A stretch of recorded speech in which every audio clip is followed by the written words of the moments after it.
today we want to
야차 없어질 새였다 내 총이 보인다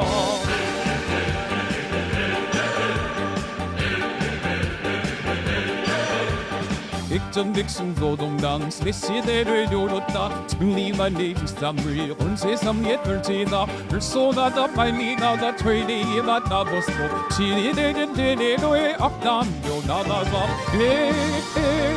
유약자 엄선도의 새옷박이 준비 보인다 유약자 엄선도의 새옷박이 준비 보인다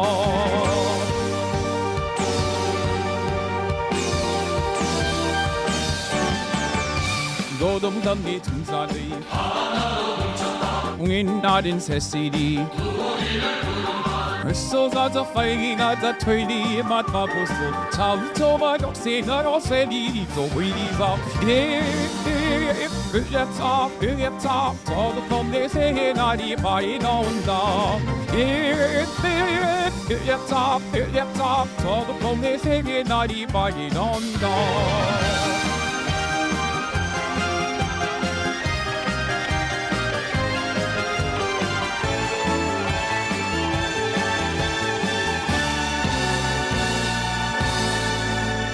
수신 열의 파도가 하이려 나가며 모든 소리와 증사들 물들을 넓혀라 어서 가자 빨리 가자 트레이드에 만나보소 손만 대고 팔다 몸이 부딪혀 이겼자 모든 덤티 빨리 따라 나와봐줘 이겼자 모든 덤티 빨리 따라 나와봐줘 What's going on, everybody? I hope everyone's having a fantastic evening, fantastic afternoon, fantastic pre-noon, no matter where you are in the world. I'm Slop Piker. This is the HasanAbi broadcast coming to you live from sunny California, Los Angeles, folks. We are live and alive, and I hope all the boys, girls, and MBs are having a fantastic one. That was HasanAbi AI sings Shalima on the Wing. And we're live. We're live, and I'm late. It's Sunday Fun Day, ladies and gentlemen. 12:05 Sunday, November 24th, 2024. And I am an hour late, but you should be excited that I'm even here. Okay? You should be excited that I'm even here. I'm an hour late, but I have good reason for it, and I'll explain all of it in a brief moment. But first and foremost, this is the part of the broadcast where I tell you about my personal news about what's going on in the world of HasanAbi Piker in between the time period where I press the stop streaming button and press the start streaming button. And folks, we got a lot going on. I literally finished a Korean documentary right as you went live. Wait, this one, The Red Chapel? We still have to watch that. This video. We have so many videos on the docket that I haven't even watched from yesterday that I would like to. Anyway, last night I ended the broadcast after what, like fucking short 9-hour stream again. Another half day. I actually thought that I was going to be like doing a short day yesterday, but I had to go to Lesler's birthday party. She turned 25 today, Foosly. Or yesterday. It was at the 100 Thieves compound, and that's the reason why I had to end it. Cutie Cinderella came and picked me up. I dressed up as a wizard. Maybe some of y'all saw some photos or something, I don't know. But I was basically on autism overdrive last night at the birthday party. This is what I dressed up as. I mean, I didn't put the actual hat on, though. I didn't.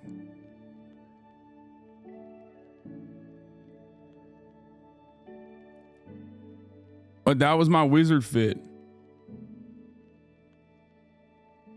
That was my freaking wizard fit, dude. But yeah, I had to leave. Like, I was dying. I was dying by the point. By 11, I was like, I'm so done. I can't do this. Working out in the morning, and then after working out in the morning, doing a 9-hour stream, and then doing socialization at night. Couldn't do it.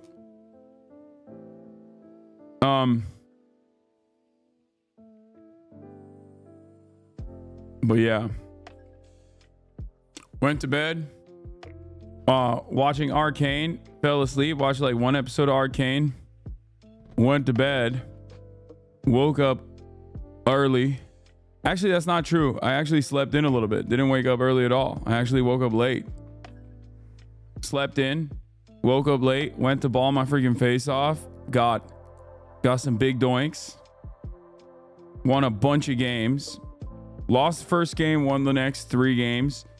Went on a freaking tear. Especially up against like some good guys too this time around. There were some dudes who were like basketball coaches and stuff that wandered over. And I always love that. I love when people who are good show up to the court. It's always great. Like I literally took my shoes off because I wanted to get ready and be here on time. And then these guys were basically like, "So what's up? You're not gonna ball with us?" And I was like, "Damn, I really wanted to ball against this dude." So I was like, "Fuck it, I'm back in." Why is he lying to us? Is he stupid? Lying to you about what?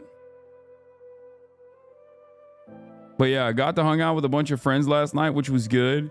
It's always funny seeing like normal Twitch streamers and like people that are working behind the scenes, like, and their reaction or their reception to like the fucking insane harassment campaigns that are ongoing. And they're like way more aware of like who's conducting it, who's responsible for it, or they just like make jokes about it, you know what I mean? Like, "Oh damn, you want 9/11 too? Pog." Married to the game ass excuse? What do you mean? I am married to the game. Yeah, in the morning when I was balling, I was slated to leave. I was supposed to get started. And the reason why I'm late is because the dudes, they brought me back in. You know what I'm talking about? When a dude walks up on this is a basketball meme and it's kind of deep fried, but like when a dude walks in to the court and they have like gear, they have the 3/4 dry fit on, okay?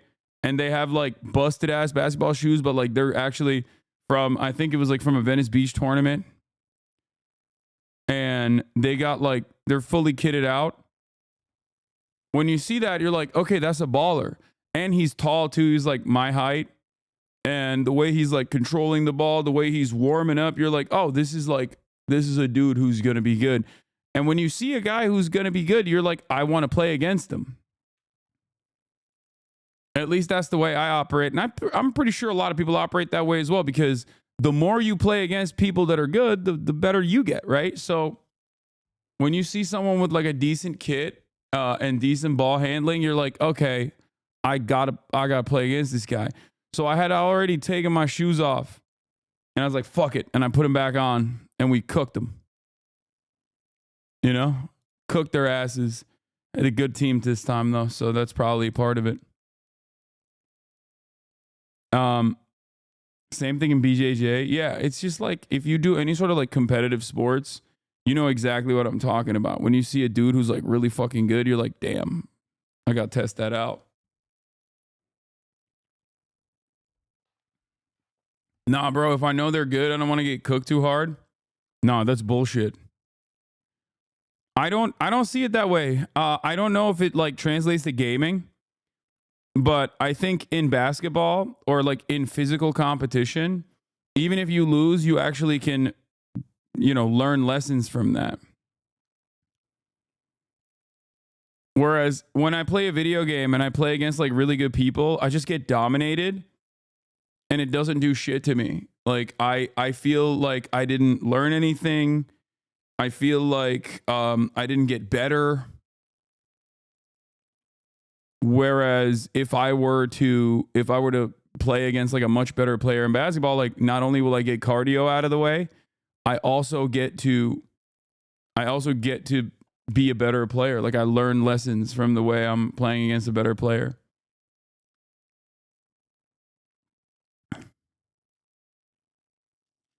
When is Jesser releasing his vid? I don't know. It's the same in competitive games where you have to intentionally learn from it, review your performance, etc. Anyway, I mean, I was taking some fucking ass shots today as well. I really got to stop. I am not a 3-point player. I don't know why. I just like, I mean, I did actually carry with the 3 points in one of the games, a couple back to back to back. But I just like, I was firing off some ridiculous shots, you know? What is this clip? You just kind of just, yeah, that's kind of right. Stud. This is actually stud. 1, making her wear his jersey. Okay, that's number 1. That's like an imprint.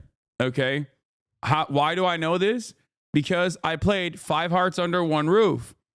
Okay, 5 Hearts Under One Roof. You make Melsuk wear your dirty ass clothes, and then you just like you leave an imprint on her. Okay, so that's number 1. Number 2, this is in Nick's wheelhouse. Okay, this is like what he is good at. Nora is an athlete. Nick also is an athlete, especially in this field. He knows how to slide. Okay? He knows how to slide. He's going to look like a freaking stud. He's going to look like a goddamn stud here, no matter what.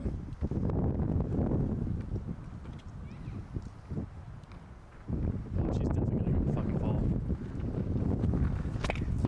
Called it.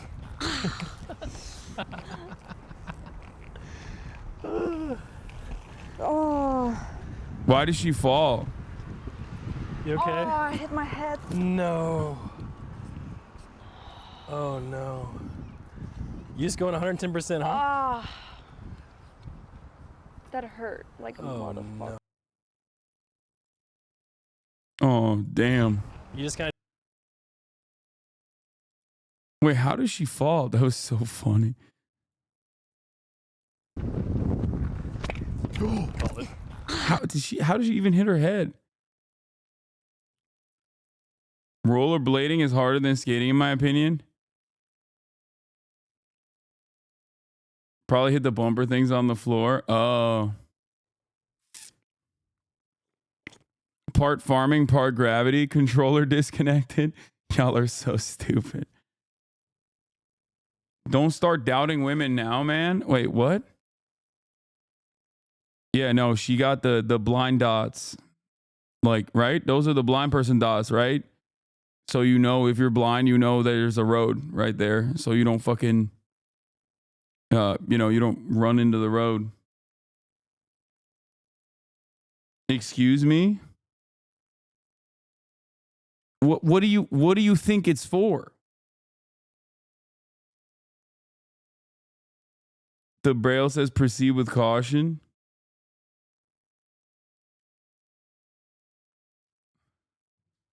She found out there's a road there for sure. Like, bro, how did she fall like ninja, wondering why basketball players choose to miss shots?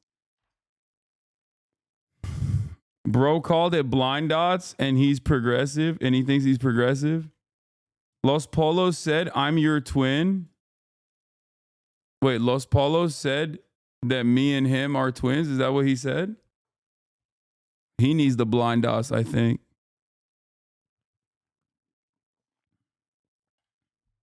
That's crazy. Bro needs glasses if he thinks we look alike. Goddamn.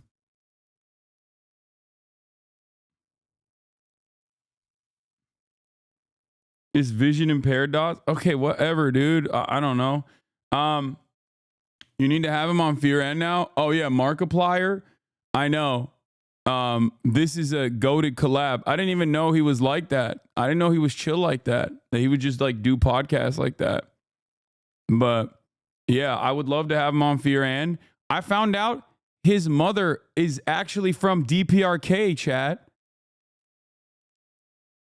It's crazy. I had no fucking idea. He did a whole documentary about it and shit. I would love to talk to him about that. That shit would go crazy. It would go crazy hard.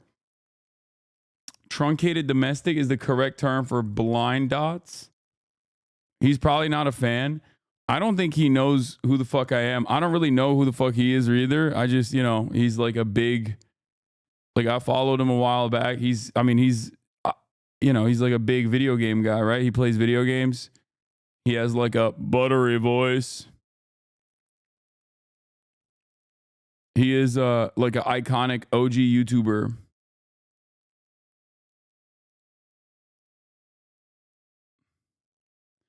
I just be saying things for attention. I wasn't listening. He went through the worst of the YouTube era and beyond without becoming a creep. He's dope. Yeah.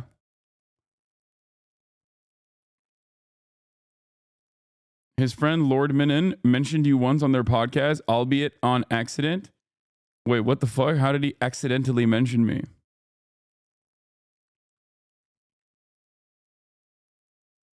But Northern Lion found an email from Markiplier asking how to become a YouTuber a while ago. Wait, what? That's crazy.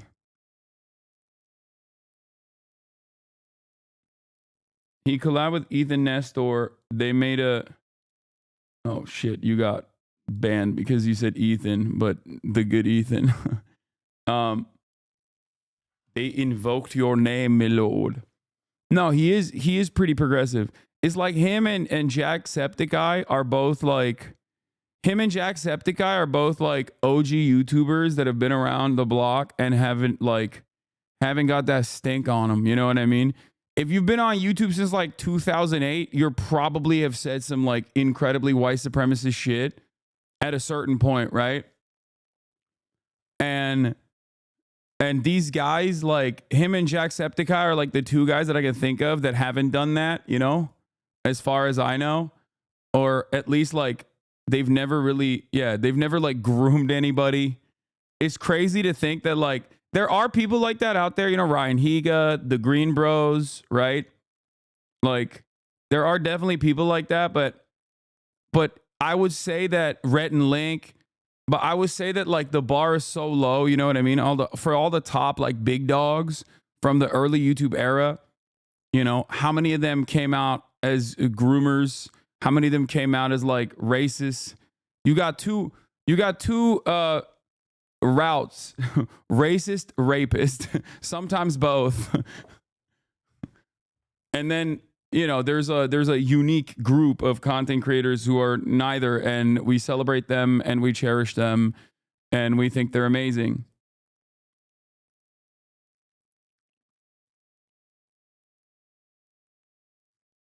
Yeah.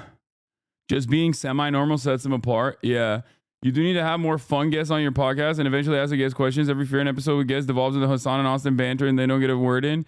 Yo, I don't fuck with offliner chatters fucking thinking that they're backseat producing now my podcast too.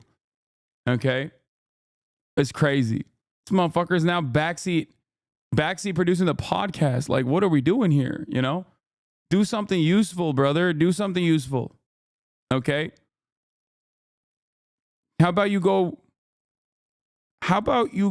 and I don't know, fucking find like some cool ass content creators to collab with me, okay? If you want to be a backseat producer, be a successful one, not an unsuccessful one, a silly one.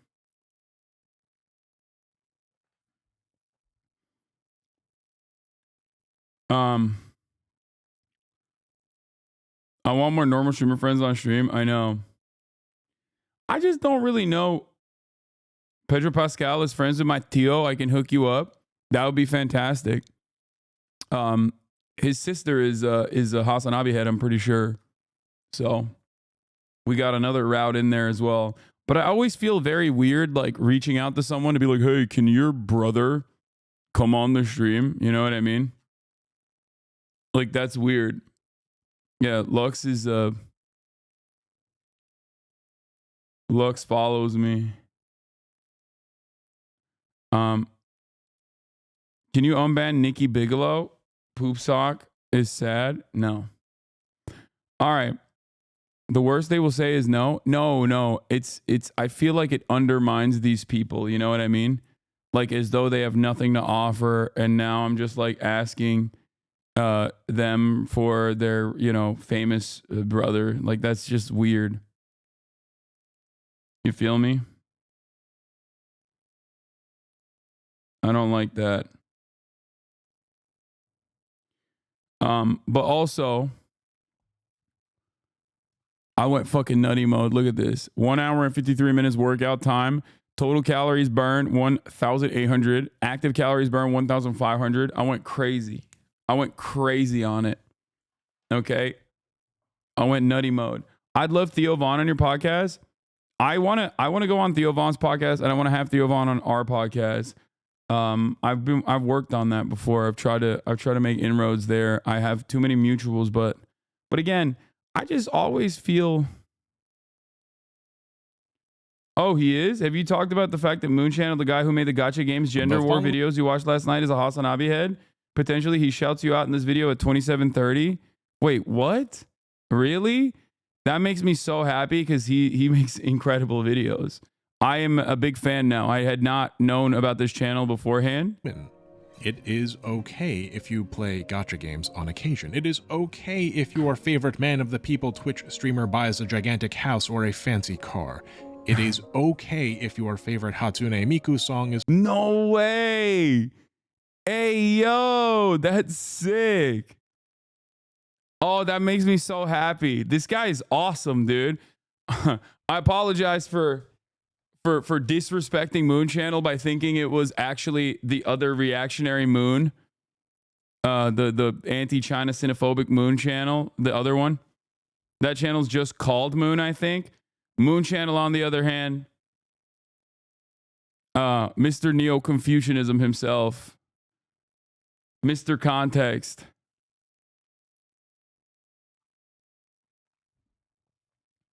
Damn, dude. It's weird. All the good YouTubers who put a lot of thought and effort into their almost academic paper level researched YouTube essays almost always happen to be, you know, in the HasanAbi side of the things, and all of the worst drama pervert, Keemstar adjacent, orbiter, weirdo fucking losers who love hyping up pedophiles and Nazis. Those are the guys who always hate me for some reason, you know? What? HasanAbi fan cam, please. And funk edits, okay? We gotta do this? Like the fast-paced funk edits. We need it. Some of my best takes with like some funk music. Pronto. This is too loud for me. This is what it's about, okay? Fuck all the haters. Fuck all the naysayers. There's gonna be, in life, there's gonna be people that say, fuck you. You're wrong. You don't know what the fuck you're talking about. As long as you know that your cause is just, keep pushing. And that's it. Anti-Zionism is not anti-Semitism. Anti-Semitism. You can't put me fucking flexing with the funk edits, bro. That's... Some of you guys just genuinely don't understand how this works, okay? No, the funk edits are not for the girlies. It's for the guys. It's for the bros. Like, the bros are not gonna like me fucking showcasing my goddamn armpits, dude. That's for the gays and the girls. Has no place in the leftist movement. It has never had a space in the leftist movement. The leftist movement is, first and foremost, comprised of revolutionary Jews to begin with. Oh, this is sick, though. This is cool. Okay, I'm Chinese not. material Okay. conditions now, in comparison to 30, 40, 50 years ago, there is a dramatic improvement that is so obvious that it's got Americans feeling scared. Have you seen this latest BadEmpanada video on this Turk versus moron? He made a fucking Willie Mac show. Slop YouTuber Willie Mac show made a video covering the Gaza genocide because he noticed that putting Hasan's name in the title gets him more views than usual. It went about as well as you'd expect. Oh, dude. Okay. Okay. Critical support to BadEmpanada has gone up by wide margins now. Okay. Oh, this is on the BadEmpanada live channel. He didn't put this on the normal channel. Oh, my Lord. Oh, dude. BadEmpanada went from bad to good empanada. BadEmpanada went from bad empanada to based empanada. No one admires gym muscles more than gym bros. Yeah, but this is like very for the female gaze and not for the male gaze type gym shit. I don't think you guys understand. I don't think you guys understand how this works, okay? Like, I wasn't doing this in particular to look hot or anything, but like this is the type of like content that looks this is for the female gaze. It's not for the male gaze.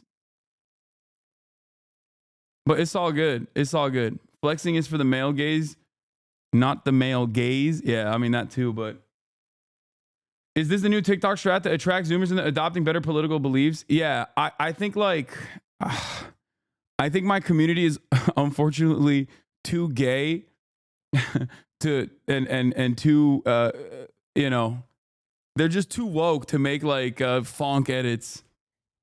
Like, just look at an Andrew Tate video and just copy paste it, honestly. Moon Channel addresses Hasan on the latest comment under his main video. Wait, what?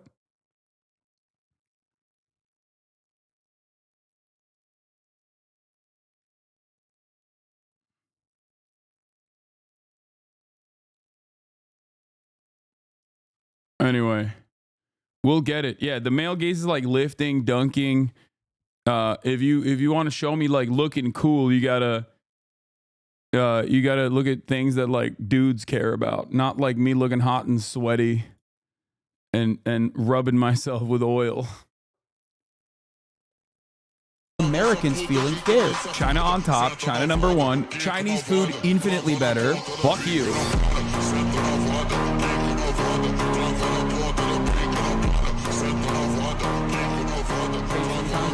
Like this is not for, that's not for the girl, that's for the girly pops. It's not for the guys. Conversation.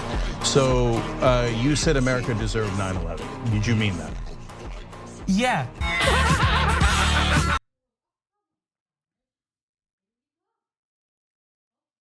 Navid on there. She had a big day today. Chat, you need to use yesterday's stream rant about real men during the Sean video. Yeah, that would be good. That would be like a good one, I think. Yeah. If you're not happy, then make your own. Yeah, I mean, here, this is like great example. This is actually a good example of a funk style edit that's like popping, that's like in the right wing, you know, right wing. Hello. Okay, place. Toya, please. Yeah, this is a perfect example. All right, I got to blast off after this. I haven't even fucking blasted off yet. Since you've joined the stream, everyone's begging for you to leave. The vibe's down. It's boring. It's late at night for me. I came here to have fun. You're being boring. No one thinks you're cool. No one thinks you're intelligent. No one thinks you're funny. I don't think I'm cool or intelligent. I just have questions and you're not answering them for some reason. No, I don't. Why are we derailing? I don't have to answer your questions. You're not the police. I don't have to answer your No, not at all. No, I am not the UK police nor the Romanian one.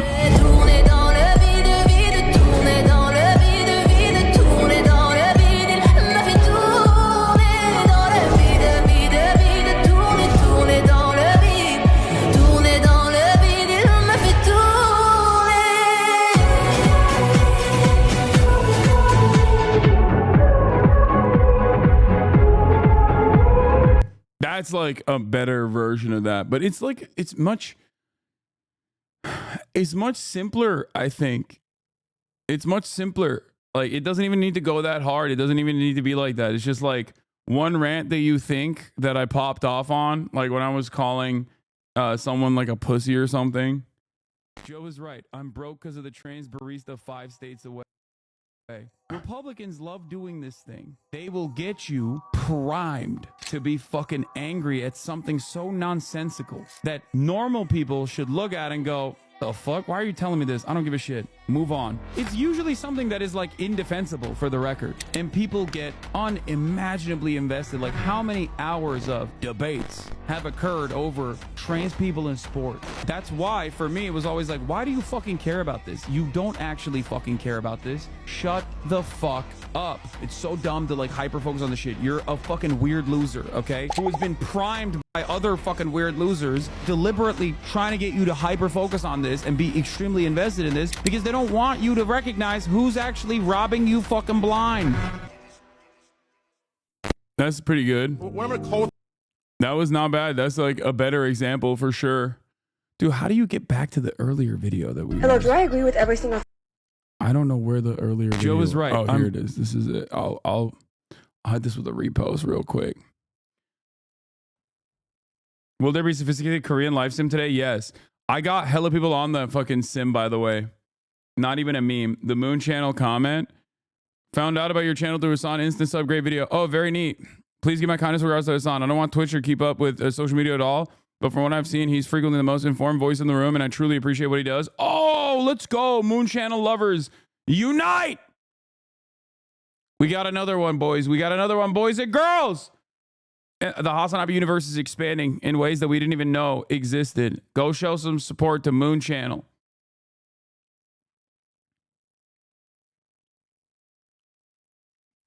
Yeah, I got Ray on I got Ray on the 5 hearts under one roof meta. I will take credit for the Asmongold one too, but also Peter Park literally downloaded it on his freaking phone. Okay? He downloaded it on his goddamn phone while we were at the compound, dude. Like, that's how, like, I was talking about Grand's titties, and he downloaded it while I was talking to him, like, straight up to my face. And another thing, Peter exposed. That's number 1. Number 2, Daff also exposed. Doodoo Daff.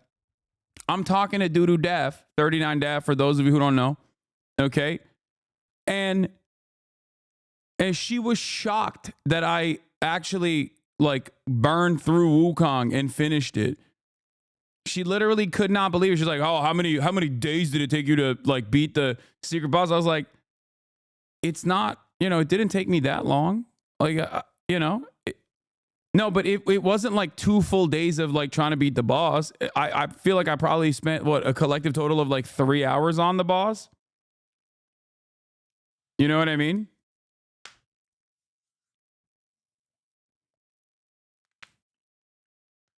Like, even the hardest boss in Wukong, she couldn't believe it, dude. Am I tripping? Isn't Moon like an extreme right-wing content creator? No, Moon Channel is a different creator. It's not Moon. It's not just Moon. It's Moon Channel. It's different. HasanAbi is a natural ARPG player. He was always slaying bosses in Elden Ring. Yeah, Wukong was so easy for me. I burned through that shit like it was nothing. You know what I mean?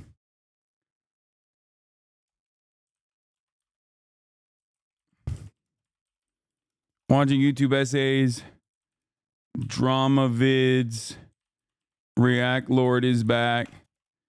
Okay, buddy, meme review. Okay, buddy, meme review.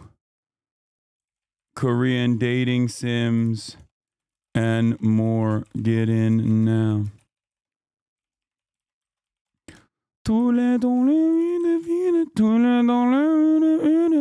Yeah, but we're doing a chill ass day, dude. Okay, it's Sunday fun day. We're doing a chill ass day. I don't want to hear from anybody that is gonna come in here and be like, excuse me, excuse me, Ermagerd, why are you doing this? Also, I stole this this funny ass meme. I don't know who made it, but someone sent it to me. This shit is funny as fuck. Why are you taking credit for the toast trend? I mean, I didn't know he played it, but I got it from Arthur. Anyway, we'll do this. We'll start with this. Slop YouTuber covers genocide, fails to make a single argument.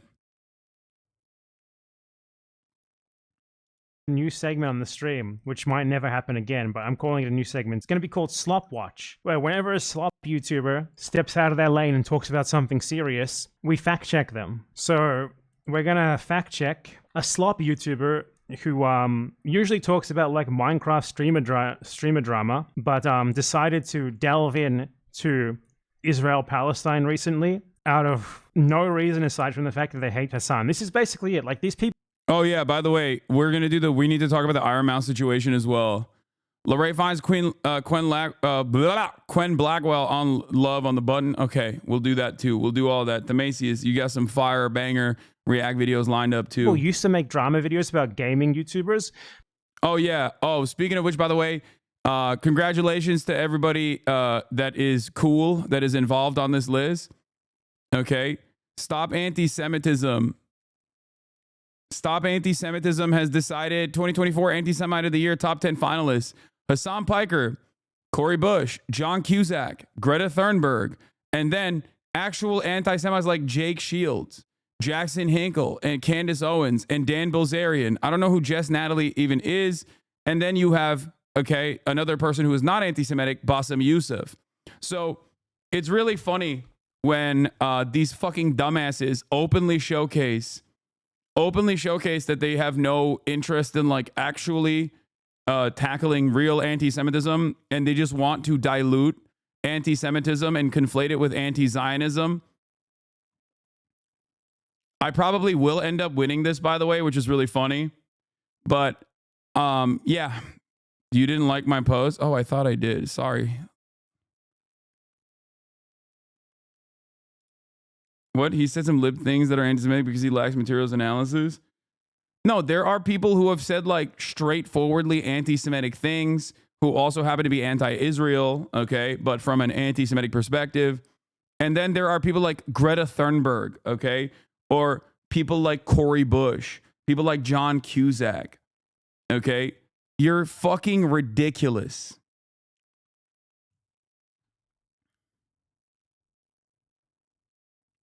Jess Natalie is the so informed person on Instagram. Okay, I don't know who that is.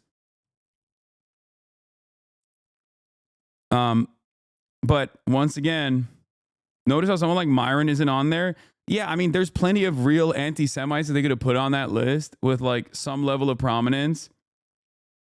But it doesn't really matter because these people are fucking freaks, dude. The people that run this shit. Yeah, I mean, past year's winners, Rashida Tlaib won in 2023. Kanye West won in 2022. That was like a real anti-Semite for once, you know? Anuradha Mittal, the chair of the board of directors at Ben & Jerry's, won Anti-Semite of the Year. Nardine Kaswani, also Ilhan Omar. So I don't know about Nardine Kaswani, but I know Ilhan Omar is not an anti-Semite. And I suspect Anuradha Mittal is also not an anti-Semite as well. I mean, she works for the Jewish-owned brand of Ben and fucking Jerry's, who is very prominently BDS, pro-BDS, boycott, divestments, and sanctions. So I suspect they felt maybe a little embarrassed putting Ben and Jerry on there because they're Jewish. So they were like, let's find someone else.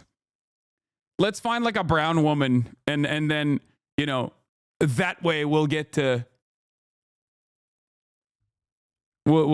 feel better. Also, I have noticed one particular through line here.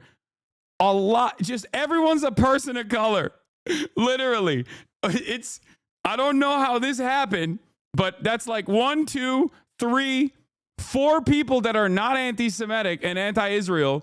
One person that is anti-Semitic. Everyone's a person of color. And mostly brown women too, like black and brown women.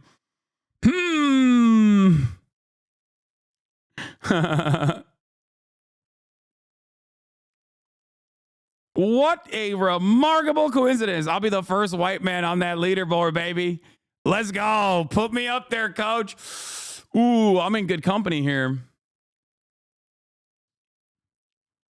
I'm about to do DEI to Anti-Semite of the Year. Put a white man in there for once. Goddamn. A person going after real anti-Semitism wouldn't have this type of list, right? It's weird. Yeah, I mean, this is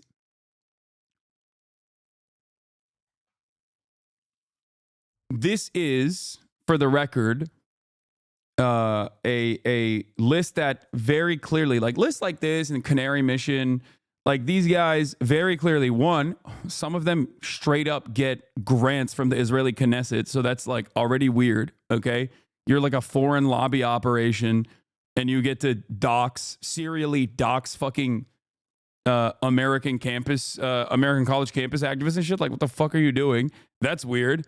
How the fuck do we let that slide? That's number one. Number two, these operations are basically, you know, Yeah, Global Pop Star 2021 finalists were Ben and Jerry, and then Congresswoman Marjorie Taylor Greene. Of course, 2 people on this list are not anti-Semitic and simply critical of Israel, okay? One person literally said Jewish space lasers exist and is responsible for wildfires. And the person who won it was the Ben and Jerry's person. So, like, yeah, this is a completely fraudulent thing. It's got no motion. And not only does it have no motion, it's like very obviously, created by some fucking reactionary psychopathic freak that lives in like Long Island or something. It's like one crazy lady who runs this entire account and runs this entire thing. Canary Mission, I think, is like a lot more serious in terms of like its reach, and I believe it also gets like actual grants from the Israeli Knesset too.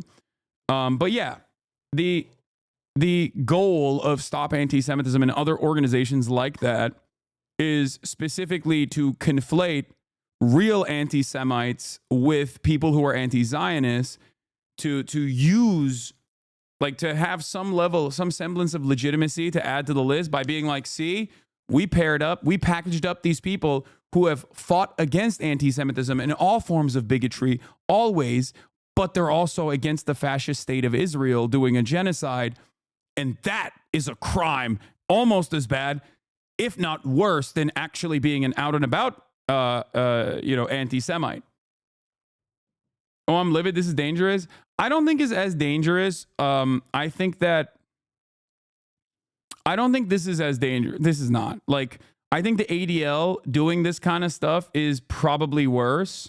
Oh, Drew made a few months ago video. My goat. Okay, we'll look at that too. God, we have a lot of fucking fun stuff lined up today. But yeah, I just wanted to, I wanted to start the day by talking about, like, Stop Anti-Semitism is like the most low motion one out of all of these organizations. The ADL has like some semblance of institutional legitimacy, but I think they've really abused it over the course of the past couple of years to a certain degree, especially over the last year, where like they will get prominently displayed by Fox News, and they'll get like MSNBC slots every now and then, but overall most people are not going to take them seriously. I mean, even Wikipedia decided that they were an unreliable orator.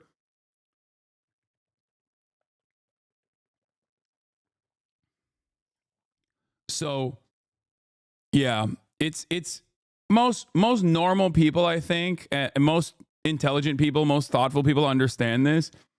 This might work.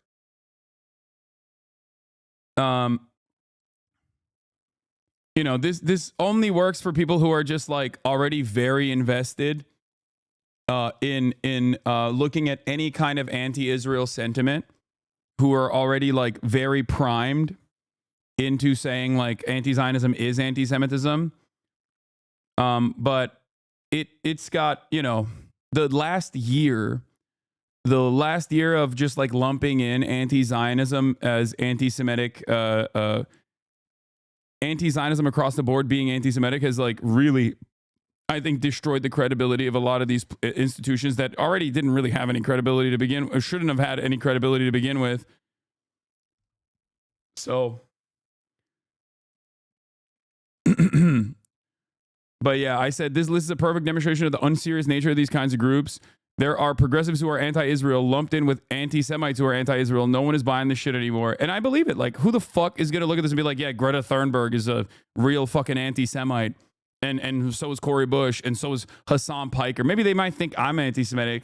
But like, when you lump me in with people like Cory Bush, John Cusack, and Greta Thunberg, they're like, you're kind of deflating the severity. You're kind of deflating the severity of the accusation. And Bassem Youssef, really suspicious.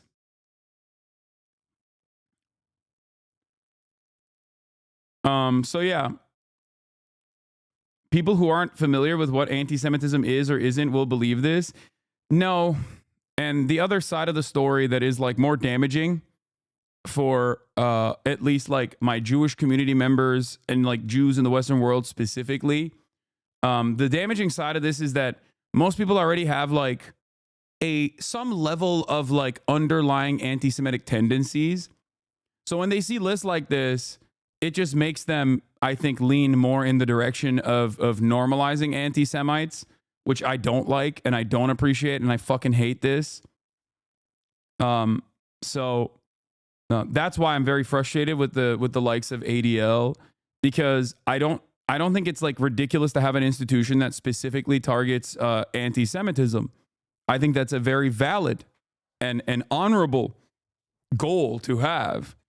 But I think that it's disgusting and gross when you use real anti-Semitism as a way to just tar and feather anyone who is critical of Israel. Does that make sense?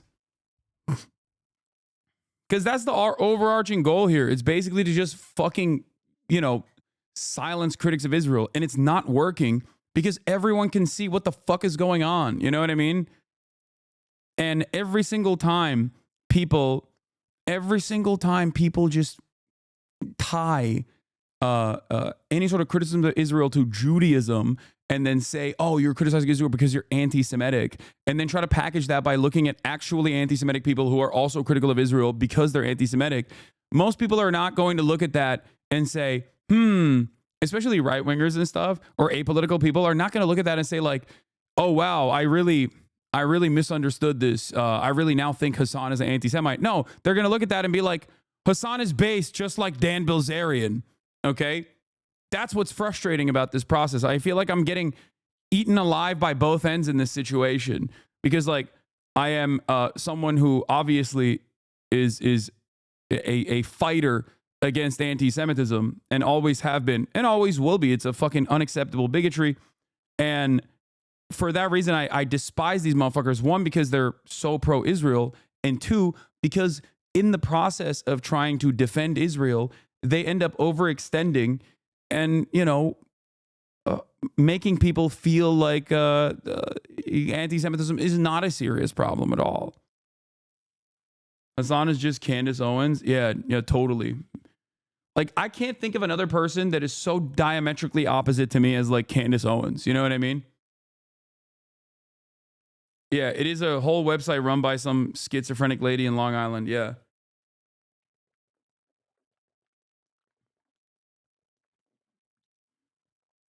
I don't know who Jess Natalie is, but I know who is not anti-Semitic on this list, and I know who is anti-Semitic on this list. Jake Shields is an anti-Semite. He said a bunch of fucking, Jews control the media style things. Jackson Hinkle has said a bunch of anti-Semitic shit too. Candace Owens, anti-Semitic and anti-Israel. Daily Wire famously hired her, knowing full well that she was an anti-Semite, and fired her when, she wasn't just an anti-Semite, but also anti-Israel. That was a fun little process for Ben Shapiro and Jeremy Boring's operation there. Like, they hired her when she very famously said, Hitler just wanted to make Germany great. Like, she was anti-Semitic when you fucking hired her, dog. And then they fired her claiming it was for anti-Semitism. It's like, well, you knew that already. Jess Natalie is an anti-Zionist activist. Okay, that makes sense. Yep, there it is. Okay, so I guess she was also another one of these people that was lumped into this category for the crime of being upset at a fucking fascist country. Dan Bilzerian has also Dan Bilzerian very famously, if you look at like 30-second clips, you might come across Dan Bilzerian's commentary on Israel-Palestine and think, damn, this guy has some good ideas. But if you watch the clip thoroughly, okay, if you watch like the next 30 seconds, you're like, oh my God, he is an insane anti-Semite. And it's a gross situation. But yes, he is yet another person that like very clearly has a lot of anti-Semitic opinions. And then Bassem Youssef is not an anti-Semite either.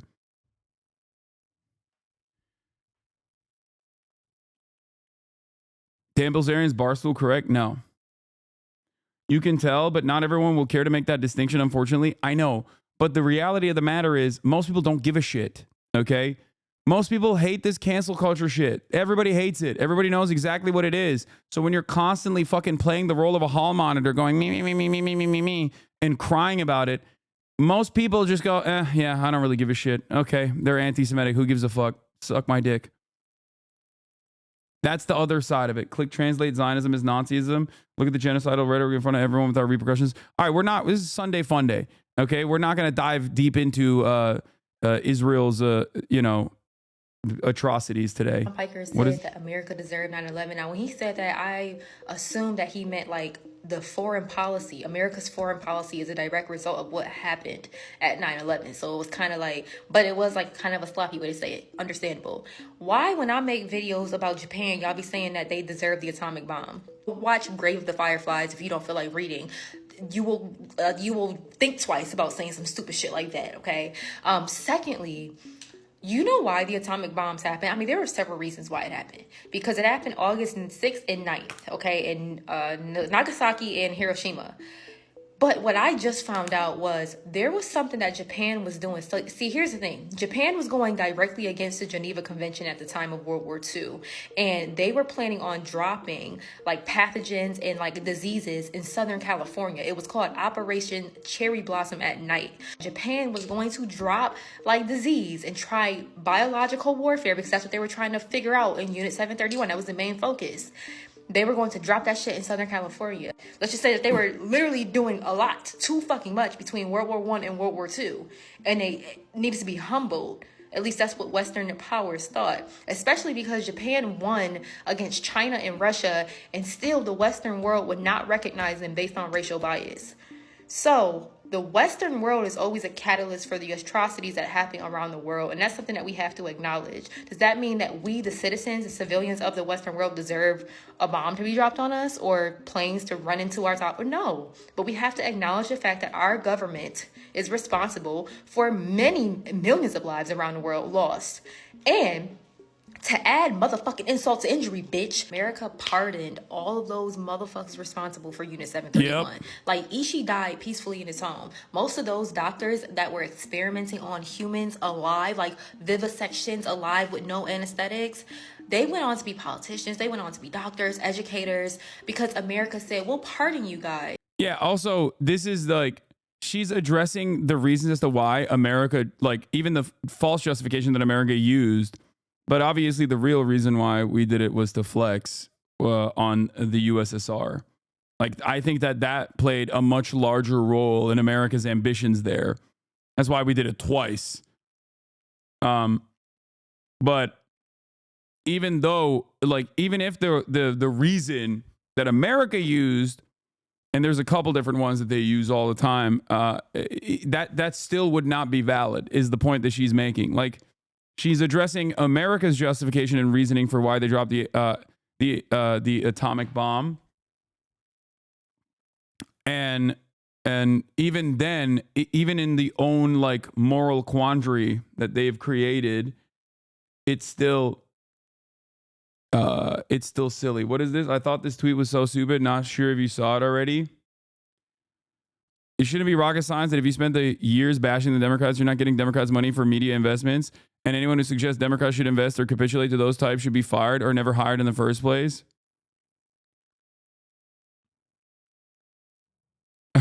Okay, this was kind of a bar from Olivia. I'm gonna give it to her. We probably shouldn't pick the leadership of our movements based on who was bullied by Matt Gaetz, says Mike from PA. And then she goes, I'm not in party leadership or paid by the party in any capacity, dipshit. Damn. I mean, Mike had a good line, but I'm not gonna lie, Olivia kind of popped off on that one. Holy shit. Also, I think she's lying. She definitely did get, I don't know if she got paid, but I mean, she's vying for a position. And also, she does work within the Democratic Party, doesn't she? Anyway. She's 100% paid by the party. right? As long as you give us the data, because we don't want the Soviets to have it. Now, when the Soviets got some of the doctors and people that were experimenting on them, they put them in jail for 20 years. But then I think in like 1950, they sent them back to Japan to kind of like ease the tension between the Soviet and Japan. Your government hates you, bro. They're at war with you. They will use you as pawns to get more power. So I understood what Hasan said. Would I have said it like that? Absolutely not, especially being black. What's even wilder is that I'm pretty sure America kept all that research in its archive somewhere. We'll probably never see it. They did. They took the Unit 731, is it 713 or 731? It's 731, right? I don't want to get it wrong. Holy shit. They did. Unit 731 research was the reasoning for why all the people that were conducting said quote unquote research were pardoned, and America absolutely kept that research and used it. America used it in the Korean War. Yeah. We did do that. Not only did we pardon them and then also directly put them back in positions of power, but also we abso-fucking-lutely continued using that quote-unquote research, specifically chemical weapons and biological warfare.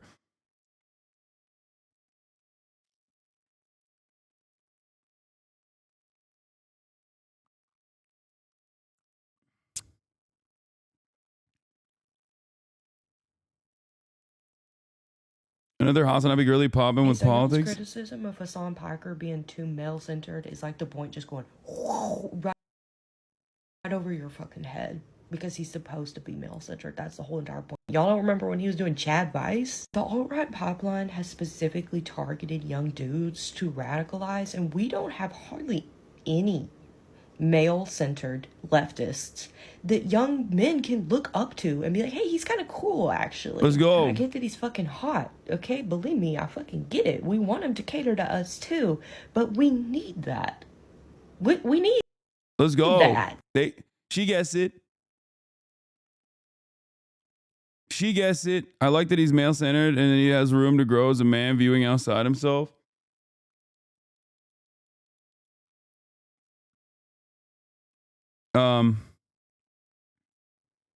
Since FUNDAY common, Bill Maher. What? Oh, Bill Maher.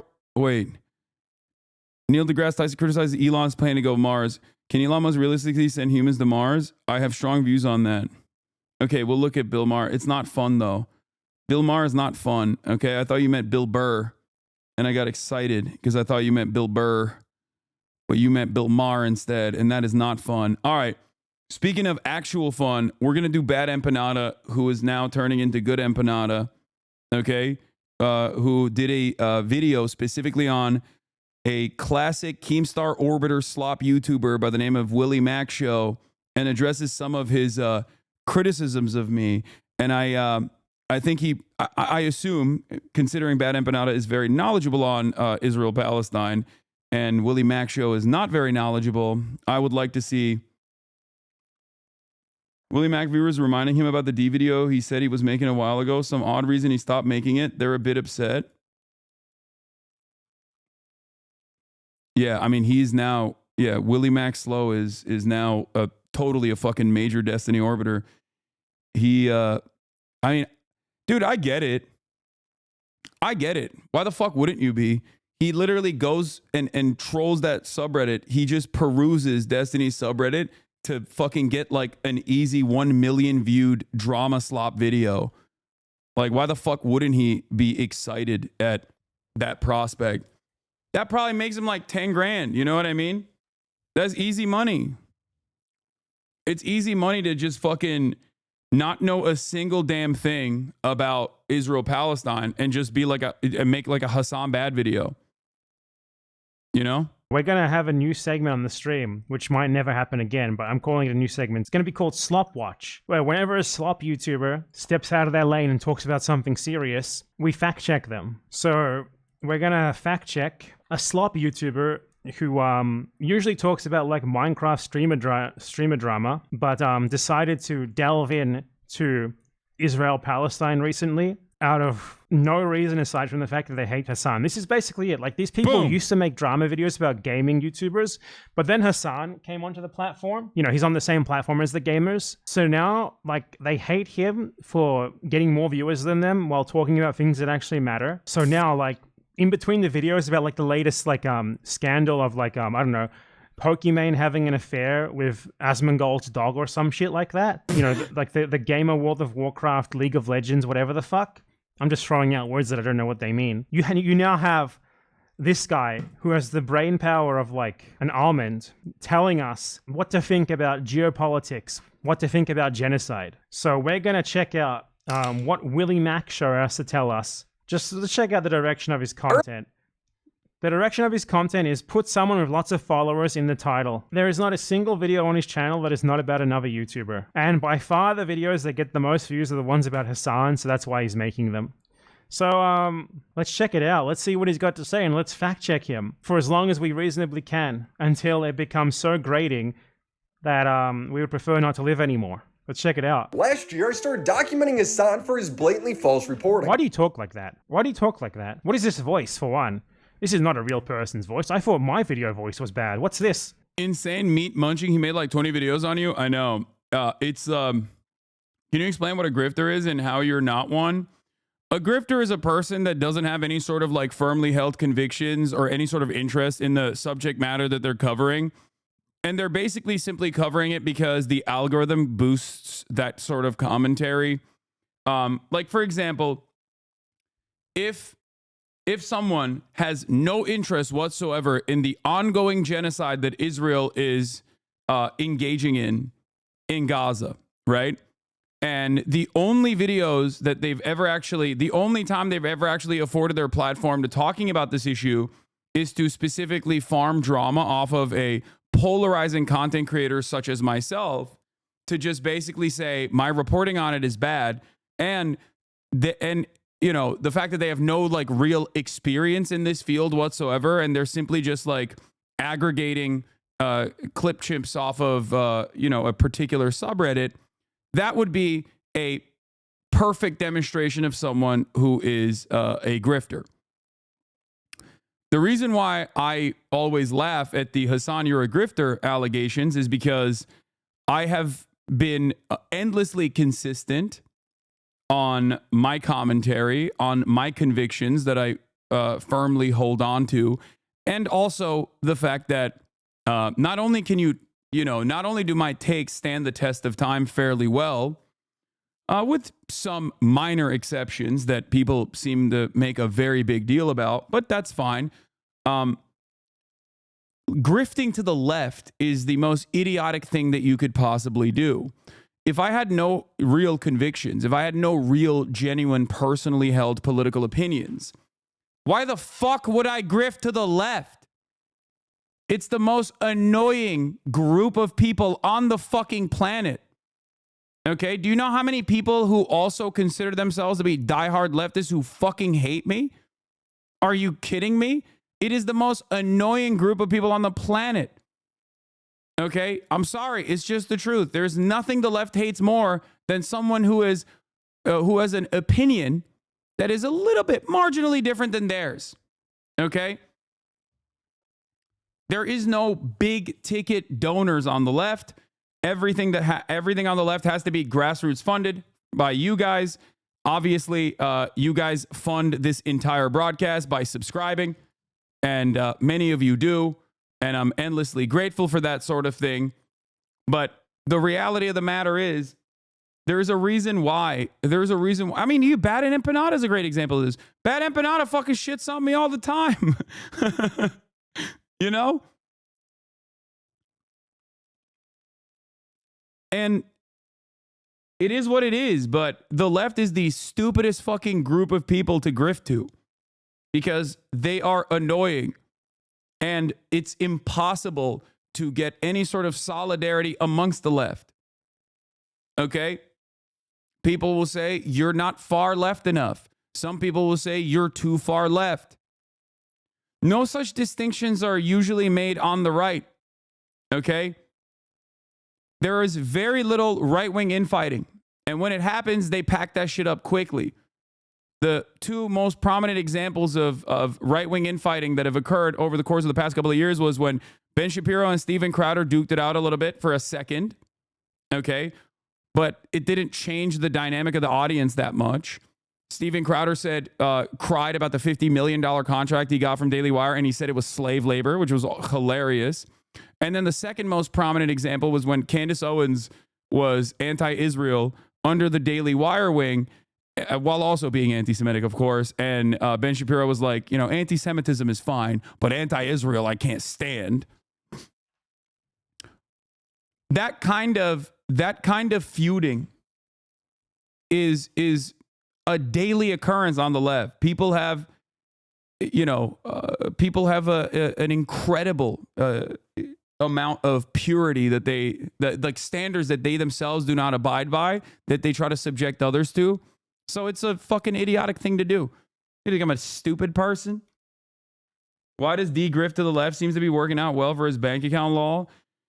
I think that he just is a debate mercenary. He doesn't give a shit. He just wants to be contentious, and he knows that as long as he maintains a liberal posture and backs like the institutional liberalism, he will always be able to maintain some level of an audience. He is not a leftist, though. I don't think Destiny's never really been a leftist. There was like a brief moment where I thought he might be, but he was not. He's just a very annoying liberal who says incredibly reactionary and edgy shit on a regular basis and will defend it.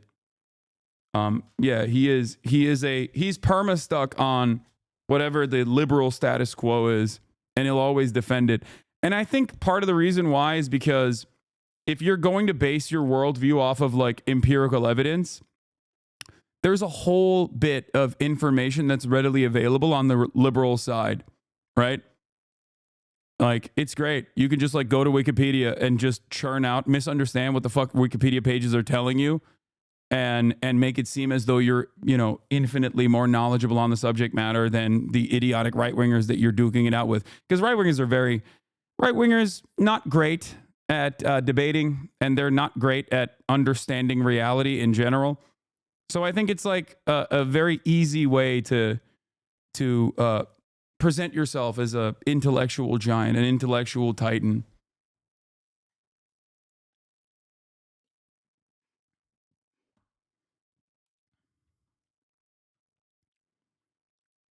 But overall, he does present a unique part of this space. I will admit that, where he has the energy and the toxicity of a, you know, 4chan poll weirdo.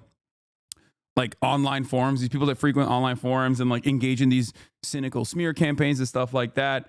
But normally those people used to be like Nazis, right? And obviously Destiny himself doesn't care about someone being a neo-Nazi. Like, he'll hang out with them. He'll try to have sex with them. Like Lauren Southern, I think he did have sex with her, as far as I understand, according to his ex-wife. And he'll prop their channels up. He'll actually give, you know, Nick Fuentes his phone number to like a bunch of podcasters, so Nick Fuentes can go on the podcast circuit. Like, he'll offer a lifeline to neo-Nazis. He'll collaborate with the likes of Sam Hyde, right? Because he just doesn't have any sort of real ideology. And he'll always be like, oh, I'm just debating. I'm just debating them. And his audience, and I think he just like picks up a lot of those audience members who are interested in the blood sport of it all. And maybe it makes him seem like he's de-radicalizing people from their you know, former neo-Nazi ways. But the reality is he's just, you know, keeping that same exact energy, but specifically turning them towards being prominent members of his own personal cult that will still go after very similar targets that the neo-Nazis went after, right? Disney doesn't defend capitalism? Yes, he does. What? So that's neither here nor there, though. Yeah, he's just a guy who's super edgy and a neoliberal, and I think that the hegemonic attitude towards capitalism swung in the opposite direction somehow overnight magically, which would never happen, of course, he would just be defending that.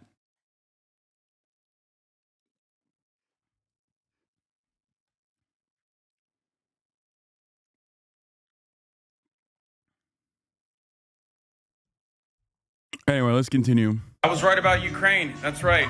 War is not imminent. Oh, shock. An Israeli airstrike hit the Al Ahli hospital. You were so right. They added 7,000. Like, he just puts that in. This is not something that these people like to do. Like, they don't actually have to provide proof or evidence for their claims. They just, like, point at someone else saying something and insist that it's wrong without being able to explain why. People who consider themselves political commentators do that, so obviously a slop YouTuber is going to do it way more. 1,000 new troops. So what's going to end up happening is that by April, this is going to be done. Elliot didn't bomb the hospital. Change title. That's crazy. This is my first time actually encountering the Willie Mac Show video now by way of BadEmpanada watching it.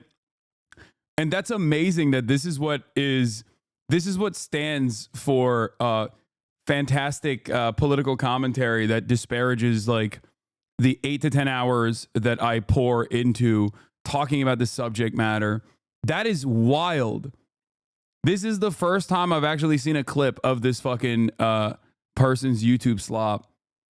That's incredible. Like, you apologize and he didn't even include it. I mean,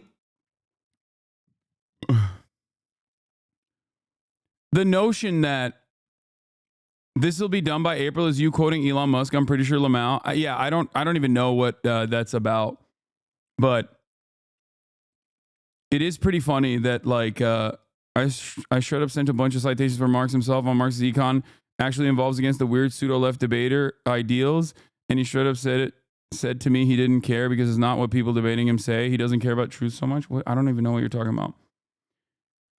Hasan never cites his sources. Hasan is out of his depth. Hasan never cites his sources. Hasan only goes on Twitter. These are some of the most common like things that you hear from people.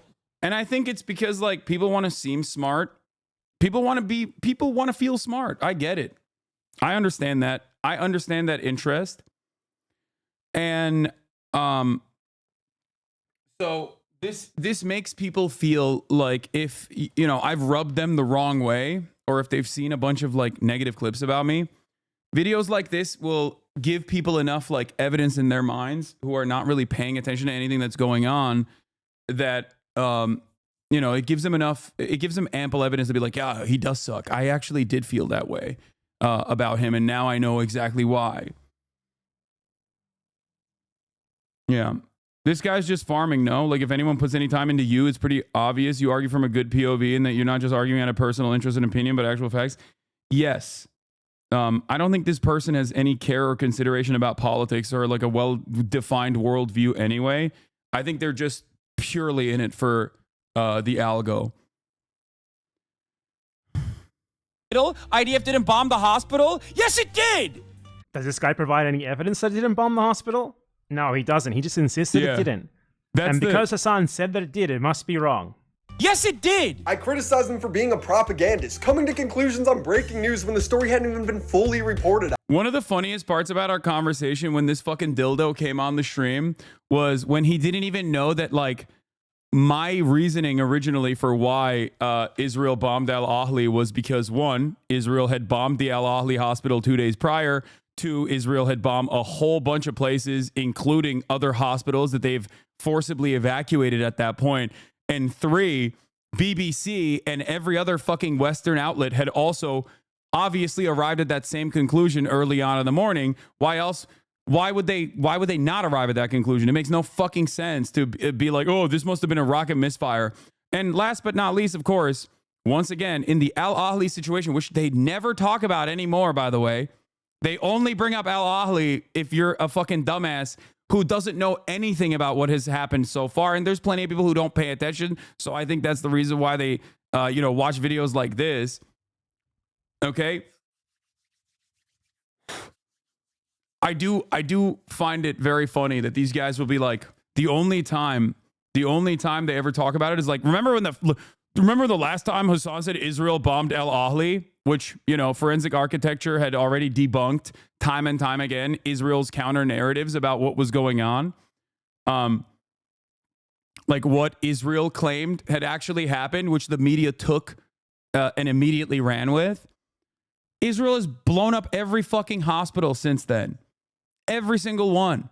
And not a single peep from these fucking dipshits to be like, oh, I'm sorry that I said Israel never bombed the Al-Ahli hospital or that they would never bomb any hospitals. They bombed every university and every fucking hospital since then. It's so stupid. You right now is the same thing. You are somehow coming to incorrect conclusions about something literally a year later. So you don't even have that excuse. You always do. I'm just saying. No, like this, you you're just doing stop it in saying real it's the same thing time. you always The other part about this story that's like really interesting, the dynamic that is really interesting about like a drama slop farmer like Willie Mac show, is that the subject matter is me, right? I'm the subject matter of his video. He didn't even have the fucking talking points that he supposedly had like real serious convictions over. He had to go back and watch his YouTube video to debate me on it. And if I'm the subject matter of the video, like my statements on like what I actually meant should be valid, right? But no, of course not. There is no reason to hear what I have to say because there is no real interest in understanding the truth. You're doing it in real time, bro. over the course of an 8-hour broadcast, if you look to literally 3 How moments, come nobody you can else find, shut you can up find, as much as you, dude? That does 8-hour broadcasts. because no one has the most psychopathic fandom like idiots like you who sit through every minutia. Isn't it great? Like, you're just supposed to like look at this and assume that he's right or something. He doesn't actually need to make any arguments. Doesn't need to provide any proof of his claims. You just look at this and it's like, well, does he actually do that at some point? Let's find out. It's like, look at all these things that he just, I'm insisting is sort of self-evidently bad. Because I don't actually know why they're bad. I just sort of have a gut feeling that they're bad. So let me show them to you. Like you saw in the previous segment where I responded to like a clip of Ethan, like a Ethan Klein Zionist compilation. Rather than just showing you the clip and insisting, oh, this is wrong. I told you why it's wrong. This guy shows you a clip and you're just supposed to listen to it. And I guess it's wrong just because he sort of is pointing at it, I guess. To find a clippable moment, to find a clippable moment to be like, he sucks, he's bad. That's the reason, dickhead. All right. He followed this up by interviewing a terrorist, eating up propaganda about taking hostages. You think he had Terrorists, right? You can just brand someone as a terrorist if you're this fucking white guy who sounds like he's struggling to speak. You're this guy here. You can just say that someone is a terrorist, providing zero evidence for it. Why? Probably the best example of a grifter I can imagine. He has no passion for the conflict. He thinks he's debunking you on. Doesn't even have the talking points readily available. Yeah, I wanted to talk to him about Israel-Palestine, but he was like, no, I want you to simply watch my video. I was like, why the fuck would I do that, bro? I'm the person you're talking about. Just tell me what your anger and your frustration is, and we can go over it. Which he had to literally go back and which you had to wait. What is this? Relevant? Hold on. Can you Because pause that's for a like- second? that's such Just, an- I'm sorry to do it. This guy right here, the top left, the one that they're all Oh, there he is. He's like hanging out with Destiny and Dan Saltman. having a great time with. This guy's a killer. Well, No, you don't know if he killed anybody. He probably is. What do you mean? He boards fucking boats? Yeah, but after they're already taken over, he's not part of like the Oh, takeover I'm sorry. team. He's not cool He's enough. hanging out with the hostages, but we don't Oh, know I'm if he sorry. killed He also wasn't hanging out with the hostages. That was a moment that was like lost in translation, but like he wasn't hanging out with the hostages at all. And the people were using a clip that was from a totally separate video to be like, oh, look at this clip. Like, here he is hanging out with the hostages. No, he didn't board the boats either. No, he didn't fucking board the boats either. He went on Galaxy, the boat that had already been, that had become a tourism destination in Sana'a. You're wrong. All of this stuff is wrong. Why do people not care about being wrong so frequently? It just doesn't make any fucking sense. Like, yes, the Ansar Allah militants took over a bunch of boats, including the Galaxy one, okay? They boarded the boat. They put the boat in the port in Sana'a. And then they turned it into a tourism destination. So people could just simply pay, I think like $1 or something to go and see the boat, Galaxy Leader. That's it. And Timothy Chalamet, Rashid, okay, You are the biggest liar I've ever seen. It's written all over your face. You are bullshitting. Okay, man. My bad. I'm my trying bad. to be accurate, Dan. Yeah. Sorry, my fault. You're trying to fight No one dies. disinformation with disinformation. No one dies on these things. No, there's no nobody's videos saying of him that. in like active Yeah, combat. It's just him like nobody's- touring and shit after it. أنا الشعب الصيني أنا ما قد جلست معهم ولا بس الصدق يعني قبطان السفينة كان صيني وعجبها الجو. He's saying he hasn't spent much time with Chinese people, but one of the captain was Chinese, and he did qat with them, and he danced. Like, this either is a mistranslation because the captain wasn't even Chinese, or he's just fucking flexing. Okay?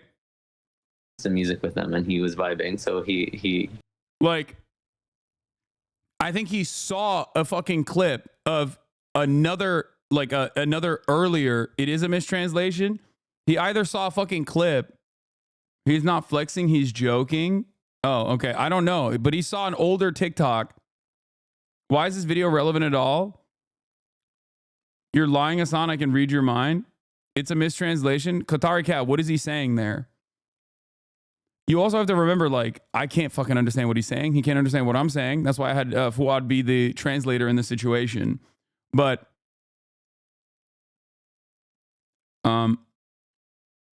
Willie does nothing. Willie does anything to not confront genocide and heaves his lack of care onto you and everyone else. Is like deliberate placing of oneself to be negatively polarized. Like, who asked these motherfuckers to be political? I fucking hate it. Anyway, but yeah, if you want the actual facts, if you want to know what is the reality, I asked him in the interview if he was a Houthi militant. I still maintain the position that I have every right to fucking interview a Houthi militant or someone who is like a prominent member of the Ansar Allah administration. I think there's journalistic value to doing such a thing. When I thought that he might be a Houthi militant personally, because we saw all the clips and everyone was calling him like jokingly Tim Houthi Chalamet, I was of course very excited to do this.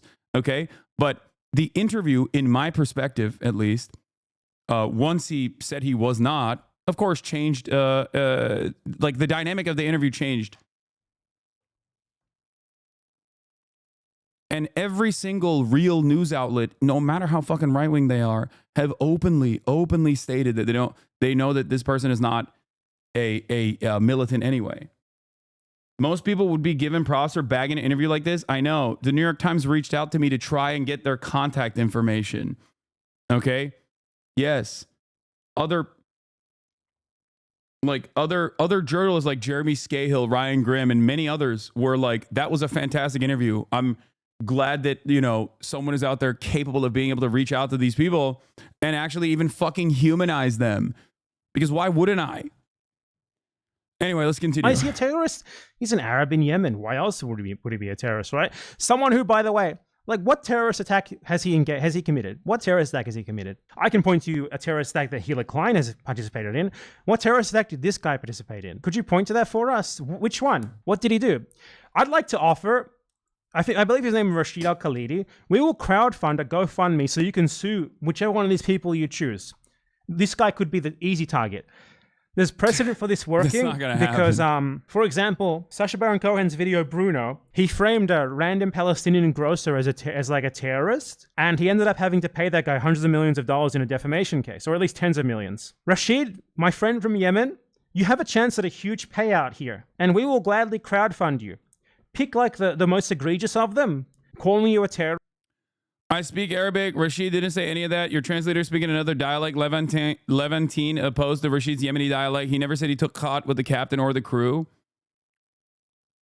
I don't know what he said. I still don't, to this day, know what he fucking said. But what I do know is I have no reason not to trust him when he says he's not a fucking Houthi, okay? He lives in Yemen. He has every reason to even lie and say he is Houthi in an effort to not get fucking punished by seemingly coming across as he's disparaging the Ansar Allah movement. You know what I mean? What's crazy about it is that he literally has been apprehended by the authorities in Yemen before, like, according to his own Twitter account. So it's like fucking ridiculous that people are just like, why would he lie? Why would he fucking lie? He has no reason to lie. He lives in Yemen, brother. He can just fucking be like, yeah, I hate Jewish people and I'm Ansar Allah and we're doing this for anti-Semitism. If that was his genuine perspective, he could just say that, okay? What are you going to do? Cancel him? He's in fucking Yemen. He could be killed tomorrow by an American bomb. Like, that's the point that I don't understand, that people are just like, you should have been debating him. You should have been debate lording him. And it's like, why would I do that? There's a person who is 18 years old at this point and has only known genocide his entire life, okay? Saudi and UAE-backed, America-backed genocide. That's all he's known. Americans are in Yemen. No, American bombs directly fucking blow up parts of Yemen, though. They fly over it and, you know, lob rockets into even Sana'a and the ports and every other part of it.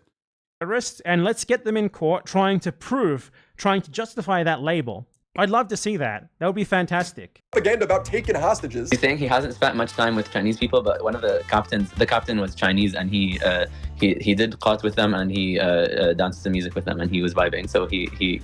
This is funny, by the way, because not one of the captains in any of the ships that the Houthis seized in that anti-genocide blockade, by the way, literally a blockade against Western shipping that to put pressure on Western countries and Israel to stop doing genocide. That's what that is. Nonetheless, there was literally no Chinese captain, obviously. How did he talk to a Chinese captain when there is no Chinese captain? What he did is he saw an unrelated video, a TikTok from before this was even happening, of like a ship captain who had docked in Yemen, like doing drugs with Yemenis. A Bulgarian at that, not even a fucking Chinese, because there's no Chinese captains in Yemen. No, there's no Chinese captains involved in this at all. So he's talking about a TikTok video that he watched, and these guys say like, okay, that's like dispositive evidence that he's a terrorist. Also, even if he had talked to a captain, how would that make him a terrorist? Is terrorism when you speak to someone who was like a crew member of a ship that was seized in an anti-genocide blockade? Just speaking to them makes you a terrorist? Is that how this works? I would love to get this guy on stream to explain to us his logic and also to get him to present to us his evidence. He likes them, yeah. So, I mean, what? That's so crazy. He's saying that they went over the crews on these.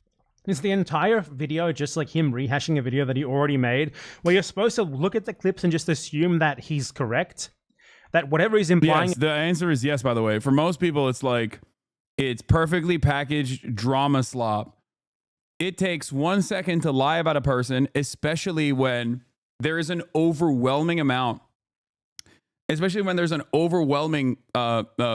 amount of social conditioning geared in one way. And it takes an hour to fucking break down exactly why this is wrong, while still taking into account the broader audience's personal hangups on the matter. Okay? You could just say, brown kid has a gun, terrorist. I have to now describe how terrorism is a political designation that is ultimately utterly meaningless. It has no legal basis, and that the likes of Nelson Mandela were on the terror watch list until 2008, when I conducted this interview with a person who wasn't even a part of the Ansar Allah movement. But even if he was, it still would have been perfectly valid. The Ansar Allah movement had not even been declared a terror organization, or rather the terrorism organization designation was going to take 30 fucking days by the State Department to actually be implemented. Joe Biden had taken off the Ansar Allah movement from the terrorism designation in the State Department earlier. Okay? How am I going to describe this to people who are just like, nah, I see brown guy, has gun, he's terrorist, he wants to kill white people, he probably has killed white people. You know?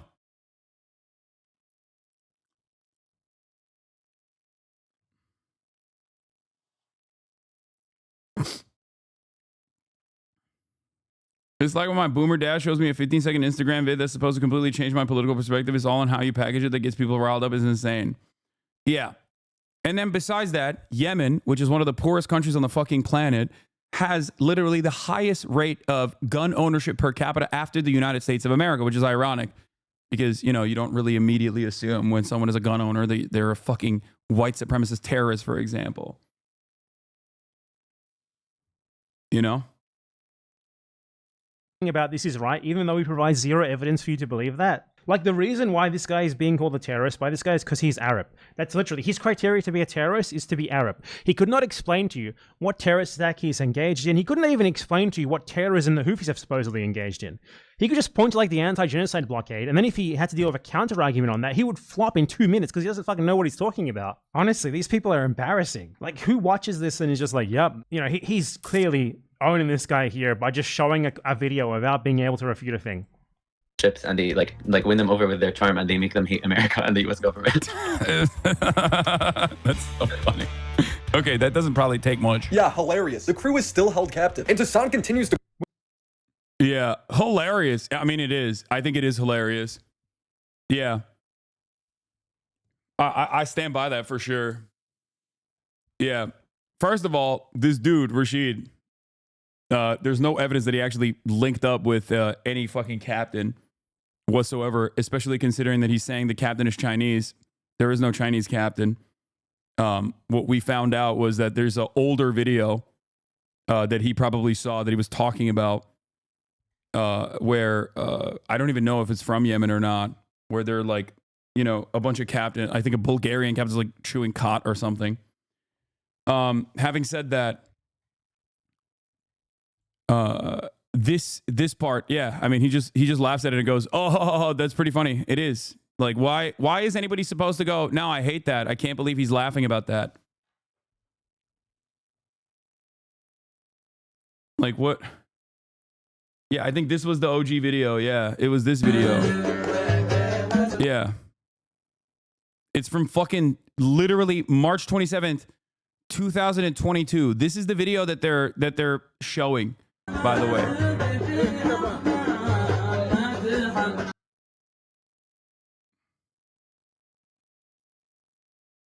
They're saying this is the Chinese captain. But I don't know. I don't know if he was Bulgarian or not. I think the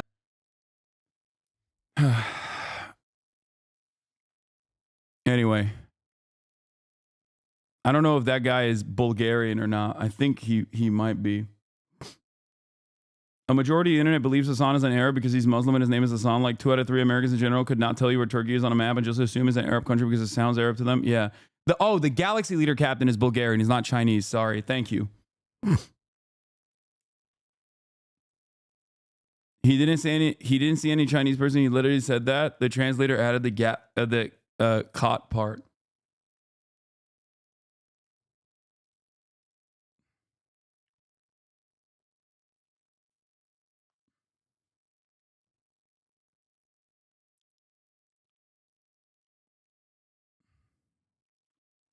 Which crew? Where's the Chinese captain here? Where's the Chinese captain here? Could you point to the Chinese captain for us? Because there is no Chinese captain. Like, we are supposed to believe that stopping ships that are trying to run a blockade to put pressure on countries supporting a genocide, no less, that is terrorism. That is bad. He doesn't need to explain to us why it's bad. He can just point at it because he and his audience are of the same intelligence level. So yeah, that's the problem. It's like when America does blockades, that's good and based, like in Cuba, even though the entire world is against it, right? When a nation state that was in the throes of genocide until like literally a couple years prior, okay, says what Israel is doing in Gaza is a genocide. We have to stop it, and we are going to implement a blockade in the Red Sea in an effort to get Israel to apply further pressure to Israel to stop is genocide of Palestinians in Gaza. That's bad. You can't do that. You should be blown up. Which, by the way, was a demonstrable fucking failure for America. Operation Prosperity Guardian cost billions of dollars, and it didn't actually do shit. It didn't even stop anything. One of the Israeli ports is now completely bankrupt as a direct consequence of this blockade. So yeah, these are guys actually doing something. Okay? These are the people who are literally doing something. What are you doing? Nothing. You're making drama slop videos.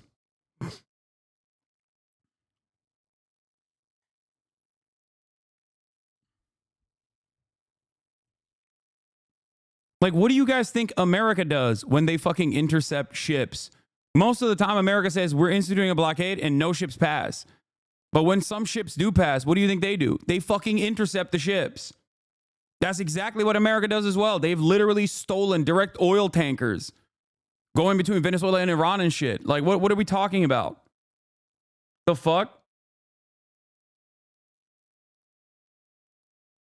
Like, what? So that's fine, that's valid. But when another country, God forbid, outside of the sphere of influence of America engages in the same thing, then whoa, that's the biggest meanie bobini thing you could fucking do. That is completely unacceptable. You know, your Twitch stream doesn't change nothing until you go on mainstream TV like CNN and MSNBC. What are you saying, dude? You're like, just quit, just quit, just quit. What the fuck? Shut up. It does change things. It changes people's minds, okay? Yeah, U.S. embargo blocks coronavirus aid shipment from Asia. Like, we've done such cruel, unimaginably cruel things to Cuba. And you also have to remember, the mildest Google research would show Yemen has been trading the crews from the ships for their own people being held by the Saudis. Yeah, also, you have to look to like what the reason is. The reason for why we have an embargo on Cuba is because our fascist dictatorship that we backed and offered material support to and offered arms to, Batista's dictatorship, was forcibly overthrown in a revolution in Cuba. Okay? And we never let that go. We were very mad that our sugar plantations were taken away. We were mad that like our mob's tourism destination was taken away. We were mad at the Cuban Revolution. So we punished Cuba and the Cuban population permanently since that very moment. And we've never stopped. Whereas what these guys are doing a good thing. Okay? That's it.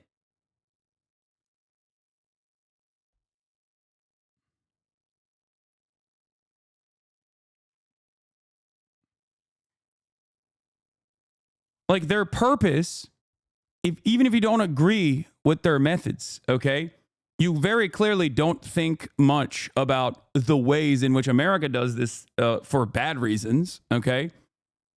But like overall, the goal there is to stop ships from going through the Red Sea. That's it. To just cut it out entirely. There's some level of deterrence that takes place in that process, and that's precisely the reason why America blew up fucking ports and different parts of Yemen in Operation Prosperity Guardian to bring the Ansar Allah administration to heel, to get them to stop intercepting ships, which they never did. So they just basically decided, you know, fuck it. I guess we failed on this. But the goal there was, you know, very clearly to stop all of these ships from moving through the Red Sea and instead to take the route of the Horn of Africa. Okay? That was it. It's not to like, you know, engage in piracy and steal all the goodies from all these fucking ships, or it's not because like they are horny to take hostages or whatever.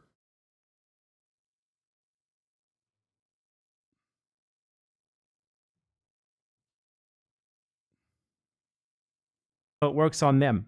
And Hasan continues to glorify terrorism by playing their propaganda and passing it off. These are terrorists and this is their propaganda. These are terrorists and this is that. He doesn't even need to prove his initial claims. He just needs to point. Point. It's true because I said so. Don't expect me to actually make any arguments. His happy musical. See me in a music video. They love walking over like the American flag and the Israeli flag side by side. They will always like march on it. When you said music video, I'm expecting like you zoomed in on that? Stepping on the American flag and Israeli flag is just sort of self-evidently bad, I guess. You know, these genocidal imperialist nations. Bad example, Chris Brown dancing, you know. No. They do like, they do musicals. They're very musical people. Praising their leaders, all while hypocritically defending Russia and China's invasion of their neighbors. You call Crimea? I call it a part of Russian territory, bitch. That's what I call Crimea. I call it Crimea River. Bite the bullet on the Tim Houthi kid? Why? Why would I ever? If I did something that was fucked up. Bite the bullet? What? Like, he doesn't even make his argument. He does not make any sort of argument. Crimea is a part of Russian territory. It's just true. It is annexed by Russia. And what Ukraine did in that process after it was annexed by Russia, which was very different than Russia's current invasion of Ukraine, which is why it's been an ongoing, massive, inhumane military campaign that is killing thousands of fucking people and has displaced millions of people. Okay, to make this comparison between Crimea and what Russia is doing in Ukraine right now is idiotic, and no one would take you fucking seriously if you were to make that comparison. Okay? What Ukraine did in the aftermath of the Russian annexation of Crimea was to blow up the fucking was to dam the waterways that were going in from Ukraine into Crimea. Okay, to completely shut them off from access to water, their natural water supply. Ukraine also was running with the mentality that Crimea was no longer a part of Ukraine when they did that. Okay? The fuck? Why is this racist pig Hasan still not banned? Because no matter how hard you cry, most normal people understand offering analysis and offering context to global affairs, even if you don't agree with it, is not a bannable offense. Okay? There's a difference between doing that and just being like, I love Russia. I think what Russia is doing is good. I don't. It's very obvious that I don't think what Russia is doing is good. It's very obvious that I don't think what Israel is doing is good either. Okay? You can't just like hope that other people also get fucking brain broken in the same way that you do. Okay?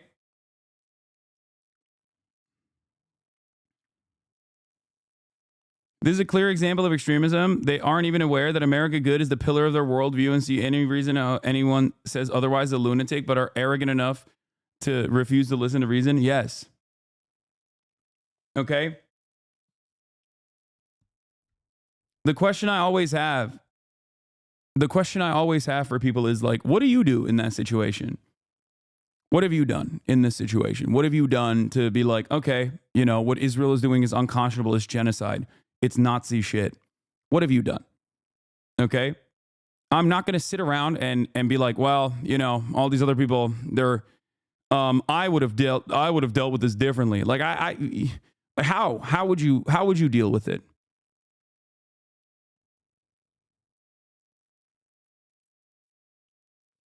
And as far as like Hasan is pro-Ukrainian and Chinese invasions, like I don't even know what the fuck he's talking about with respect to China's invasion. But as far as Ukrainian invasion, I've never been for invading Ukraine.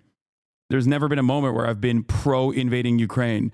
And every single person has just like gone along with like all the NATO defenders have just so successfully been like, nah, Hasan loves Russia. He has always been on board with Russia invading Ukraine.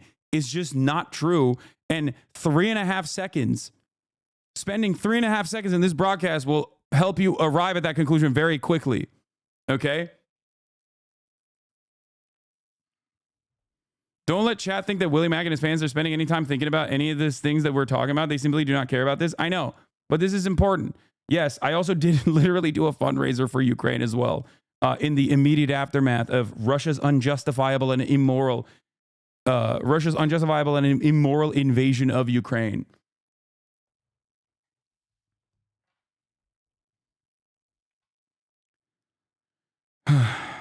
Argument. You notice that, right? He just shows you things and points at them. By my estimations, I would of course apologize for it. I have time. Yeah, by the way, the Russian government legit called me a homosexual influencer.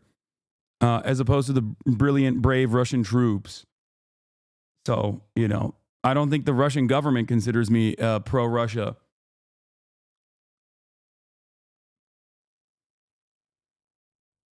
Time and time again. Name one time. He can't because he's never owned up to anything. Hasan continues. You haven't proven anything. You just show clips and insist that you are correct. This is him doing an ad, of course. Moral consistency. Let's check it out, guys. Wait, what, talking about Jews? By some of the most inbred fundamentalist hicks. No, it's not illegal. It's so beautiful here. I should go to the old city so I can get my fucking shit pushed in. By some of the most inbred fundamentalist hicks. No, it's not illegal. It's not. It's just talking about Jews. Would it be wrong? Would this guy think that it was? He probably. Wait, no, I'm talking about the ultra-Orthodox settlers. What the fuck? Who would disagree with that? What do you mean? Like, he says, talking about Jews. Nice, dude. Yeah, I say that about Alabama too, dumb fuck. The fuck? Ethan got mad about that, but he also said that before. Ethan got mad about that? Ethan has said infinitely worse shit about Orthodox Jews. What the fuck? He said they smell bad and shit. That is insane. I didn't even know Ethan said that. Are you fucking serious?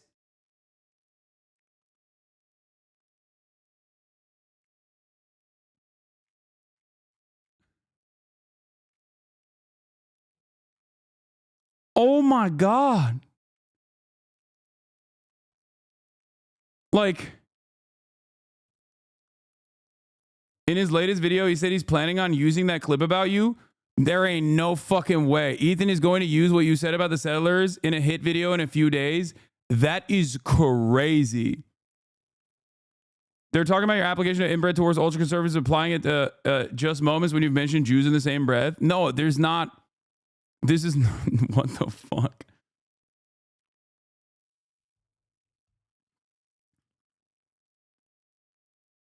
It's been bad. The well goes far deeper than you would want to know. I mean, yeah.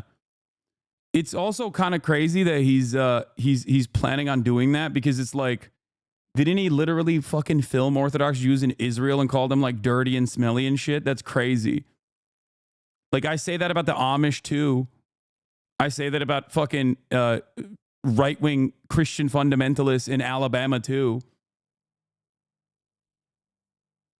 Hasan said Jews are inbred. He loves saying that. I've got a little compilation going. That's the exact quote from Ethan. He's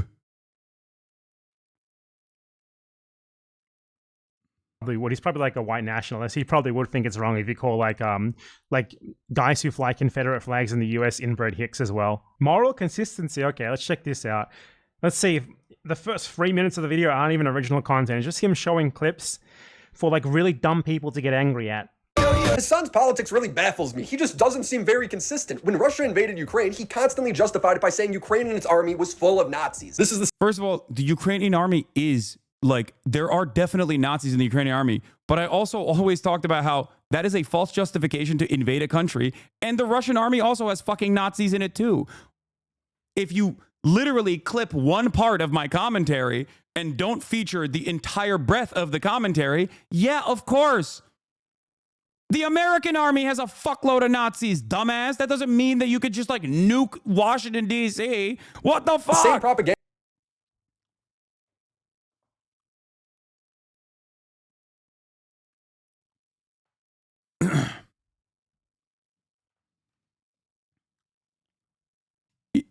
Why the fuck would I like a right-wing capitalist kleptocratic piece of shit like Vladimir Putin? It doesn't make any sense. He what the fuck? Anyway. And Russia pushes. It sounded like every citizen in Ukraine was on the verge of Did he say that he supports the invasion? fascism. The reason why a small amount of nationalist forces gaining prominence is additionally f***ing terrifying. It's like Tinder, okay? It can call. This clip is, or I can already tell, it's not him saying the invasion was justified because of this. It's just him saying, acknowledging that something existed. Cause a f***ing wildfire of nationalism because it's already baked in to the attitudes of the commoner, okay? Wait. This, he fucking said, wait, dude, I can't, oh my God. Yeah, I'm right. This is me criticizing Vladimir Putin. What is this? What is this dumb fuck saying?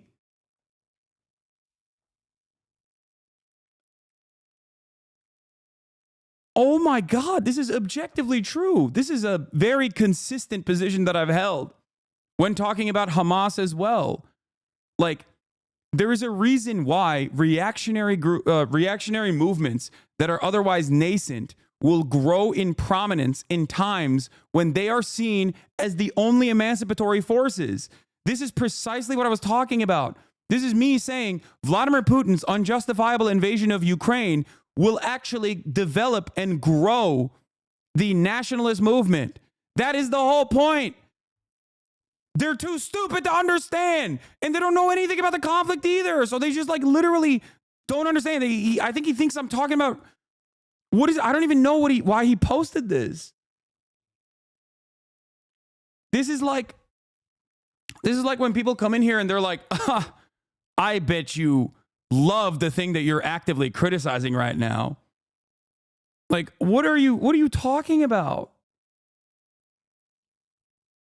I mean, this is one of my oldest takes from the invasion of Ukraine. Okay. I need to find it. It's like from the day of the invasion where I was like, does anyone have that tweet? Can you send it to me real quick? I just want to show you what I was saying there and what I have been saying and what I will continue to say because it's correct, which is when you invade a country, when Russia invaded Ukraine, they ended up making all of the paramilitary groups that might have had nationalist opinions or might have had fucking neo-Nazi opinions become the #1 defenders of Ukraine. It gave them prominence.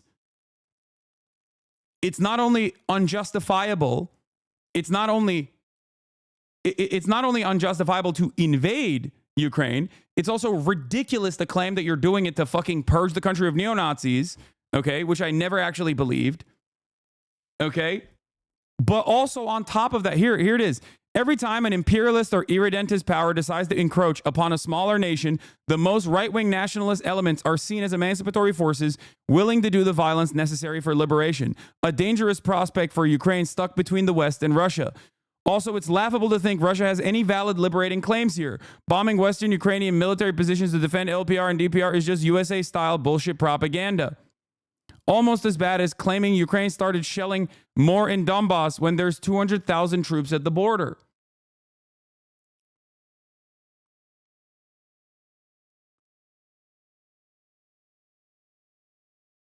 This is objectively correct analysis about how right-wing movements grow in prominence when the country is invaded. This is the same in fucking Iran. Okay? This is how Palestinians basically evolved into the Palestinian attitude towards Hamas shifted dramatically over the course of the last 3 fucking decades. This is a very consistent take. It's almost a universal truth.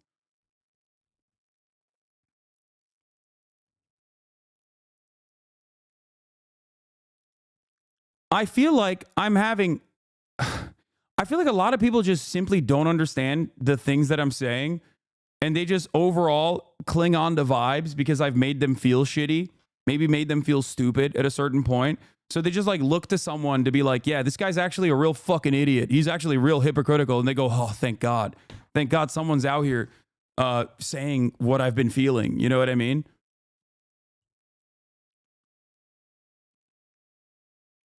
It's so strange that he clipped this objectively correct take to make it seem like I'm actually pro-Russia here. This is the exact opposite of being pro-Russia, dumbass. Every person already has like a predisposition towards nationalist tendencies. So the issue is when you start legitimizing the nationalist guys, boom, all of a sudden the country could turn fascist like that, okay? He justified Russia annexing Ukraine. What? Constantly. Regardless of whether he wants it or not, he needs it as a buffer state. Exactly. Russia's historic access into the Black Sea. How was that him justifying that? That was literally just like an explanation of why Russia invaded. And he takes it as like him endorsing it, I guess. Crimea, that's like... He just shows clips and you're supposed to take them the way that he's framing them when they don't even say what he's saying at all, for one. And for two, he doesn't actually explain like what is even going on, why you're supposed to think it's bad. Honestly, this video, it's not transformative enough to be considered free use. It's not. It's not. Like saying one line and then showing 10 clips of someone else is not transformative. Hasan should copyright strike this 100%. He should just copyright strike this. This would not pass in court for fair use. Hasan should just lawsuit this guy and everyone else who makes videos that are just like 5 minutes of a Hasan clip and then one word of commentary. These people should not be allowed to just make money by taking your clips, compiling them, and saying one sentence every 5 minutes. This is like 3 or 4 times more successful than his usual videos. He should not be allowed to get away with this shit. If you want to make a video criticizing someone, you should at least be expected to like respond to their clips for like at least half the duration that you're playing the clips. Ideally more than the duration that you're playing the clips, but I think that's a fair standard. This is not that. It's him saying... I've personally witnessed how some of these creators have influenced their audience to believe that you're pro-Russia and then equate it to pro-USSR, and it's kind of insane. They will type in all caps. They will talk about both entities but make no points. This is Red Scare 3.0. He's basically restreaming your content while ruining the context of your words while trying to frame you as a terrorist. It's genuinely insane. Yeah, it is what it is. Let's keep going. One sentence, and then he shows like 10 clips in a row. He's not even actually doing anything with the video. It's not transformative in the slightest. There's not like enough commentary here, enough criticism to qualify as fair use. Okay? He justified Russia annexing Ukraine constantly. Regardless of whether he wants it or not, he needs it as a buffer state. Exactly. Exactly. Russia's historic access into the Black Sea, Crimea, that's like historically and ethnically all Russian, majority Russian. This also is true. Like, Russia displaced the ethnic majority in the area, the indigenous population in Crimea, under the USSR many years prior to this conversation. And time again, I have talked about the historic relevance of this. Okay? Not only that, but Sevastopol was already loaned to the Russian government. So they already had a fucking military base there at the edge of Crimea. It's its access into the Black Sea. Russia has always used that.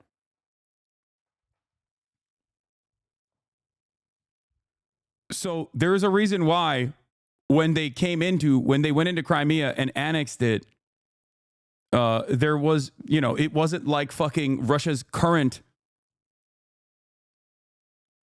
What is this, bro? You literally platformed a terrorist. You didn't interview him. You sucked his entire penis. Yeah, well, I fucked your dad in the ass last night too, but I don't see you fucking complaining about that. Possibly because he really enjoyed it. He's gay now, okay? Like, how am I supposed to fucking deal with this childish mentality? That person is not a fucking terrorist. You just think he is. That's it.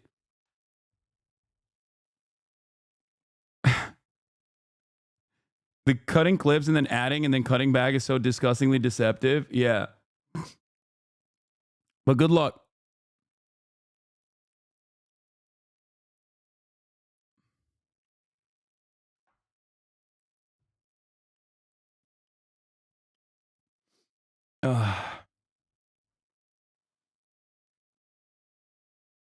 Nazis, everyone's going to be radicalized. But when it comes to a fundamentalist group like Hamas that theoretically would run the country, Hasan doesn't seem to have those same worries. He justifies it by using Republicans as stand-ins for Hamas. I'm saying that the gay people and the trans people that are living under those conditions in Gaza, right, see Israel as a far larger problem in their existence than they do like Islamic fundamentalism in terms of governance. That's not even like the same thing. He's talking about like homophobic attitudes in like third world countries, in colonized countries, and he's comparing that to Hasan. And I'm also again, oh my God, I've never watched a video where I'm so fucking right, and all of these fucking dumbasses are just like primed against me. So they just literally look at this and go, no, yeah, this is great.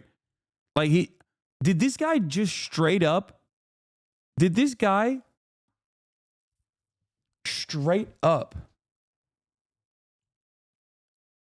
put my fucking W's on there? This is like the Fox News article. This is every anti-Hasan video, and I'm not joking.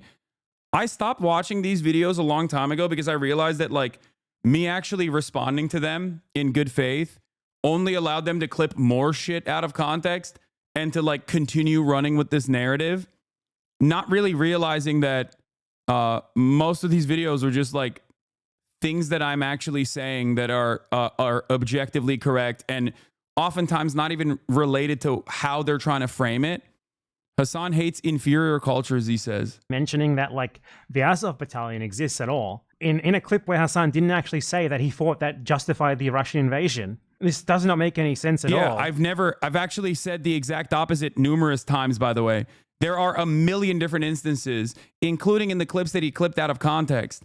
If we go back in time, now it's so fucking far back, but like if you go back in time and if you look at the actual VODs of the clips that he clipped from, that he didn't even personally clip, he just got it from fucking, any number of different like pro-Ukrainian, pro-NATO guys who have been using these clips and like recycling them over and over again in bad faith, you will find out that probably right after the context that was cut short, I immediately talk about how it is completely unacceptable that Russia used that as a justification. It is not a correct justification. It is a false justification to invade a country. It's kind of crazy.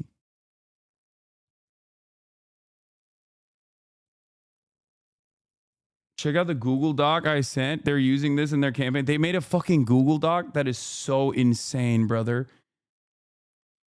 Anti-Semitism and terrorist propaganda on Twitch.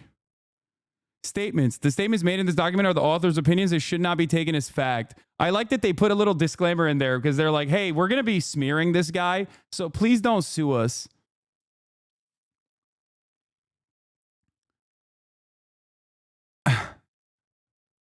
What is this Google Doc, dude?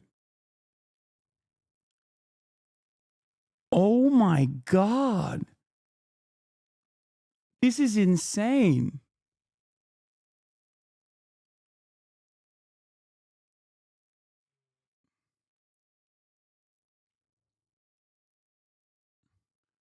Then they give him your email. My email is public.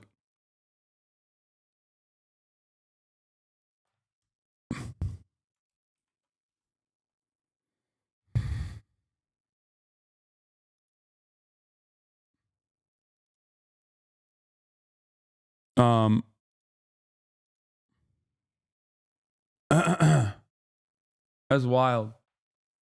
Better or worse in the woke games list? For context, we must go back to the formation of HasanAbi's channel and discuss neo-fusionism. Yeah.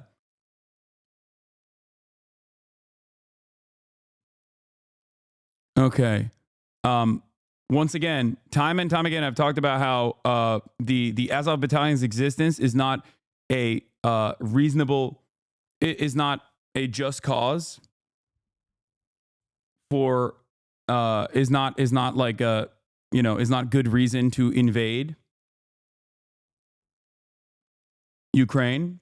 I'm sure that there are plenty of tweets that you can point to for that as well. Okay. I mean, I'm right here. I'm still talking about like Russia's, you know, invalid liberating claims. Like, it's pretty obvious that I'm anti Russian intervention in Ukraine, military intervention in Ukraine, I think, right?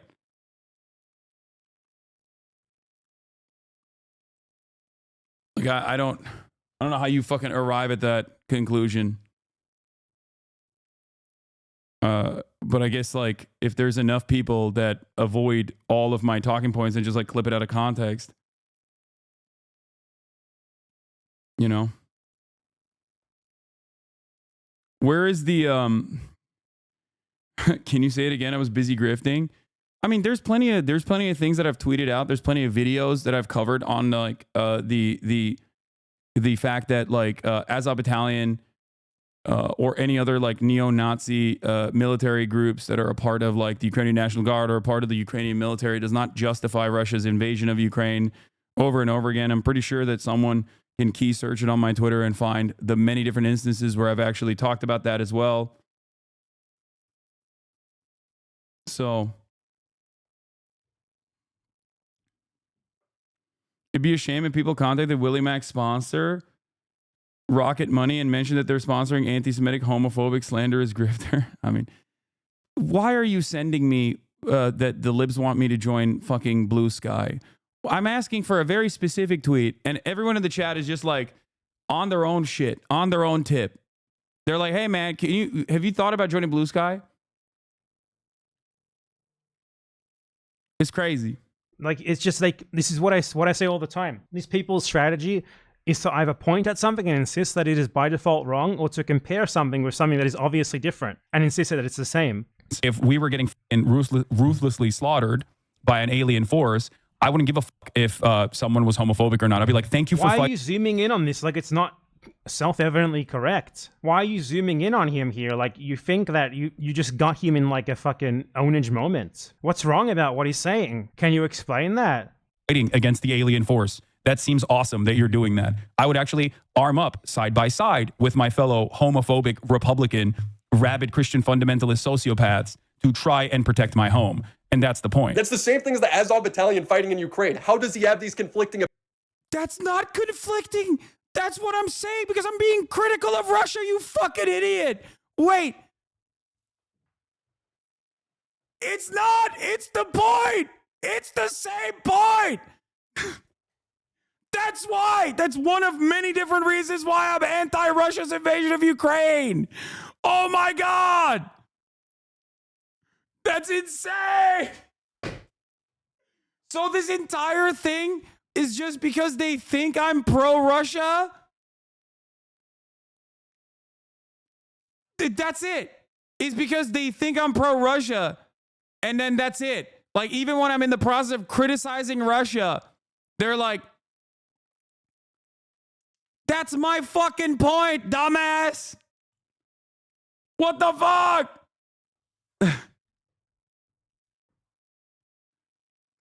I'm anti-Russia.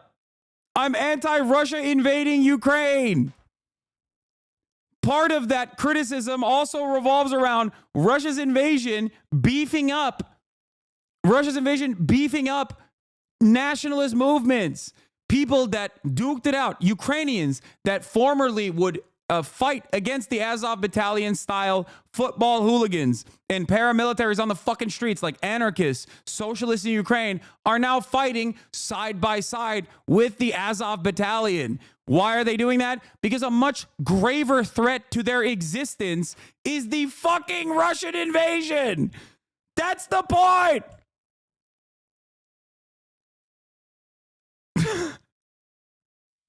This is so dumb.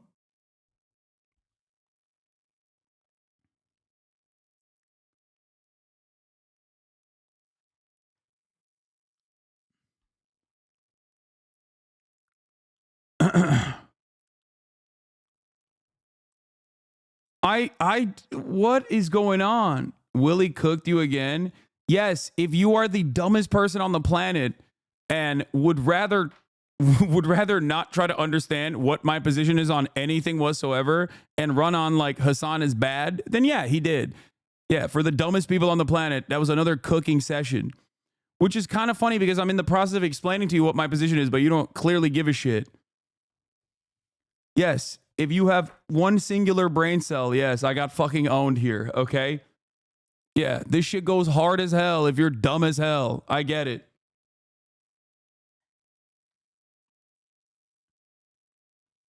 Yeah, another example of what I described is and I have used this example as well, Chinese nationalists and communists working together to fight the Japanese invasion, fight against the Japanese fascists.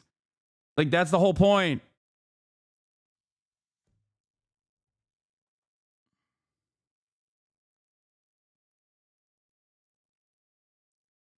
Now I understand why so many people fucking think I'm, pro-Russia, because they're dumb as fuck. I genuinely thought that there was like at least some like real disagreements here. And I didn't realize that it was because people were just getting baited off of like clips that are not only devoid of context, but are once again claiming that I am in support of the exact thing that I'm against. I didn't realize it was just motherfuckers are stupid. Maybe I should have watched this video. Damn, now I feel bad.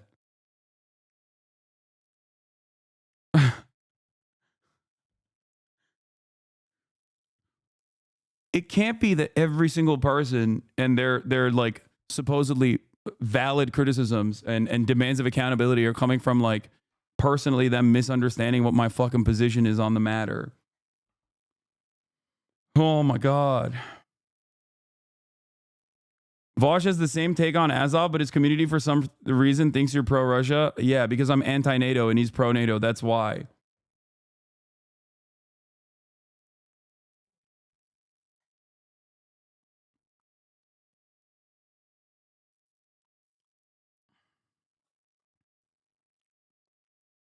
That's why he couldn't bring any point while you were debating him, and he had to rewatch his video to try to find something because the video itself doesn't have any fucking valid points in it either. Opinions. It makes no sense. It's not though, because the Azov battalion in Ukraine is not the only Ukrainian armed group. There's no reason for them to exist. One, the state supports them existing, which is bad. Or two, they have too much power so that the state is too scared to get rid of them, which is also. I think it's the second thing, but it's not even Azov battalion anymore. I mean, they took the Azov battalion and just like placed it firmly within the ranks of like the Ukrainian National Guard originally, and then and now they're just like a part of the regular armed forces. That's it. And inevitably, that is going to be a major problem for Ukraine. But obviously, That's neither here nor there. That's like completely inconsequential in this moment. Azov is now the 3rd Infantry Battalion. Yeah. Yeah, this is, what is this? This is the tweet. I mean, this is one of the instances. Denazifying Ukraine was Russia's ridiculous propaganda for invading Ukraine and occupying it. So why is it that when Israel makes this ridiculous claim, Westerners are so quick to believe it? You cannot eradicate Hamas by bombing Gaza. Oh, here it is. This is it. Oh, it's the same fucking take. Yeah. I said this day one of the invasion of Ukraine about the denazification narrative. Every time imperialist or irredentist power decides to encroach upon a smaller nation, the most right-wing nationalist elements are seen as emancipatory forces willing to do the violence necessary for liberation, a dangerous prospect for Ukraine stuck between the West and Russia. And it's true. Once again, being a leftist is about being right, but being too early. Okay, if you arrive at the correct position too early, people will yell at you over and over again. And even if they personally decide that, you know, your conclusions were correct and they finally arrive at that position, the hatred that they feel for you is so powerful that still remains. There's hella people right now out there who are like, damn, I actually do agree with, that maybe don't personally say they agree with my position on Palestine, but like they have arrived at that conclusion after a year of genocide. Okay. But because of how I made them feel early on, they still carry on that resentment. And the same thing always happens. The Gamba takes. I said early on, a crypto casino that created a fucking website with the explicit purpose of driving viewership and driving new audience members to their actual crypto casino was going to be devastating. Paired up with the reality that they are not going to hold on to any sort of like serious, rigid guidelines, no terms of service whatsoever, that was going to be a Nazi pedophile shithole. I was right. And many people in XQC's community at the time despised me for it. XQC despised me for it. I'm sure that former fans of XQC now agree with that position.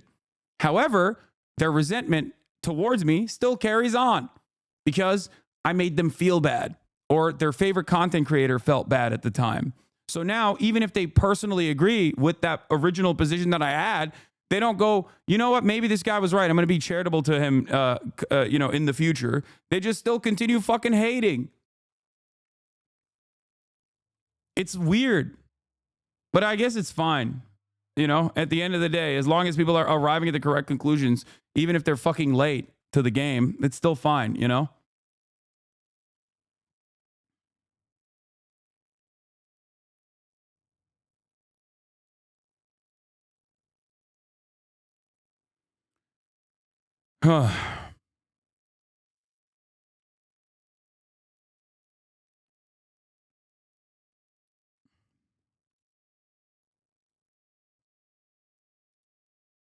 Bad. You don't need like a specific armed group for neo-Nazis. In Palestine, Hamas is the armed group. It's the only real armed resistance, aside from other armed groups that you also hate just as much. Ukraine is a country with a real military. Azov is but one unit.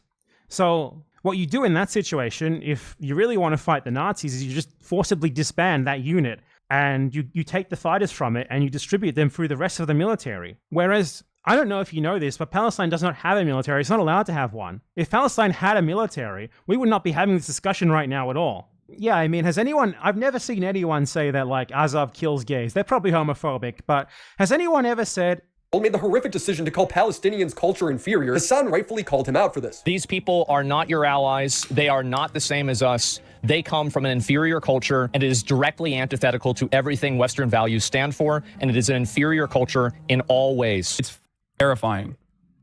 Like, saying they're inferior, saying they're evil to justify the death and destruction that befalls them is so horrifying. Because remember, Hasan would never call another culture inferior. He would never do that. I don't agree in theocracy at all. But like, wouldn't that mean that it would be inferior? Or, no, I wouldn't say that any culture is inferior to one another. All life must be cherished. Their lives are no different, even if they disagree fundamentally with you. But if we just go back to last year, Hasan was justifying China's invasion of Tibet for the same reason. Their inferior culture. He says China's imperialism is good because they focus on taking over the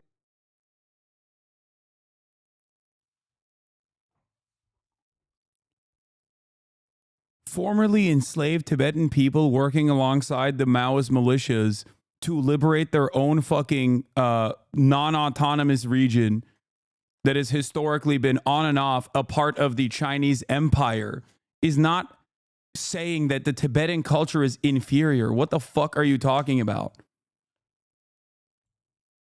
What? Slavery and feudalism is not a fundamental part of Tibetan culture. Okay? That is precisely the fucking reason why it was actually the formerly enslaved Tibetans that fought against their slave masters in the process. Dude. What the fuck?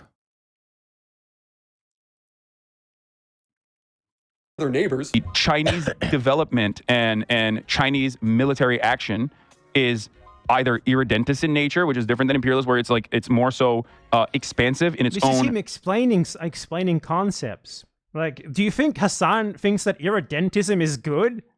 What? This guy sees an explanation, he takes it as an endorsement.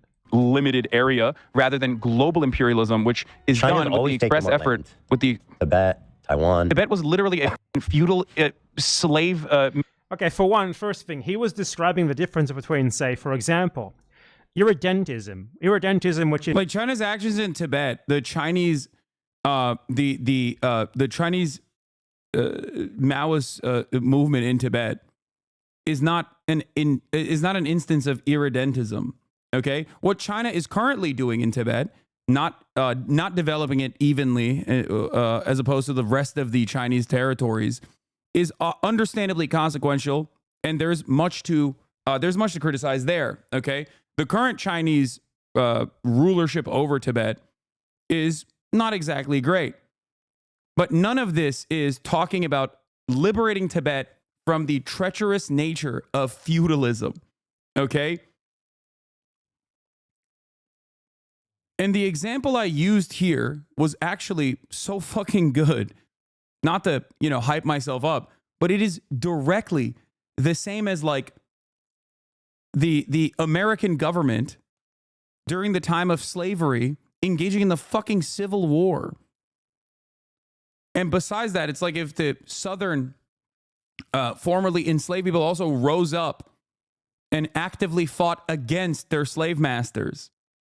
Is like, my country has a right to take this state, this smaller country that is on our border or whatever, versus like American-style globe-spanning imperialism, where it's like, we want to essentially control as much as we reasonably can every single country in the world and force them to pursue our own interests.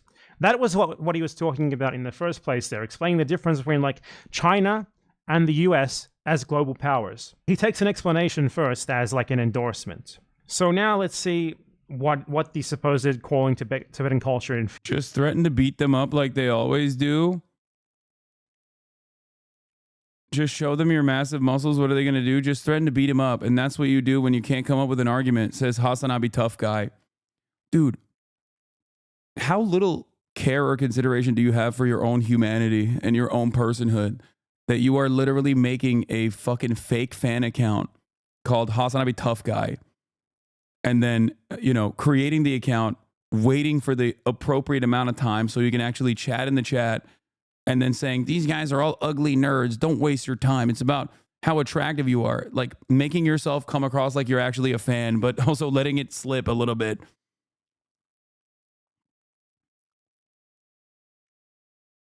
It's such a wild thing to do, bro. This is what I think of you, just so you know. It's giving this. It's giving this.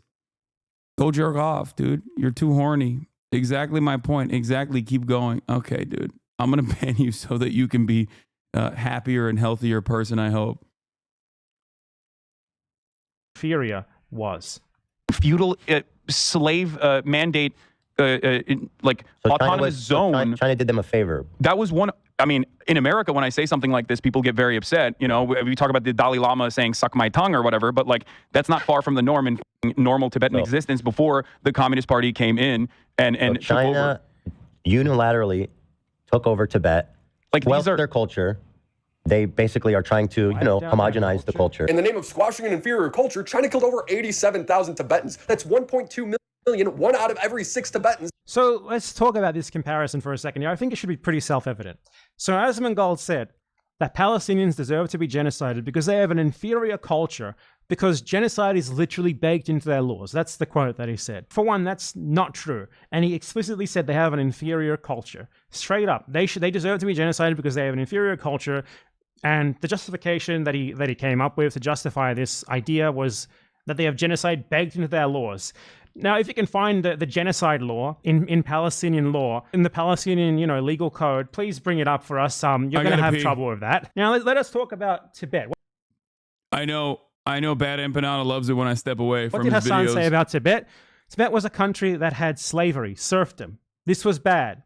When China invaded Tibet, it abolished slavery and serfdom. This was good. Do you think that slavery and serfdom are like protected cultural characteristics? Is that the argument that you're making here? Is that genuinely what you believe? So would you say that it was genocide when the North attacked the southern US and forced them to abolish slavery? Was that genocide, my friend? I would like to see your answer to that question. Now, perhaps slavery and serfdom was indeed the culture of someone in Tibet. Like a tiny, tiny economic and social elite. But it certainly was not Tibetan culture. Do you think that most people in Tibet owned slaves and had serfs? Obviously, such a system could not possibly exist. Such a system requires a minority to exercise control over a majority who are the slaves and the serfs themselves. So, you compared there someone making up bullshit to justify genocide with someone invoking something that actually really did exist and that really was abolished as a result of the Chinese invasion, which was literal fucking slavery, like a socioeconomic system of oppression. Like the whole video is comparing things that aren't the same and insisting they're the same, apparently. I do not give a shit about preserving the culture of like a tiny slave-owning elite anywhere in the world. Do you? I would hope not. I would hope that you can see the difference in feudal lords in Tibet owning slaves and Asmongold saying that Palestinians believe that in genocide, so they deserve to be genocided. Something which is not true. Asmongold outright said that, Palestinian culture, all Palestinians are inferior. I do not think that saying that slavery is bad and it's good that it was abolished is the same thing as that. By the way, this is the first. That's crazy, by the way. Like, slavery is not someone's culture, man. What the fuck? Like, what are we talking about?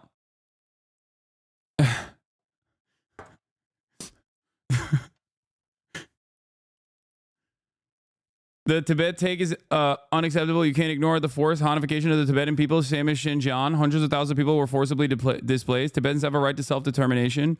British also used the caste in India as a justification for the empire. No, you're misunderstanding my position. Okay? The original... You're not wrong about Hanification. I have never said that Hanification, just like Russification, was a major L for the USSR. Hanification is on principle a unacceptable thing that the Chinese government does. Okay? This is correct. Your take on that is correct. I agree with you. This is not my position. Okay? I don't agree with that at all. And I think that that is part of the ongoing issue. Also, it's hilarious that you said Tibetans have the right to self-determination. British also use the caste as India in its justification for the empire. The British literally utilized the caste system and kicked it into high gear. And I know you know this because you yourself are one of my anti-China Indian chatters. I know you know that. Okay?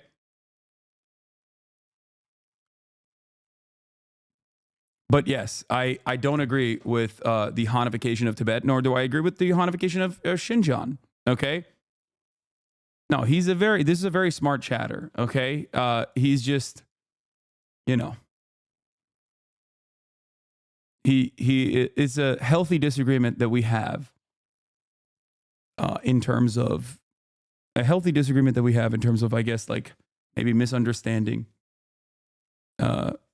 my position on China. British used the caste to also justify their empire. They are liberalizing us. They also used caste at the same time. Yeah, that they are liberalizing us. No, I understand. In terms of the initial movement in Tibet, how do you justify utilizing like actual existing Tibetan groups as armed militias that rose up against slavery? Like, that is not a embedded part of Tibetan culture. I disagree with that. The continued Hanification is unacceptable. These two things can be true at the same time. And they are true.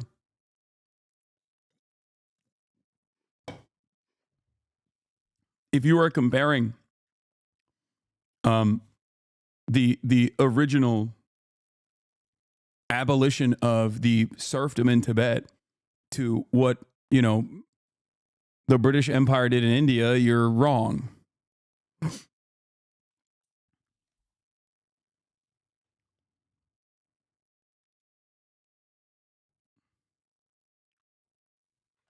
Would you apply this to slaveholding indigenous Americans vis-a-vis the colonization of America? No. Okay. I would, however, use a much better example, which is the one I used in that conversation with Ethan, which is that what China did in that circumstance was not dissimilar to the Civil War, I guess. Yeah, black soldiers in the Union during the Civil War.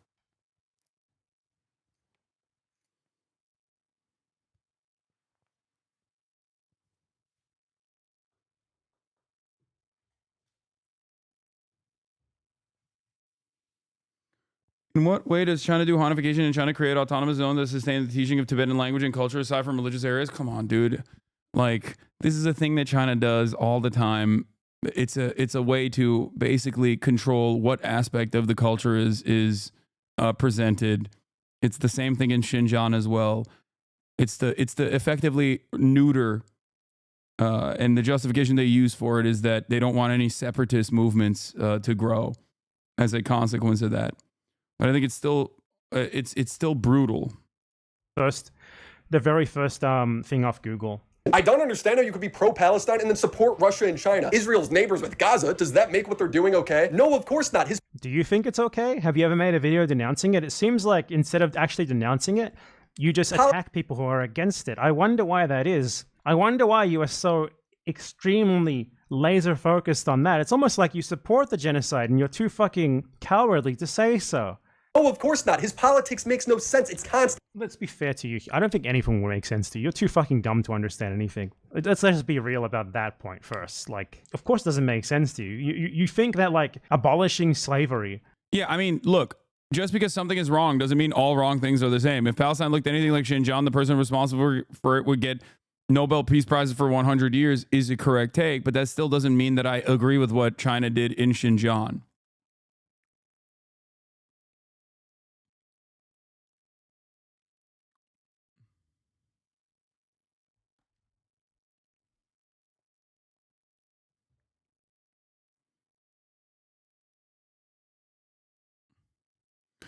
China did not civilize Tibet. I'm not using this as a civilizing of Tibet as an argument or a narrative.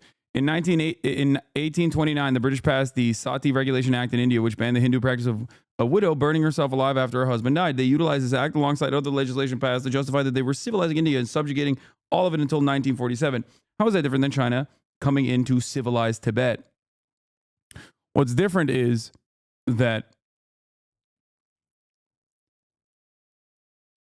England, the British Empire, and India have a very different dynamic than China and Tibet.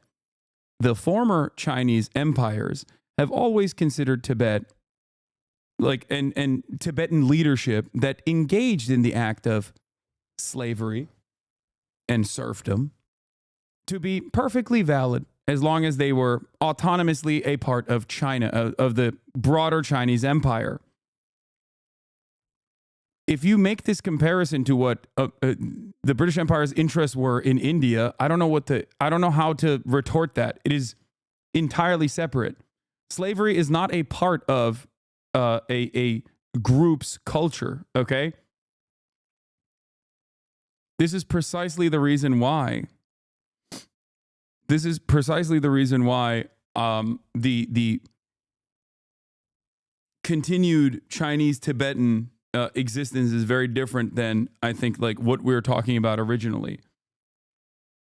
Unless you personally think that China invaded Tibet and, you know, and basically decided like we're going to use slavery as a justification to kill a bunch of Tibetans, even though the army was directly fighting alongside the Tibetans. And it was an early movement that was initially comprised of Tibetans. I don't know if you know this, but people don't like being enslaved and being relegated to not even a caste system, but just like straight up brutal fucking practices enforced by the Dalai Lama.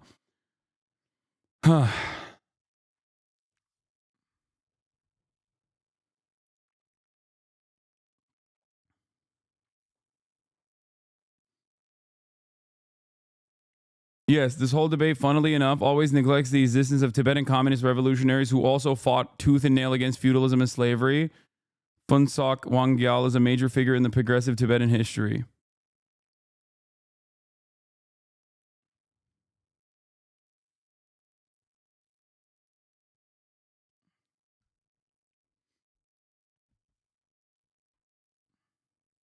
The issue was joined in 1956 to 57 when armed Tibetan bands ambushed convoys of the Chinese People's Liberation Army.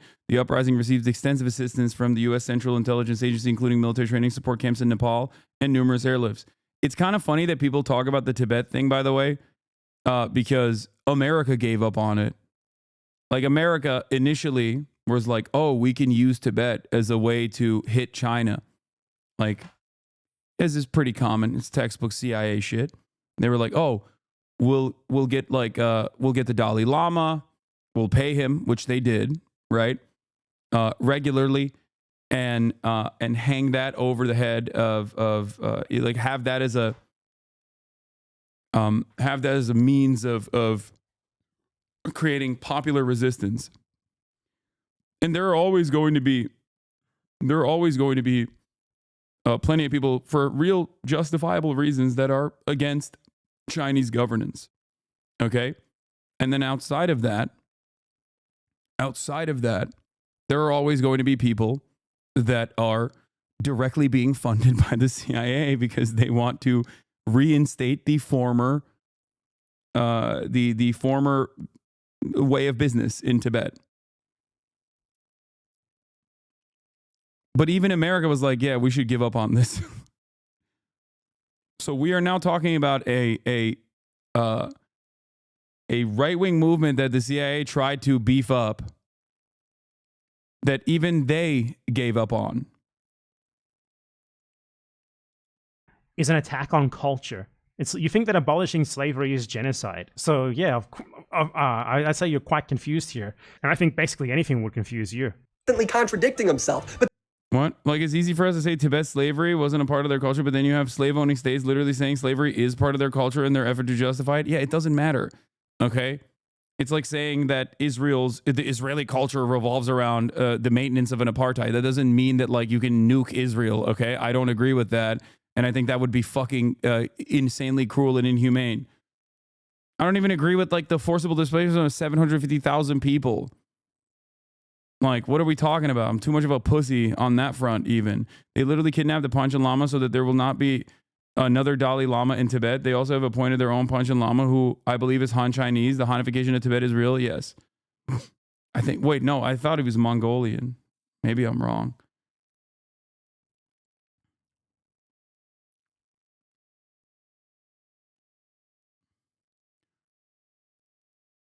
But then you realize that he's America bad all the time. That's it. Let me explain to you 2 principles that you should keep with you, coming from a person who's Turkish, okay? When you look at a situation in the Middle East, you look at what the local government is and who the Western forces are. Never align with the Western forces. That's a principle that you could take home with you if you want to actually be moral or if you want to be smart about... Notice how he can't actually explain to us how this is wrong? Oh, you just say America bad, America bad. Why do you talk like a 12-year-old? Why are we not able to actually engage with what is being said and just show clips? Why? You haven't responded to fucking anything this whole video. You just show clips. Again, Hasan, copyright strike this guy.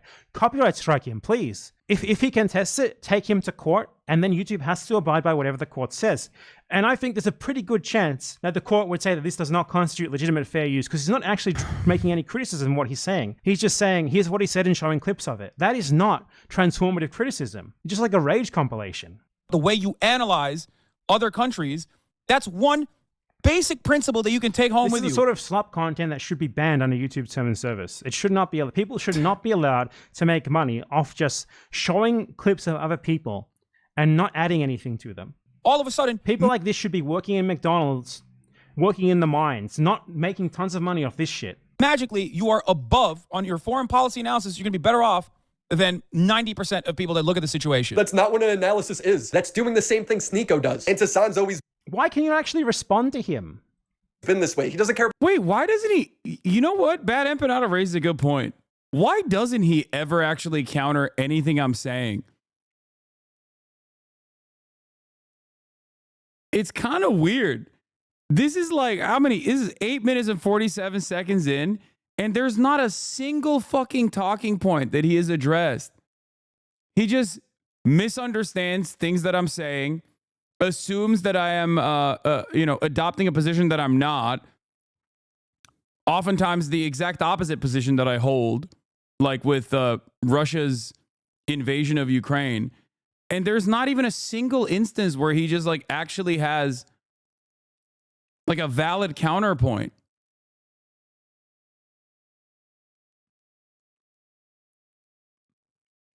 If you watch this video and you knew the breadth of my perspective on any number of these different issues, you'd be like, I don't understand what the fuck's going on here.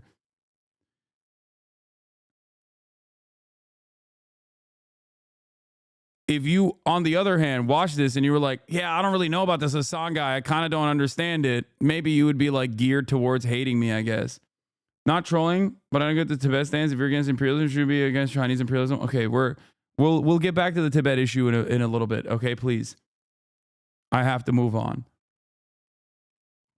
The answer is a deorbiter. He has no positions. That's what's so beautiful about this. He can operate as though he's like completely separate from Destiny, even though very clearly he's just like rehashing whatever fucking thing that he saw on the Destiny subreddit. About principles or being morally consistent. Do I think that this could be a dangerous precedent? Absolutely. But the right has been doing this for a very long time. Yeah, but they've been able to. That's the point. I know, the point is they're wrong, and I hate them, and I hate their tactics. But no one cares about being morally consistent, or no one cares about. I do. I care about that. I know very you much. do, but in the end of the day, he just wants his side to win at all costs. It's tournament. Wait, what? That's a debate with Kyle Kalinske about free speech absolutism. And I don't even remember what I'm actually, like, you can see it. You can see it says free speech absolutism. That clip is like 6 years fucking old. I don't even remember what the position that we're talking about. That is so devoid of context. I don't even know what the fuck he's trying to say here.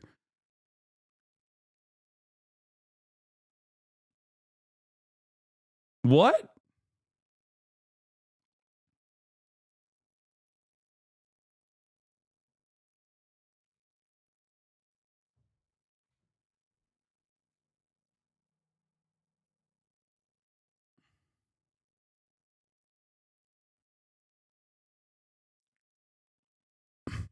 Well, yeah, because his side is actually, a side that actually wants good things, and the Republicans want to institute, like, bad things. I think that's probably why he's saying that, right? It's fucking obvious, right? You'd be sitting there abiding by your principles as Hitler puts you in a camp. Well, no, he wouldn't put you in a camp. You'd be by his side. But you know what I mean. Like, playing by your morals and principles, while people who don't... You are literally explaining that people tend to care more about a narrative than the actual truth, which is literally what this loser is taking advantage of right now.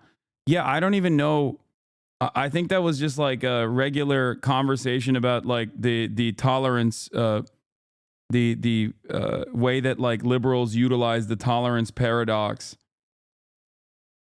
the way that Nazis utilize the liberals' tolerance paradox to just,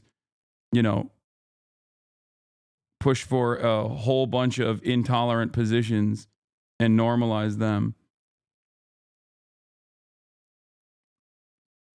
Ironically, that's what he is doing here as well to a certain degree. He's utilizing like liberals' tendencies to be like, well, there's certain positions that I take as truth. There are so many anti-Hasan videos like this. They have their own lore and their own shorthand. A video can just be 100% dog whistling the Reddit post and get 1 million views. Yeah, I know. It's fucking nuts.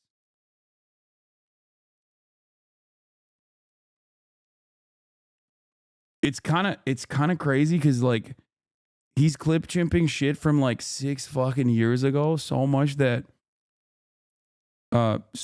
that like I don't even know exactly what he's talking about here. Like I've lost the plot on my own fucking commentary. I don't even know what he's disingenuously framing. Play by them, work to like destroy you.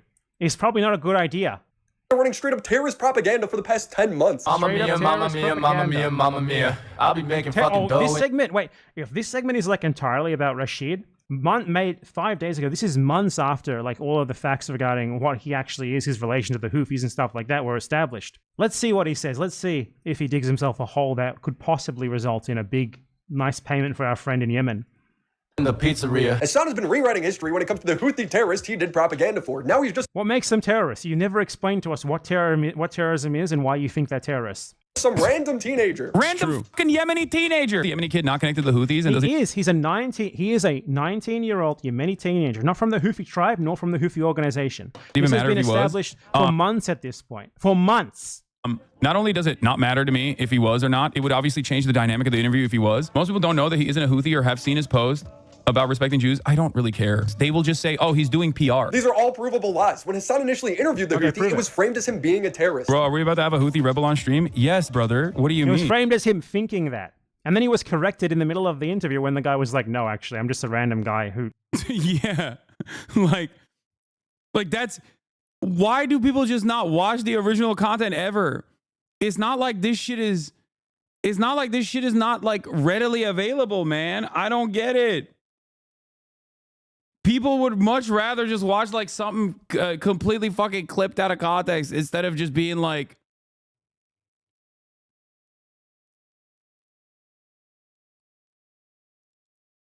uploaded TikToks. Excuse me. Of course I'm about to have a... I'm a journalist, okay? This is journalism. When Hasan asked if he was Houthi, the guy did not answer, instead referring to the Houthis' justification for pirating commercial ships. Wait, he did. That's just a lie. He straight up did. And not only did he do that, but every single real news outlet that has covered it since then, even fucking Fox News, openly recognizes that he is not a part of the Ansar Allah movement, nor is he a fucking militant. At most, they say he is pro the Houthi government. I don't know if he is allowed to speak on this. I don't know if he's like actually a part of the groups at all, or just like simply... He said, no, he doesn't actually know. He said, this is just contradicting the clip that you just showed because he didn't actually know. TikToker, you know? Like, you shouldn't show clips that just contradict what you just tried to imply. You know what I mean? I don't know how to ask that in the best way possible, though. Yeah, I feel like we can ask it pretty directly. His answer is he's a Yemeni who stands with Palestine. Hasan will go on to greenlight the... He's a Yemeni who stands with Palestine, so he did not say that he is a member of the organization or anything. That's your proof that he is? I think we should at least ask a decent defamation lawyer about this. His mission of attacking civilian commercial ships on behalf of him and his entire chat. We think attacking civilian... Look at his fucking face there. That is like wow, that was incredible. Did you see him? Where is it? I feel like we can ask his mission of attacking civilian commercial... Look at like the fake outrage face. Ships on behalf of him and his entire...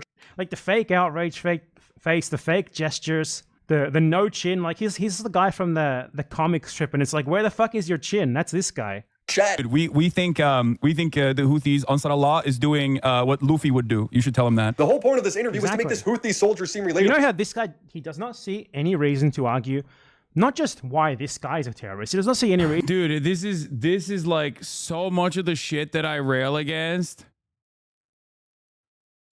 Just packaged, sandwiched into one like 35-minute video.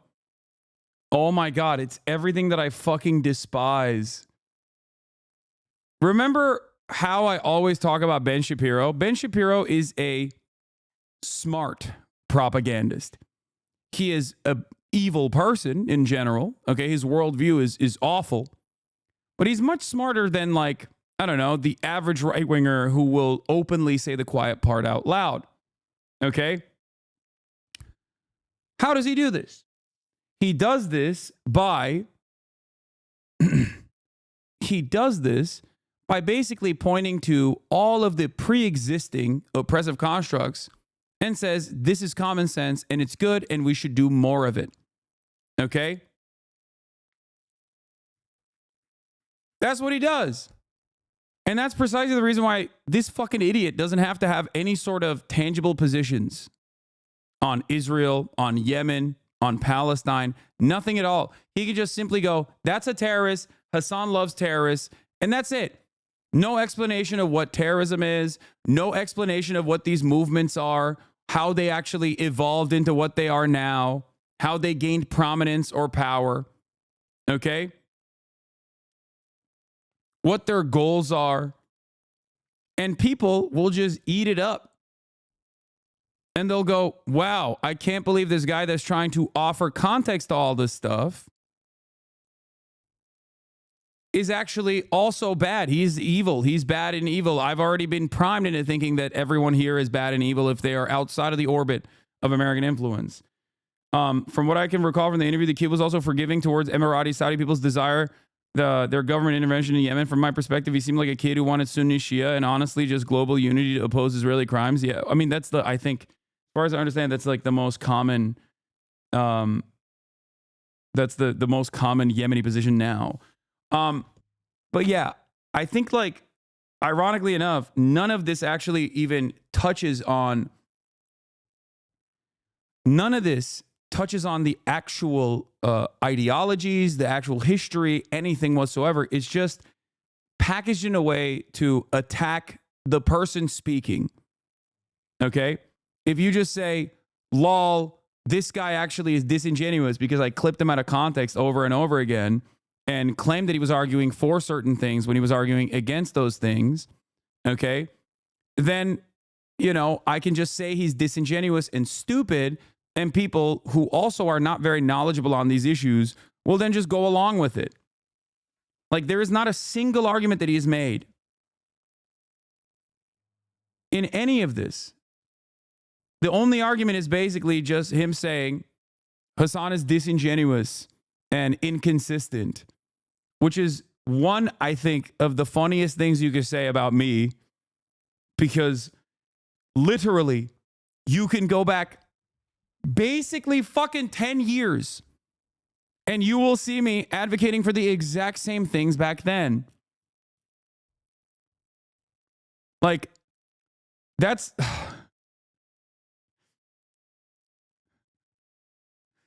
I don't know how to get this through people's heads. Like,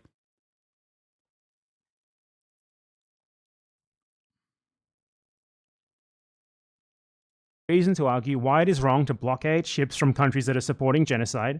He does not try to argue, you know, how this guy is linked to that, how the Houthis are terrorists. He does not point to any sort of specific anything. He just feels that it's a default that everyone should agree with. When if you cornered him on this, do you think he could tell you? Like, I'd love to get this guy on stream and say, okay, hands up, show us your hands, no Googling. Explain to us in 5 minutes or less how and why the Houthis are terrorists. Not even that guy, how the Houthis are terrorists. I would fucking love to know that. He's just like me and you. One of his viewers would point this out and Hasan would tell him to shut up. Maybe explain why you're trying to get this type of humanizing information from. Okay, shut up, chatter. Come on. It's not like, that's crazy. What does he have to say to dumbass? Yeah. Why am I humanizing a 19-year-old who's only known genocide his entire life? Okay. Yeah, that's really fucked up, dude.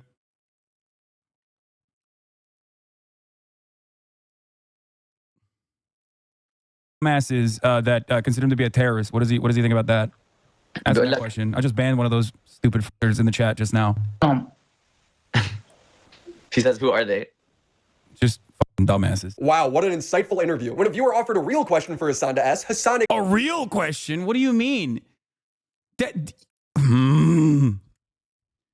That's not a real question. That's someone being a disingenuous asshole. That's someone being a gross little Islamophobic freak. What the fuck? What the fuck? That's so crazy.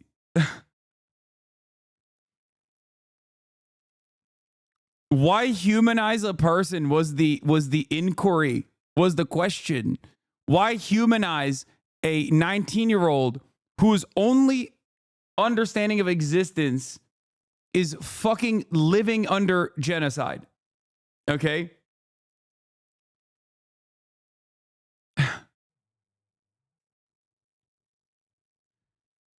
You only agree with this position if you're a fucking monster, okay? You only agree with this position if you're a monster and that you also have associated this person with whatever fucking false idea that you have of what he represents. Ignores it, instead asking about food. Okay, what else do I want to ask? What else do I want to ask? So, like, I mean, he's...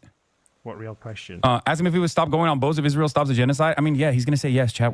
They've already said that. That's why the blockade is being carried out, to stop the genocide. And for one, he's not even doing that. He's a guy who visited one of the boats because it's a literally fucking tourist attraction that anyone can visit. The organization has straight up said that numerous times. What are you talking about? Those are like dumbass questions. Has he ever had like Western food? Great question. Hasan has woven an imaginary personality. How dare you treat this? Wait, why would I reassert that same position? Like, does this fucking idiot actually think this dude, who's not even associated with the fucking Ansar Allah administration, is going to say, no, we love taking over ships, we're going to keep doing it?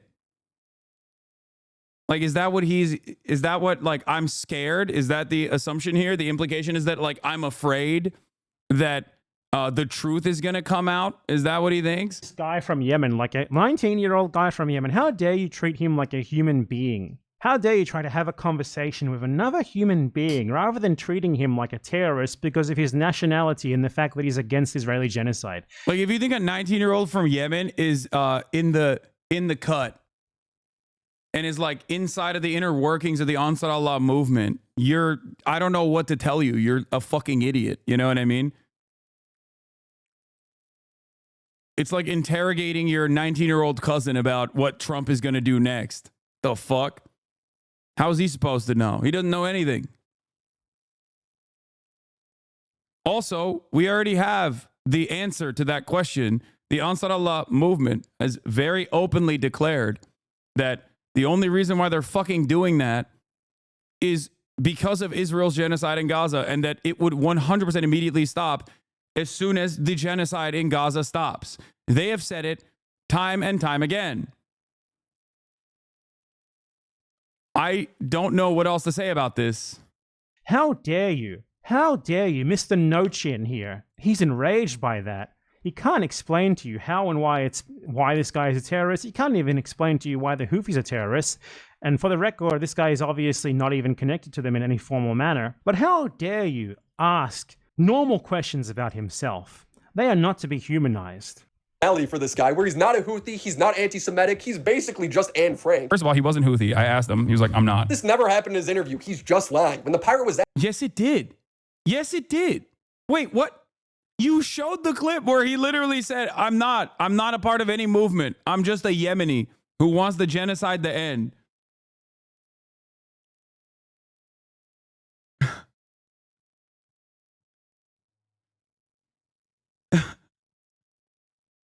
What the fuck? You literally showed the clip and then you said, I don't believe him.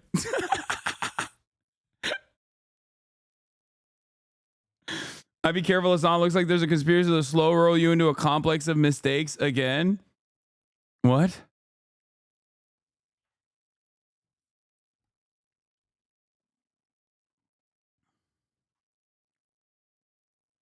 It's kind of funny because like the weirdos in DGG were like also I think they had him in a Twitter space or something, Rashid. And they were like, are you part of the Ansar Allah movement? Are you part of the Ansar Allah movement? And apparently he like responded as like, no, I'm not, or something like he misunderstood what they were saying and said like, the people of Yemen support the Ansar Allah movement. Of course they're going to say that. That's like their government, okay? Including people who literally had fought in direct combat against the Ansar Allah movement since the blockade was implemented, have said, we're putting down our arms. We are now, one. We're all against the genocide in Gaza, and we are all a part of the same movement. So he said, I don't really remember exactly what his response was. Either he said the Houthis are Yemenis, or he said that like the people of Yemen stand with Houthis or something. I don't know, but they misunderstood what he was saying and only used Google Translate to understand what he was talking about. I think he said every Houthi is Yemeni and didn't understand. Yeah, I don't fully remember what it was because I don't fucking keep up with this person at all until it, is directly put in front of me. But because most people don't fucking speak Arabic, they just basically said, "Oh, it's proof." He said he's a Houthi, and they ran with it. Asked if he was a soldier on. The pirate was so he's a pirate, he's a Houthi terrorist, he's all of these things that you would need to actually prove in court. Instagram, he replied yes. Now his Instagram was banned. But oh, here, this is it.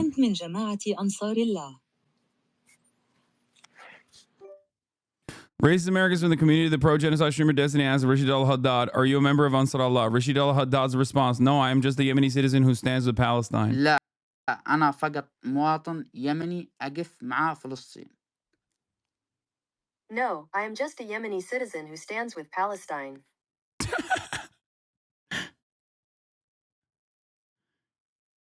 What is this? Rashid al-Haddad destroys Ethan Klein. Ethan Klein is a nobody. He's acting like a child. He's speaking nonsense. I swear he does not know anything. He tries to take attention away from what's happening in Palestine. Rashid al-Haddad rejects slanderous anti-Semitism allegations against him. We do not hate the Jews. We respect every Jew Christian who stands with Palestine. We do not confuse them with Zionists. He debunks anti-Semitic conspiracy theories. We all know that America is at the head of Israel. Rashid al-Haddad rejects the terrorist label. He's a civilian. He says it's actually Israel who is terrorist and creates wars.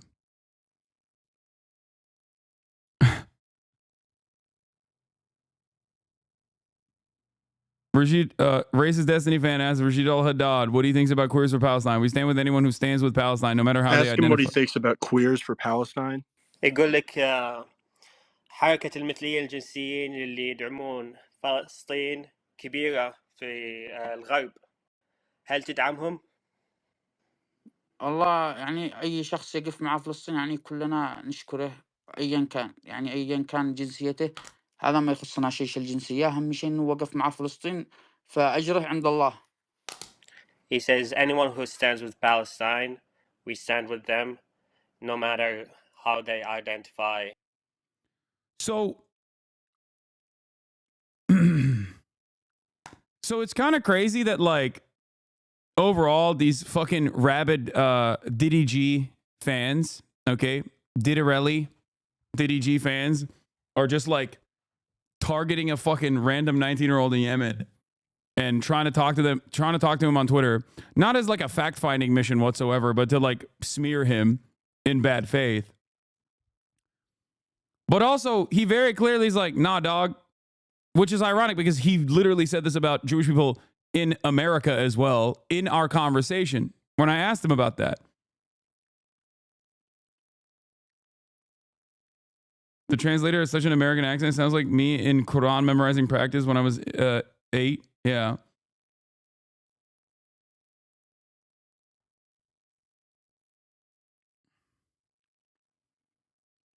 So one must first ask the question, why are they even doing this? And I know what the reason is because they want to clip him out of context. And even when they don't get the actual fucking context, even when they don't actually get the fucking, thing that they want to get out of it, they still turn around and slander the dude anyway. And they don't even give a fuck about this 19-year-old. The only reason why they're doing it is so that they can fucking grab onto this and be like, Hasan interviewed a terrorist. We stand with him and just like that. بعيدا ولكن عندما نقول إسرائيل إرهابية أنتم تشاهدوا ما تفعل إسرائيل هل يحرق طفل عمره لا يتعدى سنتين. But when we say Israel is terrorist, you see what Israel does. It burns a child who is not more than 2 years old. فالشعب اليمني يقول أن يرفعوا الحصار عن فلسطين وأن يذهبوا عنهم بعيدا فقط. Who would win a rabid fan base trying to get a gotcha or a 19-year-old Yemeni kid? It seems like it's هذا ما the... يريدها الشعب اليمني. الشعب اليمني لا يريد الحرب أو الإبادة الجماعية، فقط يريد السلام. The Yemeni people say about lifting the siege on Palestine and that they should go away from them. This is what the Yemeni people want. The Yemeni people do not want war or genocide. They only want peace. الجميع يريد السلام، ولكن إسرائيل هي الإرهابية، وهي من تنشئ الحروب، وهي من تفعل وتقتل وتنهب وتسرق وتأكل. Everyone wants peace, but Israel is the terrorist, and it is the one who creates wars, and it is the one who does, kills, loots, steals, and eats. قل لها. Okay, I'm done. I just like so fucking ridiculous. But this was still documented in news articles. What does it mean if he's a soldier anyway? Let's say that he was a soldier. By the way, Healer Klein said that she was a soldier. So, okay, let's say that he said that he was a soldier. Could you explain how that makes him a terrorist exactly? Is being a Yemeni and being a soldier terrorist? At the time. And who is the current government? He's also said he's a civilian. Like, I think like a lot of this also gets lost in fucking translation. He has repeated time and time again that he's a fucking civilian. Governing body in Yemen, it's the Houthis. Stop believing. Oh, so the Houthis are, you recognize the Houthis as a legitimate government of Yemen. Thank you for that. Thank you for taking a firm stand against the American foreign policy line that actually the Saudi-backed, US, Israeli-backed government is the real government of Yemen. Thank you for your recognition. We appreciate it. Terrorist? In this live from Hasan. Many people said, oh, he's hiding it. He's PR trained, which is really funny to say about like some random... Did you look at that guy? Did you PR trained? Dude who can't even speak English. You said that. It was because he wouldn't answer the only two serious questions you asked. Oh, okay. That's interesting. I mean, I don't know. I feel like he's very media trained, surprisingly. But, okay. Now, I used to think Hasan just had zero critical thinking skills, but... Wait. Yeah. In that moment, I thought that, like, the way that he was communicating was much fucking better than how I would expect a random 19-year-old to communicate. If you fucking encountered a random 19-year-old, this doesn't mean that he is like a part of the fucking Houthi PR. Like, what the fuck? Oh my God. Oh my God.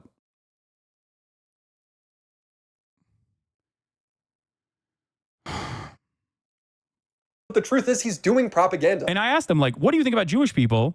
What if I were to tell you that, like, Jewish people are leading the anti-Zionist movement in America? And he was like, that's great. I love them. That's awesome. Anyone who's against Israel is my friend. Even here, Hasan is completely over-embellishing what was... No, I'm not. That's like almost verbatim. First of all, it's like literally a year ago that I conducted this interview. Okay? A year ago. And nobody gave a shit. They only brought this back again to be like, we need to cancel this man. Ask him what he thinks about the fact that in America, some of the like leading groups that are pro-Palestine are led by Jewish people who are anti-Israel. How does he feel about that? He's saying anyone that supports Palestine, we're with. Hell yeah. So Good shit. That's it.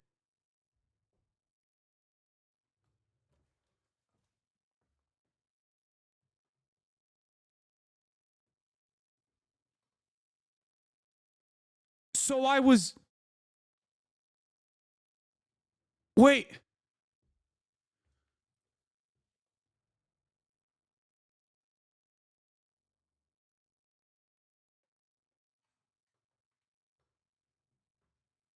Wow, I really rewrote history there. Hold on. What? How did I rewrite history there? What? Critical thinking skills, but the truth is he's doing propaganda. And I asked him, like, what do you think about Jewish people? What if I were to tell you that, like, Jewish people are leading the anti-Zionist movement in America? And he was like, that's great. I love them.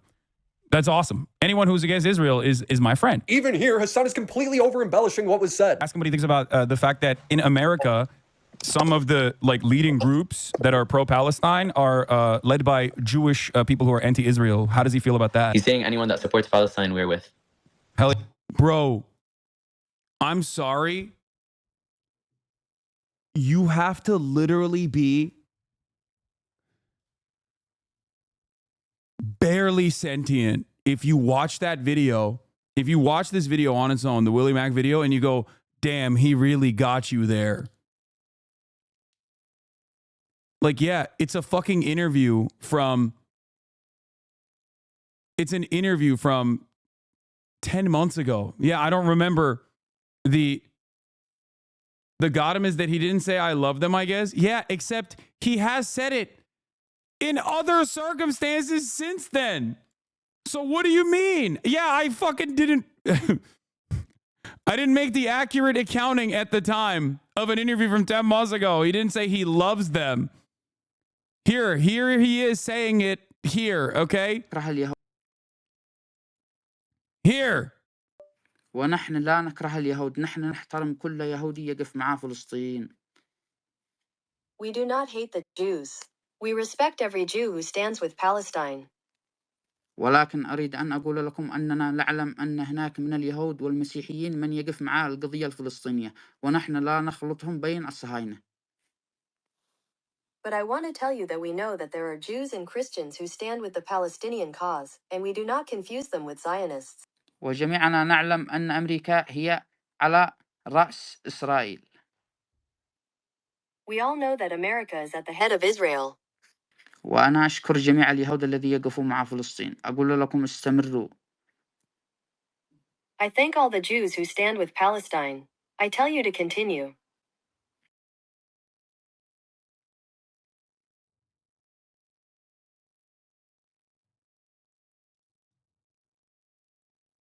Oh, yeah. That's it. Okay. How is that, like, contradictory to what Hasan said he said? Any plans to explain? That's all he said. The same media-trained answer he's been giving Hasan all night. Hasan goes on and compares him to Anne Frank. He is a person whose only experience is like, it's literally like... Yeah. Do you not know anything about fucking Yemen? Yemen was subjected to a 10-year fucking long Saudi American-Israeli genocide. He's 19 years old. This guy, when that began, he was a fucking child. He was like 9, 10. So yeah, comparing him to another child who endured genocide, yeah, I would say that is a fair comparison. It's a way fairer comparison than any of the comparisons that you've made here.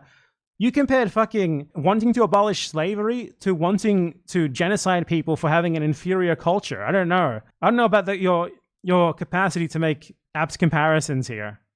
Like talking to fucking Anne Frank, basically, okay? Being able to talk to Anne Frank in real time. Now, I don't remember Anne Frank being part of a militia group that boarded commercial vessels and took captive. So if Anne Frank was a part of the Warsaw Ghetto Uprising, do you think that it would be invalid? If I had the capacity to talk to someone who participated in the Warsaw Ghetto Uprising, do you feel like that would be inappropriate? No, the only difference here is that you think brown man bad, brown man terrorist, brown man, even if he's, brown child only experiences genocide, only understanding of the world revolves around being genocided, is still bad. Okay? You know what? Maybe Anne Frank should have been... Okay, to be fair, he probably doesn't know what the fuck the Warsaw Ghetto Uprising was, so, because he's an absolute moron. Part of a militia group that boarded commercial vessels and took captives. Maybe she should have. I wish she would have. Are you against, blockades on Nazi shipping? Are you against Jewish resistance to Nazi shipping? Do you think that if Anne Frank was a member of a resistance group, she would have been a terrorist? That's the implication that you're making here. And I'm not sure. That's insane. That's an insane fucking thing to say out loud. Who the fuck would agree with this? Why are people just... People are so stupid, dude.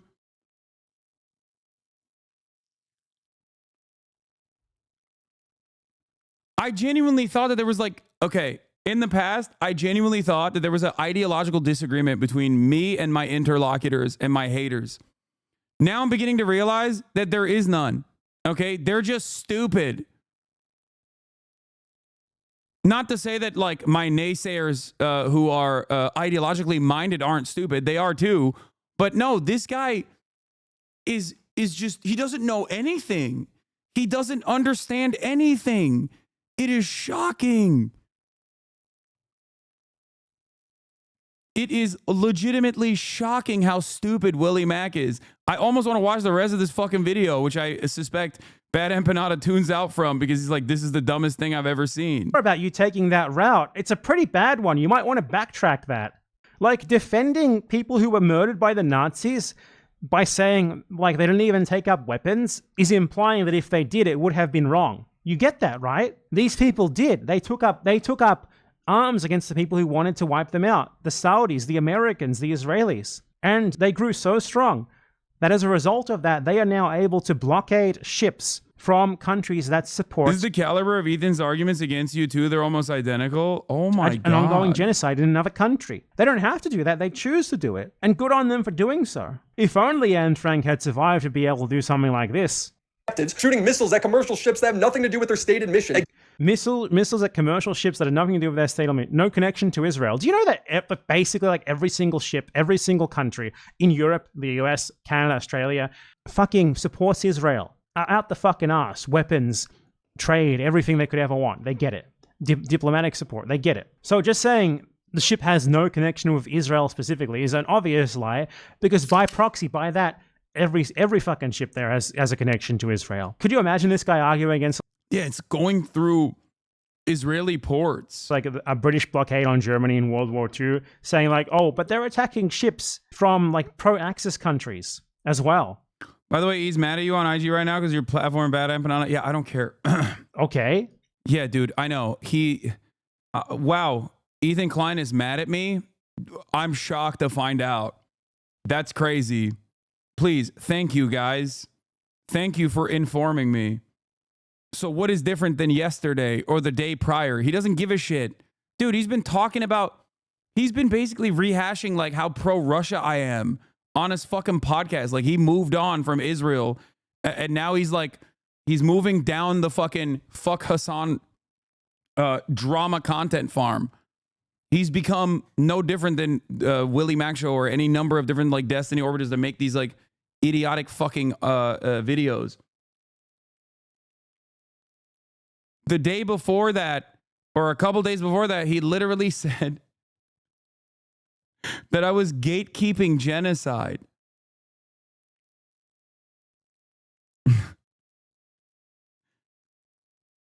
He's calling you his friend again too? Yeah, it's so disingenuous to call me friend to try and fucking farm sympathy in the process of deliberately trying to get me and everyone around me deplatformed. Like, come on, dude. I don't think that's what friends do. After a year of me being so fucking gracious and so understanding and literally defending Ethan's positions over and over again, not fully knowing the scope of his commentary on this process, but knowing that at a certain point in the past, he had actually said things that were objectively pro-Palestine, objectively pro-Palestinian, hoping that like maybe people were misunderstanding him. Okay? Friend. Yeah, he only uses that. He only deploys friend as a statement to invoke sympathy, to be like, oh, look, I'm the one who's being fucked over by my friend. Like, do people not understand? Stop talking about H3, my man, chill. It's just like so frustrating. Do you think people, like, do you just assume that people don't see all the shit you're doing? Of course they see it. They think you're being fucking crazy because you are.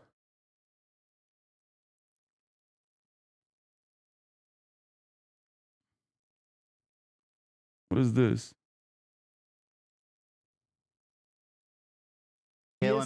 In the same podcast where Hila Klein called Yoav Golan a really good guy, she said Hasan hides his extremist views and that here and there he'll say something really crazy. You may miss it, so you think that he's normal. That's what I've learned about Hasan over time, is that he doesn't show his full extremist views easily.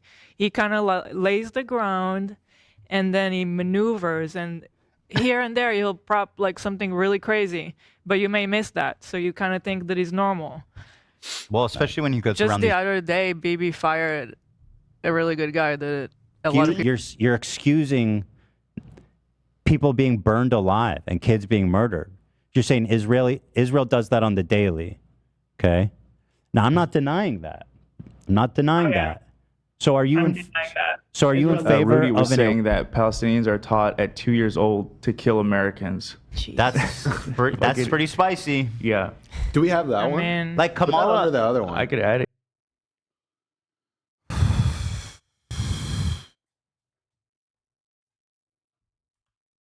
Yeah, I'm the fucking extremist. Like, that's crazy, man. That's extremism.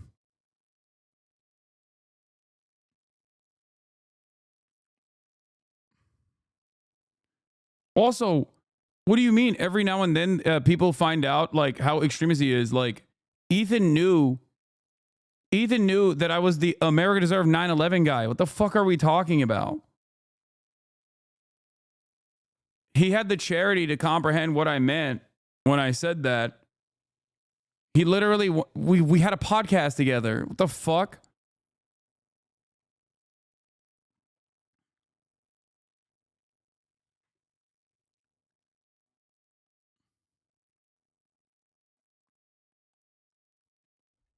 I'm not only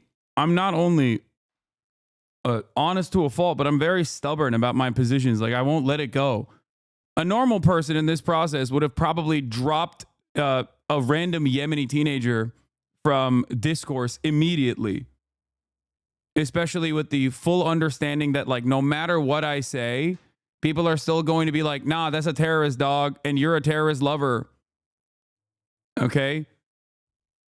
A person who cares about, does not care about the truth, but cares about, like, optics alone, that wants to, I guess, quote unquote, grift, would have never talked about that shit.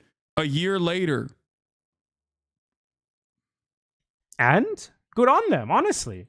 Against Israel. But you know, Anne Frank had a diary. This guy had Twitter, so let's read it. Here's him saying you shouldn't be afraid of the Houthi unless you're a Jew. They are very afraid of this title. Here's him. So one of the things that these people like to do is they like to weaponize the fact that if you are in the Middle East, Jew is synonymous with Israeli.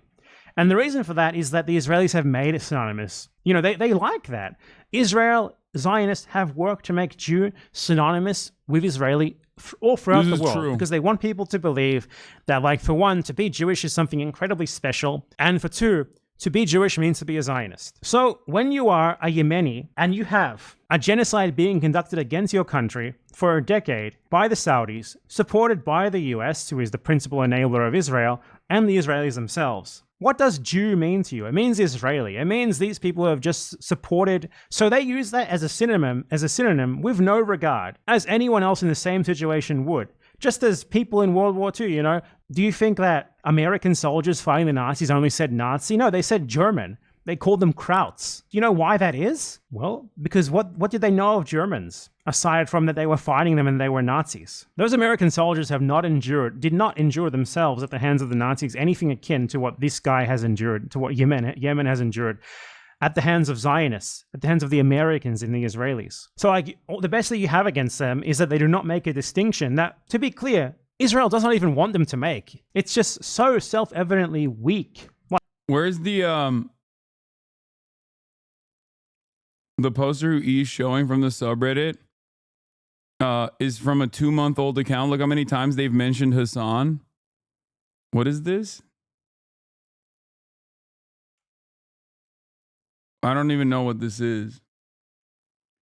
But 1,088 mentions of me is fucking insane. Does anyone have the really... Oh, Norman Finkelstein. Norman Finkelstein clip where he talks about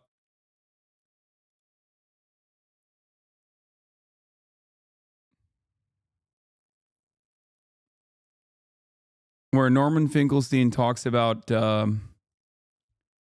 Houthi flag, like the Houthi banner that says "A curse upon the Jews," which is something I've criticized over and over again. It's not ever been something that I think is appropriate or apt.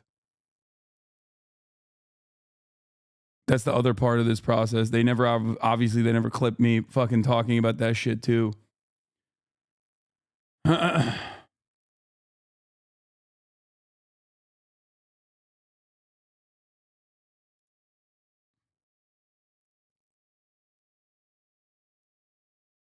Here. No, this isn't. This isn't the clip. No, this isn't the clip. There's another one.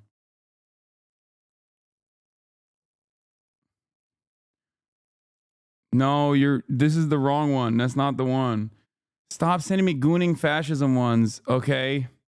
No, and it's not from the podcast. No, not that one. There's a longer one. It's not this one. There's a longer one that was on my subreddit that I watched a while ago, like from a couple days ago.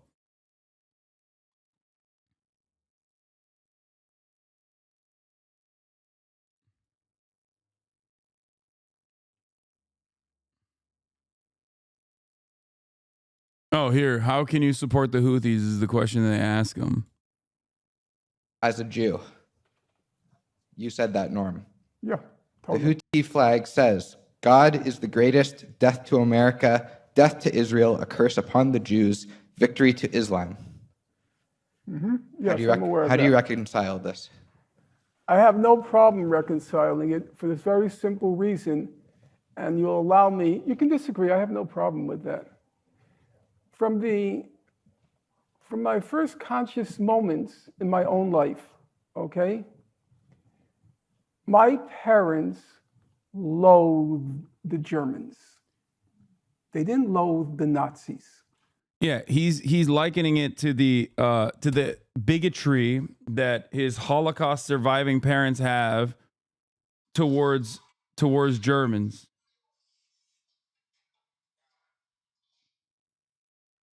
And he's offering analysis to where this like hateful sentiment comes from. They loathed, they hated the Germans. In fact, I vividly recall my father once recommended me a book on the Nazi Holocaust. And I asked him, what makes this book special? And he said to me, I liked it that the author didn't talk about Nazis. He talked about Germans. Now, my parents were very decent human beings. The apple did not fall far from the tree. But I could understand that sentiment. Yeah, Ukrainians with Russians is another example. Absolutely. The only Jews the Houthis have known are the Israelis. It's a regrettable fact that they don't know, have never experienced any other kinds of Jews. I remember I once asked my mother, just out of curiosity, did you ever come into contact with a German who was decent? And she said to me, she thought hard, and she said, I remember one German soldier, he had a kind of guilty look on his face. That was all she could remember. One. So it doesn't surprise me that she loathed all Germans. Do I wish the Houthis were more discriminating in their slogans? Of course I wish it. But do I understand where it comes from? Yes. And will that slogan of theirs color my appreciation of the fact that alone among the world's peoples, they are resorting to armed force to stop the genocide in Gaza? I have to ask myself the question, how would my parents have felt if this ragtag army happened to be situated on a point in the world's map where they could inflect the outcome of the final solution? And these people, this ragtag people, hailing back to the Middle Ages, they were investing all of their physical resources and moral energy to stopping the extermination. How would my parents react? Would they ask, what are their political slogans? I don't think so. That's my honest reaction. I'm not trying to be rhetorical with you. You asked me a concrete question, that's how I reasoned it through.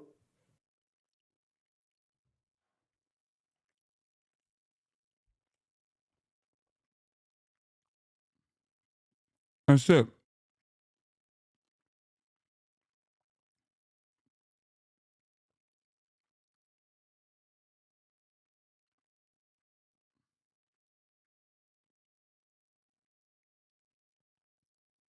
There's a whole study being made here, but always the debate always ends with a slogan by the Houthi slogan called Al-Sarqa. The Scream Hussein Badruddin al-Houthi, movement founder, directly argued twofold that the slogan is both derived from the Quranic scripture and is a direct response to the events of 2002. That is West Bank violence, Afghanistan war, and the U.S. saber rattling against Iraq. There's a whole study to be made here, but as always, the debate always ends with slogan Matt, because it is. It is. But I also try to explain to Americans that that the way that you try to understand how this kind of perspective, how people arrive at these kinds of conclusions is also important. Okay? Anti-Semitism is completely unacceptable. Okay? 100%. And I have criticized the Houthi slogan in general. But my criticisms of the Houthis slogan do not factor in to what they are doing in the Red Sea. Okay? It bears no basis. Again, the leader of the Houthis uttered a slogan during the second Intifada when he watched a famous video of a Palestinian child dying in front of his father. Like most people know nothing and don't care about contextualizing anything. Of course, it is anti-Semitic, but contextualizing it matters. Yeah. People, I think it's like Nicholas Fuentes. You know what I mean?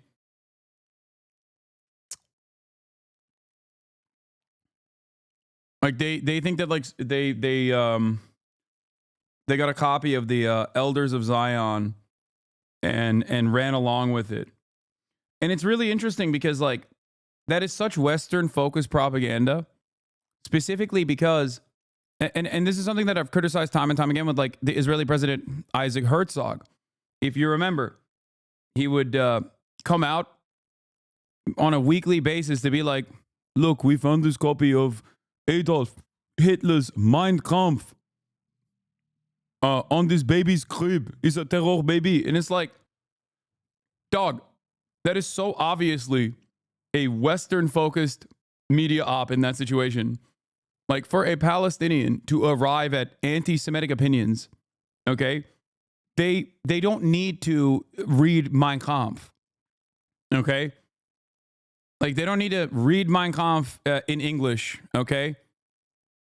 They just see a Star of David on the side of the F-15 that bombs the fucking school, and they're like, oh my God, I hate whoever is doing this to me, and the people that are doing this to me are always falsely saying they're doing this for Judaism.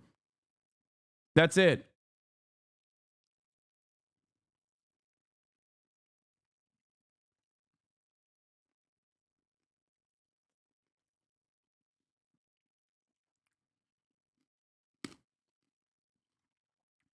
Yeah.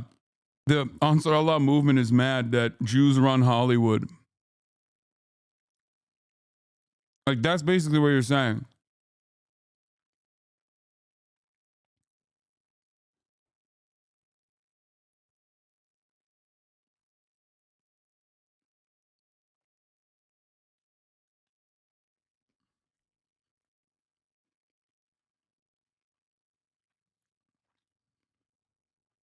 Like, a Yemeni thinks that Jews are Israelis. A Yemeni who probably has no idea that there are Jews who don't live in Israel and don't want to live in Israel associates the country that claims incessantly that it is a representative of the Jewish people, that is made up of majority Jews who go and mass.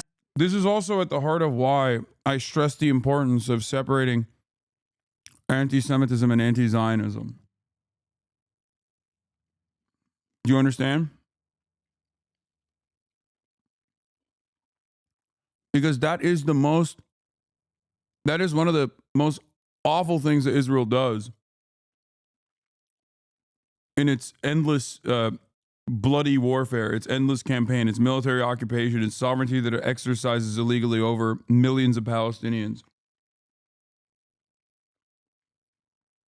The fact that they consistently say they're doing this for Judaism is gross and disgusting. It is no different than ISIS saying their actions are somehow for Islam, okay? But Americans don't think about it in the same way. They can't comprehend it. Because one is a state, the other is an anti-state militia movement. So they just they don't understand it. It's literally if prominent Muslims and Christians alike were saying like, no, ISIS actually does, ISIS actually is real Islam, and it's good that they're doing that. That's what it feels like whenever I hear people who are pro-Israel regularly fucking repeat that like Israel is doing this stuff for Jewish people.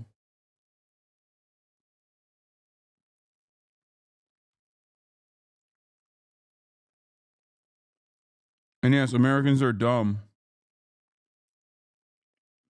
So they think Israel is doing this for Jewish people, and that ISIS is doing it for Islam, or was doing it for Islam.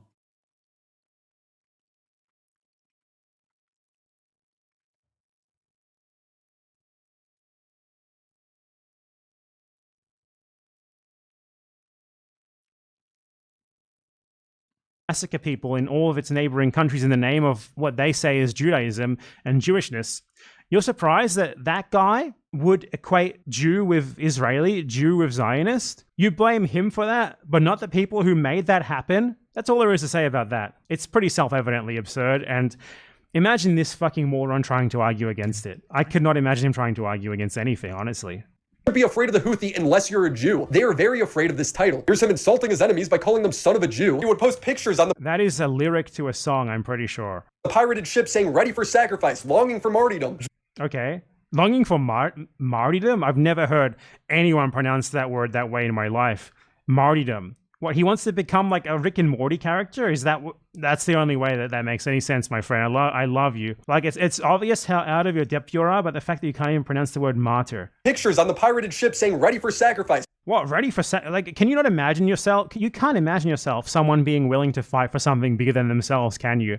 All that you can imagine is fighting for like the destruction of the social order, so that people are driven to work for Grubhub and deliver you Big Macs for cheaper than they did before. You literally cannot believe that someone would say, yeah, I'm ready to sacrifice myself to fight for a cause bigger than mine, like, against the fucking genocide. To you, this is like self-evidently bad.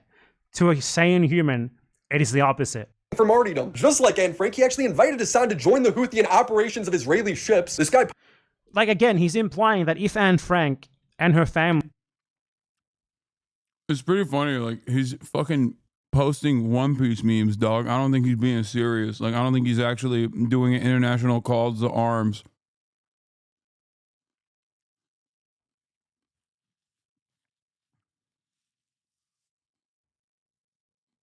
had engaged in armed resistance, it would have been okay for the Nazis to kill them. They would have been bad people. They would have been terrorists. Yeah, because that's the only distinction that he's not actually trying to make a distinction between them as people, between what they have experienced. He's rather just appealing to the fact that Anne Frank did not pick up a gun. That's the only argument that he's made. And that argument takes you to a pretty fucking dark place. Posted an illustration of what he described to be a Zionist impaled on his stake, saying the executions we will carry out on all Zionists. Okay, and what is a Zionist to this guy especially?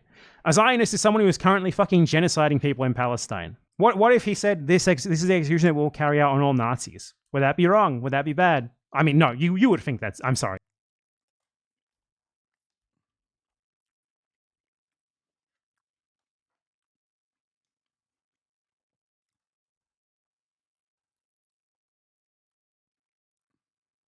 Yep.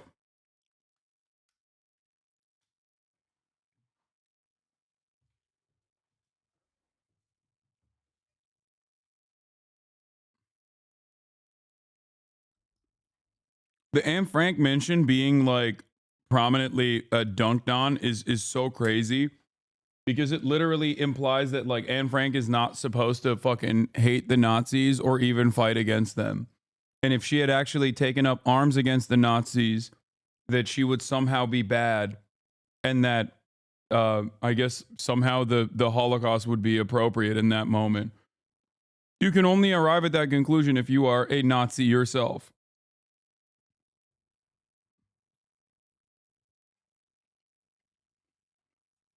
Yeah, you would think you're a Nazi. You would think that's fucking bad. You would talk about how it's anti-white racism. You talk about how cracker is. This guy is anti-Semitic. The Houthi flag states "Death to America, death to Israel, a curse upon the Jews." And to I already explained precisely why that is the case. How dare they? How dare they hate Israel and the USA How dare they hate the people who have done everything possible to make them hate them?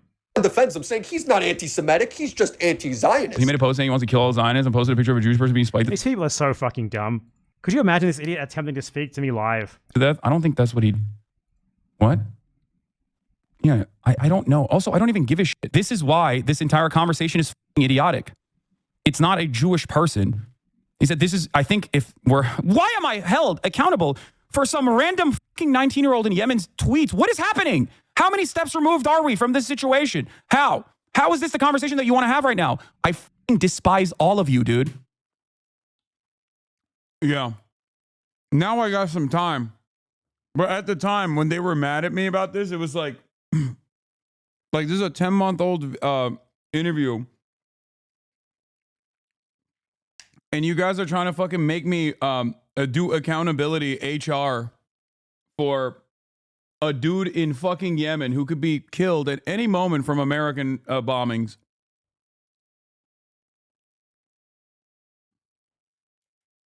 I mean, precisely. That's really the crux of it, isn't it? This guy is making videos, desperately trying to get views, while sponsored by like fucking personal finance scams, just posting Hasan clips and offering no substantial criticism, no refutation, not even an explanation for what he's trying to imply. While a genocide is happening, that is what he's doing. That is like the level of his engagement with the world. That is what he cares about. Probably the reason why he's so angry about this is just because it perfectly describes him. This part right here. That is you. This is you, my man. He's talking about you.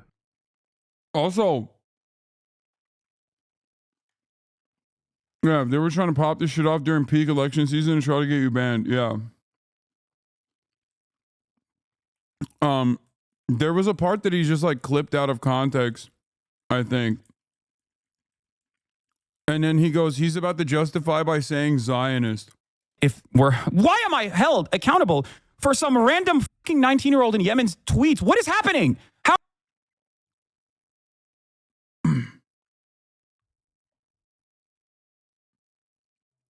Willie made a video about you, then needed time to prep his arguments against you, finally said his argument and got flustered. He had to defend the video he couldn't recall points from. No backbone, no moral convictions, just a drama cum rag channel. Yeah, but I think there's a lot of really stupid people out there, so there's definitely an audience for this shit. Oh. How many... Speak to me live. I don't think that's what he... What? Yeah, I don't know. Also, I don't even give a shit. This is why this entire conversation is fucking idiotic.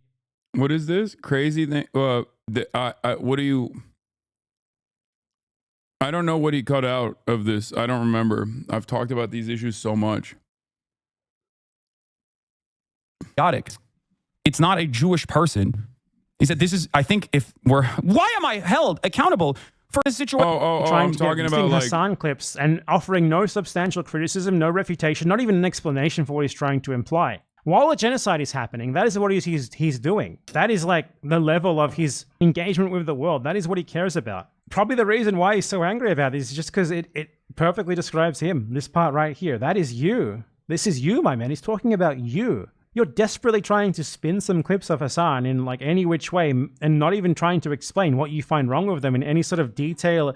Like not in one case have you ever actually directly dealt with it with one of them. And people are being massacred right now. Children are being blown to fucking smithereens.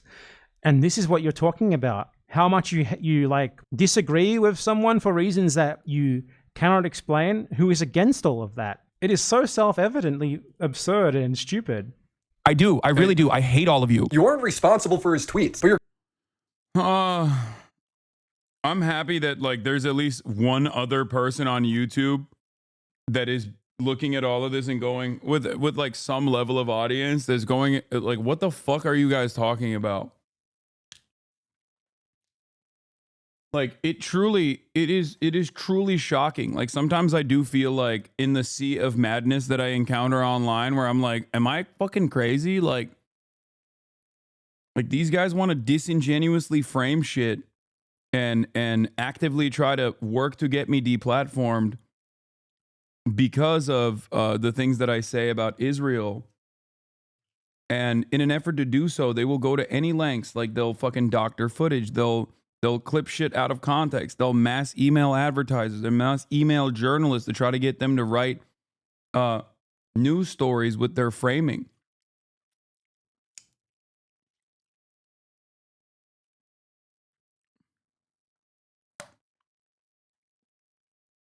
Everything is 10 seconds long. And the things in the subject matter that we're covering, the subject matter that I'm covering is fucking dense. That's the other part of this is like, the subject matter that I'm covering is not only dense, but it also requires a tremendous amount of nuance to sift through. And it's insane that like people think that a 10-second clip is enough for them to understand any number of different things here.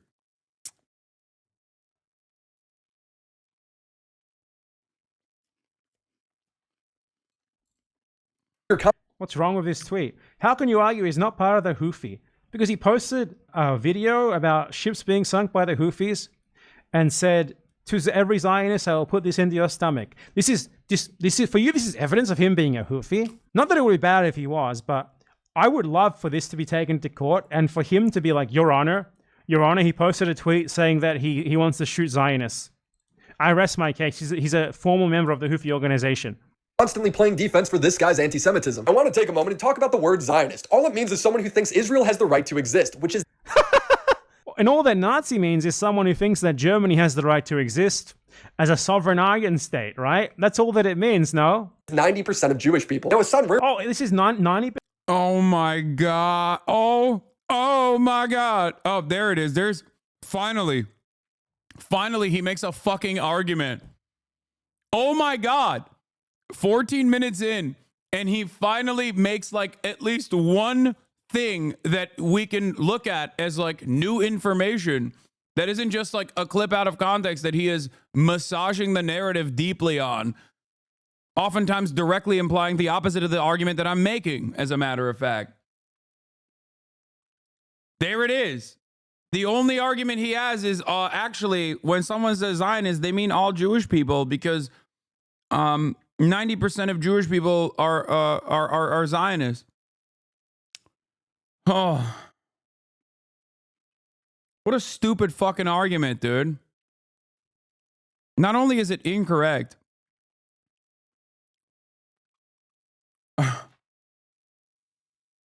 wait, he says Israeli Jews? % of Israeli Jews. That was not 90% of Jews. It was 90% of Israeli. He just equated all Jews with Israeli. What? Wait. 90% of Israeli Jews are Zionists? Yeah. I that's not, okay.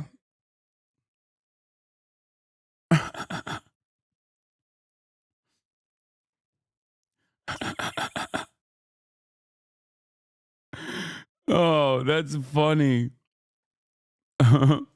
Yes, we know that 10% of Israeli Jews are anti-Zionist. They're all in here at the HasanAbi broadcast. We know them. We know them by name.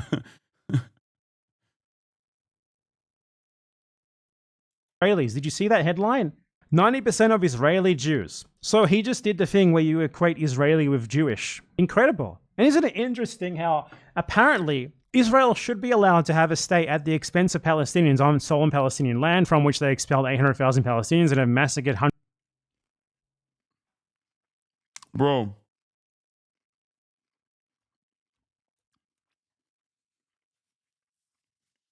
What's crazy about this argument is that, first of all, that doesn't fucking mean anything. Okay? Yeah, 90% of Americans love America. I'm willing to bet that many of them don't like chattel slavery, 13% of the population right off the jump in the United States of America is black. Doesn't mean that they like chattel slavery. Okay? I suspect. Relevant, not pro. Yeah, the vast majority of Israeli Jews said that the idea of Zionism is still relevant. If you look at not only the internal contradictions between like Israeli society and what the Israeli government is doing. I mean, they have fucking massive, protests because they don't even, while they also don't necessarily have that big of a issue with like Israel's genocide in Gaza, even then they're like, but stop killing our fucking family members is a pretty big talking point. Okay? So like in this process, the notion of Zionism is such a vague generalization that everyone just adopts their own personal definition for it.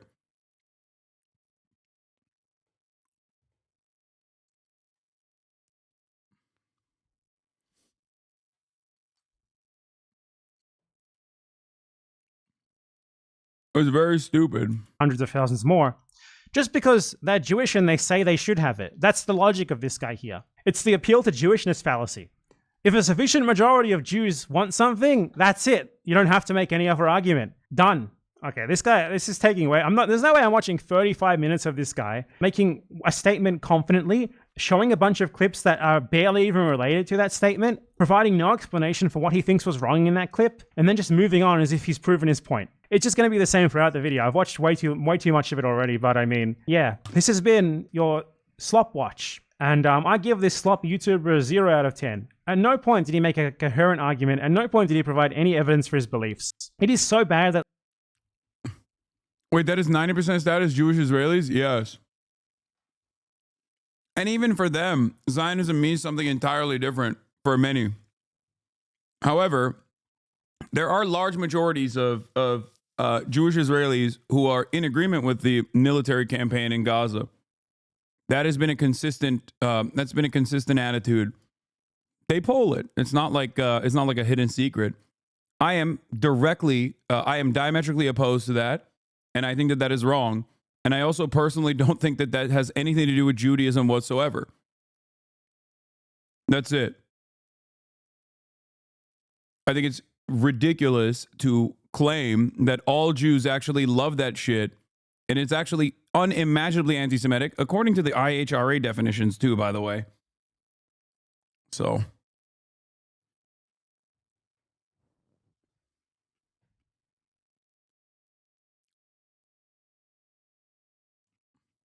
That legitimately, if you took this to court for a violation of fair use principles, it would not pass. It would not pass the fair use test. Yeah, I'm not going to do that. Good video, though. This guy said slavery was apolitical, by the way. Wait, what? Who did?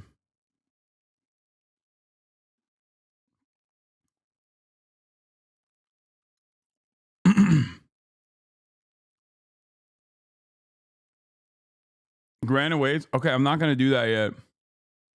We got the Ironmouse Situation and a bunch of other videos to go through.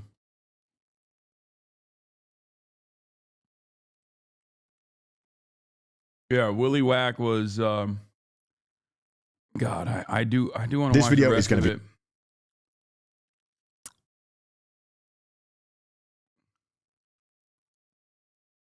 be a long-winded rant, and if you like that, welcome. Come join the Angry British Man. And if not, don't worry, my normal videos will resume after this one. I just had to talk about this. Dude, I'm not gonna lie. I'm actually kind of fucking annoyed with every single person in the chat just chirping about whatever videos I choose to watch. Just don't watch, I guess. You know, no one is forcing you at gunpoint. Like, you're being lame as fuck, dude. Shut up. I think one of the most annoying parts about me saying like, oh, we're gonna do Sunday FUNDAY is that hella people mean, oh, that means like he's gonna watch my personal favorite video.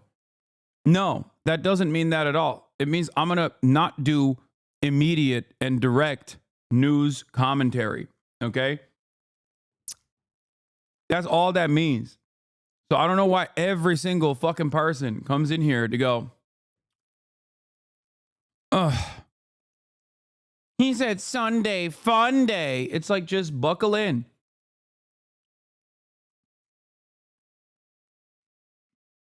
I feel like online lately, it has been a most miserable experience for any of us to be online. And I actively feel that my mental health gets drained slowly.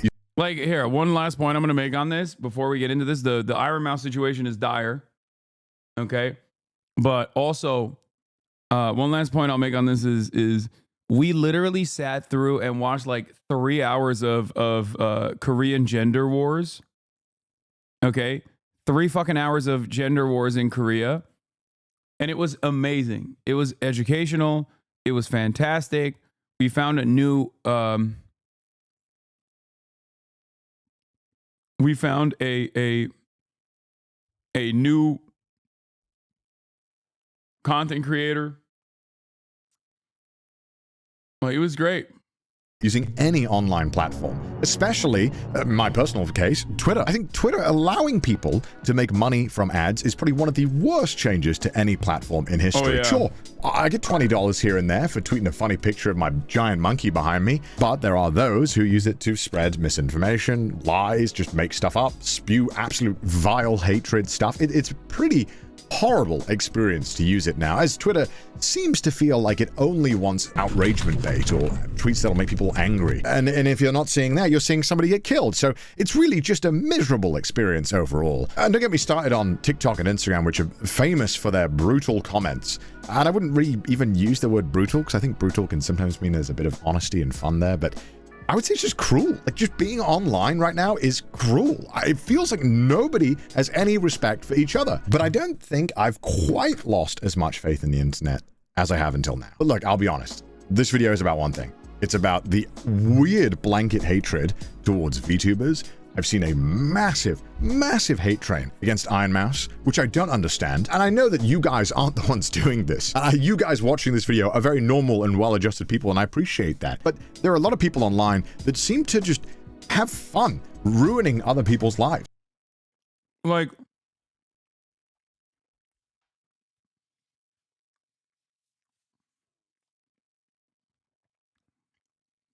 I'm a 33-year-old man. I like anime. I don't fully understand the VTuber phenomena. I would never fucking disparage it unless they were like doing, you know, weird lolly shit. Okay? And I don't spend a great deal of time shitting on VTubers because I'm a normal person.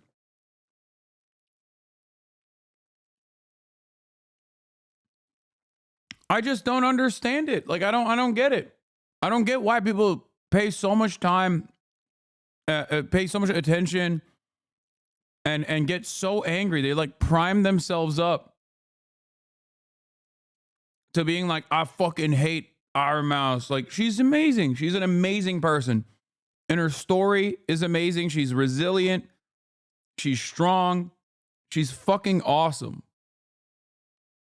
Making the most out of, dare I say, dire circumstances that she was dealt. And it blows my fucking mind that people just like direct their endless faucet of hatred towards her. It really pisses me off.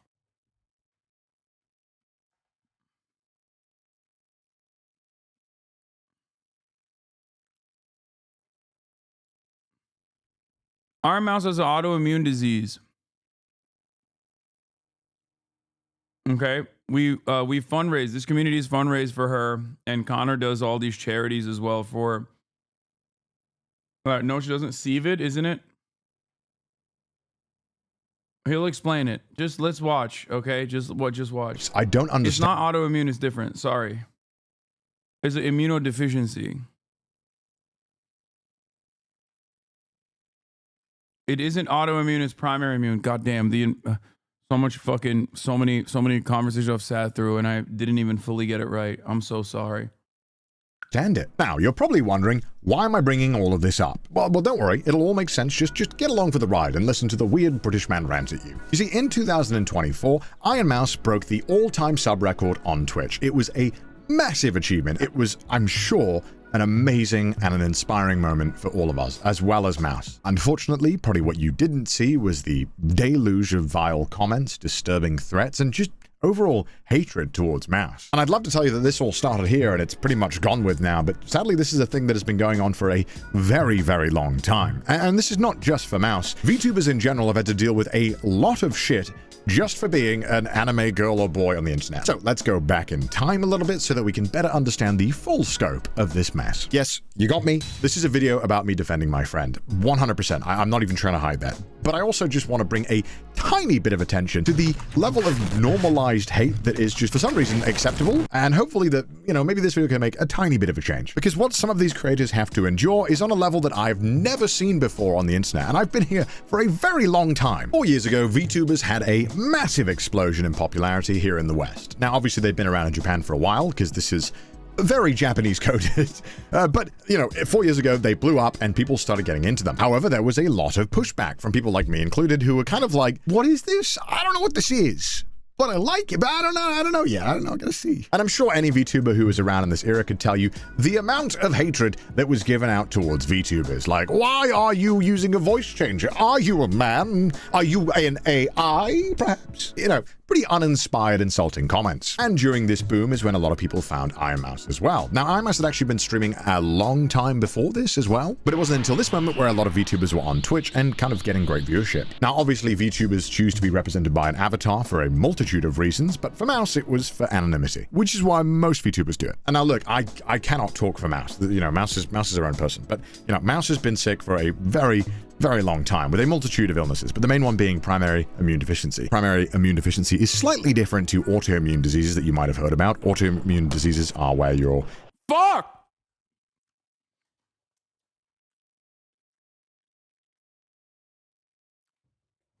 I should just let the video run. God damn it, dude. Fuck. Immune system kind of attacks itself, whereas primary immune deficiency means that your immune system just doesn't work or doesn't work very well. And I'm sure a lot of my viewers are familiar with this because I'm always raising money for charities that want to find cures and support people with primary immune... I never get it right. Primary immune deficiencies.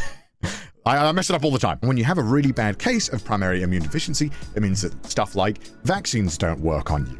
It means that you're worried about getting sick constantly from everything. Whereas maybe you and I could eat a bunch of dirt, maybe going even near dirt or someone who's slightly ill 20 feet away could easily get you sick or give you a bad case of pneumonia. This disease means that Mouse pretty much can't interact with anyone and can't leave her room. And even if she wanted to, Mouse was disabled for a very long time and has slowly started to regain the ability to walk thanks to being able to finally support premium healthcare. Yay, love America! So this meant the only human contact the Mouse got was pretty much talking to her parents or very close family who she was kind of already adjusted to, and family who understood about the disease and took precautions. And look, I know this is a lot of information, but what I'm trying to get at is that you can only imagine how crushingly lonely this must be. Imagine not being able to leave your room. Yes, we were all there during COVID, but we at least knew that it was probably going to end at some point. And I'm sure many of you knew, me included, that this was awful for our mental health. Not being able to see the people that you care about or interact with friends or just have a casual interaction with a cashier person is interactions that I'm sure all of us missed. And it was thanks to VTuber technology getting so much better and more accessible that Mouse was able to stream like me or like you or like any other big streamer. It was a level playing field. And on top of that, if you were a more artistically inclined person, you could show off your artistic skills by, you know, I don't know, costume design or singing or lore or voice acting. There's so many more facets to it than me raging at Jump King. It's talent, okay? And one of the best clips of Mouse's early career is when she's trying to raise money to get a new medical bed. Basically, normal beds, not good. They don't offer you support. They don't allow you to, like, you know, go like lie upright. Basically, a lot more support. She asked her viewers if they'd be willing to donate towards that, and within minutes, they'd smash that goal. I don't like to call my bed my bed. I don't like calling it my bed. It makes me feel very embarrassed. It makes me feel not so good. So I like to call my bed my workspace because that's where I am all the time. Fox, thank you so much for the penalty.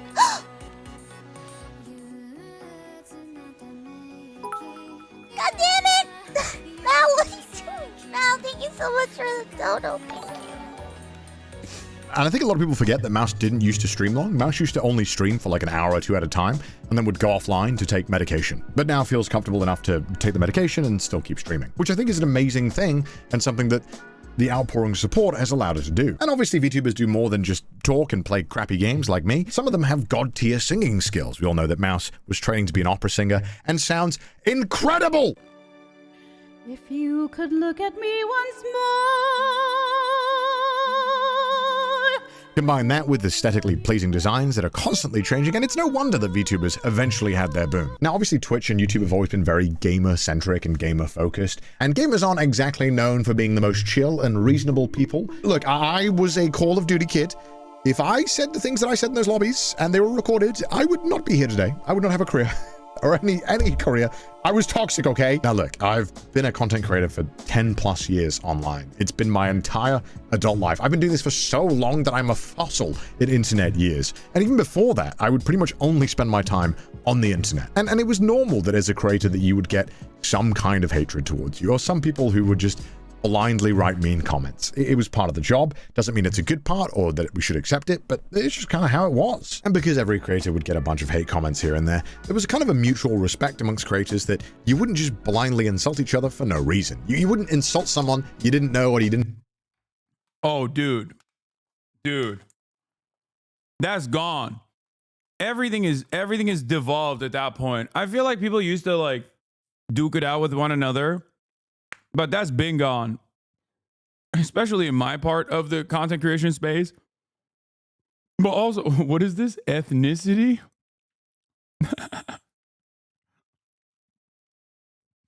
My man said exclamation mark ethnicity. Like there's a fuck. Is that like actually a bot in the chat?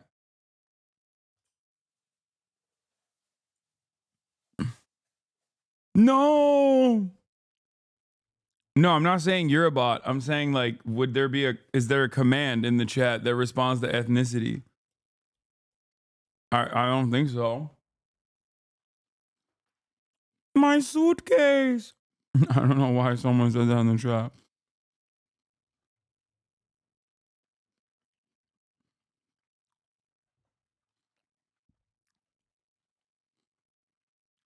I want my suitcase.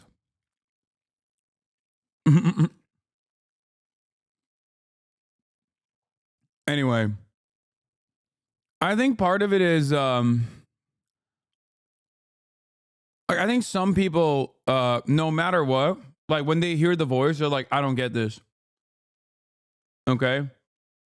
That's it. That's what it is. So if you're wondering like where it comes from, like where some people's like lack of understanding comes from, I think that's where it is.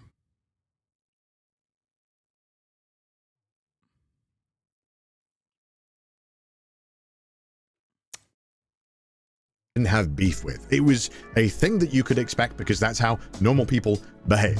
However, nowadays it kind of feels like that's not the case anymore. It feels like it's kind of encouraged or okay to punch down and make fun of other creators that you don't like or you think that something's weird about them. And this has happened a lot with VTubers. For example, in 2022, a massive TikTok creator, Noah Glenn Carter, made a video mocking the fact that people wanted to meet Mouse virtually.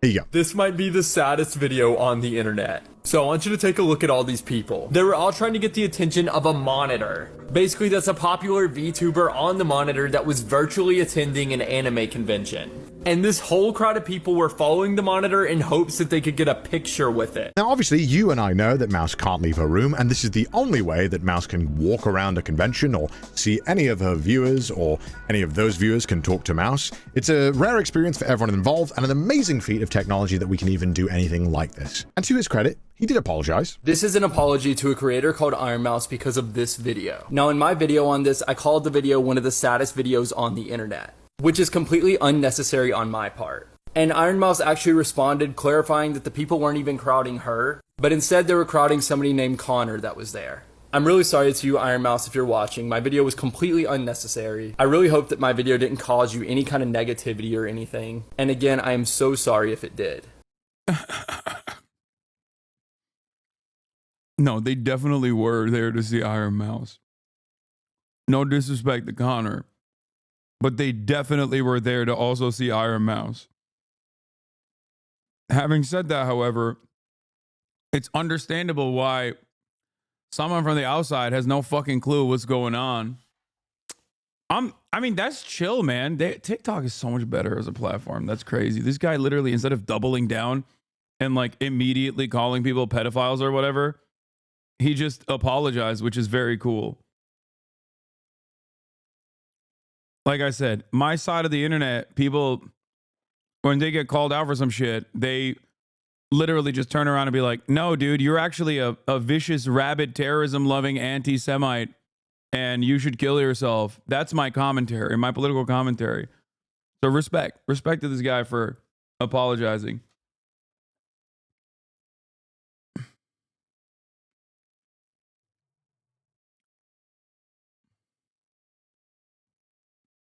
Honestly, it was both. Don't forget, Connor's the U of anime YouTube. Okay, I know. I'm just fucking around. I will be deleting that video as soon as I post this one. First of all, ouch. Second of all, you didn't think there was going to be any negativity? What do you mean by that? And now look, to Noah's credit, he did apologize and take down the video. And I think that needs to be commended, as a lot of people don't have the common decency to do that anymore. But would you not have taken it down if nobody complained? If everyone joined in, haha, let's make fun of it. Would you not have taken it down? Or did you take it down just because people... Am I crazy?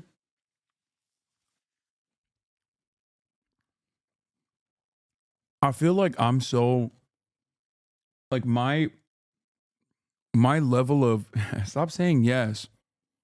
My level of like vitriol online and what I think is like goes beyond the boundaries of permissibility is so different than what Connor is representing here. Like, that is incredible. That's the method. Like, this guy didn't understand what the fuck was going on, thought it was weird. Okay. And then when he was corrected, he immediately apologized for it. Like, I wish people would do that. I wish more people did that. Like, I'm kind of shocked that he even did that.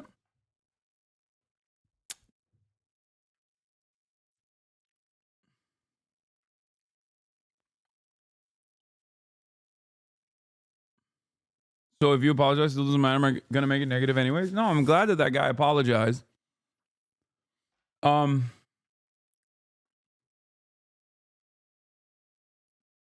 Overall, though, I don't know. I mean, I understand, like, that person didn't get it right. Oh, this TikToker is known for doing this, so it kills that shareability for me? Okay. Well, like, hey, man, you're kind of a dick. The reason why I show you this is not because I want to send any hatred. This is 2 years ago. It does not matter. It's over. Do not send hatred. Yeah, imagine if Ethan and Willie Mac put out videos tomorrow saying they were wrong about you. I would lose my mind. I don't know what I would do. I feel like I don't think a single one of my fucking active haters have ever turned around and been like, yeah, we got this wrong, actually. My bad, you know? Like, can you imagine?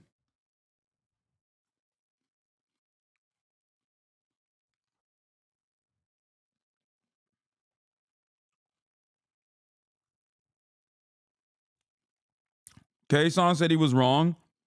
Yeah, because he wasn't a fucking hater in the hater category.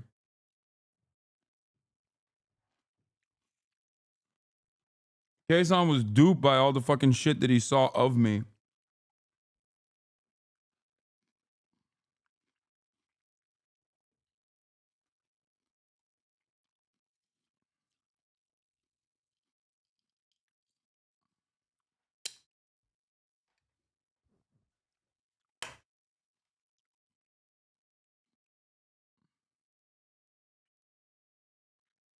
Yeah, but have you seen the views on Fuck Us On videos? They're not that great, honestly.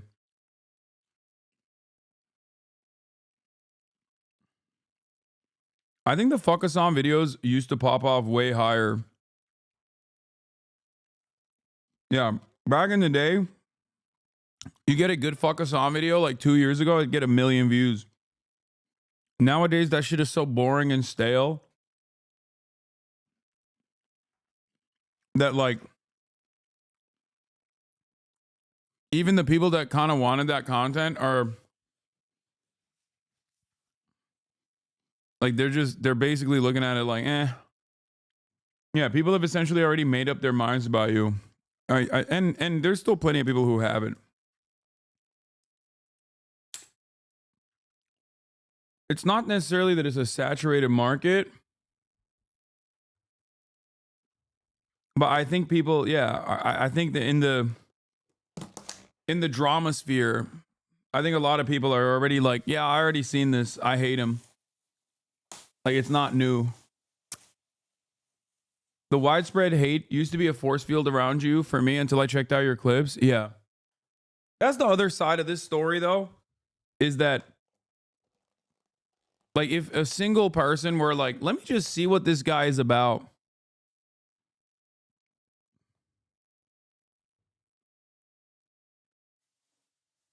Let me see what this fucking dude is about. They would very quickly realize that they're just duped.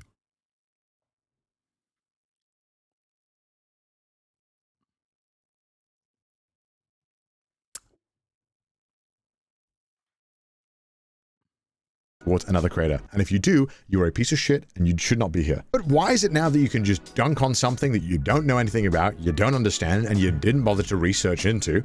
Why is that the norm? Babylon Priest, stop making videos about you. That's as much of an apology as you're going to get. Yeah, that one was actually really interesting because, like, one of them is kind of a Destiny orbiter. I don't know what their deal is now, but, like, they got mad at me because I said their you know, anti-trans stuff was just like, they were making anti-trans content. And they just, like, straight up said I was actually transphobic. And people believed it. It was so wild. But I don't know what their I used to be one, bro. For real, hated your guts. You pulled me back, Lamau. Man, I always wonder where people come from, like how they arrive at like such passionate takes.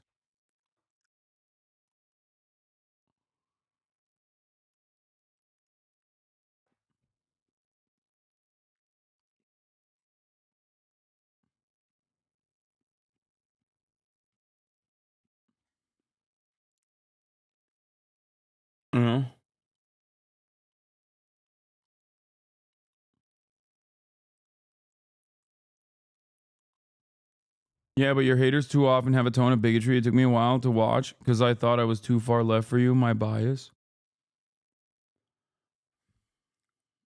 Yeah. Norm now? Why is it that you just post first and research second? Oh, I got some hate about this. I'll take it down. Don't worry about the other 500 videos where I blindly made fun of people I don't understand. The sad truth now is that it seems like it's okay if you're a large creator to be a dick to anybody you want or don't like or don't agree with. You know, having a large audience is a huge, huge responsibility. Whether we like it or not, we are influencers. We influence people with our opinions and what we say.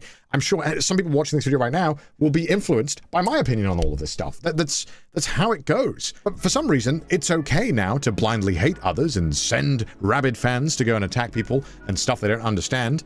Why? It's hard enough just existing right now. It is horrible living in this year. It is a miserable time to be alive. Why are we making it? I have friends who told me you were problematic years ago, but after watching you for the past month or so, you seem fine. Yeah, that's like, I did a satirical fucking a PUA dating show 11 years ago at this point.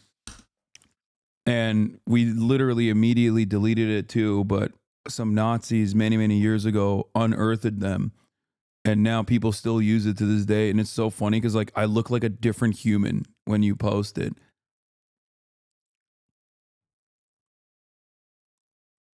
But yeah, I'm very open about having, like, I talk about my consistency and my policies and my politics for a very long time. And yeah, for the past 10 years, that has remained. But yeah, I definitely had different points of view on trans people, for example. It informs my commentary. It's not something that, I mean, I'm ashamed of it for sure because it doesn't represent who I am. But, you know, we all go through our own experience of learning and developing and becoming better people. It's something that I truly believe. It's perhaps one of the most important principles that I apply in my commentary is you can grow and change. And it's crazy that so many people are like, nah, you're this actually. You grifted.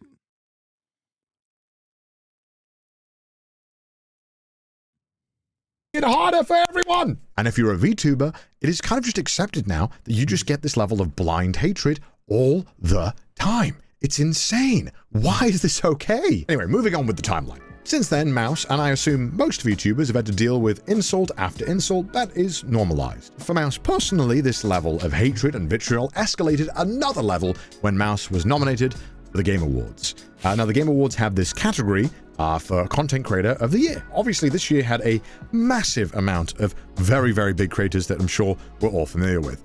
But to the surprise of Mouse, and to most of us, Mouse got nominated. And this isn't saying that Mouse didn't deserve it. Mouse had an amazing year. Mouse had raised a ton of money for charity, had broken the all-time sub record for a woman on Twitch, and had done just some of the most amazing shit when you consider that Mouse is bedridden and has to have medication every single day that completely changes how any of this would be done, and providing such an insane energy to every stream whilst battling a ton of medical issues that are permanent throughout Mouse's life. I think the nomination is deserved, and by some sheer miracle, Mouse had won the award. It was a crazy achievement, and nobody expected Mouse to win, to be honest, because Mouse was by far the smallest creator out of the ones that were nominated. And the Game Award goes to Ironmouse. So, Ironmouse couldn't be here tonight because Ironmouse is animated, and sadly, we're not in the Matrix yet. Obviously, these creators were massive, and a lot of their fans that were watching the Game Awards were a bit upset about Mouse winning the award. This has led to a constant, and I cannot preface this enough, a constant stream of hatred now that Mouse has had to deal with openly on all of her socials for years now. This is the level of hatred that is normally, like, I just gotta show you. I gotta show you. It's like ridiculous. This is 2022. Back when Mouse's comments were pretty normal, I'd say. As you can see here, this is beating Kai. Okay, a little negative and unnecessary, but not that bad. This over Kai. Bro, who are you? You know, it's and luckily at this point, not all the comments are like this, but they're by far the most liked ones. And it only gets worse the closer we get to today. We all came from that Kai video, right? This is #1 streamer. No way, blood. This is #1 streamer. This is who gets #1 on Twitch. It's an evil world we live in. And you'd think, okay, maybe something. It's an evil world we live in. Oh my God. I mean, they're probably 11. That's another thing that is really annoying about the internet, is that so many of these people are just straight up 11, dude.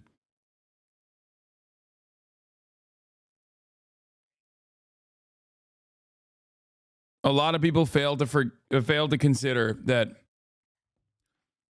so much of the commentary online is being made by 11-year-olds. You know? But because they're anonymous, we just don't know.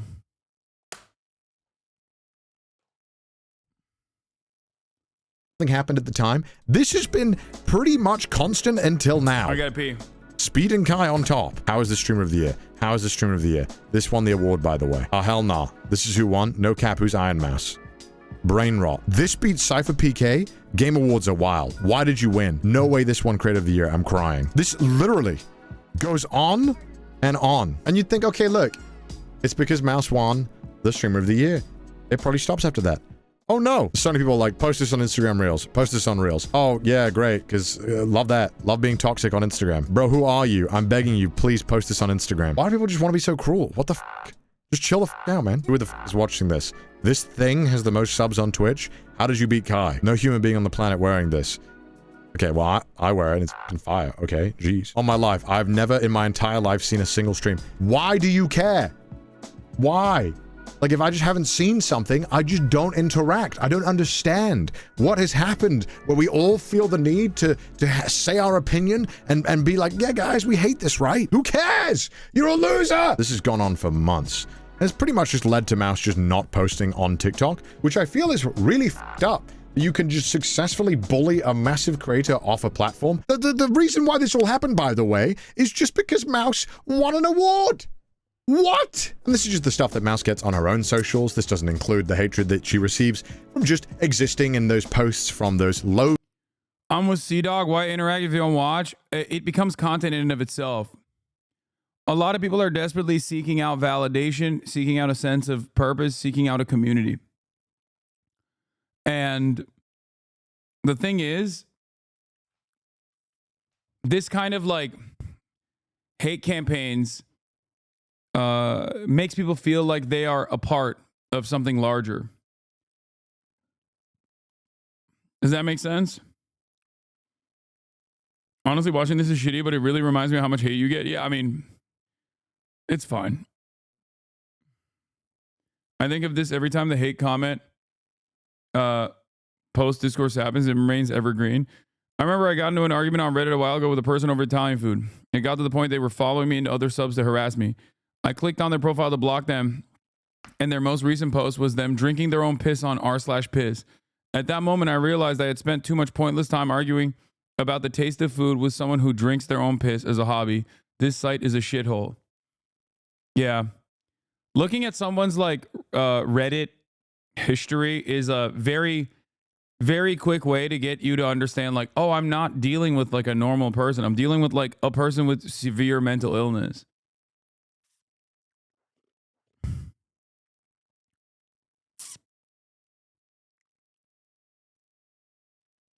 Oftentimes it's a Destiny poster that also probably posts on r/piss talking about how they drink their own piss.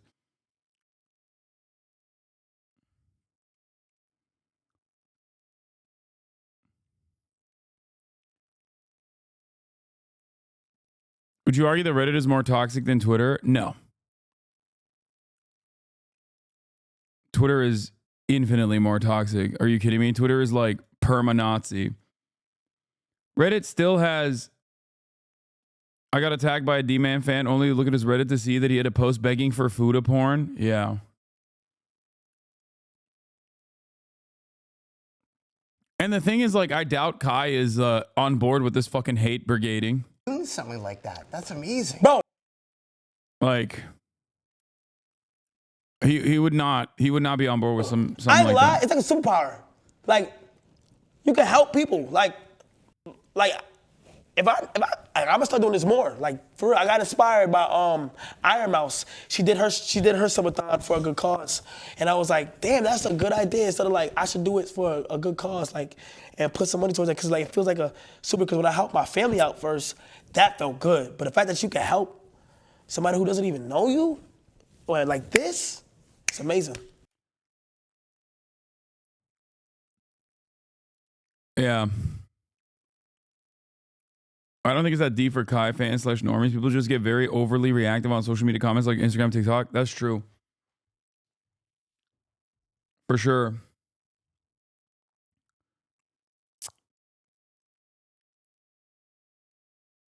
He isn't, but he doesn't even tell his fans to stop doing it, that he encourages it. Even though they might listen, it's still a sign that he doesn't condone any of the shit his fans are doing or saying to her. I doubt it. Because then you're taking, one, you might not know it. Two, it looks like you're taking ownership over something that is not, that you have not brought about.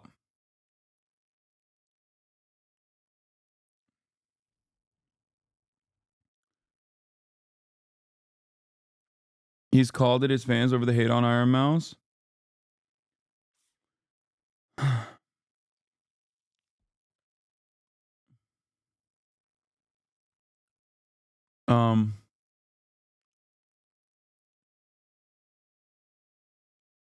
Anyway.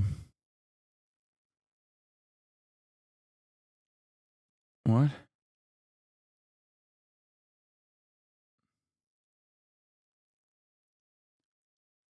Strauss just sold his U.S. steak and Sabra. Food manufacturer sells.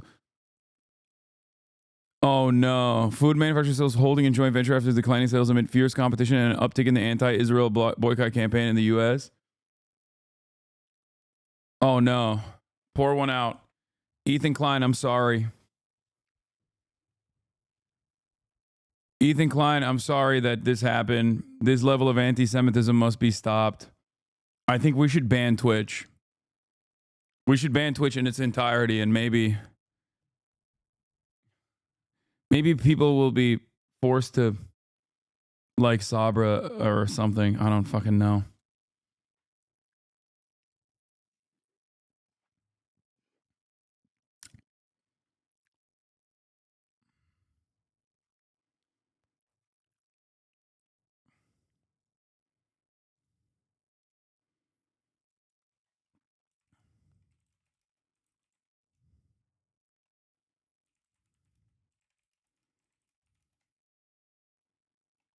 Yeah.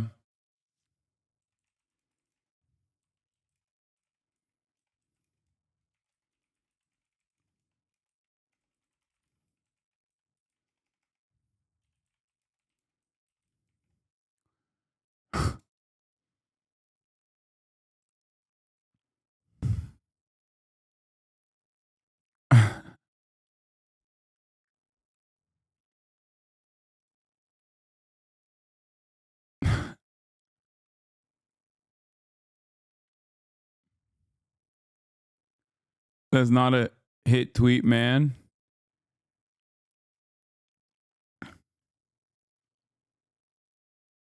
Why is that not a hit tweet?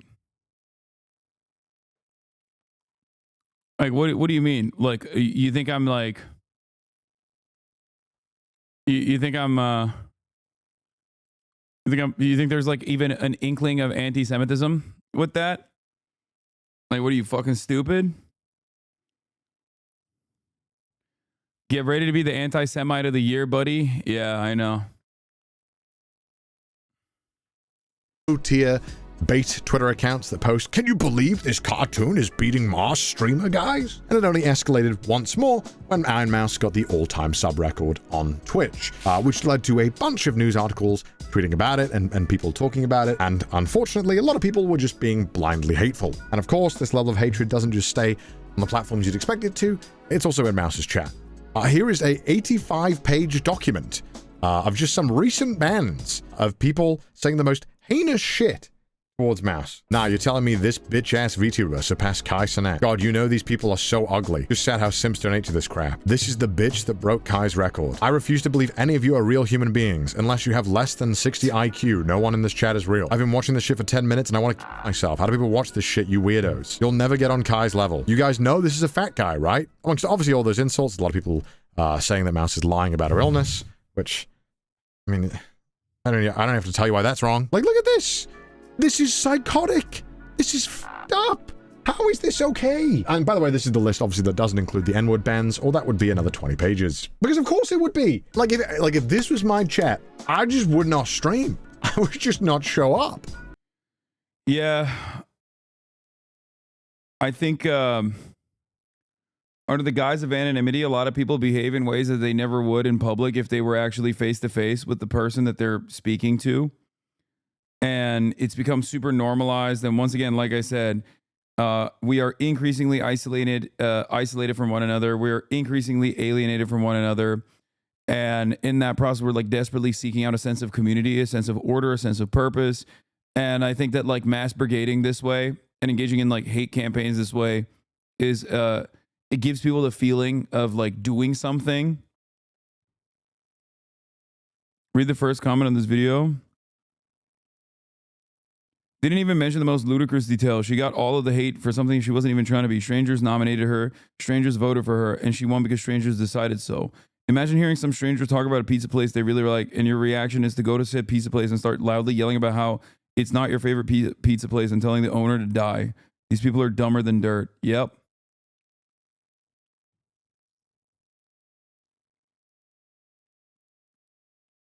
What?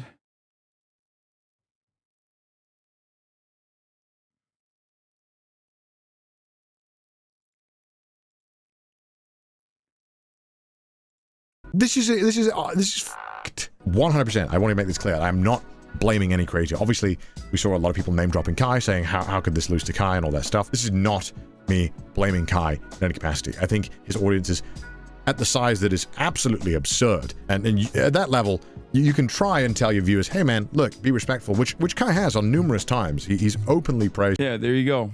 Like, Ironmouse and been very supportive towards small creators. Ironmouse has always been top 5 all time. She's somebody I had to pass during my first subathon. Now, I know people are defensive. I know a lot of people defend me and shit like that. But Chad, if you actually looked at her stream and actually kept up with what she's doing, you feel what I'm saying? Not only was it for a good cause, but it was pretty well put together. But obviously, you know, as a creator, you do still have some influence over your viewers. And I think it's important to make sure that when you see this behavior in the community that you call it out. And I'm not entirely sure when this happened online, but it feels like it's okay to just blindly make fun or hate something you don't understand or have not learned anything about. But I guess that is more of a reflection of the current times we live in, because everyone seems to do that all the time. As a creator, I would be embarrassed if I saw my viewers blindly hating on someone else using my name. I would be mortified if I... Online harassment is part of the language of being online now. Kids who are online, it's second nature for them to harass, in my opinion. I know. It's really fucking crazy, dude. A lot of stuff that I think was relegated to the depths of 4chan are now very normalized. Like whether it be looks maxing, PUA, and all these like concepts that used to be just in like bodybuilding forums and in incredibly niche spaces. And that now people just like do it openly. I saw that. And the one good thing about all you guys is that I know that you don't do that. And I appreciate that because you're all cool and you're all normally well-adjusted. The fact that so many of these online trolls are adolescents need to be really examined. I believe that it is their way to feel a sense of agency when they're going through a developmental phase in which so many feel powerless, not having control over their lives. Parents need to address this with their kids when they find out they are bullying online. The fact that, yeah, I agree. It's a great take. I also don't necessarily know how to like regulate this sort of thing. Yeah, the death of forums and the increased centralized nature of the internet due to social media forced it into mainstream net stuff. It's so funny because like what Connor's talking about here is literally my daily existence every single day for the past 5-6 years now. And I have my early interaction with this kind of like attitude, this kind of like brigading was, oh, people care about the truth. Like I'll just tell them, you know, what is actually going on. And I very quickly found out like they don't give a fuck. People do not give a fuck about the truth. They're just angry at the world and they're trying to channel it at anything, like anything and everything they can.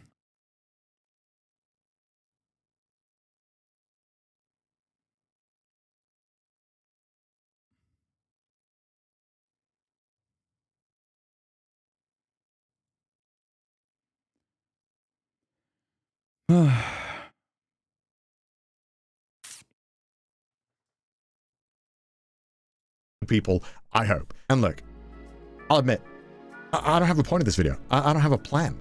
I was just going crazy looking at all of this open hatred and losing my mind, wondering why this is normal. That was literally it. And that's the reason why I'm making this video. And I kind of wanted to ask if anyone else or any other VTubers or any other even YouTubers, if you've experienced this same kind of level of blind hatred yourself. I would love to hear about it, just so that I know that I'm not going crazy. I hope we can have a civilized and good discussion in the comments. Oh, yeah. I just don't know. I don't know how to deal with it. Yeah. This chatter also brings up great points as well. Where is it? It's definitely getting worse. I get hate comments on my normal YouTube tutorial channel, and the comments are usually like, this isn't what I was looking for, but way meaner. Like, okay, don't click on it then, dumbass. Yeah. But it goes so far beyond that. There was another... It's a multitude of factors. Algorithm promoting rage bait, most commenters being adolescent male and lack agency in real world, a lack of policy to concretely address issues in the real world, which just end up being a band-aid, the normalization of hate through said algorithmic rage bait, etc.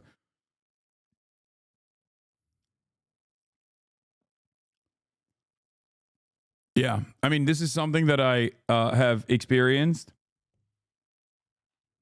I've often said, like, the only...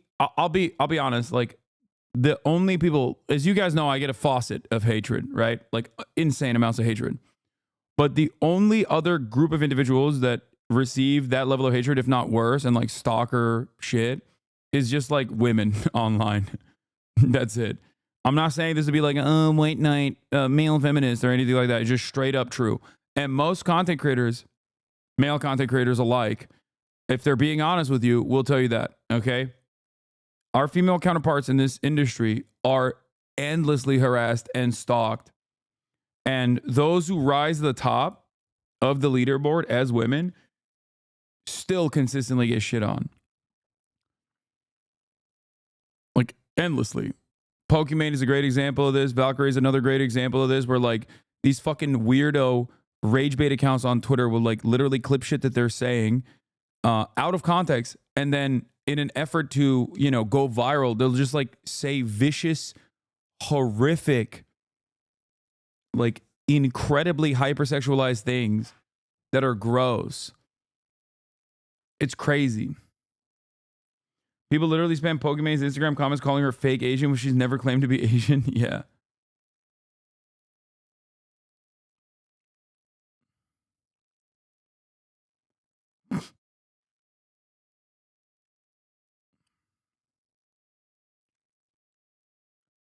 Just happened today. I don't even like looking at this. Yeah. Pokimane talks about the biggest dick she has ever taken and how she got STDs because of it. It was the size of my head. She's talking about a box of chocolate. Milk Chomo. Like it is. And then people don't get it. They're like, why is she on this weird sex arc all of a sudden?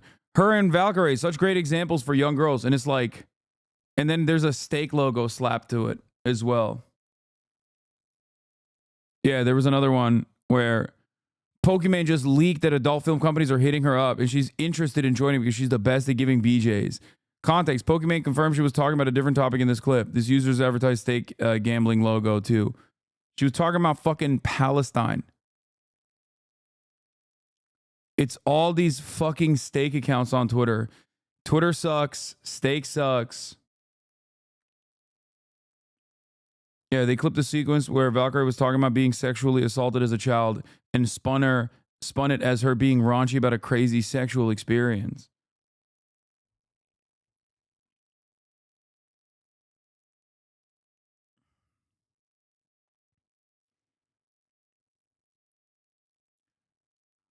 Yeah.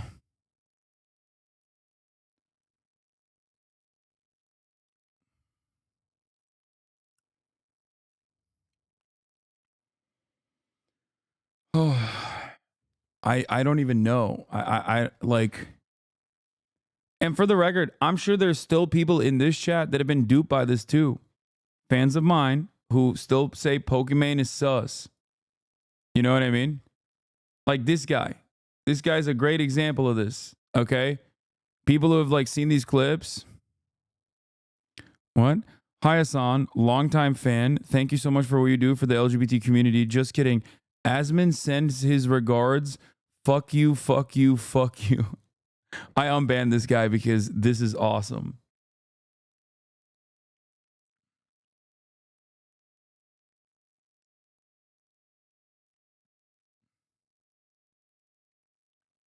They just resent it. Hell yeah. This guy is amazing.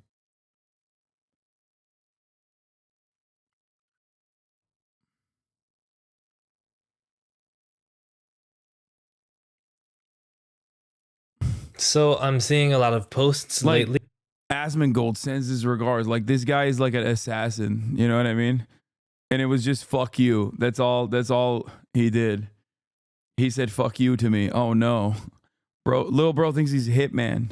Little bro thinks he's a ninja assassin, you know? I've been sent here by the shogunate. Gay, gay, gay.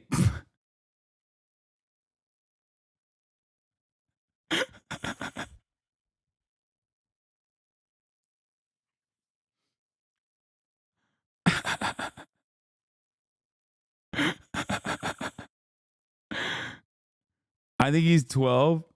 Probably, but it's weird the 12-year-old watches Asmongold. I don't even know if this is a real Asmongold fan.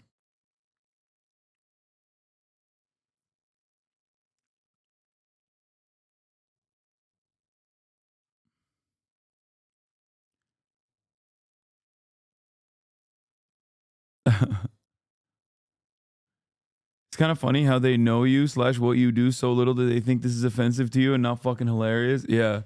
Oh no, you said gay, gay, gay. Oh no, I'm gonna perish. You can say gay twice, but not 3 times, dude. That's crazy. I'm so fucking owned. About people getting meaner. Like, it seems like a lot of y'all have lost your manners. I don't know if it's just me, but I feel like in the past like year or two, people have just gotten like so much more shamelessly mean online. Like I made a video where it was just like a second a day and it was a bunch of different like just how I looked that day. So then people were commenting and tagging their friends and just being like, OMG the first one, oh my god the makeup in the first one, help, OMG, why is no one talking about the first one, oh my god. And so I like responded to them and I'm just like, what do you mean? Or like, are you making fun of me? But then they responded and they're just like, no, oh my god, no, you're so pretty. No, it's just like, it looks like 2021 makeup, lol, or like, it's an inside joke with friends. First and foremost, let's narrow this down. Let's make this a little neater as an observation, because over the past thousands of years, people have made this same observation over and over again. A paper for Nature by Adam Mastroianni and Daniel T. Gilbert begins by taking pieces of a quote. Bro, every video we watch now on FUNDAY is literally like, let me bring up this academic paper about Neo-Confucianism, okay? And how the Korean interpretation of Confucianism was considered to be rather fundamentalist in comparison to the Chinese adaptation of Confucianism.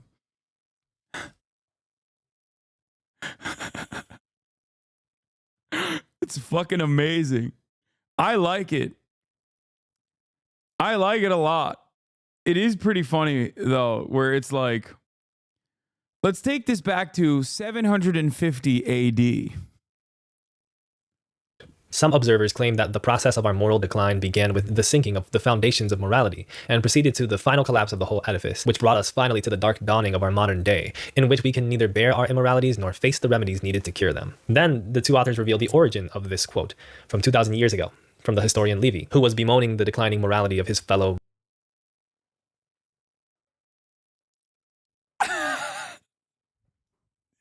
Bro!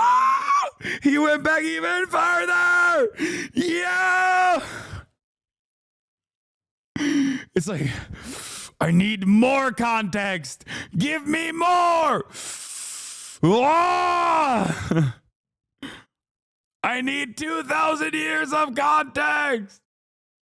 Bro, this is Elliot saying, of course he pulls this shit. I'm unfamiliar with his content, but I love it. Roman citizens. The paper argues that such collective observations have always been popular, and I think this is a direct consequence of people with PhDs not being able to get like regular jobs, by the way.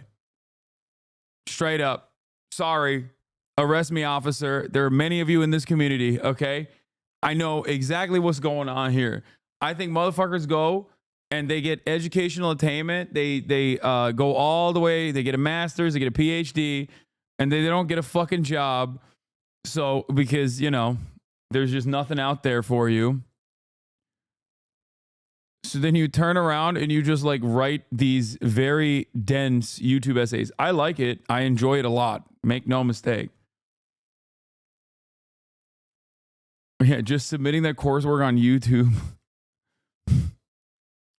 and yet they're kind of hard to pin down and often contradictory. For example, some surveys show that people will make this observation a majority of the time while also holding beliefs that racism and sexism are issues that have actually gotten more progressive, that people have gotten more kind about or more open-minded about. One of the hard parts of all this, though, is what does it mean to be kind, right? There are all types of theories about that, about kindness and ethics and morality. And a lot of the time when people make these assertions, they're basing it off of anecdotal evidence, things they've experienced, which are notoriously hard to base scientific conclusions off of. What I'm noticing when people make this observation mainly is that people are observing it about social media.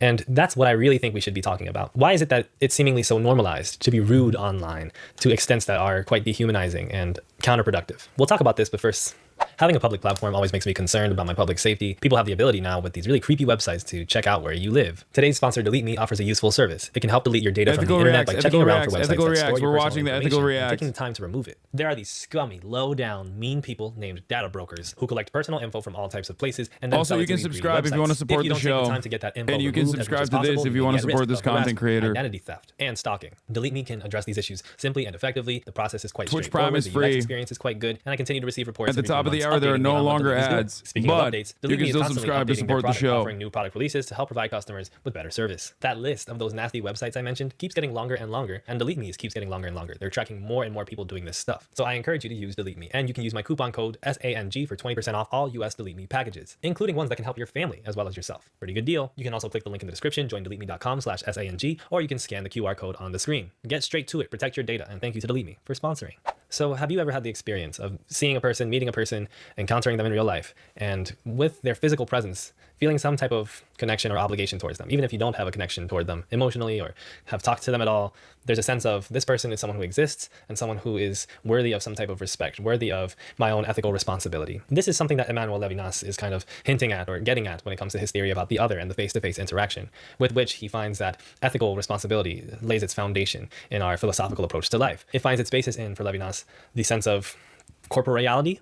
Is that the word? The physical element of being face-to-face or being in close contact with somebody, that has an effect on us ethically. And this is really interesting when applied to the internet age and the fact that we are supposedly... Listen, be normal, dog. What the fuck do you mean kindness needs to be measured scientifically? I am a nerd and an overthinker, but it's too far. I think he's just trying to explain through, I guess, like, ethics, why people don't behave the same way online as they do in the real world.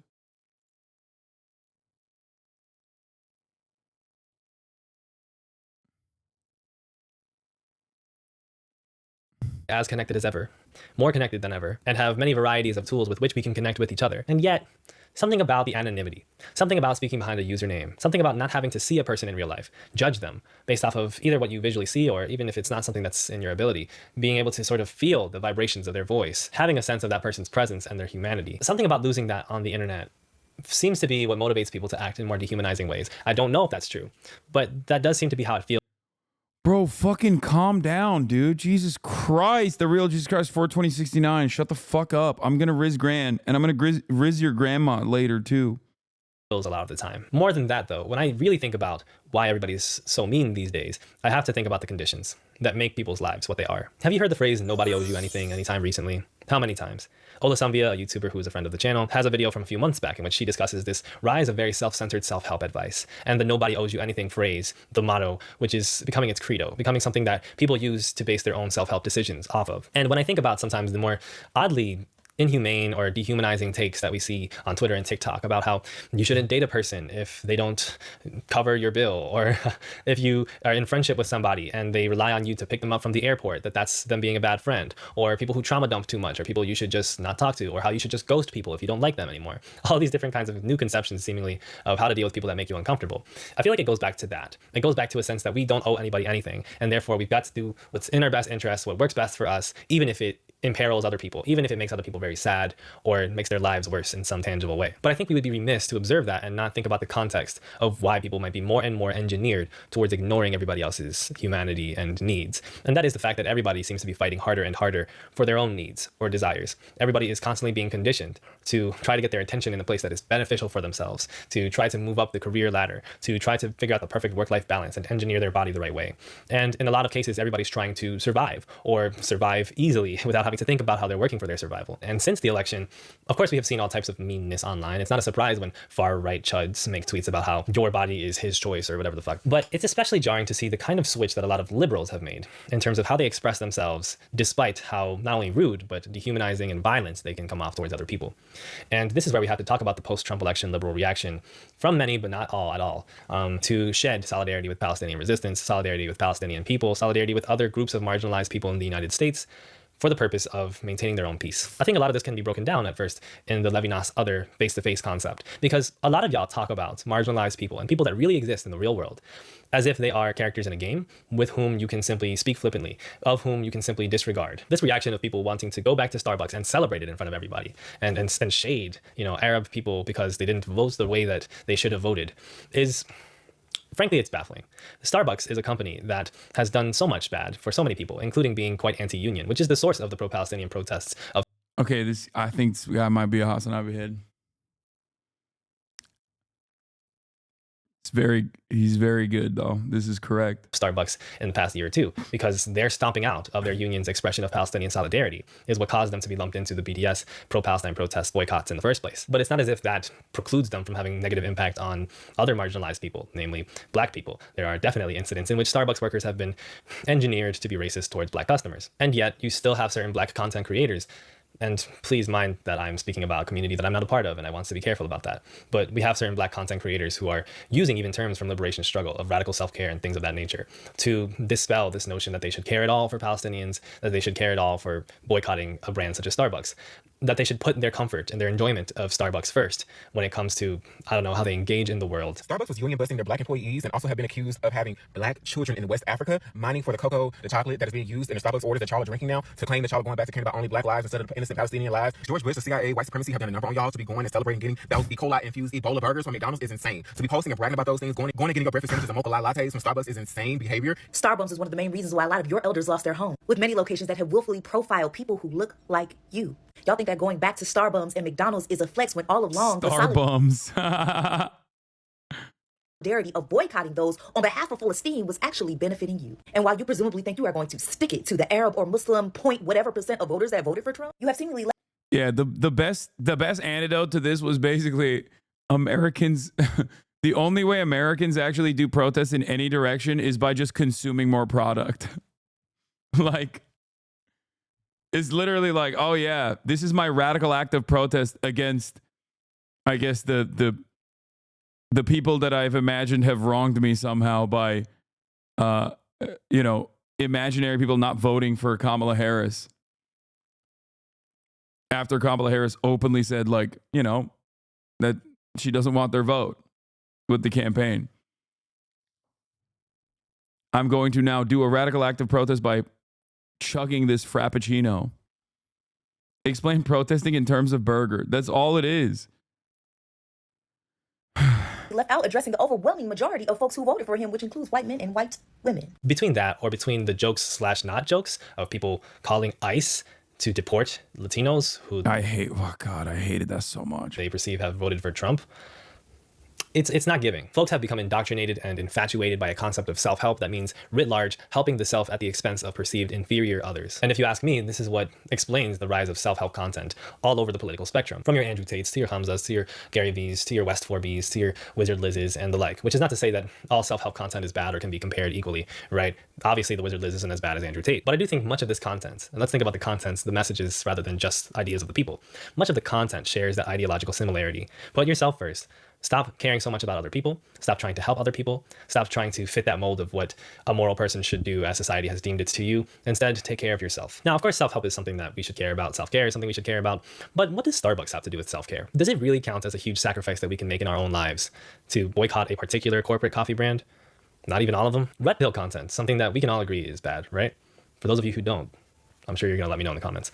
But for the many of us who agree that red pill content is by and large quite bad, we know that this is the case because it celebrates turning people into worse people, turning young men, perceivably, into worse people who care less about women, who care less about the men around them, who have more hateful ideas about what a superior person is, which in itself is quite linked to fascist ideologies. Why are we welcoming of those same logics when it comes to thinking about marginalized people being free, liberation movements, social justice? Moreover, can we really say that this world... It is the comfortable bosom of reactionary thinking. That's what it is. It's just like, it's far easier to have someone tell you everything you know is right and all of your naysayers are just simple fucking haters that don't know any better, or at least have some other cynical reason as to why. Some cynical reason as to why they're maintaining this position, than it is to re-examine the way that you understand the world at all. The comfortable bosom of your mom, fucking got him. is like a security blanket. Right-wing thinking that causes you to leave societal wrongs, societal harms unaddressed, and instead focus your attention, redirect your anger at those who are somehow even less, less privileged than you, somehow even have a worse go at it than you, are the real villains.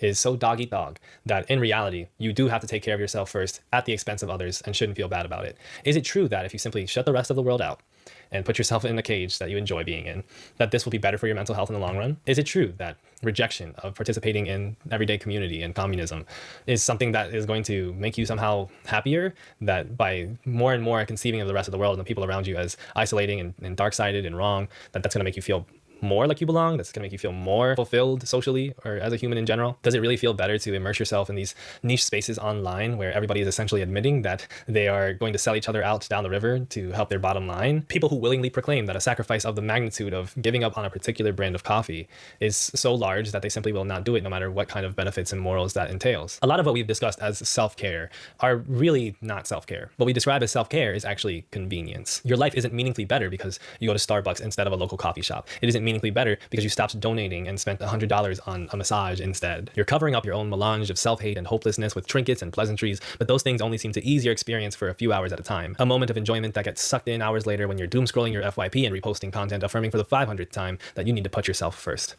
Who are you trying to convince? We can all tell you're unhappy. This is ultimately the logic of neoliberalism. It's Margaret Thatcher saying there is no such thing as society, only individual men and women and families. There's no one else to worry about except yourself, and the true hallmark of what it means to be strong is not your moral backbone, your fortitude, your determination in the face of difficulty, but your ability to be self-reliant. And yet, self-reliance is a myth. It's obviously not a thing that really exists, especially for those of us in the West. Everything that we own, everything that we eat, consume, everything that we walk on top of, the houses in which we live, are all constructed by the hands of people who are deeply and devilishly exploited. And yet, helping them, those people that build everything that we are self-reliant on, is somehow seen as something that holds us back, that we are being held back just by being asked to do something. Not everything, but just something, let alone the people around us who take care of us in everyday actions. As covered in Clara Matte's The Capital Order, austerity measures are passed by supposedly liberal governments in order to discipline the workforce, to violently push back against people working to benefit their communities, so as to encourage them to give up and only focus on themselves. And when they do so, their lives still only get worse and worse. It's not as if the government will give you more and more stuff just because you care less and less. They'll take stuff away from you either way. But you get that false sense of security in your head because you're the only person that you need to worry about, and that makes it easier. If the question is, why is everyone so mean now? And we are to disregard the moral panic aspect of such a question, as well as to discard the fact that people have been asking this more and more as state apparatuses have grown more and more over the past thousands of years. The answer at this current moment is austerity and liberalism. Austerity creates the conditions which make us miserable and concerned with our survival. And liberalism gives us the ideology that tells us that only worrying about ourselves in such a landscape is not only expedient, but morally good. And thus you have these... Why do you think all the YouTubers that talk like this are men? Like, I get the manosphere space, but even essays are largely men. Gabby Bell, Chat Chat are largely comedic and pop culture. There's YouTubers that are female that talk like this.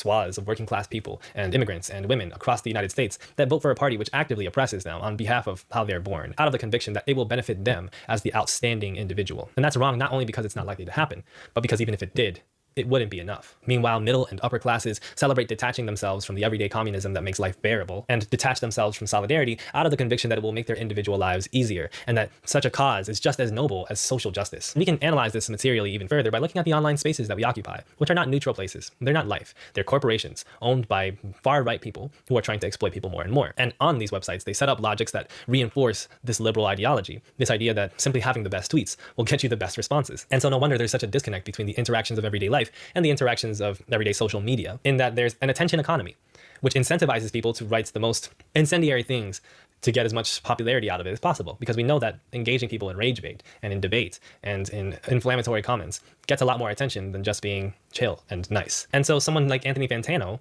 who does seem to have a passion for the arts and espouses leftist ideals quite often, ultimately makes more money by putting a red flannel on and completely shitting on the work of artists whose work is bad enough to dismiss. And we're supposed to think that he's going to exercise perfect discretion every time that he does that. I never expected to be talking about modern pop singer Halsey on this channel. Again, I am a classic rock critic. I'm not a fan of Halsey. I've made fun of her singing before, and I know Fantano isn't really a fan either. So when I saw this new review in my subscription box, I wasn't expecting it to be positive by any means, but I was well and truly appalled by what I heard. The Great Impersonator is this grand tribute to all of Halsey's icons because Halsey thought she was dying. They've had a terrible last couple years, diagnosed with a rare blood disorder on top of already battling endometriosis. Halsey is very sick. She made The Great Impersonator to exorcise all these demons and to leave her son something to remember her by in the event she succumbed to her illness. Once again, you're allowed to not like Halsey's writing style. I'm not a fan of their music personally, but Fantano took it too far. As a music critic, Bro, Fantano was so fucking mean. Oh, he did? He cooked Halsey? I don't know.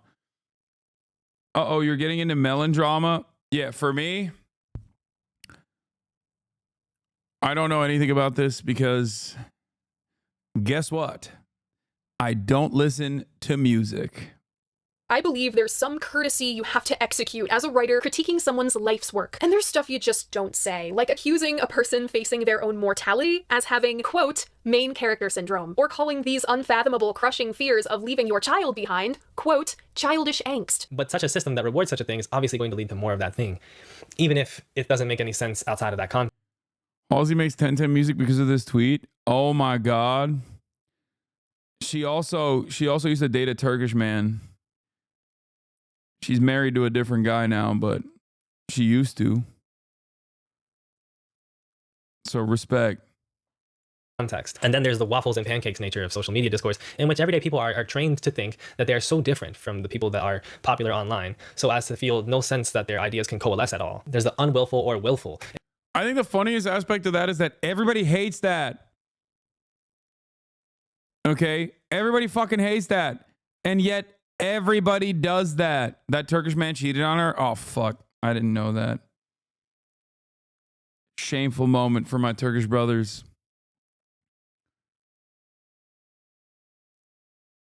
Men. But yeah, going back to the video, the waffles pancakes dynamic.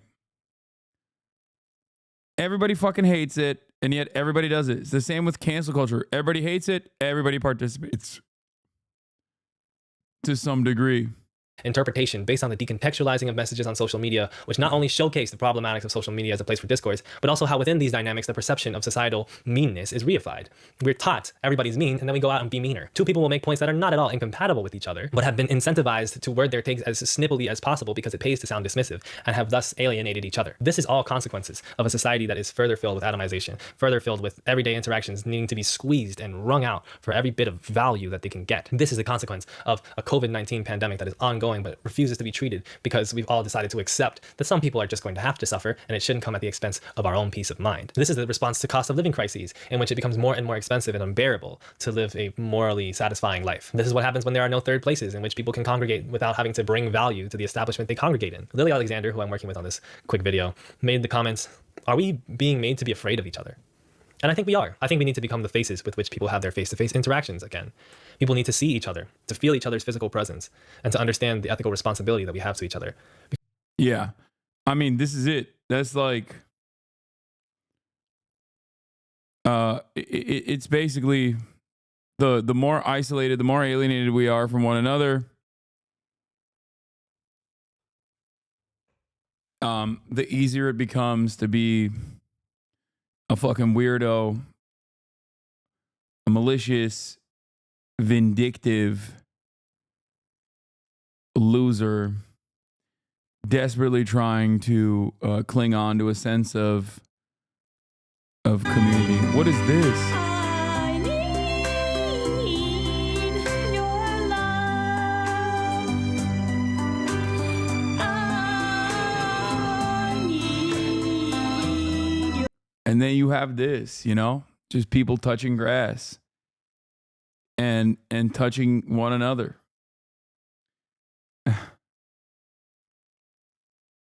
Yeah, crazy tone shift.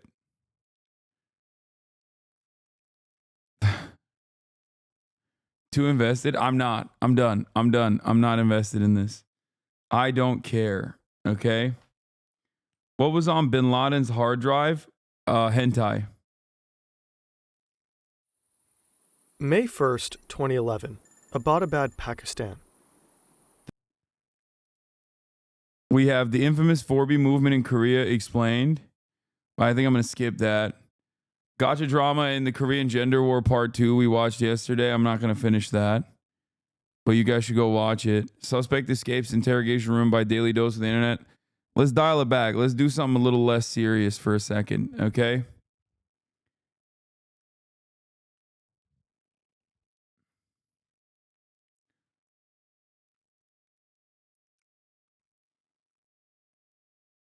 What? Muslim streamer Admiral Kumi tries a Costco chicken bacon stream and realizes it has bacon while chewing. Okay, I'm not going to watch that. SNL Sunday it is? Did SNL even happen last night? Hello everyone, this is your Daily Dose of Internet. This guy was arrested and brought into an interrogation room at a police station for some pretty serious crimes. When the police left the room, he realized that the walls in the room were super thin.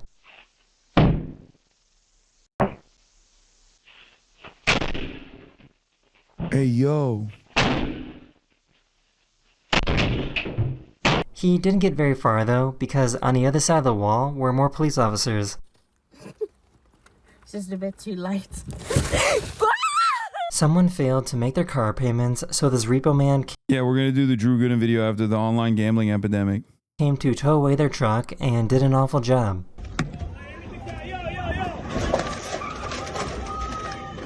Oh, this was the guy who stole the tow truck. I remember this. This is the guy who actually stole the tow truck because his car was getting towed.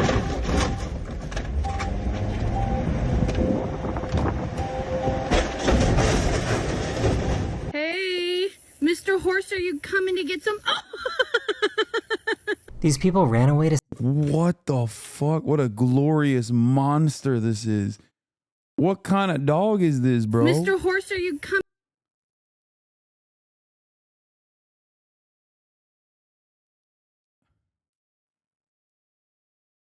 Is it a Great Dane? Mr. Horse is so funny to name your Great Dane. Coming to get some? These people ran away to safety after hearing this tire make a weird noise.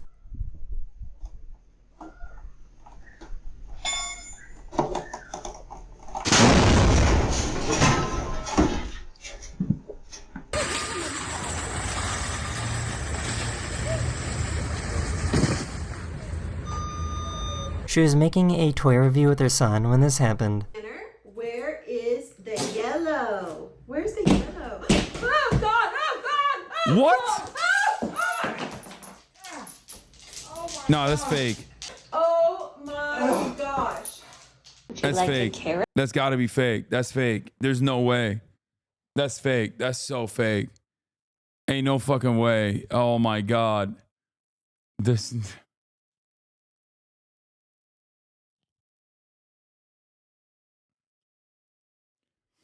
It. Take. It was real. It was her husband. I don't believe it. He took off a shoe and put it in the middle of an art museum to see what people would do.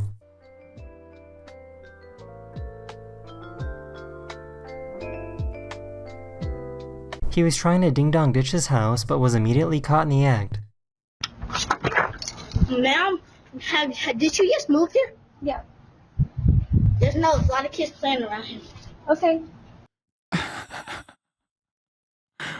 Oh my God. That was so cute. Oh my God. He's so smooth. We got to run it back. Caught in the act. Ma'am, did you just move here? Yeah. There's a lot of kids playing around here. Just know. There's a lot of kids playing around here. Okay. That's amazing. Oh my God, he's so cute. Not me though. Yeah. I'd never. Okay. Have a nice day. This delivery guy was upset with how heavy this package was and started going crazy.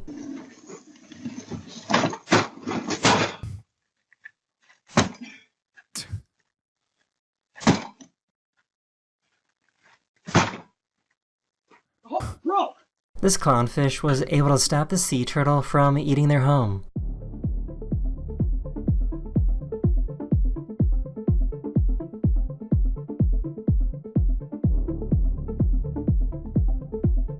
They were trying to save this Jeep that got stuck in some mud. That's not... What? Full force. That's not how anything works. How is that? What?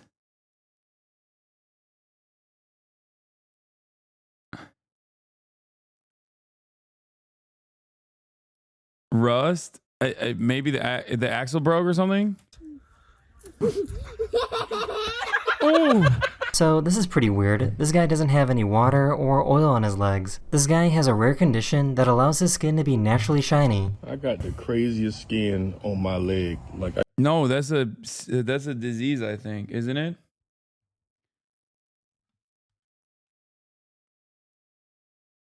No, it's a health condition.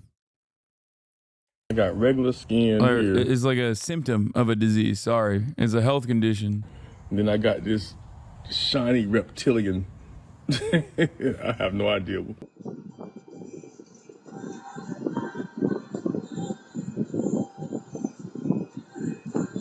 This deer got tangled up in some Christmas lights.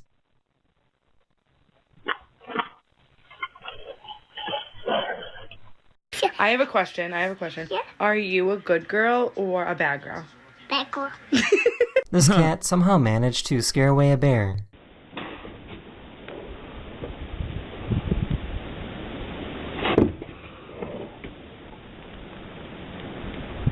That's insane. He made a fire.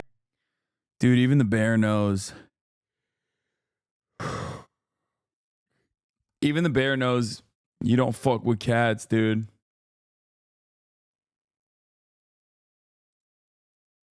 To warm up his horses that were in the field. For the horses here. And this one might have got a little close.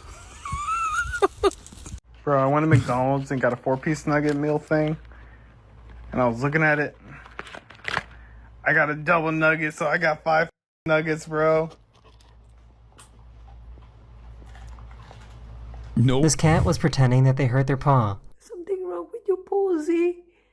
No. Oh, it's very sore, isn't it? Yeah. Look at that. And then it's a miracle.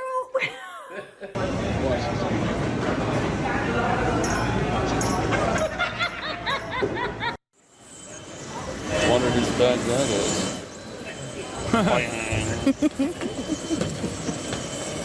There's a city in the Netherlands that has goose parades. Damn, bro. I bet these motherfuckers are vicious. I bet they are vicious, bro. You don't fuck with geese, dude. You say you think they're cute? Oh my God. You think they're cute? Oh my God. They will kill you, dude. They will fucking kill you. Yeah, they don't call it goose stepping for no reason, dude. They would fucking cook your ass, dude.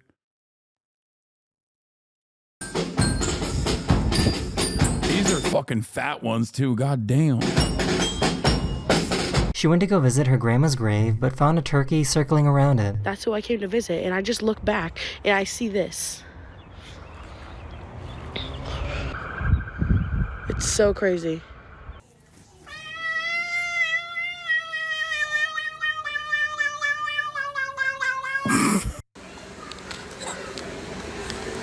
Oh my God, it's so uncanny. This dog couldn't figure out why they couldn't bite this bone.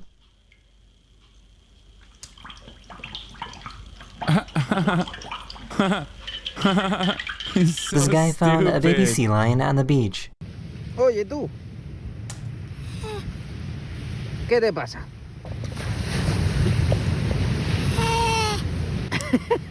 These guys were trying to fix his door that was stuck in the same spot for years.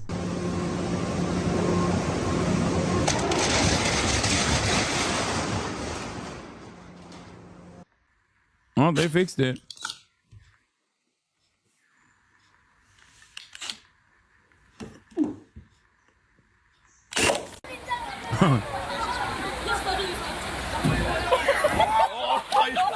Here's a smart way to get mom to come back home.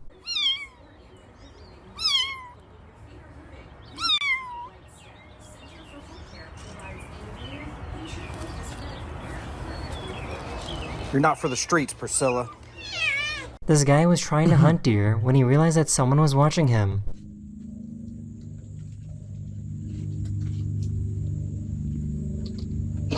Oh my God. A few months ago, a city in China. That's terrifying.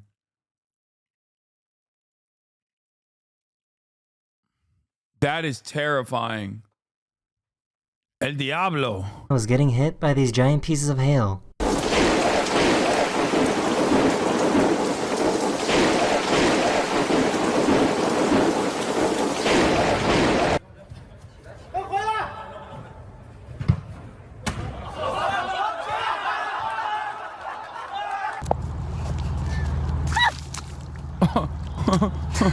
I had no idea, but I guess wild tigers exist in China. This farmer I saw this video. This video is crazy, bro. Imagine walking outside. Was out doing work when a wild tiger came out of nowhere.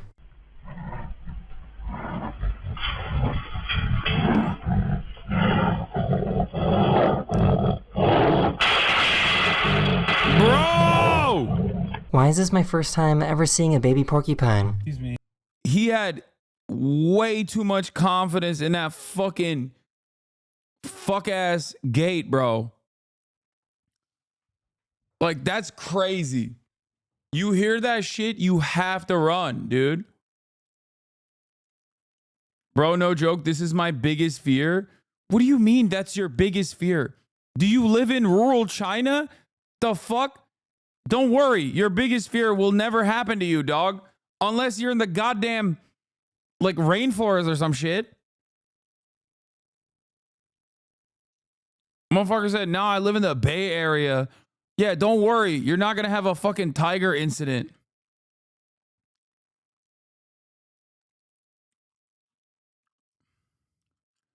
Chatter's acting like he's in RRR. You know what I mean? He's in the Indian jungle.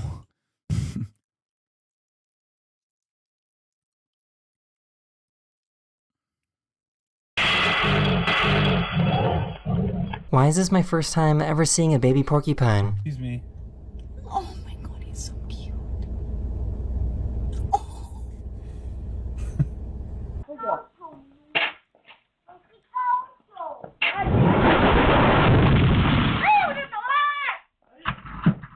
Here's a cool robot that can feed people who are unable to feed themselves.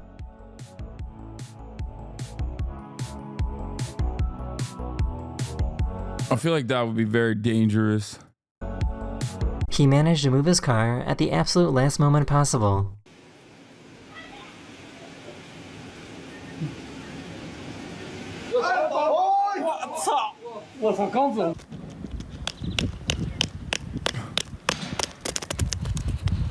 Huh. That's crazy.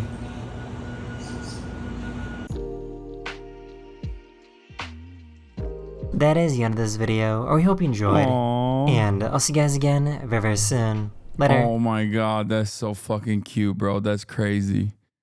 That's crazy. All right, we're going to do Drew Gooden and the online gambling epidemic, but I have a couple clips of mine. And I was at the bottom of my class. I started doing heroin. I went to the top of my class. Suddenly I could sit still and I could read. And I was at the bottom. Here's a good clip. iShowSpeed. Showing respect to the cultures that he actually goes and learns about.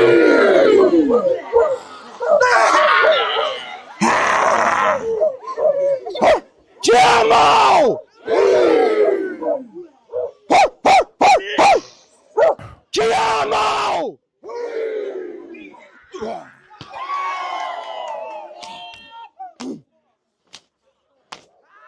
Kamate, kamate, kaura, hura. Kamate, kamate, kaura, hura. Kamate, tagata, huru, puhutu. Hello, fuck you, Ready, upa, patati. W Haka, chat. W's in the chat for Haka. I'm telling you, man, America's greatest cultural ambassador right here.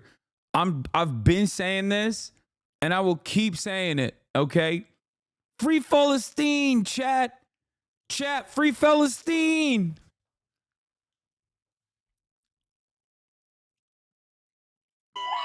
Yeah!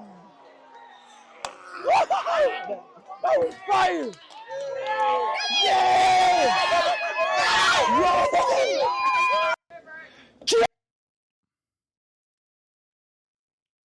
Have you seen Speed Stinkgate though? No. I have heard it, but I don't care. He's excellent at pronouncing every country incorrectly. Yeah, who cares?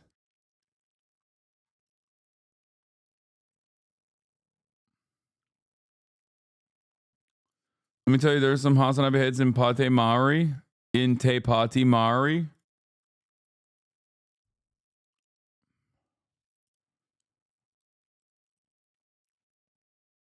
Yeah, I'm so glad he took this off ramp when he was on the Aiden Ross Highway. I know.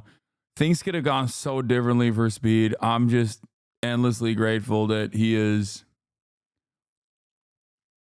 doing this stuff instead. What is this? Literally you?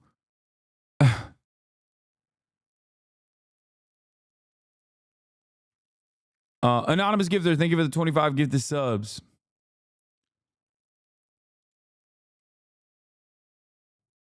All right, let's do online gambling Celebrate epidemic. my friend's birthday. I went on a Victory Casino cruise, and not only did everyone get seasick almost immediately, but we also lost all the money we brought in to gamble with. It was one of the best days of my life. For a good portion of the past century, getting on a boat that reeks of piss and wobbling your way out just far enough into the ocean so that laws don't exist anymore was one of the only ways to legally gamble in the United States. It had such a convoluted barrier of entry that most people could go their entire lives without ever being tempted to do it. Just don't go to Nevada and you'll probably never see a casino. In 2024, this is no longer the case. Only on FanDuel, DraftKings, BetMGM, Prize Picks. Underdog. This shit is so bad, bro. I keep talking about this, and I know, like, and I say this as someone who has gambled himself, like, who, you know, enjoys the process for sure. But this shit is so fucking bad, dude.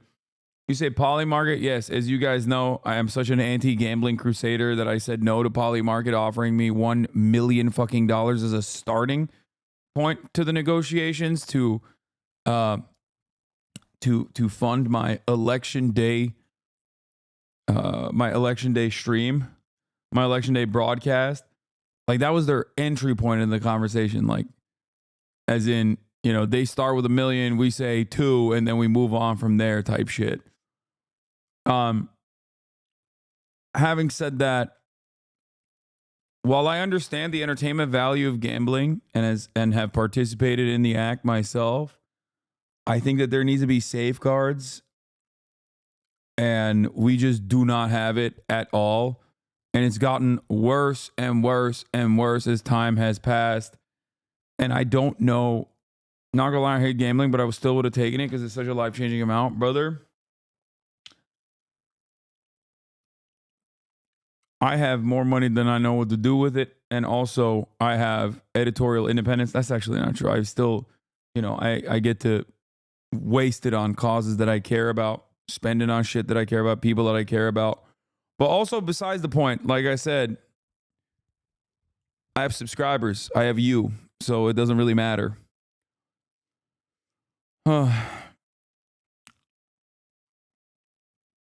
It was also one of the funniest ways in which, not only did I never really entertain it, but it's so funny because if I did, I might have actually gotten like involved in this fucking FBI raid.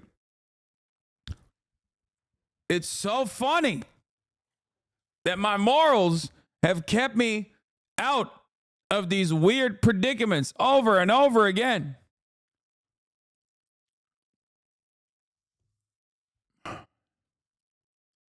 Taking that deal would immediately undermine yourself? Yes. 100%. Bruno Correa, thank you for the 5 gifted subs.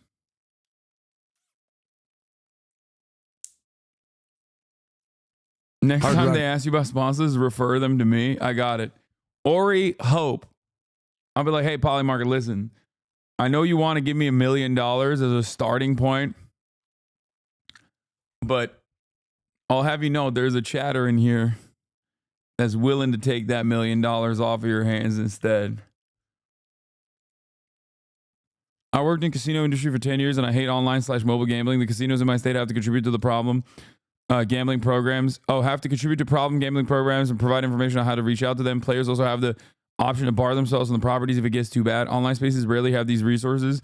Yeah, and shit is still fucked up even at that point. Okay? Like, things are bad even at that point. Because for a lot of people, especially as time passes, especially as people's living circumstances worsen, people unironically think like, this is how I'm going to make money. Like, they legitimately think they're going to make money gambling. It is so fucking stupid. Oh my God.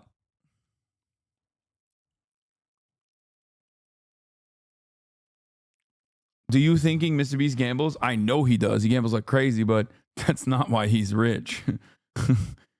You're crazy. Chatters, gambling only works in one direction, okay? And no, you do not make money gambling. You lose money gambling. That's it. Which is why I remember you talking about refusing Saudi money when you were still broke. True. Way back when I was broke as fuck. Kingdom of Saudi Arabia reached out to my manager, not even my current manager, my former manager, when I was at the Young Turks. I just started doing Twitch streams. And I was like, fuck no, I don't want to do that. Good amount of money.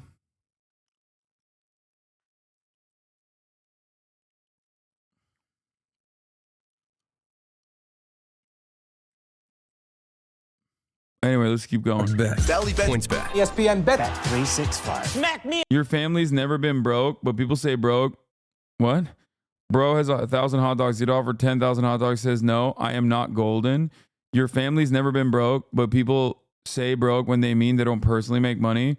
But real broke ain't nothing like that. First of all, no, there was definitely a time when I was that 100% was broke. What the fuck are you talking about? Also, what are we doing? Broke Olympics? Like, what the fuck? Oh, I'm sorry. Yeah, my family wasn't like homeless, if that's what you mean.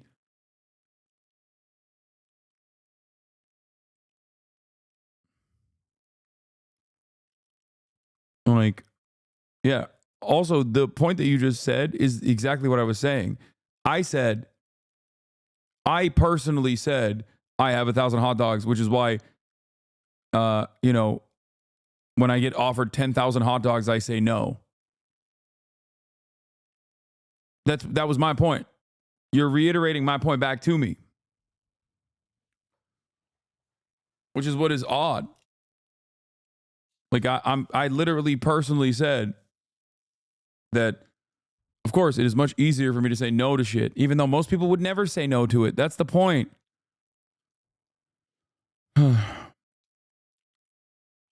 Oh, you don't understand. The thing is, your dad was a billionaire that had to flee Turkey. Yeah, that's always funny. I take care of my parents, chat, and I'm very proud to do so.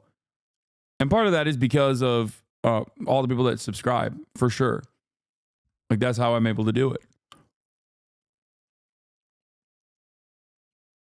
But, my dad's a billionaire.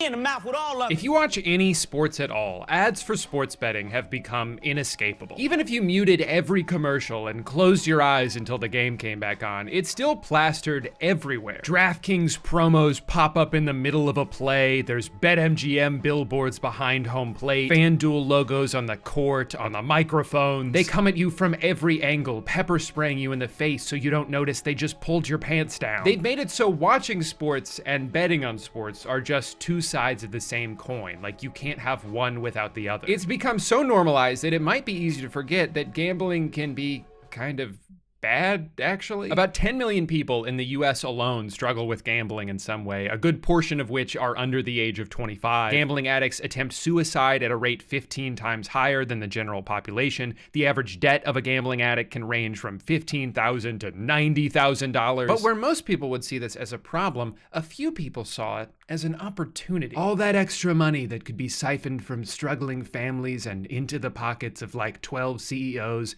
And we're not doing that because... So in 2018, the Supreme Court overruled the federal ban on sports betting. And since then, Americans have collectively lost over $245 billion on it. That's almost $1,000 per person, and that number was from last year. But the bombardment of playful advertising filled with famous celebrities would make you think it's just a harmless, fun game you can play on your phone. Kevin Hart, Post Malone, Chris Rock, LeBron James, Kevin Hart, Peyton Manning, Jamie Foxx, Eric Andre, Patton Oswalt, Vanessa Hudgens, the guy from that Kendrick Lamar song, Kevin Hart. Even the Talk Tua podcast is sponsored by Better. Why is it always the people you trust the most? You don't need to know everything about every sport.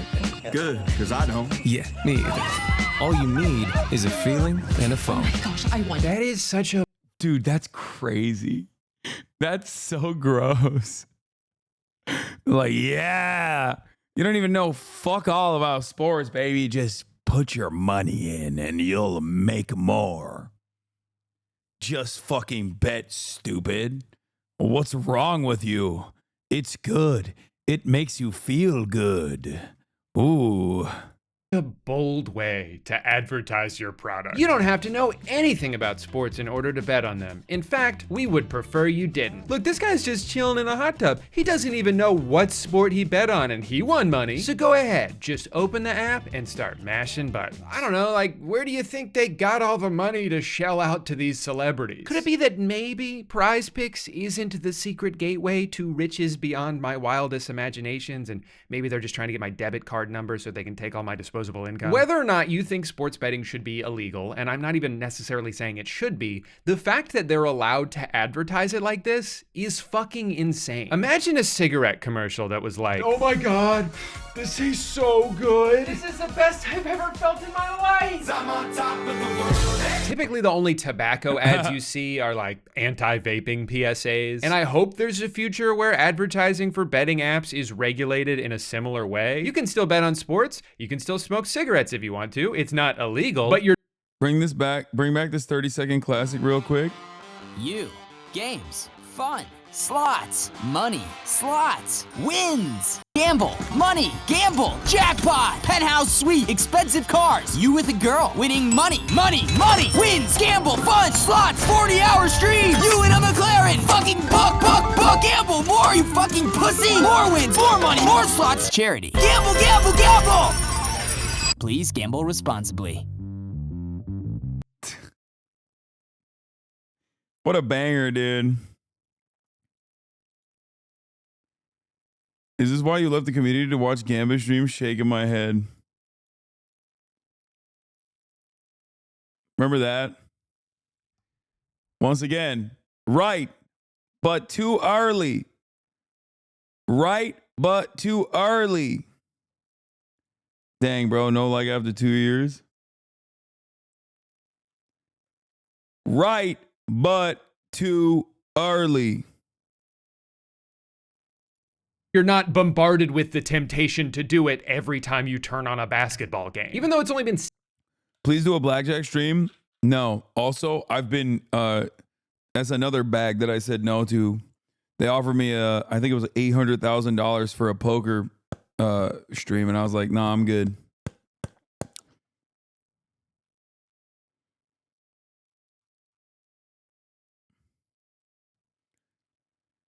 Yeah, bitch.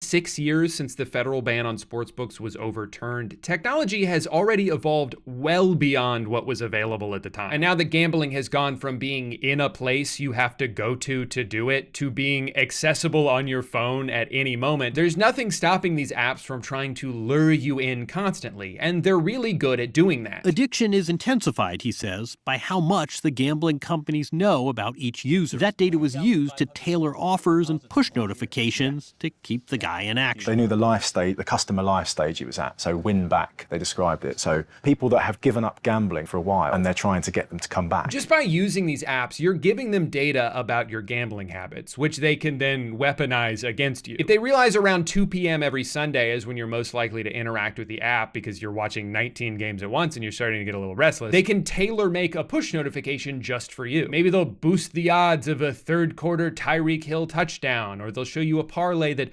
50,000 other people have bet on, and that many people can't all be wrong. Let's talk about parlays for a second, because I think that's one of the biggest contributors to the exponential rise of sports betting. It's parlay time. Put simply, a parlay is when you combine multiple bets into one bet, significantly decreasing the odds of it hitting, but massively boosting the payout you'll win if it does. It's basically the difference between winning a few dollars for correctly calling one coin flip, or winning thousands of dollars if you can get that coin to land on heads 12 times in a row. You're so distracted by the possibility of how much you could win that you're not even considering the fact that you definitely won't. Parlays are the lottery ticket of sports betting, and these apps have made it so easy to make one whenever you want. The only thing stopping you from putting together a parlay that frankly doesn't even make sense is your own imagination. Because of parlays, I think for a lot of people, gambling has become death by 1,000 paper cuts. Maybe instead of losing a lot of money all at once, you're just losing a little bit of money all the time. Sometimes you'll even lose money in a way that feels like you almost won.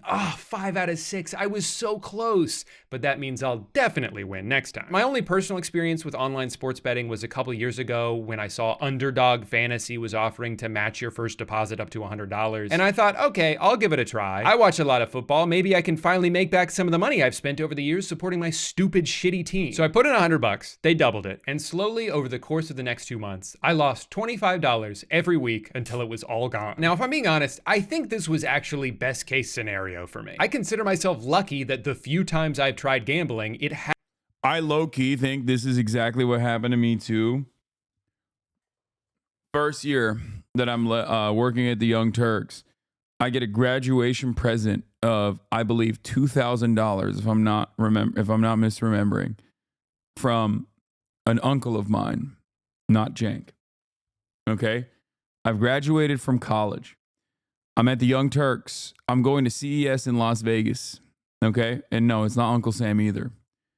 $2,000. Now, understand, the year is 2013, or I guess 2014, the month of January. $2,000 for a broke ass kid right out of college that is making, like, that is literally making no money whatsoever. Okay. I go to CES, I go to Las Vegas for the first time ever. I'm like, oh, I have to gamble some of this. I lost it all on blackjack. I love blackjack. I still play blackjack. Okay. At the age of 22, I lost it all, and it broke me. It broke me. And I played by the book too. It's not like I was fucking around, but I was insanely unlucky. Now listen, that was the moment where I was like, damn, this shit fucking sucks. Now I look back at that fondly, because if I did not have that experience, if I had actually turned around and made that 2,000 into 4,000, I probably wouldn't be here right now. I'd be on kick.tv, baby. Woo! Hanging out with Drizzy Drake. Let's fucking go. Yeah. Book. Come on. Everybody gets to be rich. Come on. Don't get it twisted. Honestly. Straight up. I think at that point, it was just like so devastating to have so much money, more money than I know what to do with. Okay. At the age of 22, I'm 33 now. But at the age of 22, 23, I'm fucking sitting there staring at $2,000 and then it pee-pee poofs. Okay, it perishes. Oh my God. When I tell you how fucking devastated I was, when I tell you how fucking devastated I was that I had done this like insanely stupid thing, okay? Now I'm talking about not taking on $800,000 for fucking playing poker for an hour. And I guess, you know, it's because I don't want you to also go down that fucking round and potentially go in the opposite direction. Oh my God. Was your uncle mad at you, Lamau? I never told him. Are you kidding me? I never told anybody.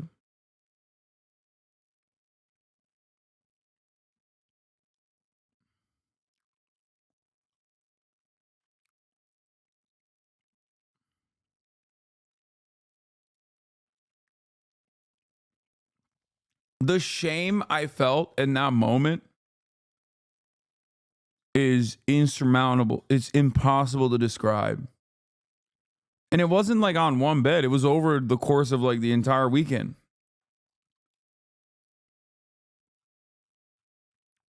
Hasn't gone well for me because I have no positive association with it. In the same way that I have no desire to smoke cigarettes because the first time I did, I smoked 2 back-to-back for some reason and was nauseous the rest of the night. I have no desire to gamble because I've only ever lost money doing it. So even though Underdog managed to get $100 out of me, I actually think they would have preferred if I won a little bit first. When betting apps give out these kind of introductory offers, it's not just so they can get a bunch of free money, although that's definitely part of it. They're trying to create a customer for life. Bet $5 and get $150 in bonus bets. $5 get $200 back. $250 up to $500. Up to $2,000. Online sportsbooks know that the best way to get people addicted to their product is to make that first big win as easy as possible. So for the record, the giveaways are not so that they can, like, you know, bring in active users.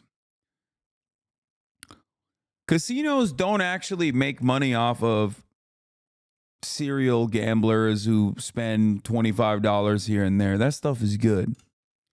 But the way casinos actually make money is off of whales. Okay? And you can become a whale by just being rich and not giving a shit and, you know, not giving a shit about like losing $250,000 over a weekend or whatever. Or you can become a whale by losing everything. Okay? Basically not having $250,000 and losing it regardless. So that's how casinos actually make their money. And what they're doing with the $100 giveaway is to basically see, because everyone has some nascent gambling addiction, like addictive attitudes, right? They're trying to figure out who is the gambling addict.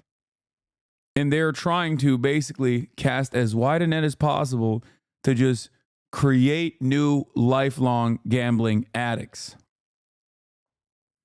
they'll lure you in with an offer that seems too good to be true because all of that is pennies compared to what they're raking in from the people who are hooked. They give you free money to start with. They'll let you try again if your first bet doesn't work. They'll let you throw in one leg of a parlay that has essentially a 100% chance of hitting. They are desperate to make sure you have a good time. They want every time you see that app icon on your phone to think about the rush you felt when you turned $5 into $100.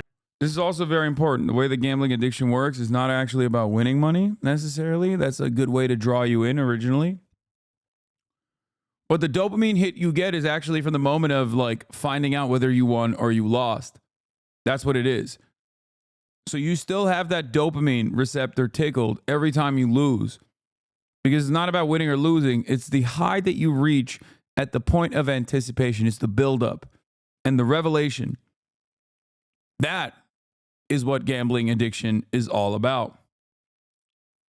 So you keep chasing that feeling forever. I just managed to outsmart them by being so unbelievably bad at sports betting that I never even came close to winning. But because I was curious to see how much online sports gambling has evolved since I tried it a couple years ago, and because I would never leave a stone unturned in the pursuit of research, I decided for this video I should try it one more time. So I signed up for the only legal sports book in my home state of Florida, which I assume is named after famous internet sex symbol Hard Rock Nick. Balls tugged on one by one. Their introductory offer is that they'll give you another chance to bet if your first one doesn't win. On the surface, that almost sounds like free money, but it's not like you can bet once, lose, and then just take your money back. You still have to give them the money. You're probably just gonna lose twice for the price of one. But hey, check this out. I've already unlocked a 1x multiplier, which means for every dollar I earn, I walk away with $1. I spent the next 12 minutes hard at work concocting the smartest and most guaranteed parlays the world has ever seen. With all my bets placed, I could finally sit back, relax, and enjoy a stress-free Sunday afternoon. Oh my god, oh my god, oh my god, oh my god, oh my god. Why did I bet on Sam Darnold? Why did I bet on Kirk Cousins? Why did I take the over on Curtis Martin rushing yards? He retired in 2007. The next few hours felt like a roller coaster, but in spite of it all, I was determined to come out on top. Guess who has 2 thumbs and just won $9.52? This guy.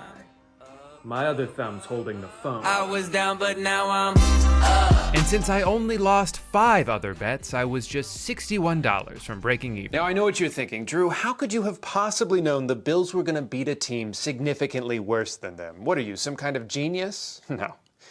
I prefer savant. The truth is, none of this would have been possible without my good luck charm, Michael McCorkle Jones. You can look it up, that's his real name. Ever since I saw him hit the gritty at the Pro Bowl a few years ago, I knew I needed a metal poster of him to hang up on my wall. And thanks to today's sponsor, Displate, that's finally possible. Are you tired of waking up to your boring, empty walls? You try to hang up posters, but your hammer didn't come with instructions, so you don't know how to use it. Well, why don't you go ahead and throw that thing in the trash? Because you don't need one to hang up a display. Displates are high-quality metal posters that help you show off all your favorite interests, whether it's Elden Ring, Halo 3, or a minion from the movie Minions. And the best part is you can hang them up in a matter of seconds without any tools and without putting any holes in your walls. Displate has over 2 million artworks to choose from, including tons of officially licensed designs from brands like Marvel, Star Wars, and Minions from the movie Minions. They've even got a product called Textra that brings your posters to life with tactile textures and 3D contours. Finally, a poster that's fun to touch. If you've been procrastinating your holiday shopping, there's never been a better time to snag a Displate. Not only are they great gifts for anyone in your life, but they're celebrating Black Friday with their biggest discount of the year. You can get up to 44% off your order by going to the link in the description, displate.com/DrewGooden, or by using my code Drew at checkout. Thank you so much to Displate for sponsoring today's video, which unfortunately will now continue. All right, so I've been using this app for a little over a week now, and even though I did win a few more bets,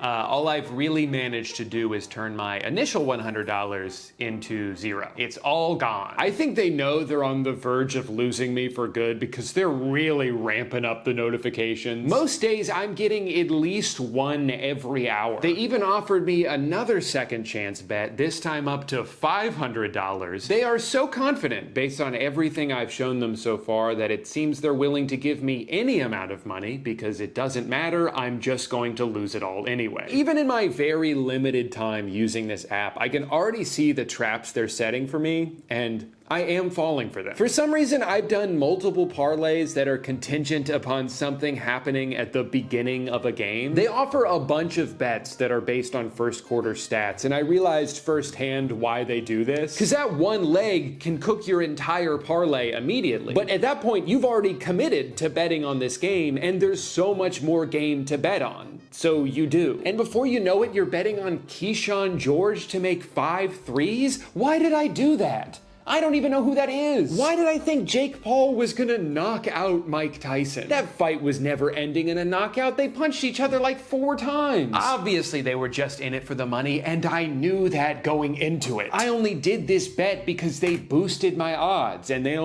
I think it's also actually crazy that you can bet on stuff like the Jake Paul Mike Tyson fight, which I think is like, you know, it's cooked already from the start. Like that was a scam to begin with.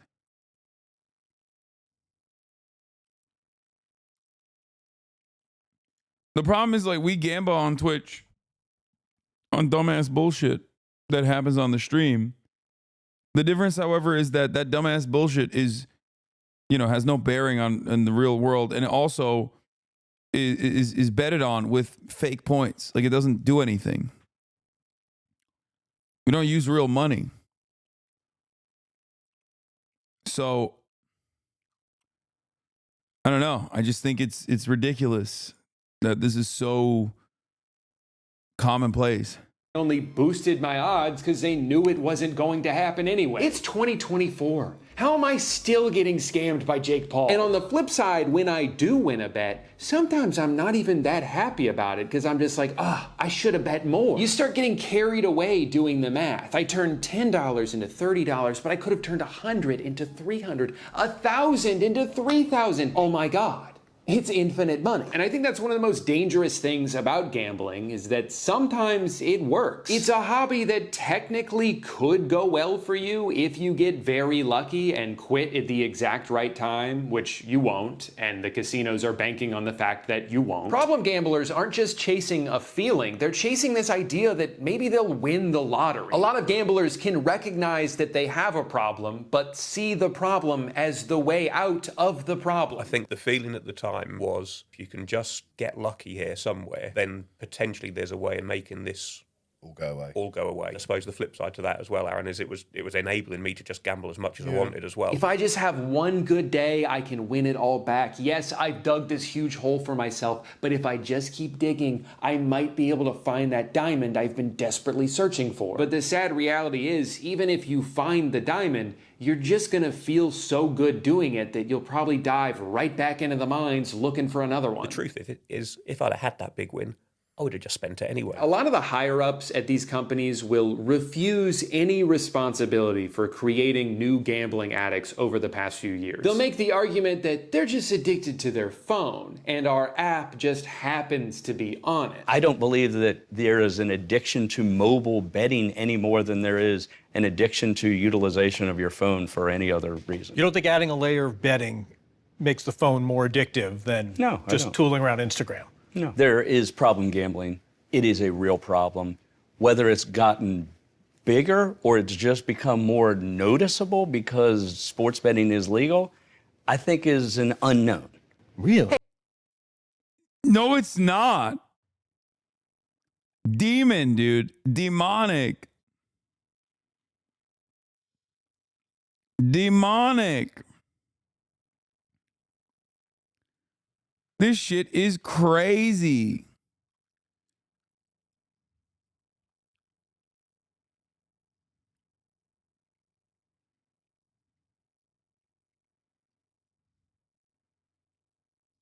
Hey, they'd be gambling anyway, whether it's on our app that sends 30 push notifications a day and is linked to their bank account, or only available in a state on the other side of the country, is totally irrelevant. And while there are obviously some people for whom that is true, you cannot deny the fact that making it so goddamn easy to bet anything at any time is leading to more people gambling who wouldn't have otherwise. You're dangling a piece of candy inches away from people's faces and then saying, hey, it's not our fault they grabbed it. They still would have grabbed it even if it was 2,000 miles away. Since this is all still relatively new in the US, maybe we'll see more legislation in the future to combat this avalanche. In some countries, they no longer allow celebrities to appear in sportsbook ads, or they've banned the ads from appearing during sporting events altogether. America is still in this Wild West infancy where all these apps are just scrambling to find a way onto your phone before regulations start kicking in.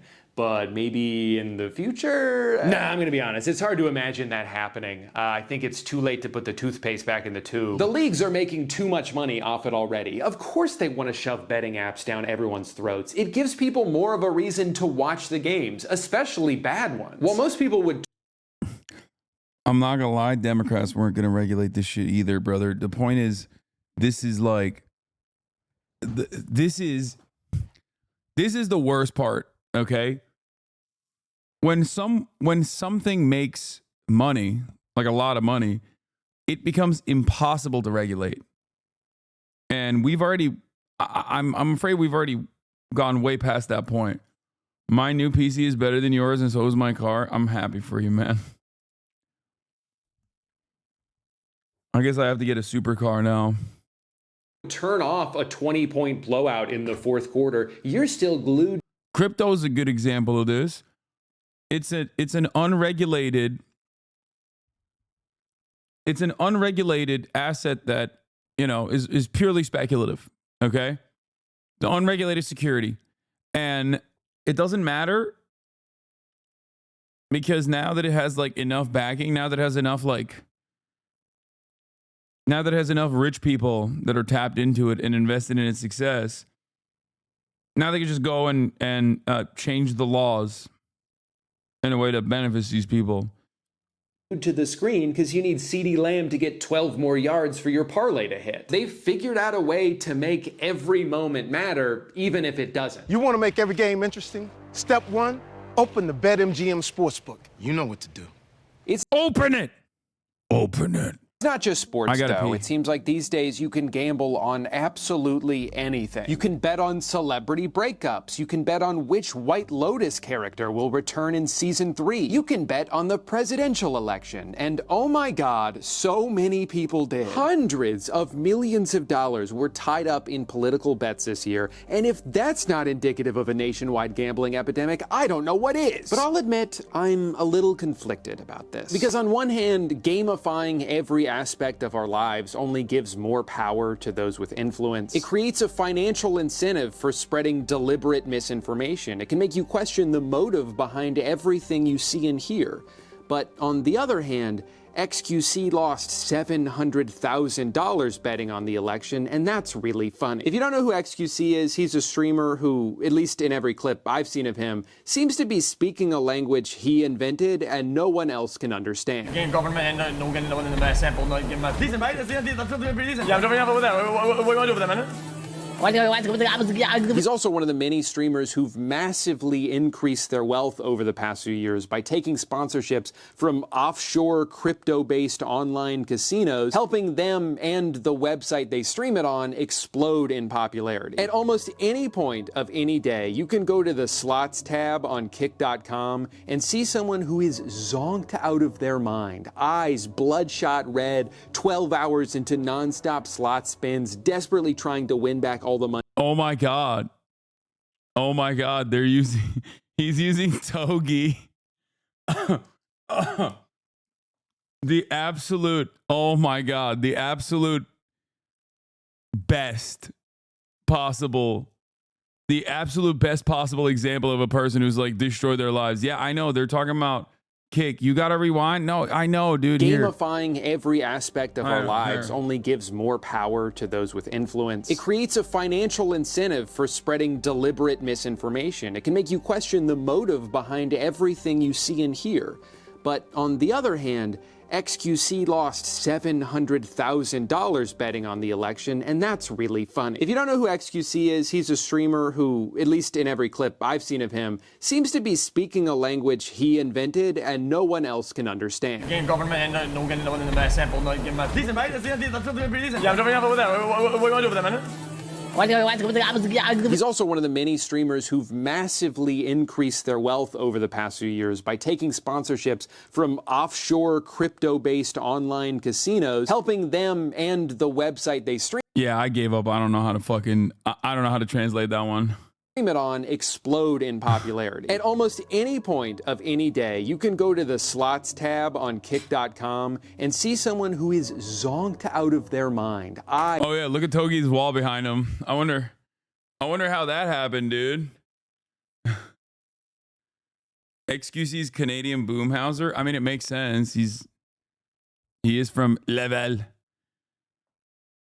Oh, Jesus Christ. My juicer. Do you think these slots are worse than the sports gambling stuff? I don't like sports gambling either, but yes, the slots are demonstrably worse than the sports gambling stuff. I am in no way, shape, or form promoting sports gambling when I say this, but like sports gambling there are limiters that are in place for sports gambling. Like if you know what the fuck you're doing, you can actually leverage your bets in a way where you can always make money. And if the actual bookies figure out that you're doing that, they can just stop you from gambling. Like There is a thing in sports gambling where if you're actually too good at gambling, the casino just stops you. Also, same with fucking counting cards, actually.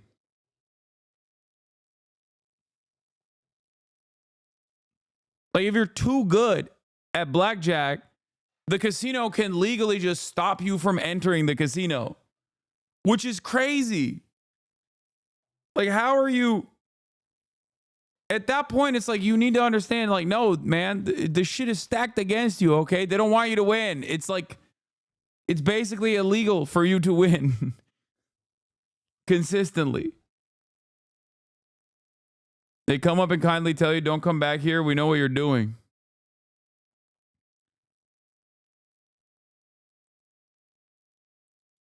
Anyway.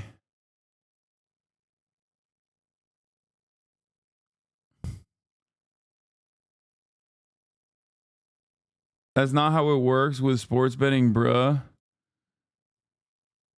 How does it work with sports betting?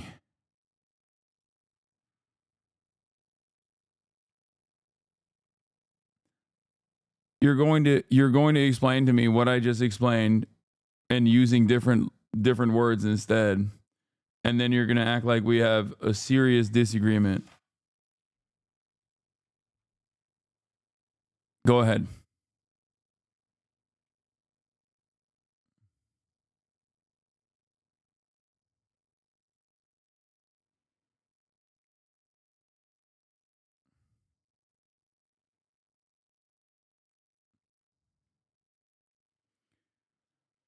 Anyway, they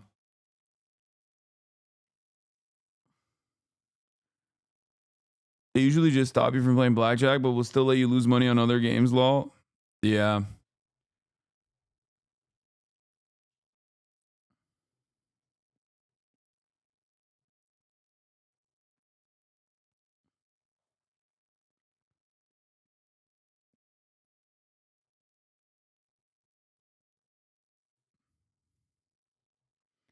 The point is, sports betting is still unpredictable, obviously, and I don't recommend it at all. And I never said that like the average person can successfully gamify it. But even those who are capable of doing that still get clapped. And ultimately,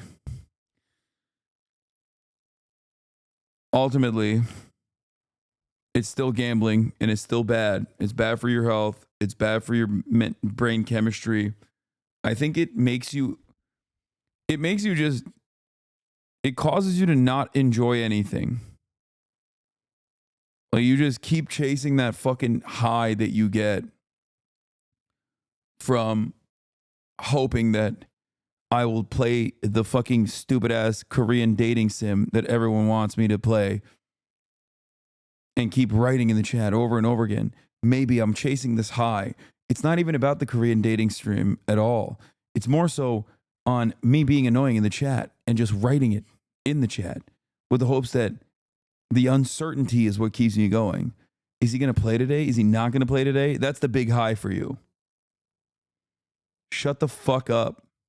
Eyes bloodshot red, 12 hours into nonstop slot spins, desperately trying to win back all the money they've lost so far. Oftentimes in a situation so dire that even the chat, with no personal stakes involved and only there for entertainment, is begging them to stop. But they can't. They're on autopilot. Every loss is money that needs to be won back, and every win is just more money to gamble with. I randomly opened this guy's stream one day and watched in real time as he won almost $100,000 and then say this. 95K, that's fucking huge. We're a tenth of the way back. A tenth? This dude was down $1 million on Big Bass Bash? Now, to most people watching, it's pretty easy to say, hey man, you should probably quit while you're ahead. No, 100,000 isn't a million, but it's a lot more than zero. The problem is someone in this state of mind isn't capable of seeing it that way. He's not even in Thursday afternoon with the rest of us. He's still on the tail end of Wednesday night. So the rational part of his brain, too subdued to muster anything more than a mumble, asks his chat if he should end it there. Who's that guy? It's Togi. He's the #1 steroid influencer for the youth. gotten many a youthful minds deeply and helplessly addicted.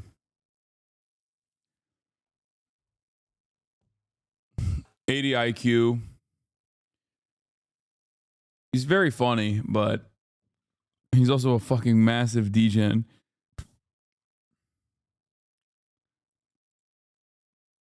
We up the better leave. They all scream, of course you should, but it falls on deaf ears. He's yet to stop spamming spins for even a second. This man is no longer in control of his actions. He's a zombie, relegated to the passenger seat of his own mind as it careens towards the conclusion everyone watching knows is inevitable. But there's nothing he can do to stop the momentum. I have to quit. At a certain point, I have to give up. At a certain point, I gotta give up. Oh my god. At a certain point, I gotta give up.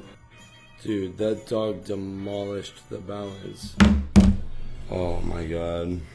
That's crazy. Lost over $1 million today. There's nothing in there. All he can do now is sit in the reality of what just happened. What the fuck? Beautiful girl. Dude. Come to terms with the fact that despite his and everyone else's better judgment, he got doghouse. Doghouse is what did it. Dude, doghouse is what defeated me. I got doghouse. I got doghouse. I got a full doghouse. Full doghouse, dude. Full doghouse. Full fucking doghouse, dude. Dude. I got dog. Kino. Listen. Cinema. Okay? I'm sorry. It's perfect.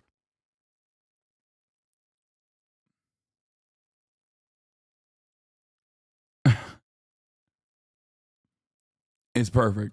Doghouse.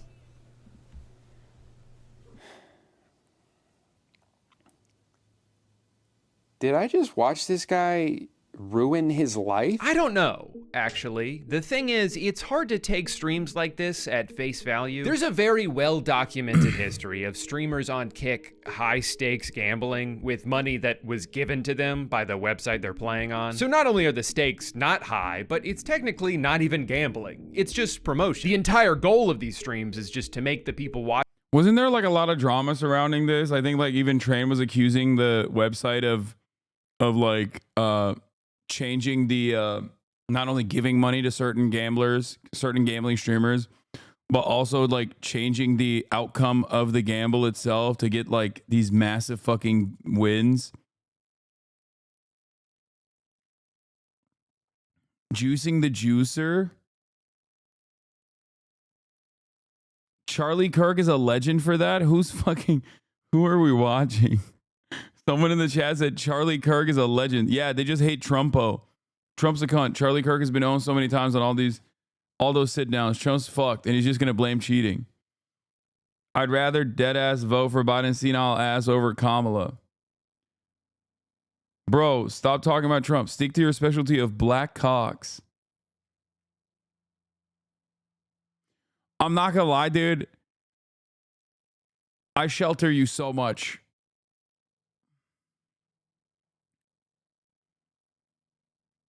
From how fucking awful, how insanely awful the rest of the online space is. Like if your only interaction revolves around just like being here with like the streaming space, you have a very, very different understanding of how this shit looks. Watching them think they too can go win life-changing money on asscoin.com. So maybe this is all bullshit. Maybe the only real thing about these streams are the holes he punched into the wall behind him. Maybe he'll miraculously be back in a couple days with— That's why you should think twice before shitting on the mods. With a suspiciously large balance after seeming to lose everything. But clips like this are just the flip side of an online ecosystem currently doing everything it can to convince impressionable teenagers scrolling through TikTok and YouTube shorts that gambling is awesome, actually, and you gotta start doing it. Yes, yes, yes, yes, yes. Oh my god, oh my god, oh my god, oh my god. Bing, bing, bing, bing, bing.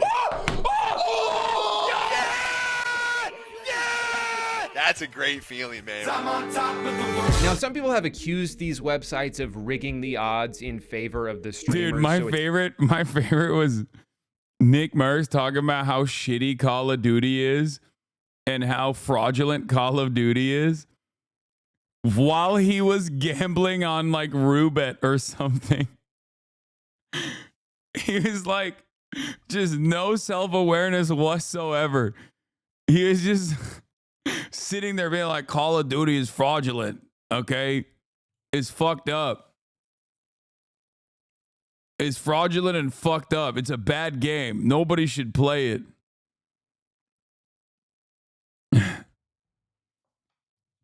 That's why I gamble. You'll never guess what XQC is doing right now. I know he's hanging out with Drake. Here it is. Here's one aspect of his hangout session with Drake. This is XQC, real streaming legend. Me, I do music, in case you didn't know. I'm here, as you can see, fully intact. Mind, body, and soul, in case you were wondering, right? Mind, body, and soul. Mind, body, and soul. You need facts to take me out. Fairy tales won't do it. Cheers to everybody. Words live by. Words to live by, real talk. Cheers Chat. to everybody. Love, God, he's so corny. He's just like, dude, you are a quintrillionaire, dude. I mean, you guys both have so much money. It just doesn't make sense why you would literally, on top of the fucking piles of gold that you have, you're like working at the behest of a crypto casino. Like working at the behest of a crypto casino where your goal is to get other people to be, your goal is to get other people to just like fucking also gamble their life away. People that have so much less than you. I will never understand it.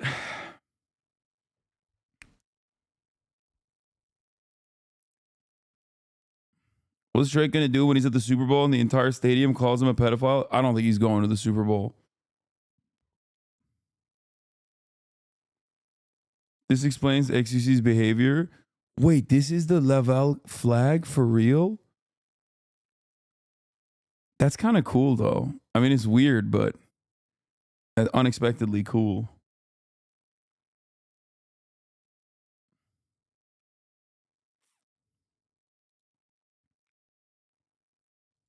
It's easier for them to farm these clips, and as far as I'm aware, there's no proof of that. I think the misrepresentation of odds here is simply due to the fact that these websites can just keep depositing money into their accounts whenever they lose, giving them unlimited funds to play with. Unless Roulette's gonna give me free money, I think that's like actually it. We really just need Howie to give us a ton of free money. If you're given infinite money, you can just keep betting until you hit a jackpot. For them, there's no such thing as rock bottom, a philosophy that very much does not translate to real life. In real life, you can hit. We will never know. Oh, this is, yeah. This was what it was. By saying this, man. Ahead of Black Ops 6 release, Nick Merckx spoke on COD creators. It's going to be tough to take these creators seriously when Call of Duty is their main thing and only thing it's hard to take their opinion as Bond when they're being paid in one way or another. It's going to be really tough to take any of these creators seriously, especially like Swag, Tim, any type of like Call of Duty primary creators. Like, dude, he's on Roulette, dude. What is that? What are you saying?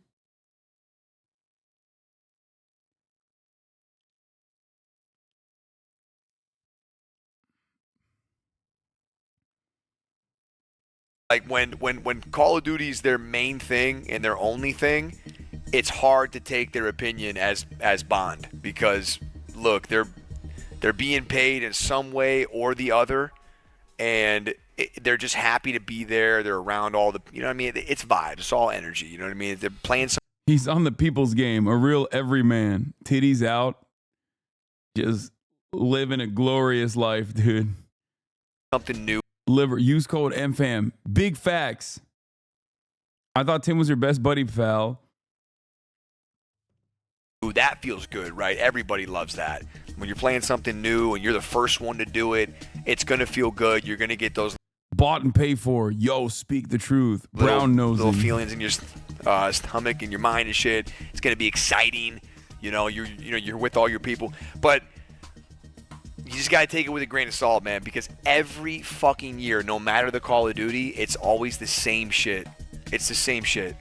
Is it not? Like every Call of Duty, they all say it's gonna be the best year, the biggest year, this is gonna be crazy. I came back from the last Call of Duty thing, and I said that the game was gonna be good, but I didn't say anything close to what these other motherfuckers were saying. Oh, he's like, I was doing it too.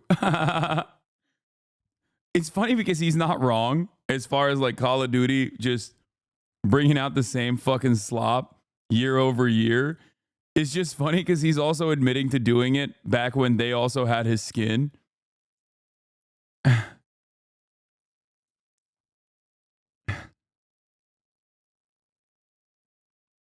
Saying, man, the best Call of Duty ever, best Warzone's back. I'm like, bro, what? And I mean, bro, I showed up at that Call of Duty next, and I took over, man. We got the first win. It was a fucking party, you know? But that was when we were full swing playing Apex. I'm hoping for a good day for Call of Duty, you know? I really fucking am.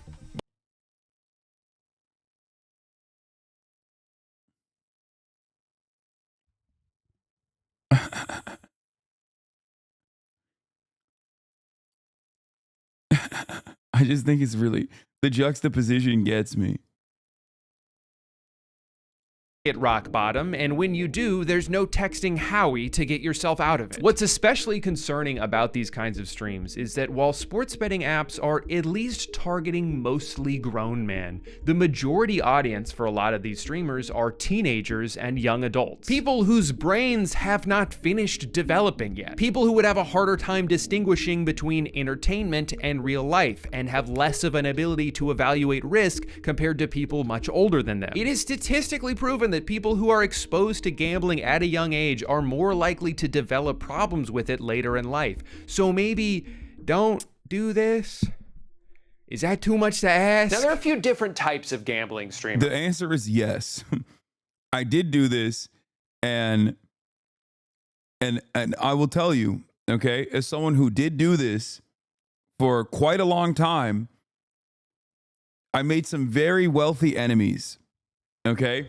Very, very wealthy and increasingly less popular, but at the time, very popular enemies. And let me tell you, okay, their fans were not happy, okay? They were not happy at all. And, it's definitely a continued fire hose of hate that I receive regularly.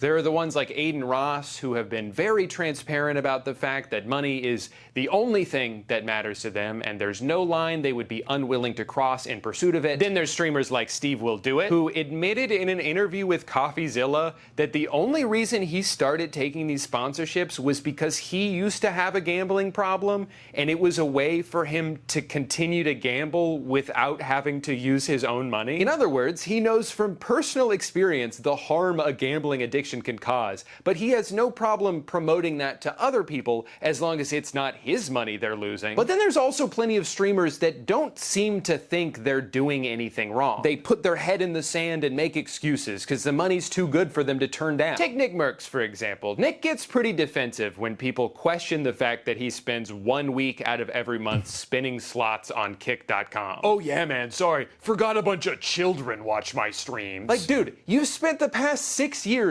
streaming Fortnite and Call of Duty. If you don't think the majority of your audience is young men, I don't know what to tell you. And don't even... Okay, I'm going to defend Nick Merckx here. I feel like his audience is both young men and also divorced cops. Okay? I think he probably has a decent amount of, divorced cops that are in his audience as well.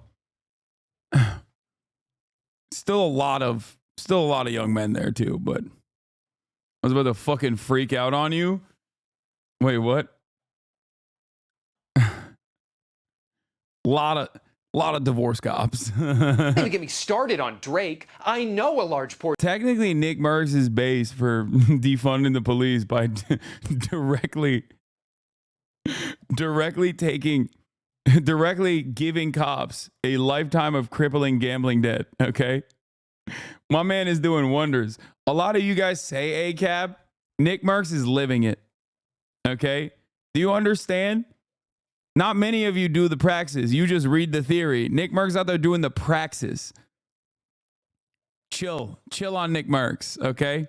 Portion of his audience is underage because those are the people he's trying to fuck. So while obviously these websites who use decentralized currency and are based out of a small island country with laughably loose gambling restrictions in order to skirt federal regulations are mostly to blame for the damage they've caused, these celebrities and streamers who've helped popularize them are very much complicit. When you build an audience online, whether you like it or not, there is a parasocial element. Like, that's the thing I don't understand. Like, I guess is a matter of gamifying the situation, but it's like, what's the difference between making $50 million and making $150 million?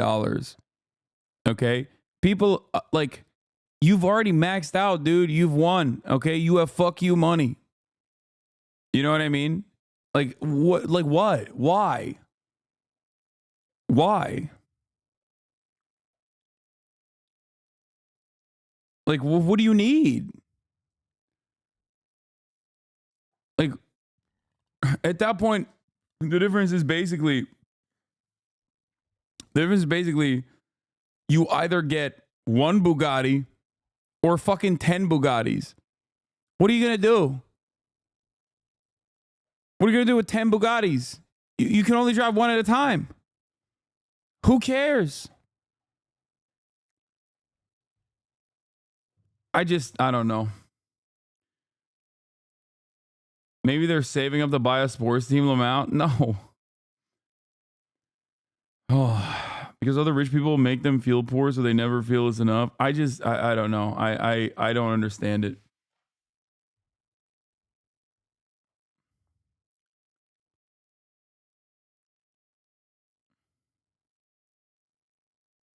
You can drive two very carefully.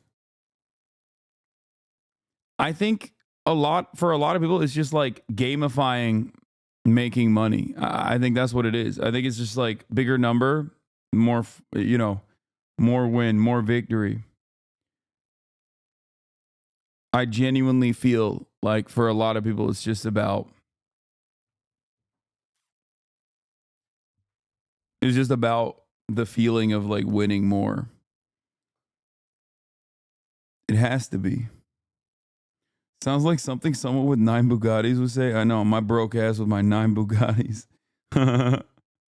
To it. There are people in your fan base who look up to you and trust you, and every time you sell something to them, you are leveraging that parasocial relationship in order to financially benefit. And I'm not gonna act like I'm perfect. I sell merch, I have sponsors, I just did an ad read like 3 minutes ago. But my God, I feel like the bare minimum with the sponsorship is, does this product actively hurt the people that use it? Yes? Then I'm not gonna do that. I get that it can sting to turn down a lot of money, and if the numbers people have floated around are accurate, it is a stupid amount of money. But for some of these people who could already live 10 full lifetimes without ever having to worry about bills ever again, when is it enough? It's just crazy. Well, I mean, the 100 million also is because he is gambling. That's the reality. Like, it would not have been a 100 mil contract if it wasn't for gambling. You know what I mean? Crazy to me. It's like, thank you to everyone who supports what I do. You've given me my dream job, this life of luxury I'm so lucky to have.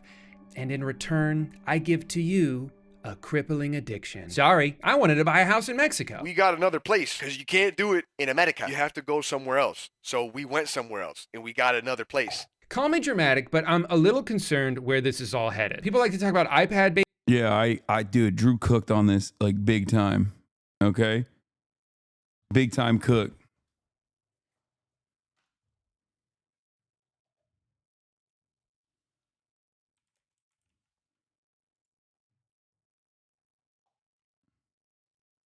Babies who are burning all their dopamine receptors before they even reach preschool. But what is a slot machine if not just a giant iPad? Scientifically engineered to be as mesmerizing as possible so you don't even realize what you're letting it take from you. $1,000 in fast spins at $50 a spin. Look at that $194,000 grand. That thing is due.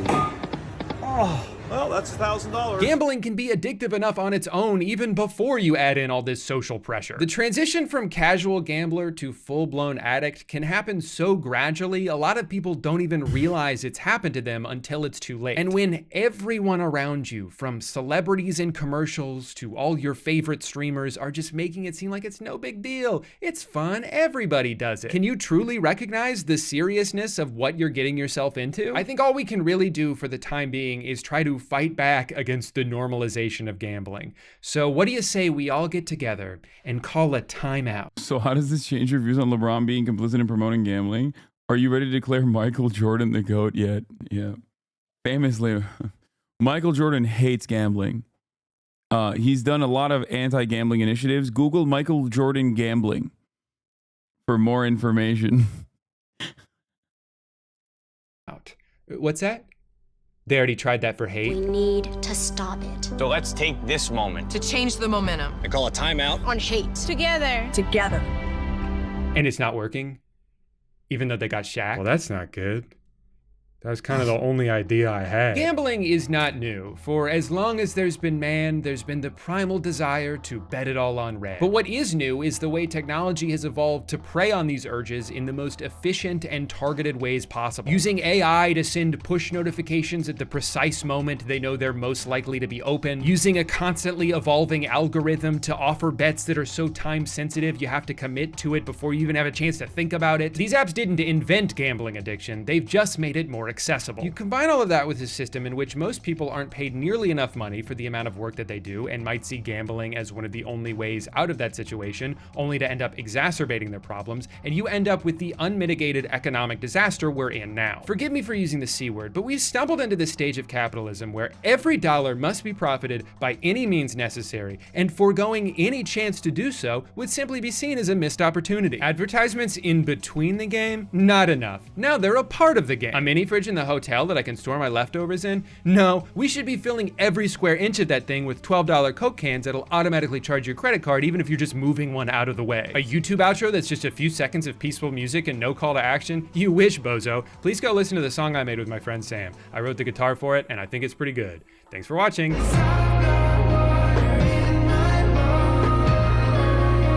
What a great video. Holy shit. No notes. Oh, like I said, I am a person who enjoys the act of gambling. Okay, I do.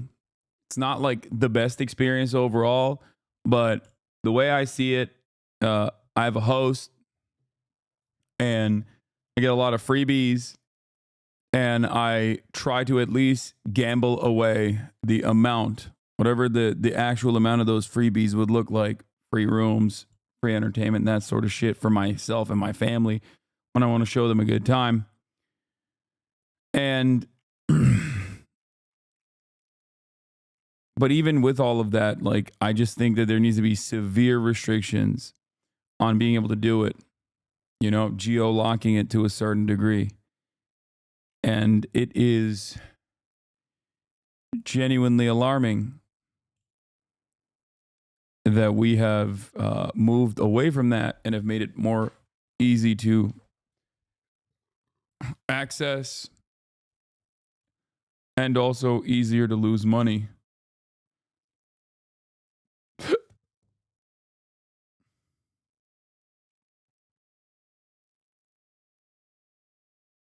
And I think the situation is going to get worse as time goes on and people are more desperate and they look for a solution to their immediate problems, and they think potentially gambling will be that fix. The more desperate people get, the worse things will get overall. And that's where we're at right now. But load up the Grandins, baby.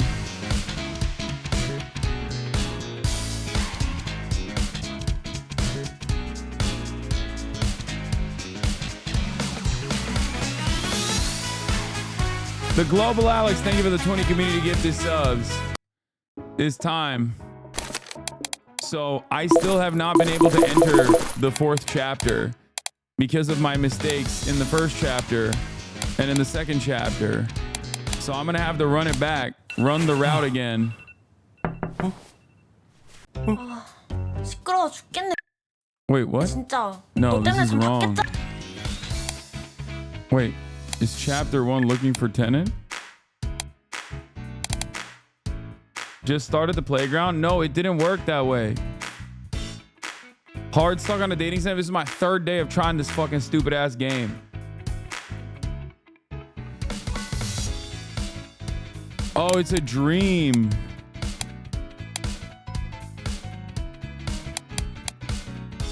Okay, I'm gonna skip this part.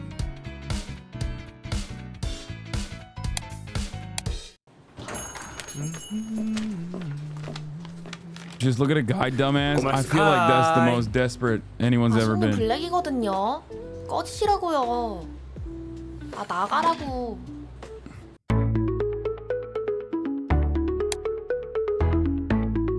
What do I say here? What do I say here?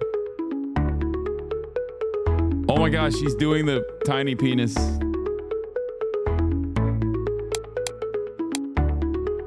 Why are you guys saying 1?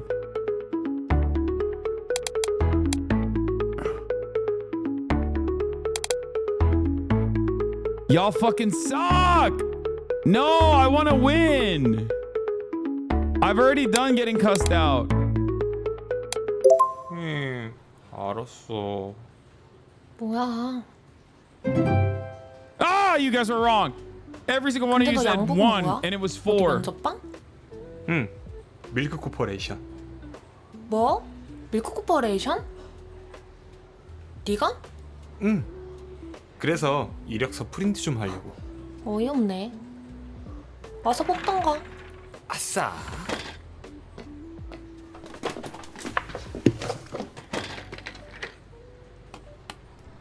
응? 이게 뭐야? 아, 사실지? 줘. 이게 뭐지? 아, 달라고. 이거 너네 집 주소잖아. 아, 엄마 아빠 출장 가셨는데 그동안 남은 방들 하숙으로 쓰라고 하시네. 야, 안 돼. 거기는 아지트란 말이야. 야, 우리 집이 왜 네 아지트야? 그래서 진짜 하숙집 하게? 그러면 나도 들어갈래. 돈 내야지. 치사하긴. 야, 나 시간 좀 뜨는데 밀크걸스 노래 좀 틀어주면 안 돼? 너가 그렇게 백날 첫날 들어봤자 걔네들은 너 숨 쉬는 거 조차 모르거든? You're wrong, Melsuck. You're wrong. Look at this sexy ass sausage man. 고말수, 또 놀고 있네? 또 왜 왔어? 일 안 바빠? 야, 바빠도 너 보러 온 거지. 알바 금방 끝나지? 안녕하세요. 야, 넌 아침부터 여기 왜 있냐? 저 면접 이력서 좀 뽑으려고. 야, 그 면접 맨날 떨어지고 왜 보냐? I kissed him last time. I'm not gonna do that this time. 그냥 우리 회사 와가지고 청소나 하라니까. 내가 알바 시급 세게 쳐줄게. 그럼 넌 어차피 뒤집고 왜 사냐? 뭐? 아버지 회사라서 겨우 돈이나 버는 게. 뭐 임마?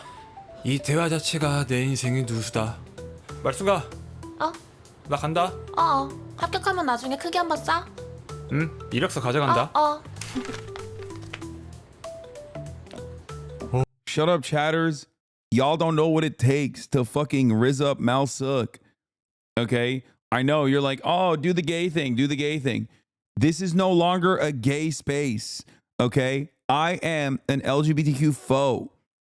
I will do everything in my power to make sure that Melsuck, also known as Best Girl, will fall in love with me. You man. 쫄려. 면접 늦겠다. 택시다. 택시! 택시! 택시! 맞다. 뭐야? 저 강남역으로 가주세요. 뭐예요? 지금 뭐 하세요? 아니, 이거 제가 잡은 거잖아요. 뭐래? 빨리. Last time I pushed her in. I'm not gonna do that this 제가 time. 잡았다니까요.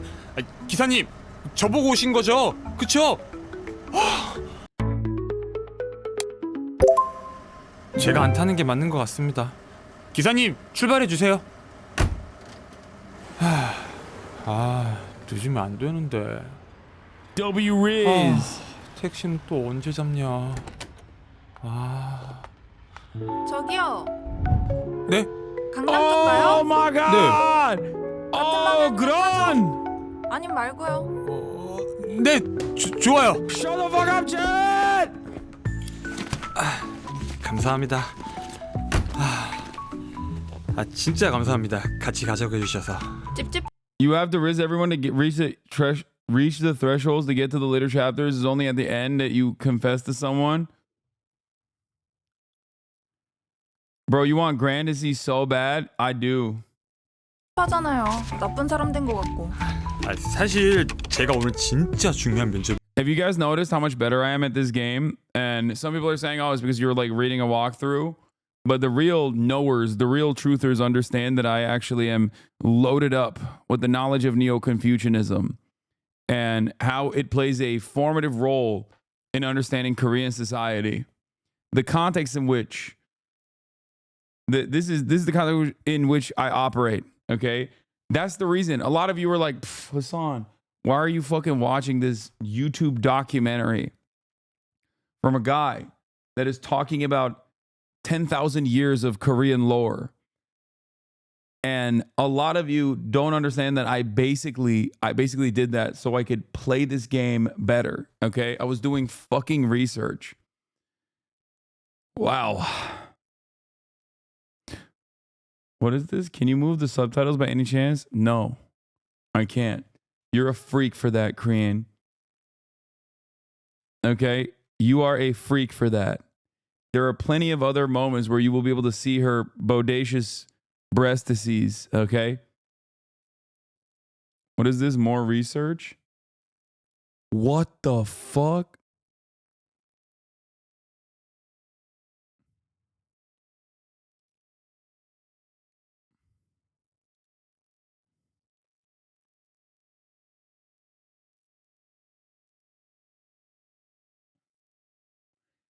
Yowza. 있는데 이거 늦으면 정말 완전 큰일 나거든요. 엄마. I don't understand why you can just like mute the players. 엄마가 그렇게 말해도 Like 나 그 mute 집 다시 Yuman. 안 들어가. 아니. Like I just don't understand why you can mute Yuman. I guess it's because like they immersion, like so you can narrate yourself. 아니 아빠 사업 때문에 하는 결혼 하기 싫다고. 집 구하면 다시 연락할게.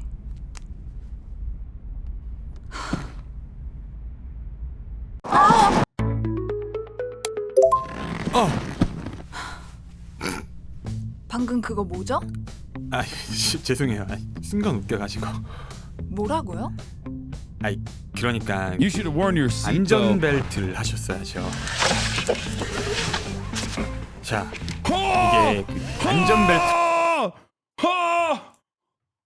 잘했어. Astaghfirullah. Astaghfirullah. Oh. Bro, that's crazy. 라는 거거든요. 여기다 꽂으면 아까 저처럼 살아남을 수 있죠.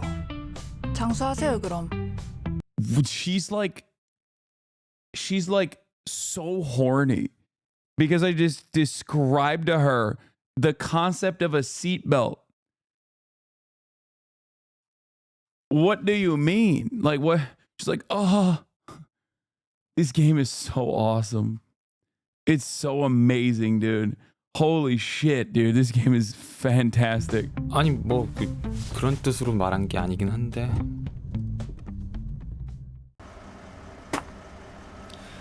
기사님 감사합니다. 뭐야? 어디 갔지?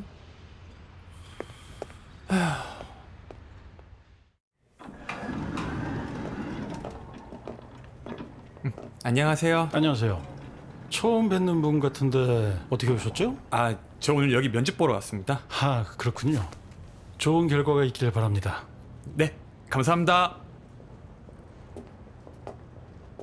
Try the Chinese ones after. Do they ever have sekkusu?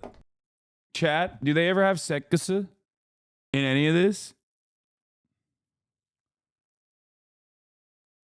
No?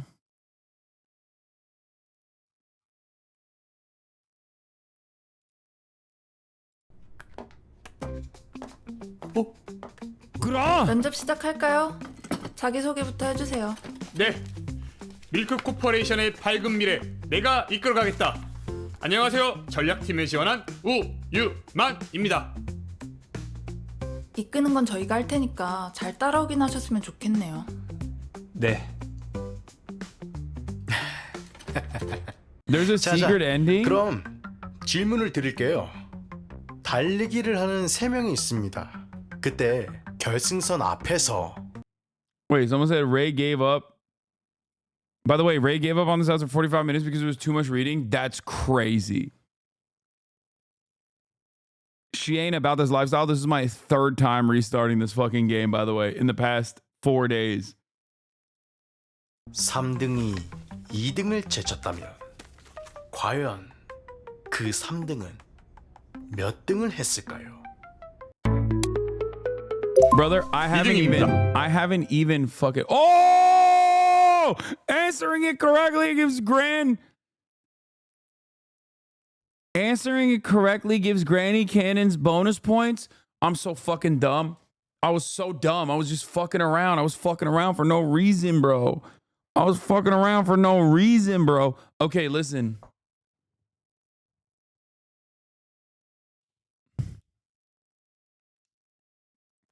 I do not know a single line of dialogue in this. I didn't even know that they were speaking, okay? Do you understand me? I'm so dialed in. I'm not even comprehending language or words that are on screen. Do you understand? I didn't even know that there was reading associated with this game. For me, it's just like I am so worried about this lanyard. I'm so worried that the Grand Canyon might actually end up losing this lanyard at some point. I'm glad that she's taking extra care of the lanyard. She got the grippers. 100을 반으로 나누고 또 2분의 1로 나누면 어떻게 될까요?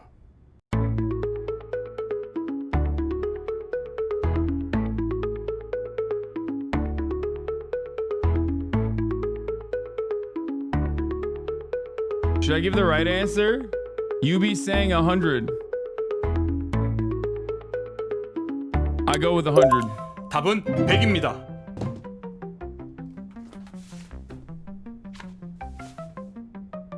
Why did she like it?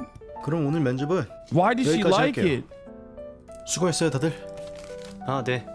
Gran likes it when you answer wrong? I don't understand.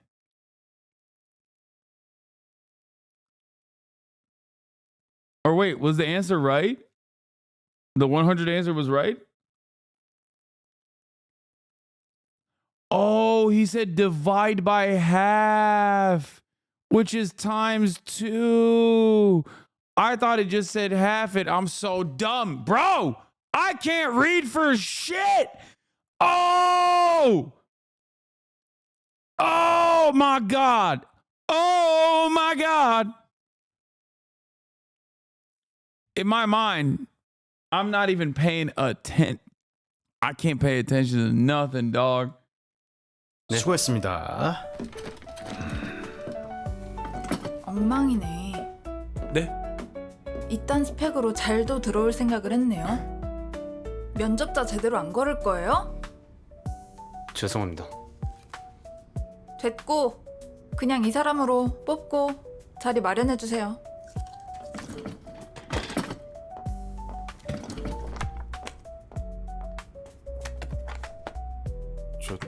Trying to answer using chat fucked you once again and look like a dweeb. 내일부터 출근하세요. What do you mean, dummy? She liked it. Didn't you see the hearts? She literally fucking liked it. Okay, I'm skipping this shit. She literally liked it, dude. She wants steak. Should I lie?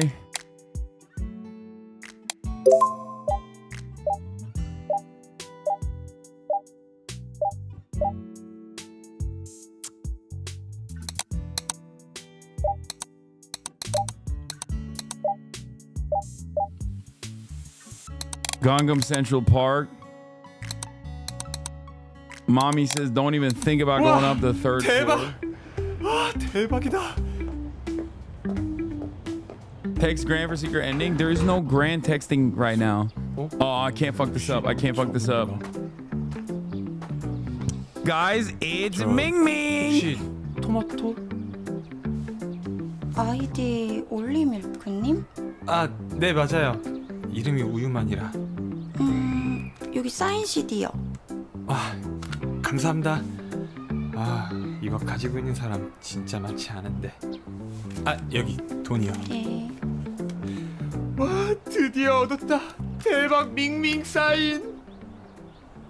저기요. 네? 근데 얘네가 그렇게 좋아요? 밀크걸스요? 하, 그럼요. 제 인생의 덕질은 밀크걸스뿐이거든요.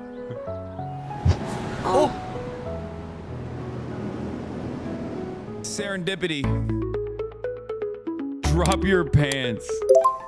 밀크걸스 밍밍 한테는 이거 사인 언제 받으신 거예요? 아, 좀 됐어요. 아, 그러시구나. 아무튼 앨범 감사합니다. 안녕히 가세요. 와, 대박. 밍밍 닮은 팬한테 사인 CD 받았다. 와, 대박이다. 와. Chad, I'm trying to max out. I'm not gonna drop pants. Shut up. I'm trying to fucking max out on the love points. Okay, calm down. 후후, 밀크걸스. 와, 올해 운 다 썼다.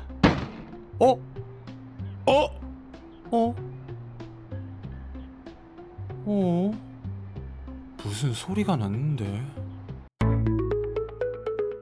Any Ming stands are weird and predatory. She acts like a child. Okay, calm down. You need to learn from Duke Dennis. I'm going left alley.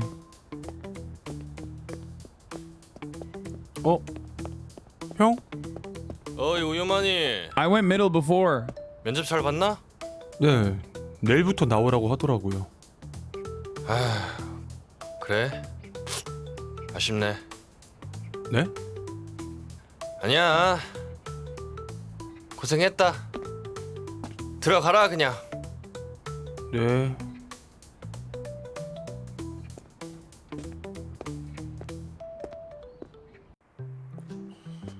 If I kiss him, he gives me a sausage. 할머니가 뜯진 않으셨네. 뭐야? 누가 뜯어가긴 뜯어가는구나.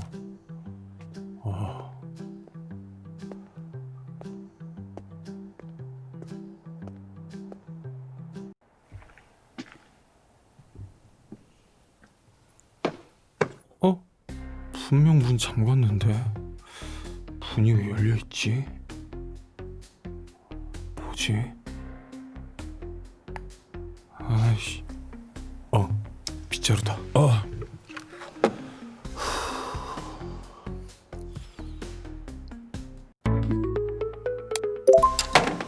Time for the second amendment. Fuck you mean, bro? It's career. I'm doing all the choices that I didn't do this time. Unless I know it's the correct choice.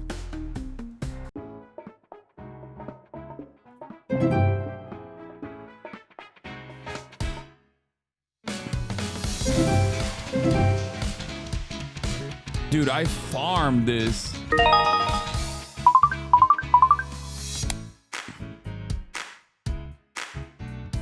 Okay, so we're back on chapter 2. Wait, can I now do chapter 4? Wait, why not? What is happening? I don't understand. Like, I feel like I've done all of the chapters. Open the letters?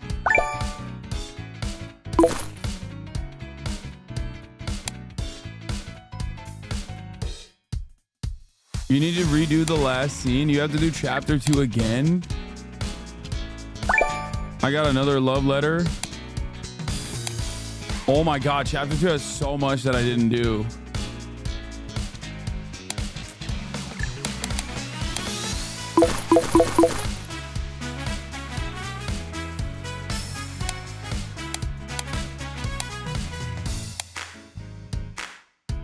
It's on a per run basis, not per save.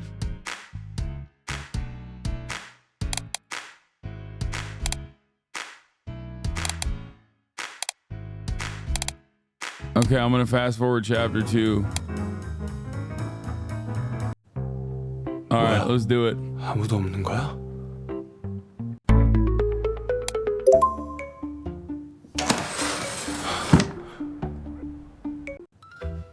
We already did all this shit, so I'm just.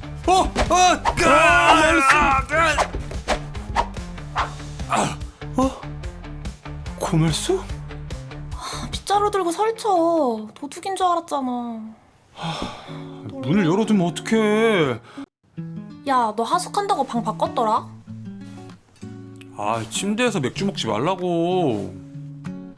야, 너 근데 어떡하냐? 이제 엄마 집에 안 계셔가지고 방에서 다시 신내 나는 거 아니야? 하긴 뭐 빨래는 내 거 돌릴 때 같이 돌리면 되니까. I will never get over how silly of a way to drink beer this is. Okay? Like, it's just, this is like, what, my 4th time seeing her on this bed? And it's still weird. Like, I have yet to look at this and be like, okay, it's normal now.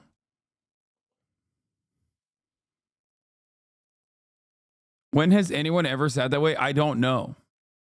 Stop, I do it like this. Are you a fucking cat? What do you mean you do it like this? Like, it's not even remotely, it should be normalized. It should not be normalized. It is not, this doesn't feel comfortable at all. 어? 뭘 같이 돌린다고? 아, 우리 그러지 말고 앨범이나 같이 보자. This one I don't know what to say.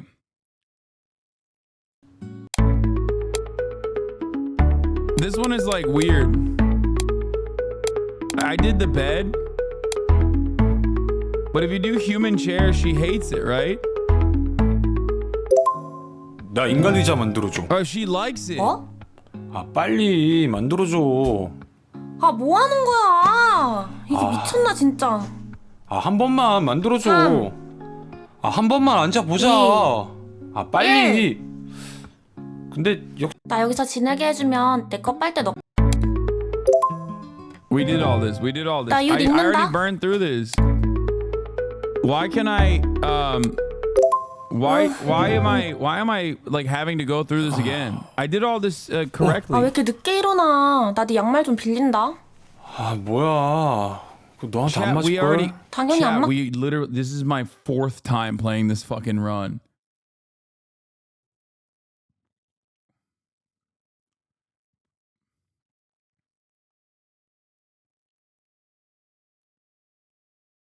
Because it's like a new save from the new point.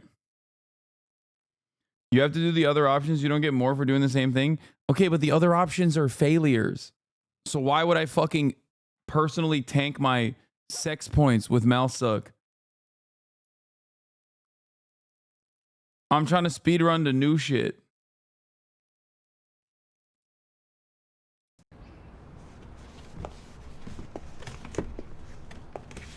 Not always, I think. 제가 도와드릴까요? 괜찮아요. 아니에요. 많이 무거워 보이는데 제가 할게요. 자.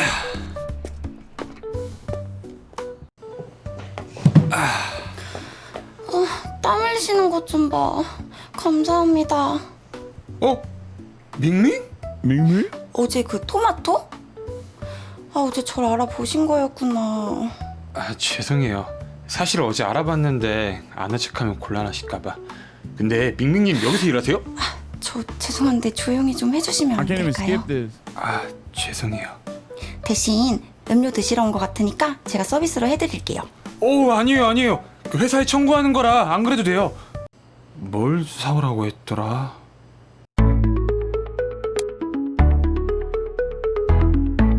You already know, baby. 솔직히 저희 사인 CD도 구매하시고. 없어요. 아무튼 오늘 저 보신 거 비밀로. Yes, I can keep today a secret. Don't worry. All right, time to bring it back.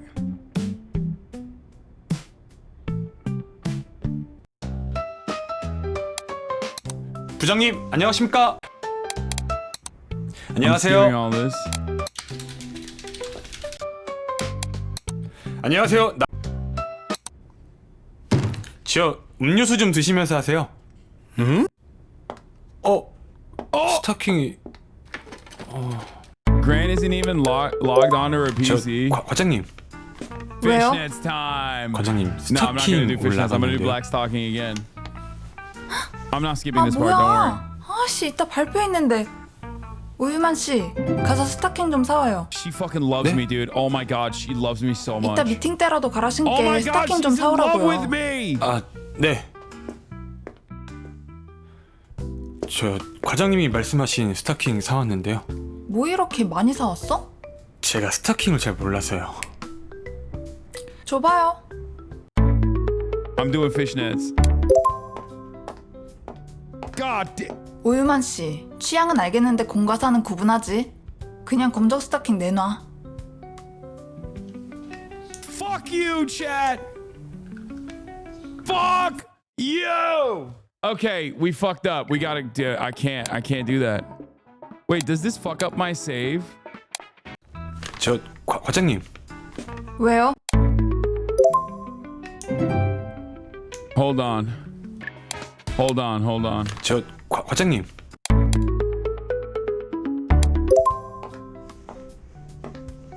We just gotta see it. 중요한 발표 자리인데 너무 가벼워 보이잖아. 그냥 검정 스타킹 줘. I've unlocked it. 저 과장님. 왜요?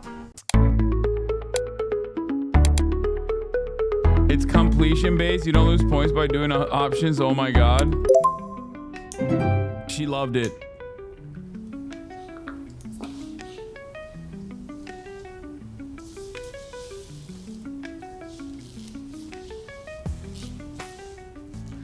앞으로는 스타킹 사오라고 하면 이거 사와. 아닌 경우엔 내가 따로 말해줄 테니까. 네, 알겠습니다. 네.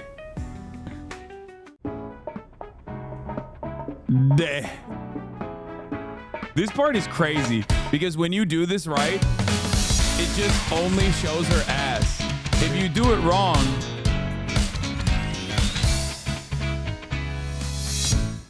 I don't remember her just like only showing legs.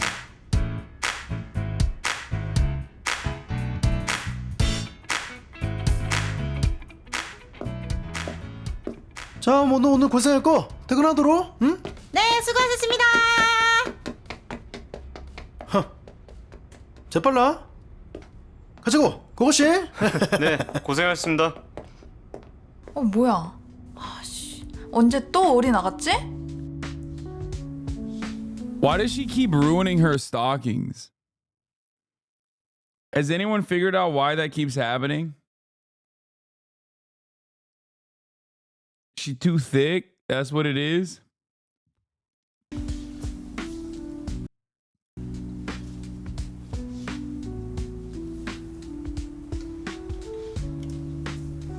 Okay, I gotta pee. Here, you guys can watch this while I go pee.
I peed, Chad. Calm down. I'm not jorking it. Jesus Christ. You guys are so funny. Yeah, I'm an animal, okay? I see one sexy Korean lady fucking take her stockings off and I immediately have to go and jerk off for 60 seconds. Like, chill out, dude. I'm jorking my peanuts.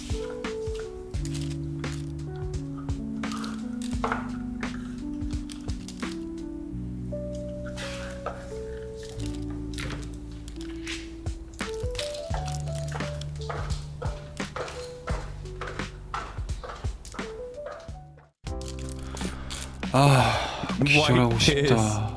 White pea. 역시 회사는 쉽지 않네. It's white pea.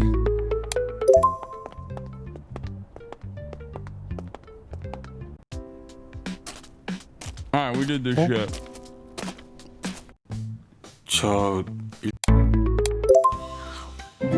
근데 오늘 발. What did I say? ESTJ, right? 진짜 ESTJ 맞아요? 뭐야 그 반응? 아니요. 근데 저 사실 잘 몰라. Wait, you gotta turn back?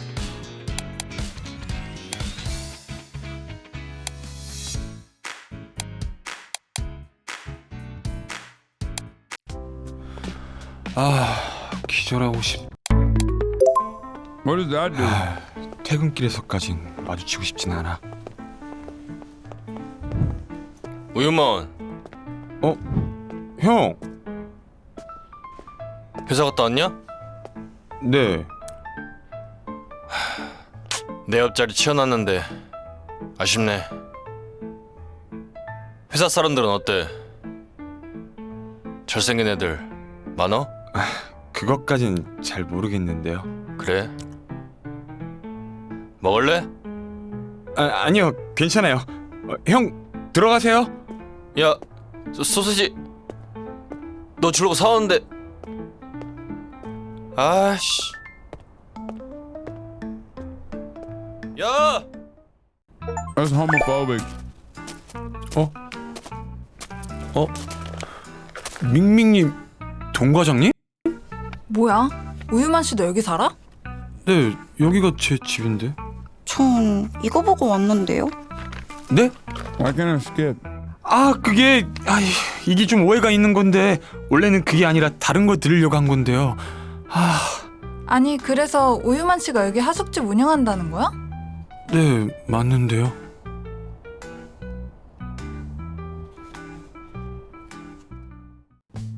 저 일단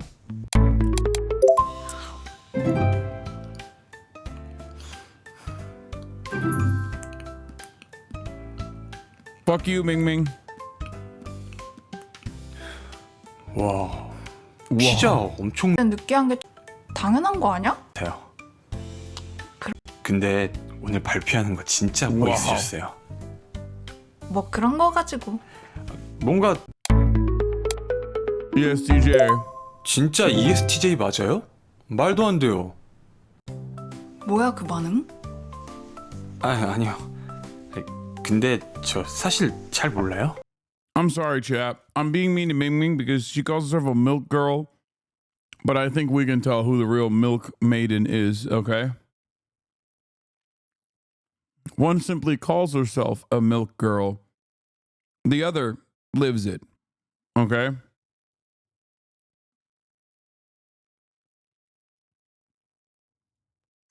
들어도 모를 거 MBTI 얘기는 왜 꺼낸 거야? 그냥 어떤 걸 여쭤봐야 하나 해서요.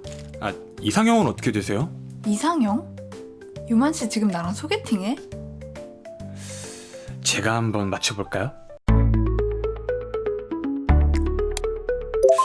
외모 엄청 보실 것 같은데. 근데 또 내가 Okay, we've seen this already. 그러니까. Dude, I pumped them. I pumped them both. Look at how much I pumped Gran.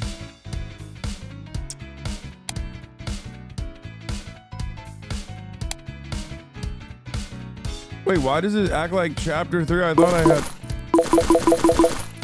thought I had that already.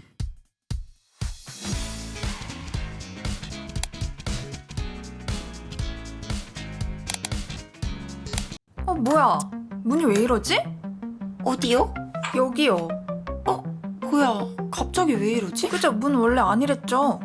네. 이거 수리기사님 좀 불러야겠는데요? 우유만 씨는 이런 거 할 줄 모를 것 같고 사람 불러야겠네요. Wait, I just have to keep going from the same path? Is that the problem? You have to select all options to get 100%?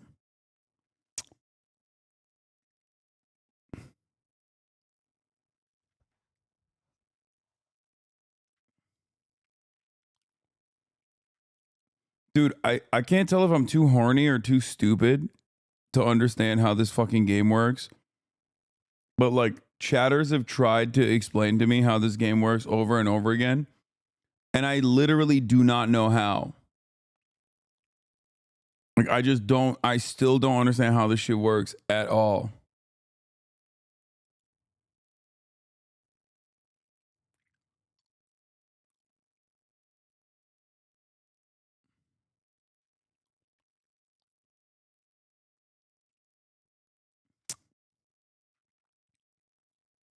You just need to pick the right options. I feel like I am.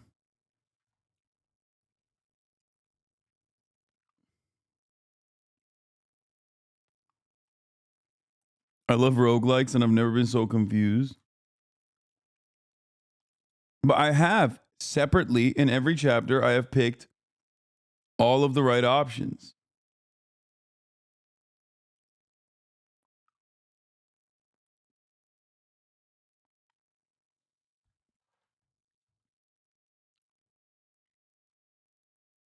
And despite the fact that I am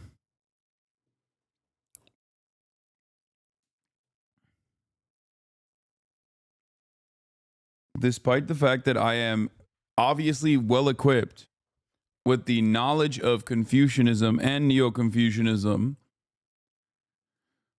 I'm still having a hard time with this process, I think. I don't know why. I don't know what it is, you know? But this part's good. 고말숙 왜? 뭐야, 놀랬어? 내가 놀라긴 뭘 놀래. 안 놀랬어? 더 벗고 있을 걸 그랬나? 아, 이상한 짓 하지 말고. 왜 불렀는데? 나가서 샴푸 좀 사오라고. 벌써 다 썼다고? 여자 셋인데 그럼 당연한 거 아니야? My queen, I will get you whatever shampoo you desire. 빨리 갔다 와. 이것도 하숙집 주인이면 해야 되는 일이거든. 넌 돈도 안 냈잖아. 빨리 갔다 오라고.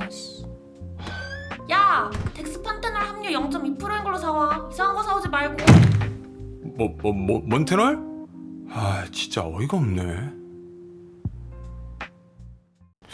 무슨 테놀이라고 했던 것 같은데. 몬테놀! 사가지 뭐. What do I do here?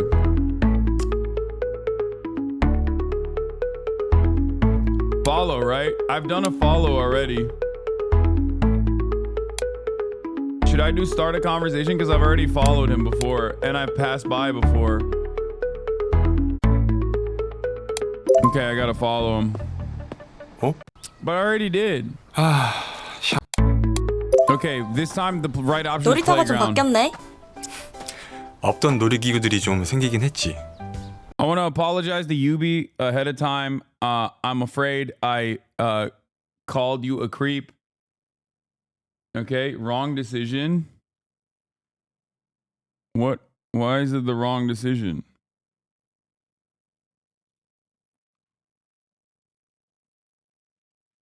When she said pick the playground option, I said that's creepy and that you are a creep. And it turns out Yubi was right and I was wrong. I believe you guys are. Wait, I'm gonna do. Hold on. I'm gonna do the. You can go back, right?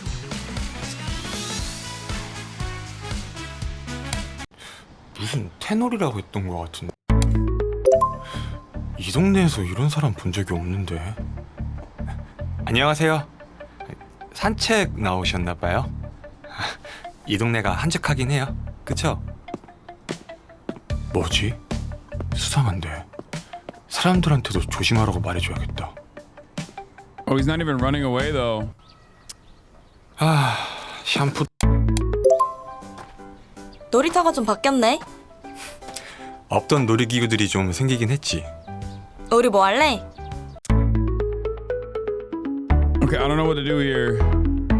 Make a flower ring? Should I do make a flower ring? Because I feel like that's swing. Oh my god, everyone's saying swing. Okay. 그래도 그네는 그대로다. 타볼래? 아니 오빠가 앉아봐. 내가? 응. 오빠 내가 밀어줄게.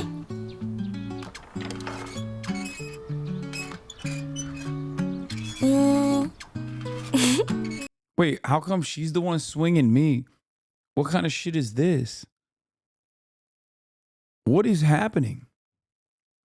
When I thought, and from the front too, like this is all wrong. I'm human. I'm a grown ass man. Swinging me from the front is crazy, dude.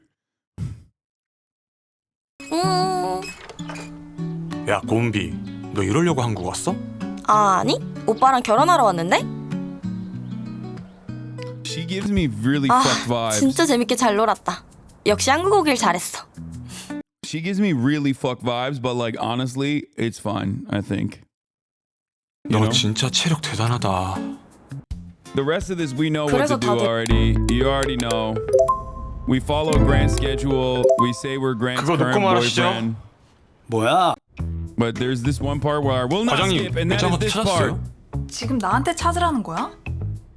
제 마지막 기억엔 과장님 책상에 둔 건데 없어요 진짜? 뭐? 거기 아니면 저도 모르는데. 그게 얼마나 중요한 건데. 잘 찾으면 있을 거예요. 없어졌으면 넌 진짜 이씨.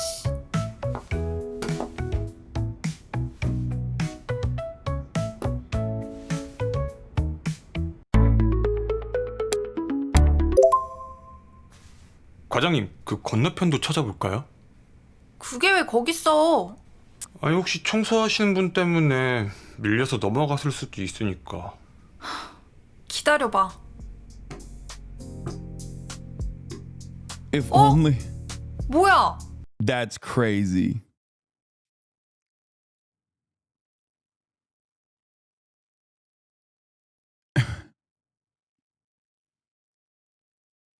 If only you knew how much I need Gran. Bro, this is, I mean, the game is shameless and Gran is a cutie, but goddamn, dude. She could have just walked around. No. No, group goon is wild. We're gooning as a group. 진짜 여기 있네? 거봐요. 내 말 맞죠? Uh-oh, someone's coming. 거기 What do we do? What do we do? 아저씨인가 보다. Hide together. Hide together. 우리 왜 숨는 거예요? 그냥 뭔가.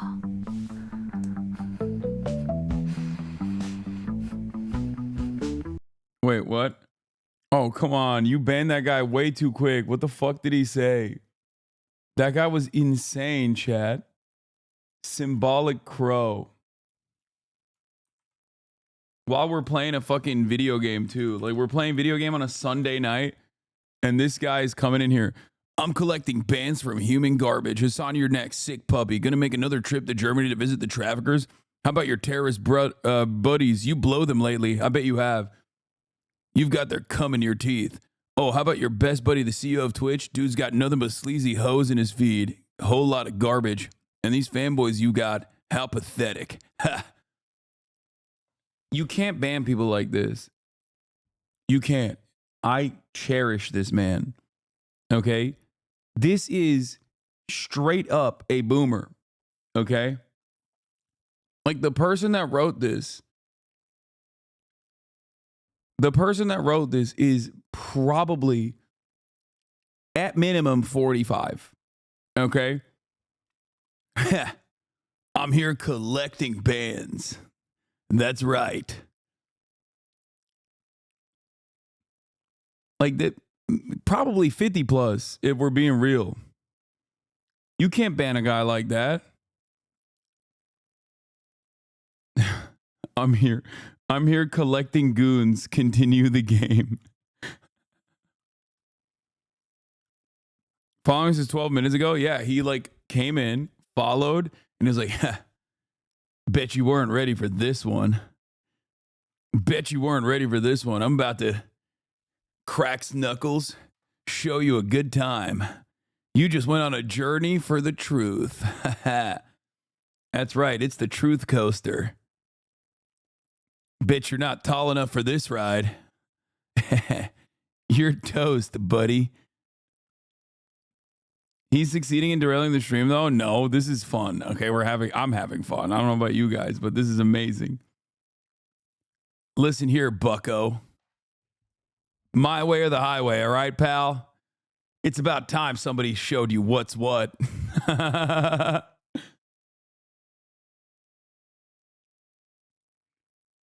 Bassem Yusuf voted for this, said, please vote for me. I cannot lose this. Hasan's got a pretty big following. Maybe next year.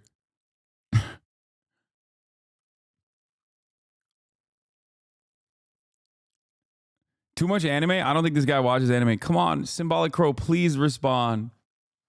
Please. Your first hit was so fire. Your first hit was so fire. I'm actually waiting for like whatever he cracks knuckles writes after this has to also be another hit.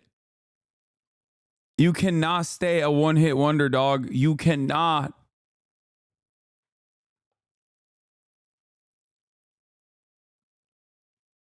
He's not here anymore. Oh, fuck.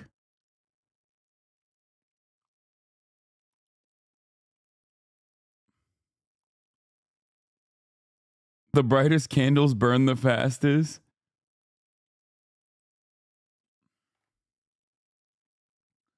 You need to collect Minsuk's storyline. You didn't unlock the storyline of Minsuk. You can't move on. I can't unlock Minsuk's storyline because I can't get to chapter 4. Isn't that the ghost? That's the ghost one, right?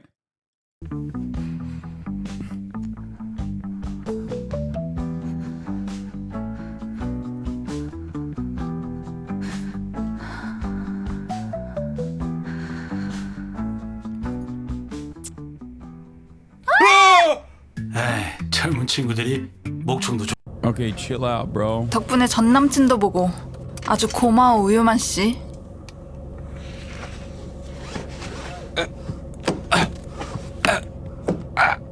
야! 에? 넌 그거 안전벨트도 혼자 못 매?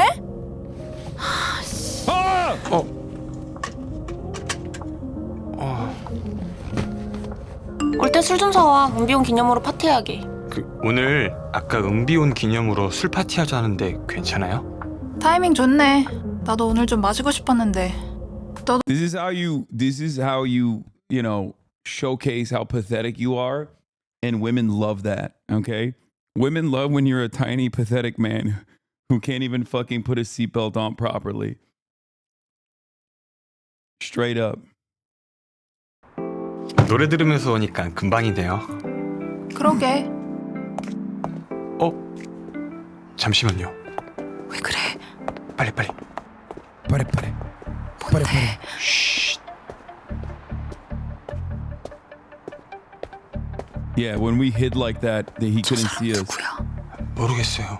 오늘 아침에도 저희 집 근처로 어슬렁거리더라고요. 아 진짜? 경찰에 신고해야 되는 거 아니야? 일단은 사람들한테도 조심만 하고 얘기해야겠어요. 경호를 붙여야 하나? 경호요? 경호가 돈이 얼만데? 드라마를 너무 많이 보신 거 아니에요? 그냥 제가 24시간 붙어 있을게요. 그냥 말이 그렇다는 거지. 얼른 집 가자. 네.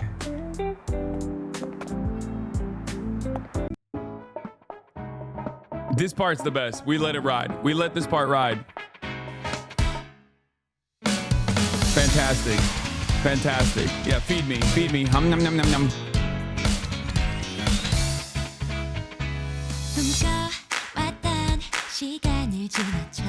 Ooh. Okay. Oh. 거울을 봐도 평범해 무대는 컴컴해 날 보는 시선들 이젠 무서워요 어차피 쟤네들은 몰라 진흙 속에 묻힌 다이아 누군가 멋대로 생각하라고 해 언젠가는 드러나지 아름다운 진짜 우린 다 그렇게 살아가는 중이야 어두움에 눈이 먼 채로 누가 내게 말해줬지 어두운 밤하늘에 밝은 별은 밝게 더 빛나 무지개 핀 파란 하늘같이 녹여줘요 달달한 sweet sweet 바닐라 아이스크림 크림 하늘 높이 떠있는 저 달을 바라봐요 달달한 sweet sweet 바닐라 아이스크림 I love vanilla ice cream. Vanilla ice cream, cream. Hasan ain't never lie. Okay, this is scary. This is the scary part.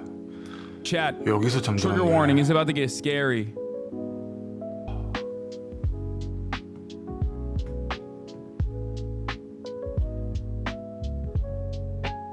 Oh God, oh God, oh God, oh God. I don't want to see it. 아! 아! 누구세요? 위에서 내려온 건가? 저긴 잠겨있는 방인데? 저기요! 저기요! 저기요! Please tell me I can go up now. Please. This is literally the 4th day.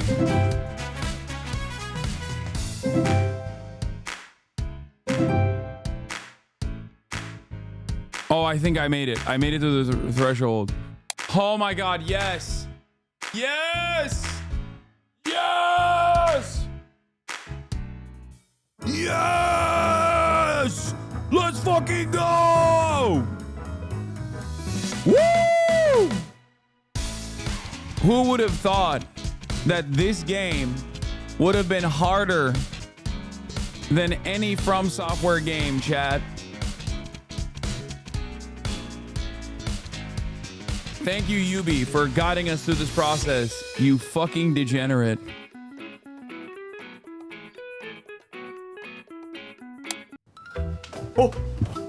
저기요! 저기요! 저기요!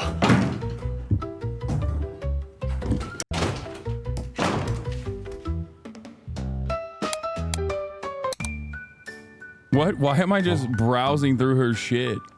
예전에 누구 물려준다고 했던 것 같은데 이게 여기 있었어?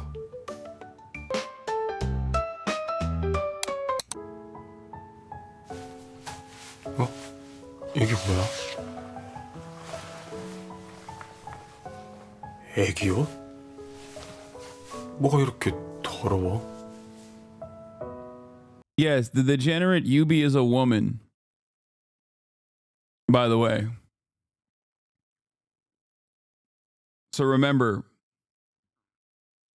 when you're referring to her, remember that you're yelling at a woman, okay? We are not defeating the not misogynistic allegations tonight.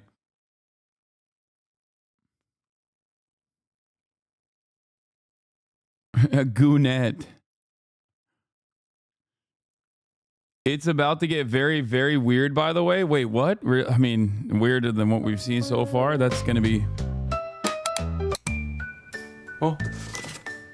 우리 가족 사진이잖아.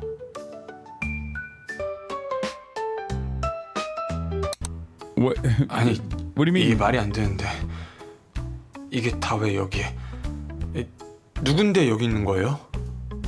유마님 부모님이 방을 내줘서 여기서 산 건데. 제 이름을 알아요? 부모님이 방을 내주셨다고요? 말도 안 돼. Wait, is this a child or is this an adult? What the fuck's going on? 지금까지 밤에만 나와서 돌아다녔던 거예요? Is this an adult doing baby talk or is this like a child 아까는 왜 also 나왔어요? doing baby talk? 우유. 네? 저요? 아니요. 우유요. 우유. 우유요? 네, 그거 She's an adult, but she's a shut-in. I hate her. Oh. What the fuck? 가지러 잠깐 나갔던 건데. 아, 그럼 계속 우유가 없어지는 게. 죄송해요. 그거 아까 사람들이 먹는다고 꺼내놨는데 제가 가져올게요. 잠깐 있어봐요. 아, 우유가 어딨지? 여기 있다. Oh, dude. Oh, no. Wait.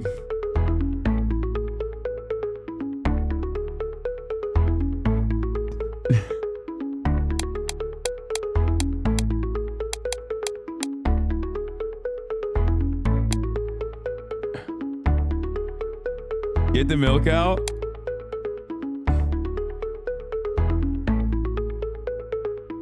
It's right there. It's right there. I have to do it.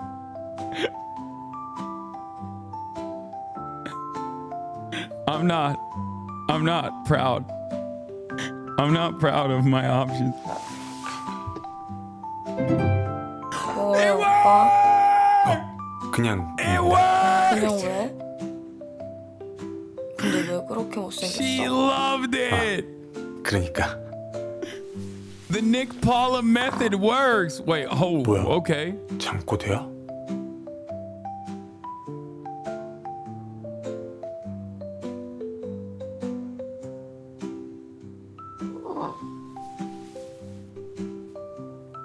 I also love falling asleep after a long night of eating Korean fried chicken and drinking beers with a little thing of milk. 여기 우유요. 감사합니다.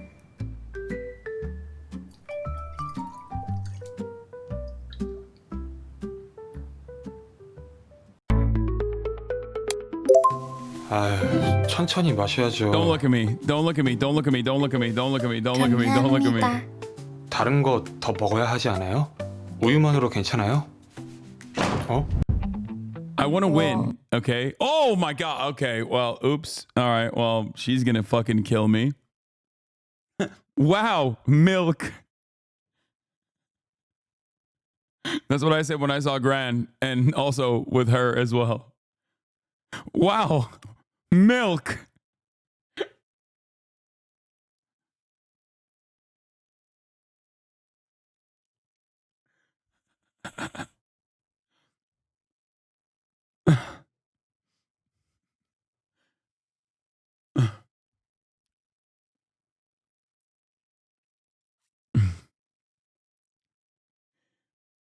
I'm losing my mind a little bit. I'm sorry. I'm trying to behave, but this game, I want to win. I want to win. Chat needs to stop. Chat, you guys don't understand, okay? I'm doing things that I'm not proud of, but only for victory, okay? For all of us.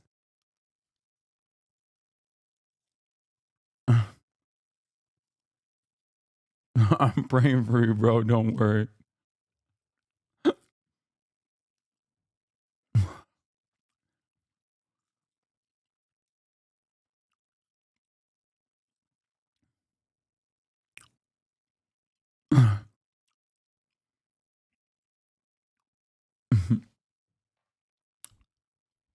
I told my mom to watch you for news and commentary, bro.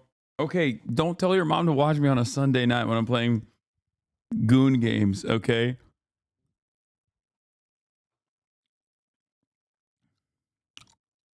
우유다. 깼다.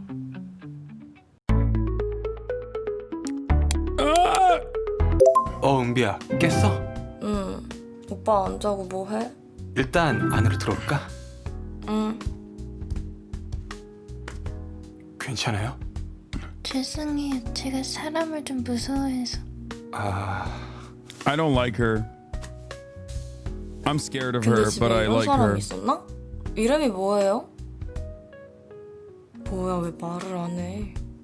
아까 술 파티엔 왜 안 왔어요? 오빠 이 사람 누구야? 정비야. 일단 조용히 다시 자라가면 오빠가 내일 설명해줄게. 왜? 오늘 말해주면 안 돼? 혹시 여자친구? 그런 건 아니고 일단 나갈까? 일단 여자친구는 아니라는 거지? 아니라니까. 근데 일단 사람들한텐 비밀로 해줘. 비밀? 그럼 내가 비밀로 해줄 테니까 뭐 줘? 그래.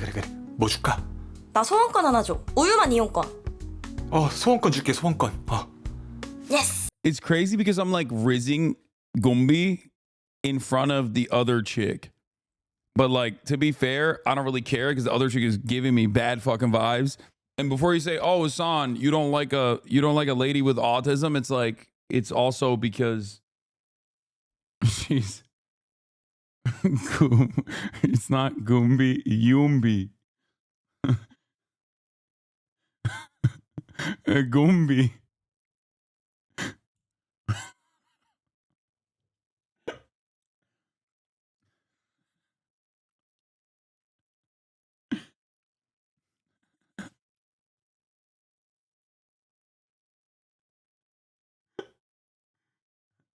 Okay, you can't get mad at me for calling her Gumbi. Okay, she's gooning pretty hard. Like, what's she gonna do with that coupon? You know what I'm saying? 누군진 모르겠지만 유만 오빠한테 찍적대지 마요.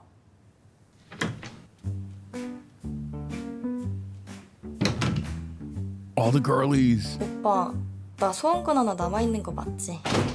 둘이 대체 무슨 얘기를 하고 있는 거야? 그리고 이 방은 또 뭔데? 여기는 못 들어오는 방이라고 하지 않았어요? 그렇긴 한데. 이거 유만 씨 옷 아니에요? 아니 이거 뭐야? 너 옛날에 잃어버렸던 공룡 인형 아니야? 그리고 그쪽이 뭔데? Damn, Mosuke has a full-blown accounting of all the toys I've lost. Okay, that's crazy. That's why she's still low-key best girl. Like, I know I've been going hard after Gran. I know I've been pumping Granny, but Melsuke is still best girl. They're slandering you and Melsuke. That is a normal way to sit, dude. What she's doing is not a normal way to sit. I'm sitting normally on bed. Melsuke is still best girl, I think. 얘 가족 사진을 가지고 있어요? 주세요. 저한테 소중한 거예요. 이거 글로브도 우유만 씨 거 아니야? 건드리지 마세요. Wait, how does Gran know those are my gloves? Damn. Chill, lady. Goddamn. Why do you know that? Why do you fucking know that? That's weird. Just because I pumped her. 나가주세요. 다 나가주세요. 뭐야? 누가 봐도 우유만 건데 왜 다 자기 거래? 일단 다 나가시죠. 네, 다 나가요. 나가자.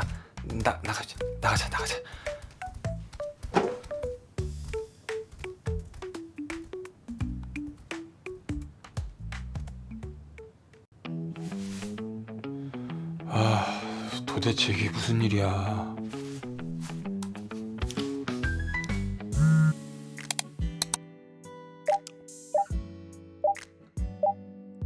What's up with her? Just say it straight. If you don't know who does, is she a thief or something?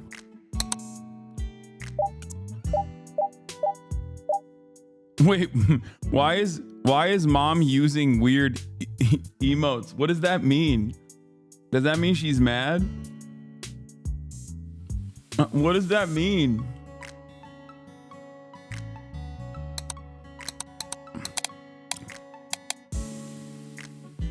You didn't kidnap her, right?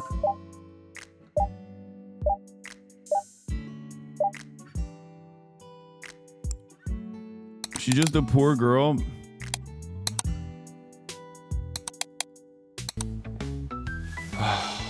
뭐야 진짜.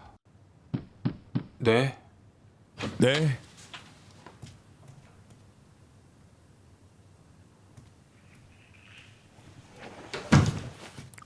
The fuck? Why is she coming into my room while I'm sleeping in bed? 저 어제 많이 놀라시게 해서 죄송해요. 어제는 저도 정신이 없어서.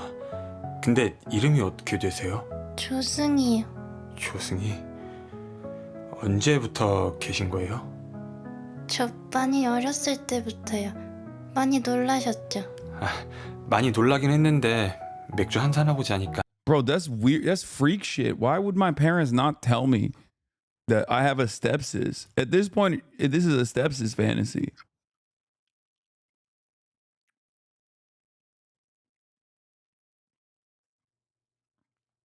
Also, what's up with the fucking milk shit? Like, milk primary school?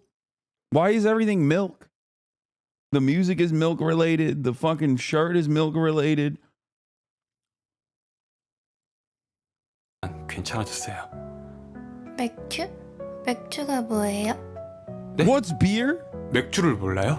술이잖아요. 나간 적이 없어서 모르겠어요. 죄송해요. 그럼 어렸을 때부터 쭉 그 방에만 계신 거예요? 안 나가고? 와, 대박. 아니, 그럼 밥은 어떻게 했어요? 진짜 우유만 먹고 산 건 아닐 거 아니에요? 아니, 옷은? Bro, this is some real freak shit. We need to call the police and get them to investigate my parents. Like what is happening? We just basically locked this lady away.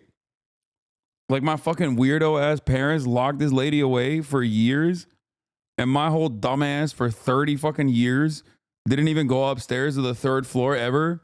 Never really questioned it.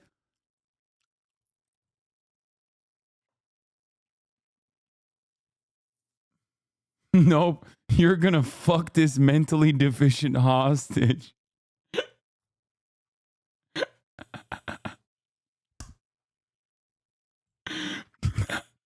Like, this game is so insane.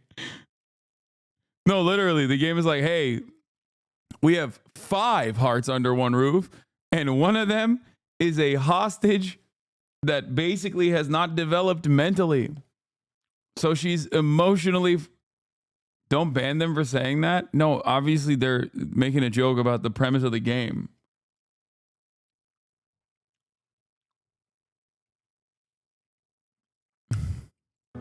아니, 어떻게 내가 지금까지 몰랐을 수가 있지? 저기 근데 He's not even asking the right questions. I'll be like, are you okay? Where's your family? Why have you been stuck upstairs? Do you know there's a whole world out there? Did you know 9/11 happened? You know what I mean? Like, normal shit that you would say when you find someone who's been trapped in a fucking attic.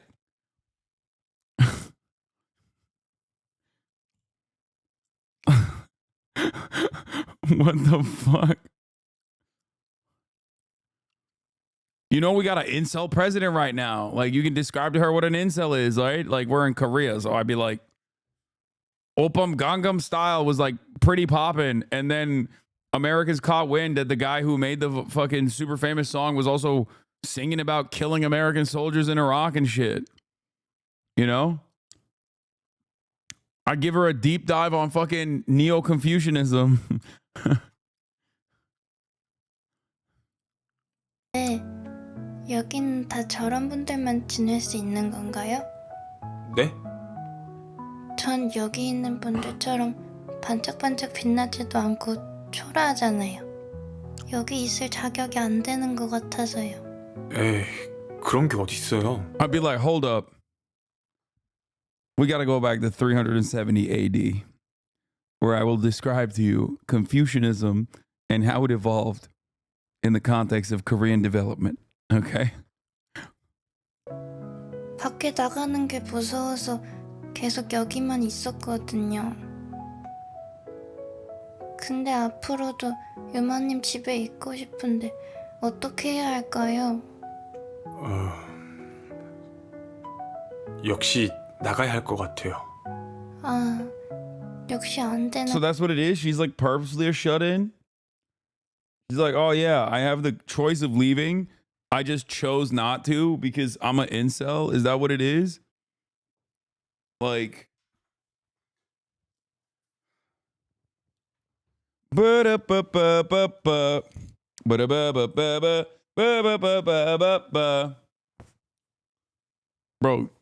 keep this woman away from Reddit. Okay? Keep this woman far away from Reddit. This is the one person that has exhibited Redditor behavior without ever finding Reddit. If she finds Reddit, oh my God.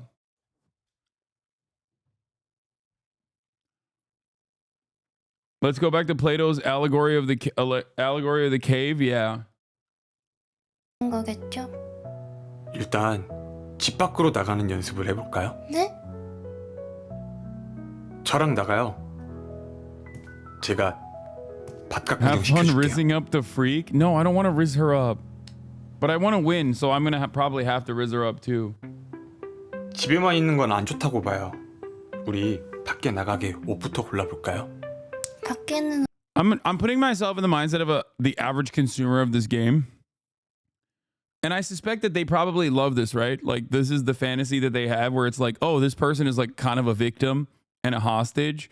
So like this probably does tickle the fancy of like a very specific kind of creeper who also is most likely a shut-in. Yeah, neat girlfriend type situation, I assume, right? It's like a automatic power fantasy.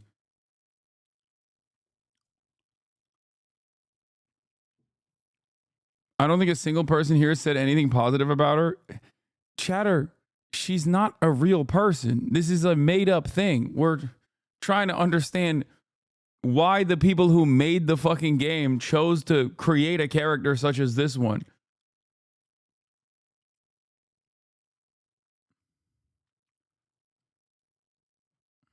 어떤 옷을 입어야 돼요? 승희 씨가 좋아하는 옷? 아,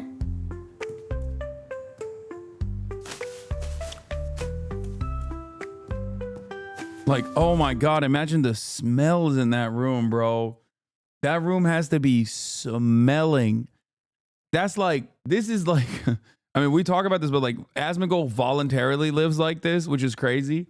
And he has, as far as I understand, been outside, at least to get like a Dr. Pepper and a Whataburger. So the fact that this lady has never been outside and lives like this is wild. But, you know, Asmongold's existence in the real world is even wilder. But my point is like, this is not a sustainable mode of existence, okay? 아, 여기서 하나만 골라서 입어볼까요?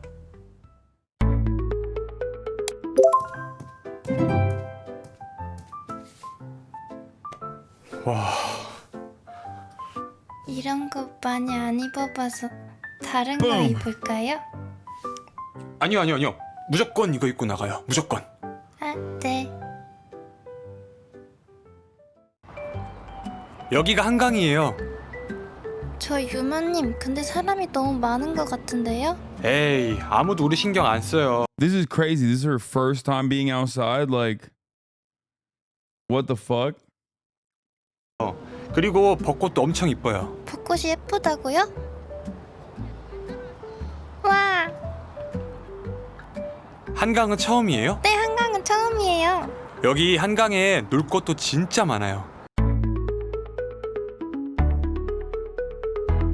Much like our American forefathers that came, going up the Han River in an effort to force Korea to open up the floodgates of trade, we will go on a duck boat ride! Just like the American admirals that came before us. 와, 오리가 엄청 커요. 저거 진짜 오리는 아니에요. 진짜 오리가 아니에요? 네, 저거는 It's time! 우리 It's time to teach her about Neo-Confucianism, okay? It's time to teach her about gacha games and how gacha games created a mass mobilization of incels that led to massive gender wars in Korea. But before we do that, we also have to talk about a specific flight flying over Guam where the first captain, second captain dynamic created so much unnecessary tension that led to 254 of the 260 people on the flight dying in a horrifying plane crash. These are all the lores that I need to describe to her. I will explain to her what GI air control is, or GI technicians look like as well.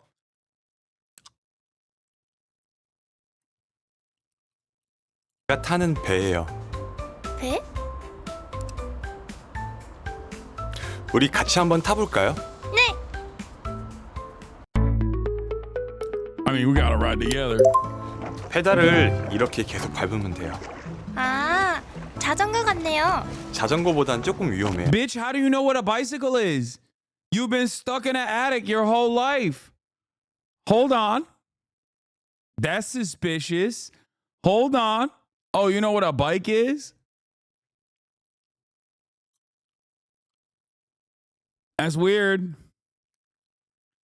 Smuggle her to DPRK and make her the reverse Youngmi Park.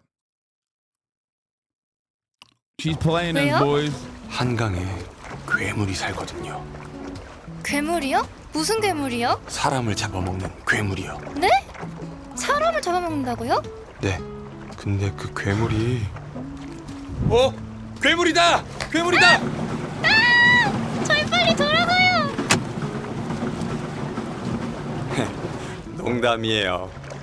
아, 뭐예요? Bro, this is so weird. This is so weird. This is so weird. What is happening? Ew. Why am I on a date with like my parents hostage? This feels almost predatory. No, it is. It 100% is predatory. The fuck do you mean? This is the attic grooming victim, okay? This chapter is entirely dedicated to the attic hostage that we are grooming. It's weird.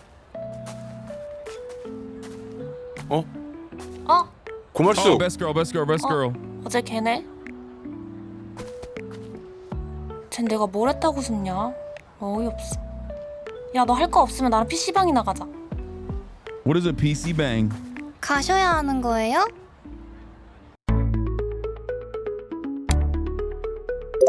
승희 씨 데려다 주고 이따가 PC방으로 갈게. 승희 씨, 우리 또 다음에 놀아요. 네, 감사했습니다. Wait. How's she gonna get back home by herself though? Like actually.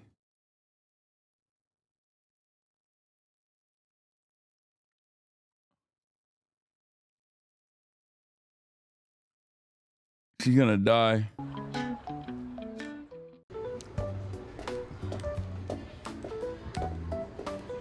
야, 너는 간만에 쉬려니까 부르냐? 왜? 너 여기 있으면 시간도 빨리 가는 것 같아서 좋다며. 그건 맞아. Damn, she loves me, dude. 아, Look 이 at this 아저씨 little 아직도 smile. 있네. 누구? 어떤 아저씨 있는데 같은 자리에서 60시간 이상 동안 기사랑 막 인스타만 보고 있는 거 있지? 음침하고 막 이상하지 않아? Wait, what? Why is that weird? Oh, Malsuk is not a fan of news watchers, it seems. It's fine. Some of us read the news for 60 hours. What? It's odd that you... It's odd that you think that that's, you know, not cool, Malsuk, I guess. I guess that's, you know...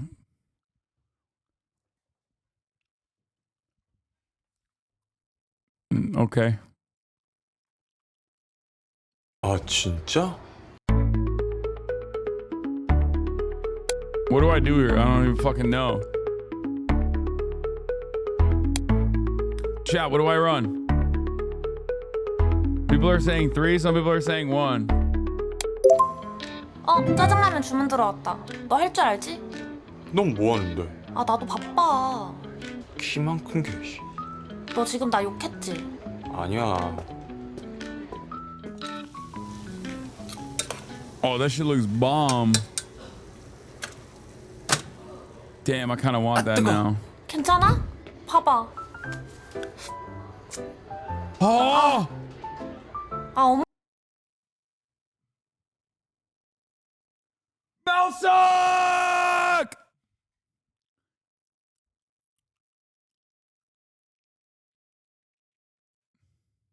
엄마가 어렸을 때 이렇게 해줘서 나도 그런 거거든. 손가락 겁나 짜네, 진짜. 뭐야? 고말수. 아, 왜 이러세요? 어? 야, 돈 받으라니까. Oh, I'm beating his ass. I'm beating his fucking ass. I'm beating his bitch ass. 아이씨. 아저씨, 당장 동전 주우세요. 싫은데? 내가 왜? No, she didn't like 주우시라고요. 야, 고말수, 너 빨리 안 일어나? 이거 돈 빵꾸. No, she didn't like it. Jerk 야, alert. 돈 받으라니까. 어? We gotta redo. We gotta redo. We gotta redo. 아이씨. 지금 뭐 하시는 거예요? God, I'm such a pussy. I had to pick it up myself. God damn it. I thought I could beat his ass and then look like a sick ass dude in front of Melsuk. 야, 우유만 뭐해? 그거 안 내려놔? 뭐야? 남자친구야? 아, 왜 돈을 던지고 그러세요? 뭐? 라면 값에 비해 더 주신 거면 거스름돈은 챙기셔야죠. 내가 그깟 돈에 연연하는 것 같아? 그리고 덜 주신 거면 돈을 더 내셔야 될 것 같아요. 너 말 잘한다. 말수가 또 주문 들어오겠다. 카운터가 있어. 내가 정리할게. Wait, no heart? But no heart. This didn't even fucking work. This didn't work either.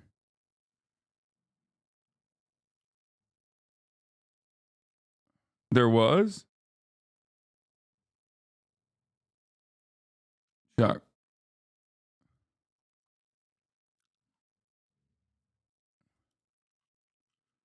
Hearts will come later? 아니, 요즘에도 무슨 저런 손님이 다 있어? 요즘 그래서 어때? 나랑 붙어서 지내니까 좋지. 뭐래? 왜? 이쁜 여자들 사이에서 지내니까 좋잖아. 그래서 어때? 누가 제일 좋아? 나? 너? 나? 난 너가 제일 좋은데? 나? 나? 어디가 제일 좋은데? What? Hi? 나는 너 키 커서 좋아. 너 4m 조금 안 되지 않나? Chat, y'all are fucking nasty bitches, you know that? Some of you are nasty ass bitches, bro. Everyone in the chat was like, bro, say fart smell. Like, say fart smell. You nasty motherfuckers. I'm trying to win, dog. If you do 3, you can get 2 hearts. What do you mean? Wait, what? Which one? 어디가 제일 좋은데? 난 너 힘세서 좋아. 가끔 너랑 펀치기계 내기할 때마다 나 떠는 거 모르지? 진심이야? 말 나온 김에 팔씨름 고? 고?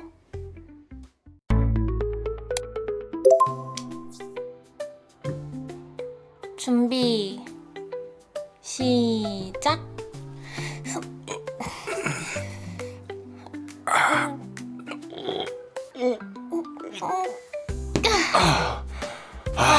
역시 짜릿해. 놀리지 마. Double. Let's go. 나 곧 퇴근인데 기다려. 좀 이따 나랑 같이. Okay, one thing I have noticed is that Korean women love soy ass men. At least that's what the game is telling me. I don't know if there's validity to this, but like if you want Korean cuties like Malsuk or Gran, you literally have to not be able to put your seatbelt on and also be weak, like be a weak ass bitch. I wouldn't have said it that way. Okay, I'm just saying that's what the game is teaching me. And I don't know how to I don't know what this says because I simultaneously am thinking about Neo-Confucianism once again. You know, on the one hand, Neo-Confucianism is what comes to mind about projecting power and status. And on the other hand, it's like these ladies love a fucking wayfish twink who cannot even beat them in hand-to-hand combat. Hasan, I'm not sure this is a cultural touch point we should be using as fact. Excuse me, this is basically an artifact. This directly cuts across all the propaganda. If you want to understand what Korean cuties like, this game is the game. Okay? This is literally, this is truth. This is beyond truth. 퇴근하자. 그래.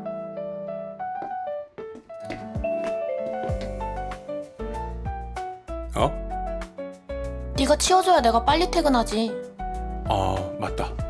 알았어. Korean cuties also love a pushover who just basically does all their work for them. I'm really enjoying this documentary. Yeah.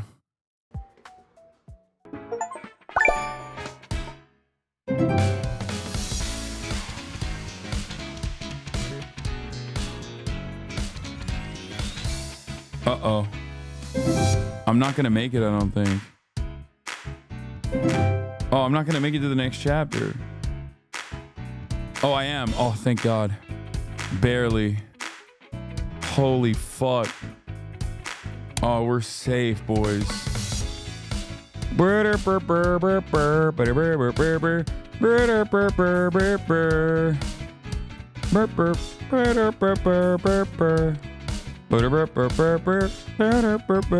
So there's stuff.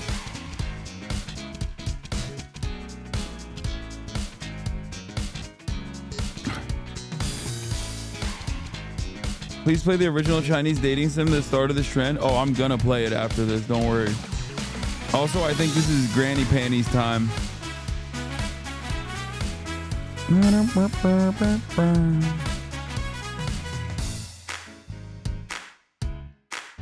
You have to explore all the options and get all the points? Yeah, oh no. Oh, I got you. 잘 잤다. 야, 우유만. Oh my God. That is crazy.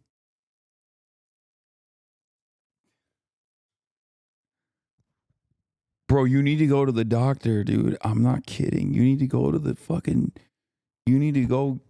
doctor. It seems like they're growing. It seems like we gotta run it back. 잘 잤다. It seems. 야, 우유만. I swear to God, you need to go to the doctor. This is not awesome. This is not on some creep shit, okay? You need to get a mammogram. What's going on right now? That's crazy. This is out of pure medical concern.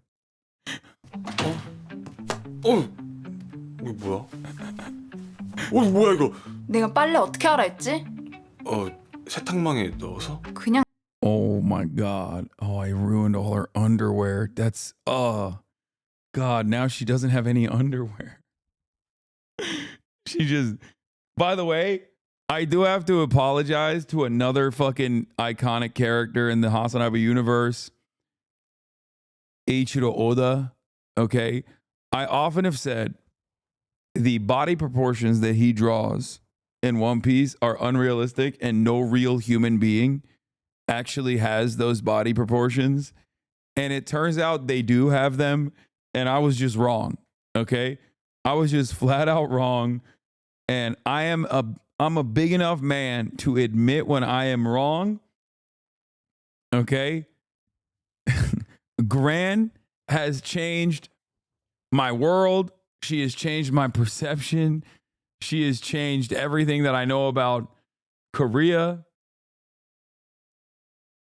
Everything that I need to know about the world, really.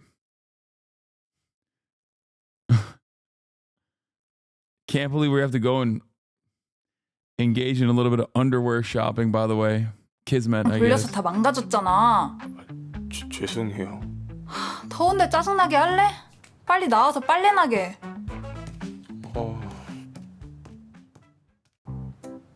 원래 하숙하면 주인이 다 하는 거야. 우리가 내는 돈에 다 포함돼 있는 거라니까.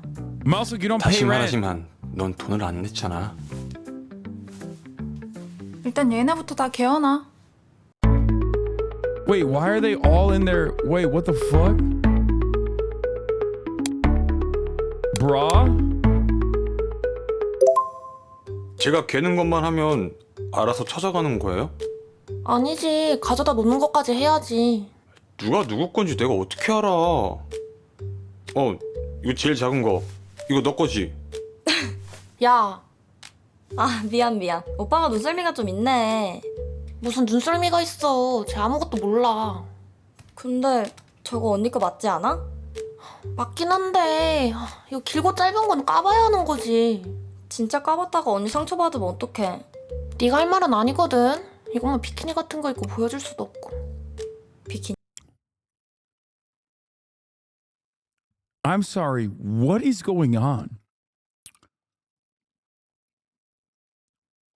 Like, if you are an incel who has never encountered women in your entire life, you're just like incel shut-in neat.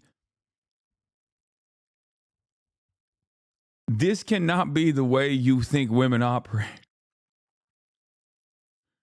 I feel like the people who wrote the script for this game have not, like, their only understanding of human interaction comes from porn.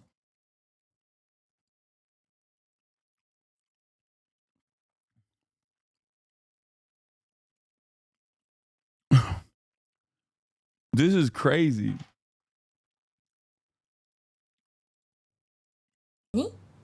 오빠, 우리 바다 갈까? 갑자기 Yes. 바다? Yes. 날도 너무 덥고 나도 보여줄 거 있는데.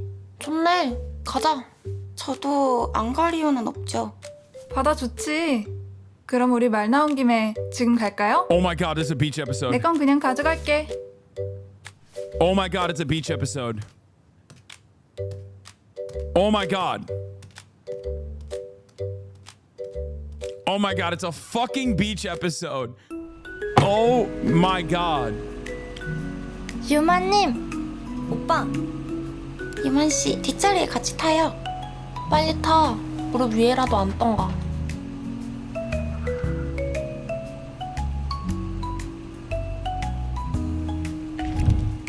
우유마님의 기기가 연결되었습니다. 뭐야 우유만? 너 이 차 탔었어? 우유만, 이번에도 노래 좀 틀어봐.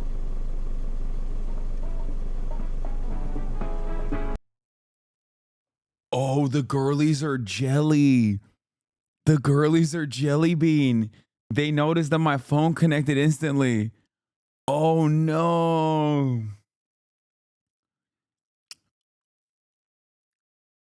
Oh my god. Oh no. Ladies, there's enough Yumon to go around, okay? There's enough Yumon to go around. Pass me around, okay? Use me and abuse me, ladies. It's all good. It's all good. There's enough Yumon for everybody out here. I can teach you all about Neo-Confucianism. Trust. Trust. God damn.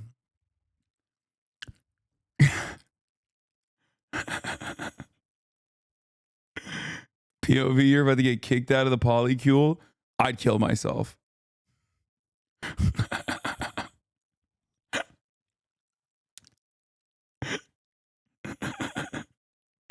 Dude, imagine you blowing this is over. It's over.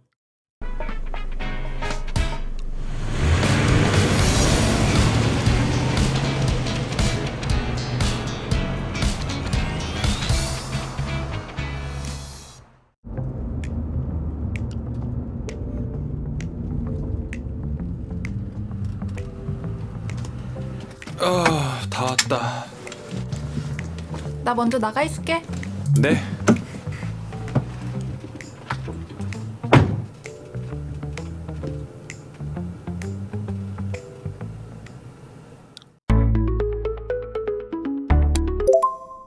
아, 완전 곤이 잠들었네. Best girl, best girl, best girl, best girl. What? Wait. I don't know what to do. Do we kiss? Is that weird? Is that weird? Pinch?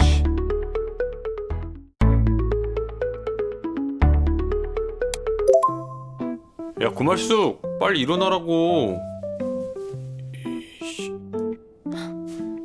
뭐하냐? 아, 빨리 일어나라고. Wait, she didn't like it. She didn't like that. 아, 완전 곤이 잠들었네. 야, 구말숙! 일어나봐. 진짜 자?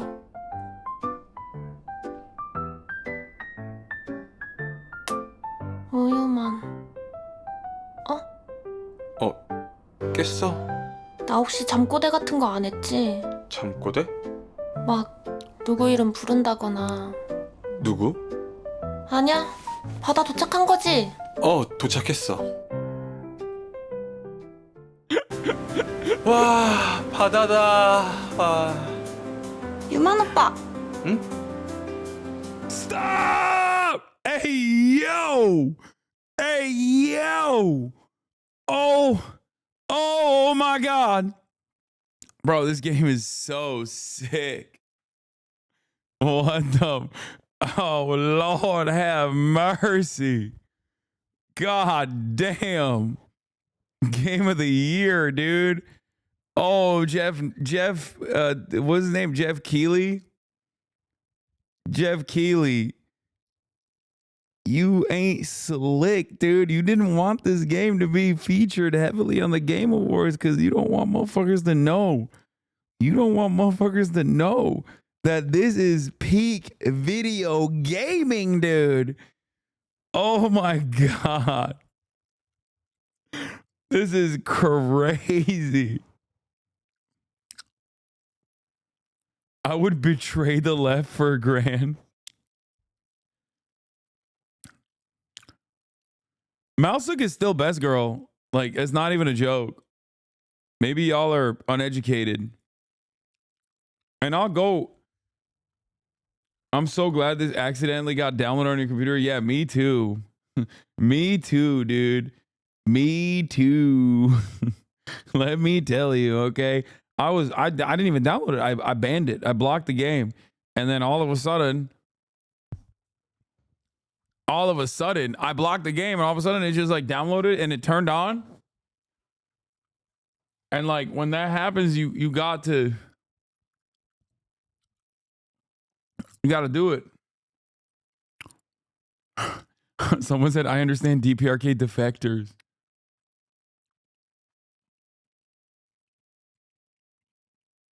This is crazy. Whoa. 뭐야. 관심 없는 척 하다니 엄청 보네. 어떤 수영복이 너 스타일인데? 나는 난 말숙이. Wait, oh fuck! I clicked on that on accident. 와, 바다다. 와. 유만 오빠. 응? Dude, I one framed it. I didn't even one frame it. Like literally.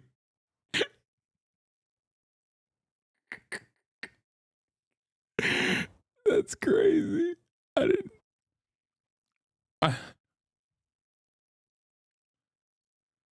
was like right as the light turned green, I clicked.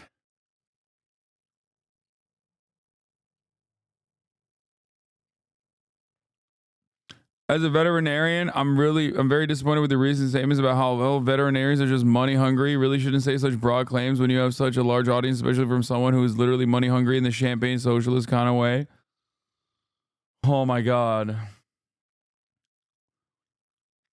It's not even the vets themselves, okay? The veterinarian industry is completely captured by fucking VCs, specifically the one that I go to, and they're the ones that are power farming.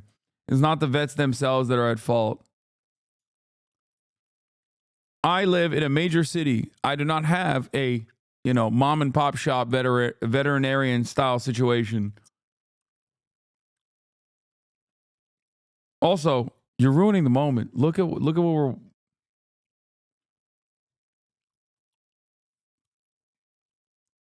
Read the room. Anyway. I gotta go with Gran, right?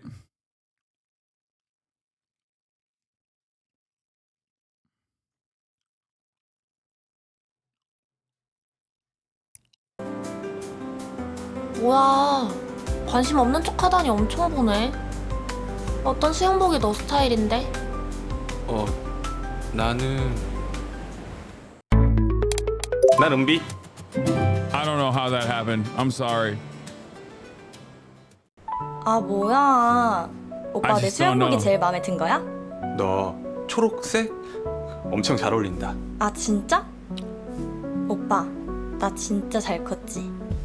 어? I don't know what happened.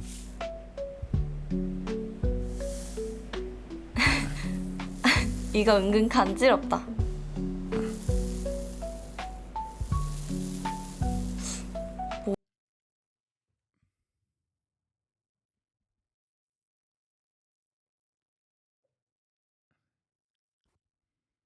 Was I wrong?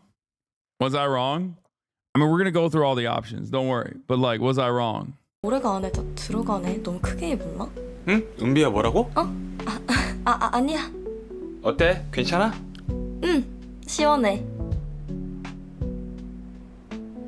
That's so weird. Why would she be saying that that's fun?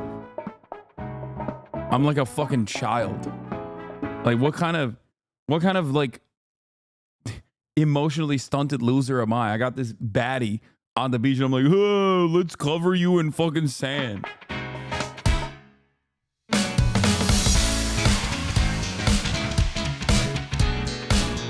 Okay, we're gonna watch. I get the feeling we're gonna be watching this dance project a lot of times. So 와 바다다. 와.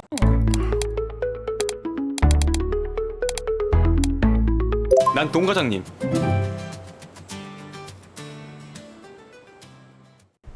오유만 씨 이런 스타일 좋아하는구나.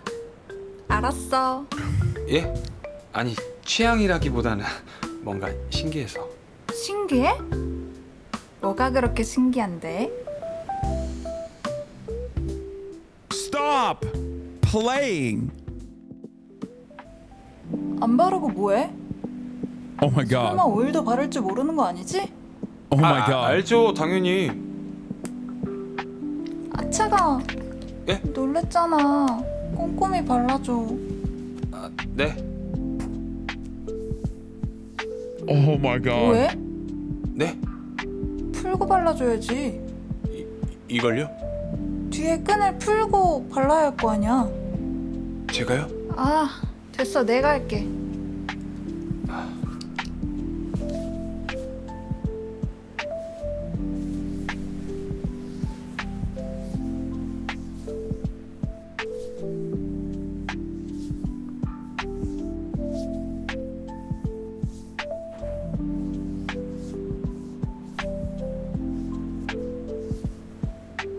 저 뒤에 다 발랐습니다. 그럼 앞에도 발라줘야지. 앞에도요? 당연한 거 아니야? 뭐해? 빨리 후크 채워. 네.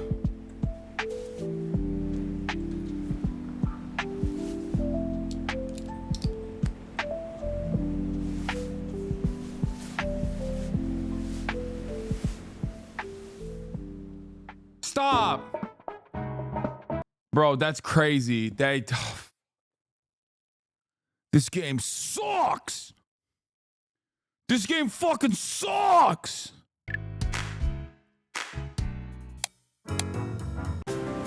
와 바다다. 와.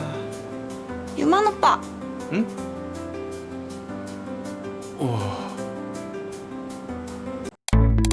난 말숙이.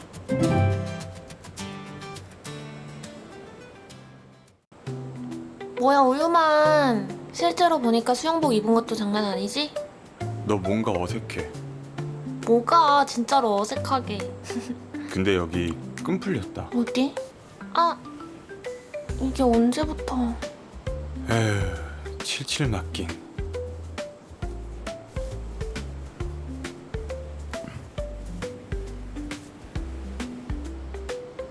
고마워. That's it? Okay, Gran is the best. We're gonna go with Gran. 자. 이제 내 차례지? 오. Wait, what is she doing? 자, 간다. What are we doing? 자. What the fuck is this game? 많이 가져와야지. 아싸, 내가 이겼다. 이거 연습 게임이야. 아, 그런 게 어딨어. 자리까지 늦게 도착한 사람이 아이스크림 쏘기야. 아, 그런 게 어딨어. 아, 어디가? 야, 고말스! Bro, she lanky as fuck. That's so funny. Okay. Which one do we actually go with? Go back to the start of the chapter and do towels? Wait, why? Why?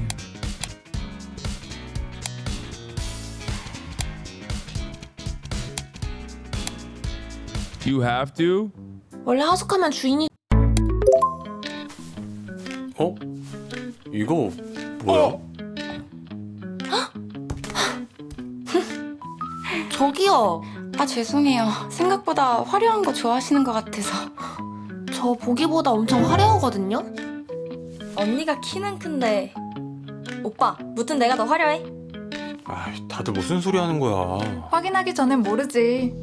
우리 날도 더운데 다 같이 벗죠? 오빠 우리 바다 보러 갈까? 날도 너무 덥고. No, 어때? shut up! Shut up! Shut your mouth!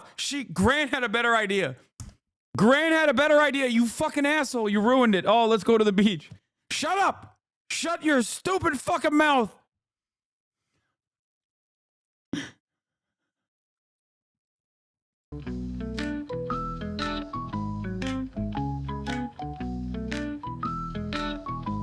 Sometimes free speech is not so good.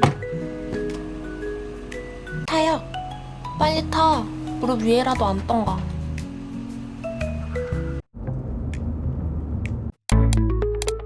Okay, this time I'm gonna go with 야, Yumbi. 곰비, 일어나봐. And then kiss her cheek.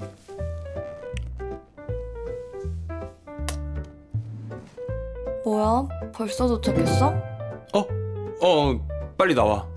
오빠 근데 나 잘 때 잘 때? 혹시 방귀 낀 건 아니지? 안 꼈어. Fuck? Oh hell no. Nah. Okay, well, 야, let's just 곰비, finish it. 일어나봐.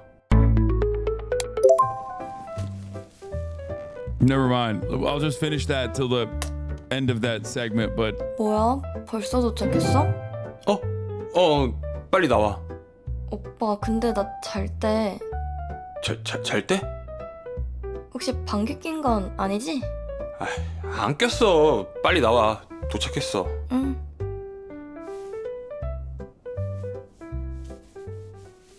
what? 와, Yo, 바다다. she's gross, dude. Ew.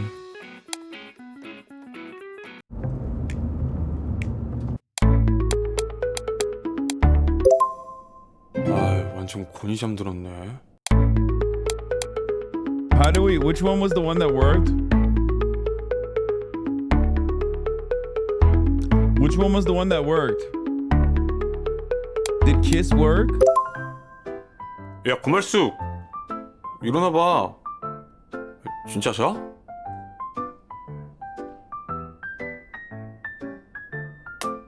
우유만.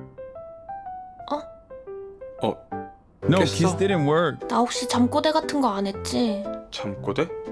막 누구 이름 부른다거나. 누구? 아니야. No, kiss doesn't work, chat. You're wrong. 완전 곤이 잠들었네. 야, 고말수. 바다 도착했어.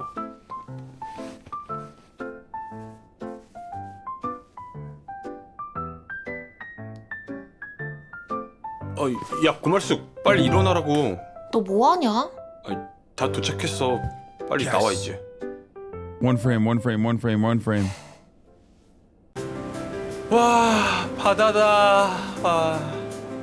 I'm not gonna lie. I feel like Kai is judging me, bro. 난 But I 동과장님. gotta do this. 우유만 씨 이런 스타일 좋아하는구나? Kaya. 알았어. 예? 아니, 취향이라기보다는 뭔가 신기해서. 신기해? 뭐가 그렇게 신기한데?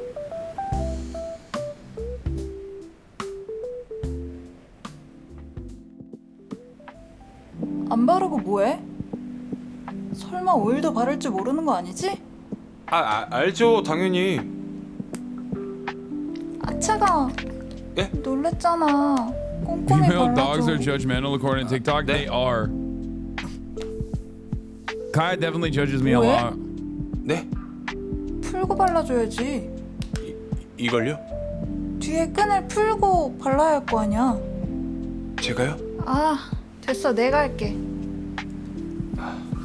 Pog.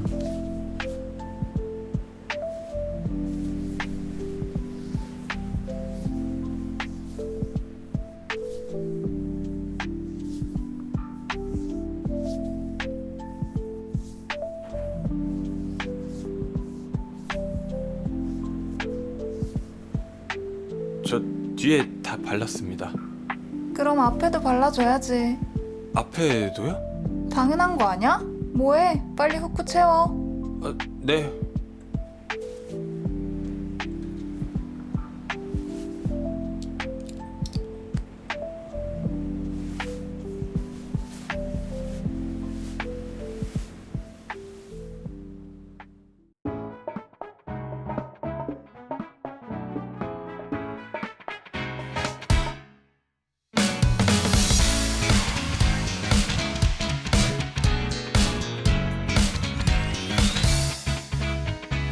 훔쳐왔던 시간을 지나쳐 지쳐 있는 내 모습이 보여요.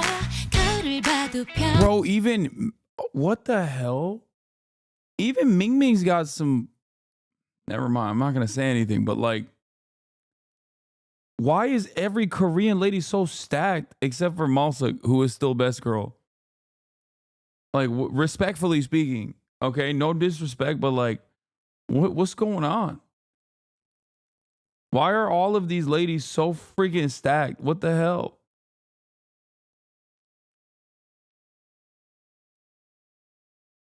Plastic surgery is super common. 밤에 무대는 컴컴해 날 보는 시선들 이젠 무서워요. Like, I didn't even know Mingming had it like that. You know what I'm saying? 어차피 쟤네들은 몰라 진흙 속에 묻힌 다이아 누군가 멋대로 Oh, it's Neo-Confucianism. That's why. They are natural. It's not plastic surgery. 생각하라고 해 언젠가는 드러나지 아름다운 진짜 우린 다 그렇게 살아가는 중이야 어두움에 Yeah, I'm not gonna lie. I think Grant is plastic surgery, at least. You know what I mean? Like, that's crazy. Like, no need to speculate further, but like, like, I feel like that's probably not. 채로 누가 내게 말해줬지 어두운 밤하늘에 밝은 별은 밝게 더 빛나 무지개 핀 파란 하늘 같이 녹여줘요 달달한 sweet sweet 바닐라 아이스크림 크림 하늘 높이 떠있는 저 달을 바라봐요 달달한 sweet sweet 바닐라 아이스크림 바닐라 아이스크림 크림.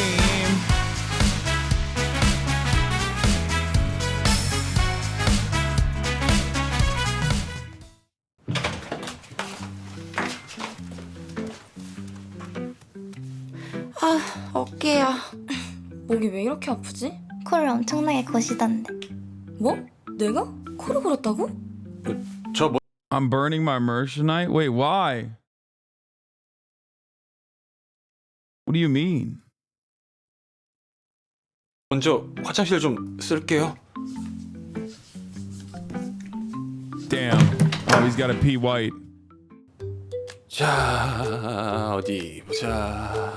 What the fuck? 샤워볼이 여기 있구나. What? No. 자. 뭐야, 무슨 일이야? 왜?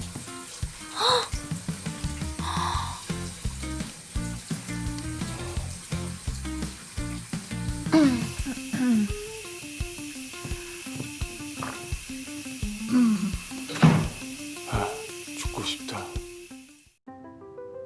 다들 자겠지?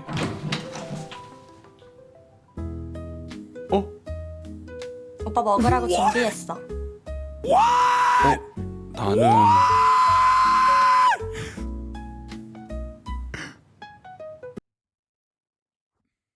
That's it. I'm taking the glasses off. I don't need to see no more. I've seen enough. I've seen enough. I've seen enough.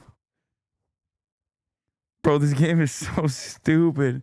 is getting dumber by the moment. What the fuck? Oh my god. Like what is going on?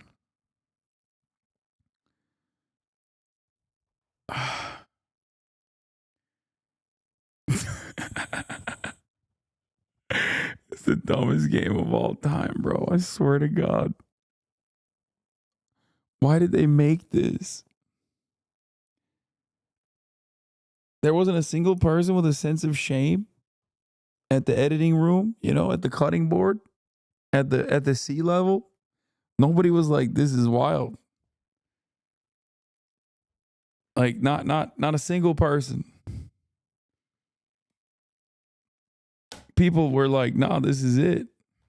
That's that Neo-Confucianism is actually the point I was going to make, which is that the executive obviously okayed this, but none of the underlings were able to correct them on how creepy this chapter appears. All the way at the end. They kept saying, sir, perhaps the maid outfits are just okay. Look at the way Grant is looking at me like she's going to eat me up.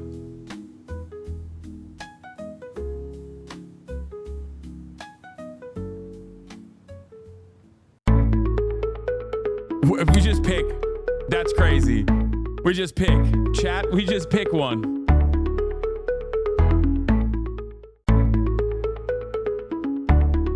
Yeah, I'm going.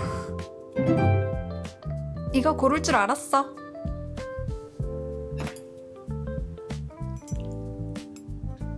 다 먹고 나랑 얘기 좀 할래? 저랑도 얘기해야 되는데. 그럼 먼저 얘기를 하셨어야죠. 기다리는 사람 생각은 안 해요? 자기 멋대로 이렇게 채가면 어떡해요? 그럼 우유만이 정해. 누구랑 먼저 이야기. I'm not gonna lie, all this game has made me want to eat tonight is ramen. Like, instead of making me horny, it made me horny for ramen. Like, I'm still thinking about the internet cafe ramen that he was cooking up. That shit looks so bomb. That's probably what I'm gonna have later.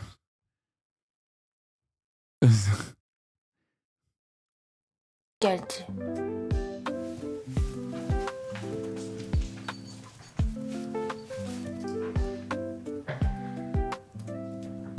That's a crazy outfit.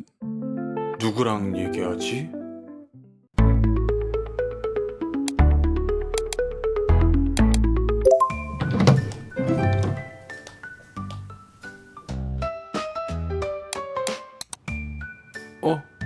내 이력서다.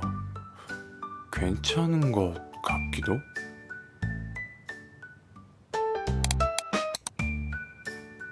과장님도 사원 시절이 있었겠지?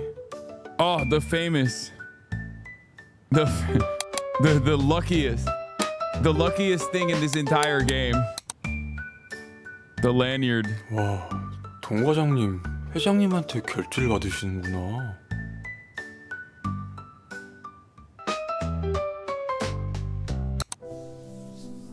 왔어? 기다리고 있었어. 네, 하실 말씀이라는 게 어떤 거죠? 우유만 씨 알지? 나 이성보다 감정이 앞서는 거 싫어하는 거. 알죠? 유치한 거 싫어하고 또 혼자인 게 좋아. 독립이 내 적성이니까. 그것도 알죠? 남자 같은 거 내가 이루고 싶은 커리어에 비비지도 못할 만큼 작은 부분이었다고 나한테. 근데 우유만 씨를 만나고 자꾸 내 우선순위가 흔들려. 난 차가운 이성이 좋은데 너랑 붙어있으면 불처럼 감정적이게 돼. 과장님. 근데 생각보다 이런 내 모습이 싫지 않은 게 문제라고. 저 근데 너무 갑작스러워서 시간이 필요할 것 같아요. 좋아. 근데 나 참을성 없으니까 너무 오래 끌진 말고. 네, 저 그럼 나가볼게요. 근데 내가 말한 보고서는 다 됐어? What? 내일 드릴게요. 그러던가.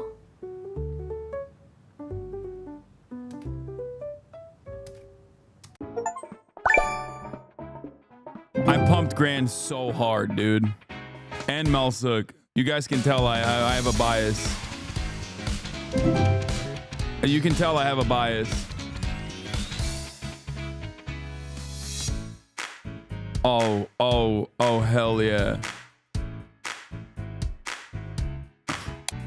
This is it. This is the last chapter, isn't it?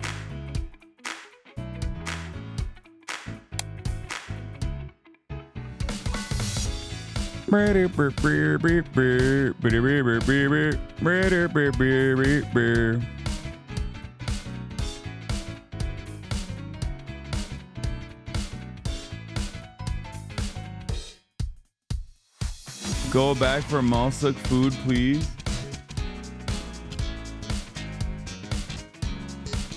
All right, let's do it.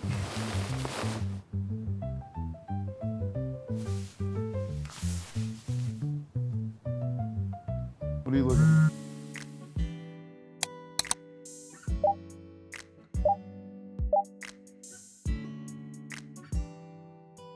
Stop laying around at home doing nothing. Ugh, you're so mean. Oppa, can you pick me up after the party tonight?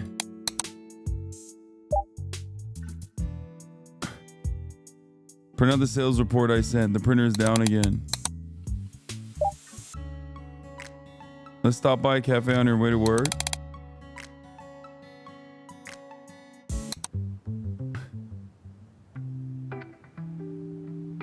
Can we talk after you finish Sungyi? 벌써 다 너덜너덜해졌네. 아! 이거 봐, 이거 봐. 이틀만 붙인다더니 여태 붙어 있네. 지금 때잖아요. 어이구, 약속이 Yeah, we're gonna fuck Granny after all. 얼마나 중요한 건지 몰라? 총각한텐 중요한 게 뭐야? 저는 Wait, what the fuck?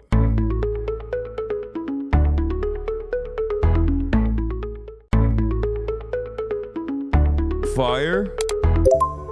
전 불이요. Pog! Granny!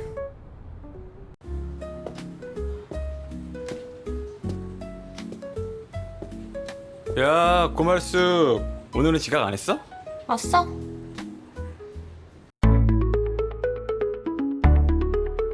Tickling?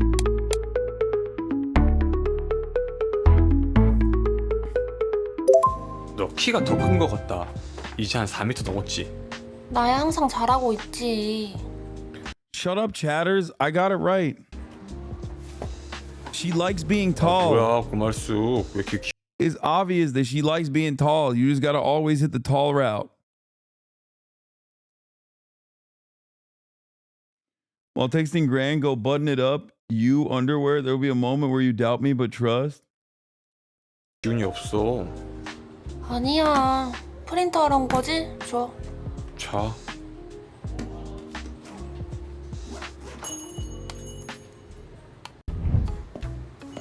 Oh, here he is, Sausage Man. 둘이 또 같이 있네. 안녕하세요. 야, 너 취직한 거 아니었어? 저 프린트만 하고 가려고요. 그래? 먹을래? Kiss her? 싫어? 형 소세지 말고. 우유만.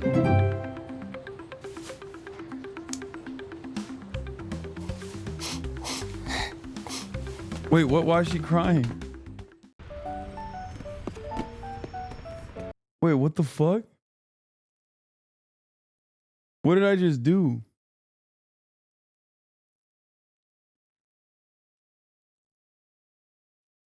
Was that homophobia? Did I fumble?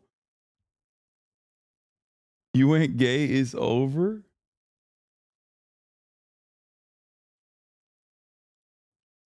Is she homophobic? Melsuk, I never thought I'd like you even more, you know what I'm saying?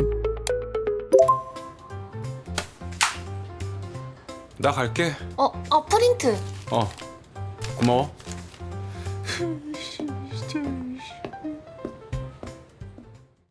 Okay, that didn't work either. That didn't do shit. 먹여줘요. 어? 먹여달라고요. Feed me, bro.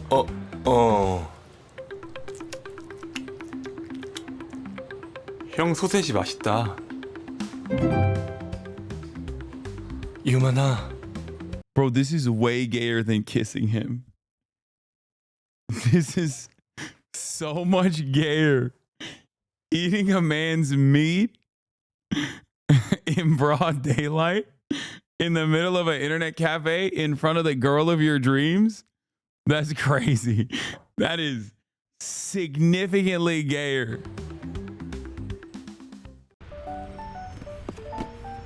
But at least she didn't cry. 허리 다쳐요. 오빠 왔어요? 다치면 어쩌려고 이걸 혼자 하고 있어요. 나와봐요. 아짜. 이 무거운 걸 혼자 들려고 했던 거예요? 에이 오빠 나 은근 튼튼해요.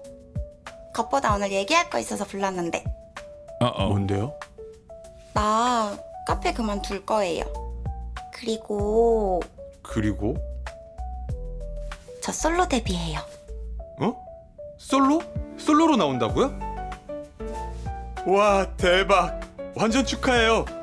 나 소름 돋았어. 사실 예전부터 얘기는 나오고 있었는데 오늘 아침에 확정 발표가 나서 오빠한테 제일 먼저 얘기해주고 싶어서 불렀어요. 이제 밍밍이 아니라 박민정으로 쓰려고요. 역시 민정님은 뭐든 해낼 줄 알았다니까요. 암튼 오늘 알바생 마지막 날이니까 내가 신메뉴 만들어줄게요.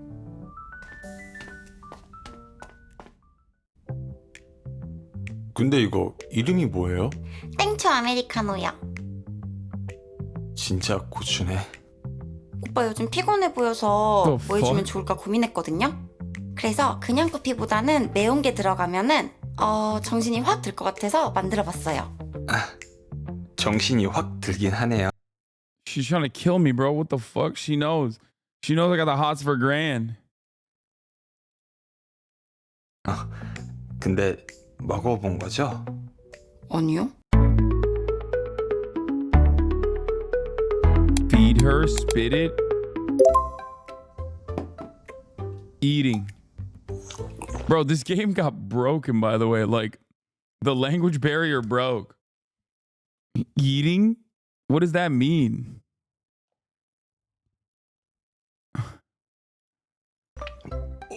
와, 진짜 맛있다. 와. 정말요? 다행이다. 집에서 종종 만들어줄게요. 왜요? 아니, 안 되는데? 맛있다면서요. 맛있는데.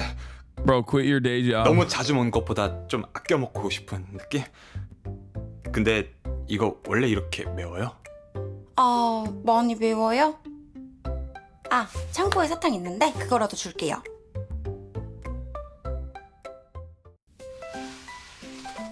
Playtesters didn't make it past the beach level? Yeah.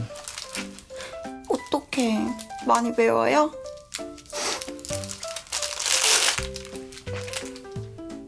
What? 어때요? 좀 괜찮아졌어요? 얘는 맛이 정상인데요? 네? 아니 맛이 정상. 탑을 찍었다고요. 오빠 좋아하시는 거 보니까 종종 만들어줘야겠다. 네? 이럴 때가 아니지. 출근해야죠. 내가 얼른 커피 테이크아웃 전에 싸올게요. 아니 다음에 먹을게요. 이따 봐요. Ming sucks. Oh, there we go. Now we're with second best girl. Not best girl, but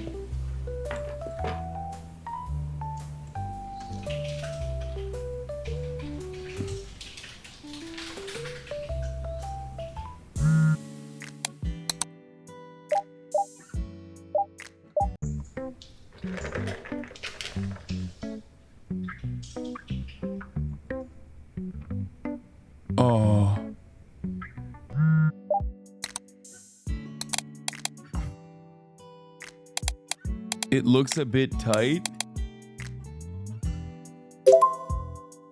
Button it up.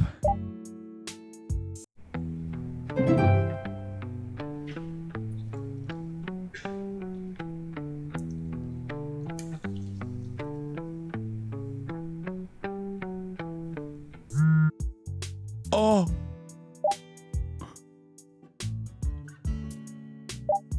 Oh.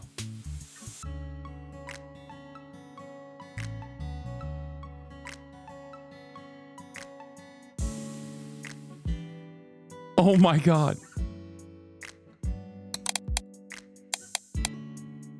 You? Should I say you?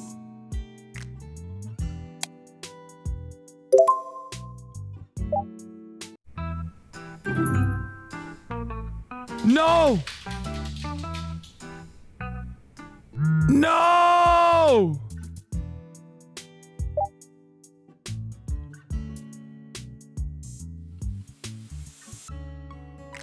Was that a fumble? Do you want the secret ending? This is the secret ending, but not the good one? Wait, what? No, I don't want to. What? Trust do underwear? Okay, this is the fumble ending. All right, we're cooked.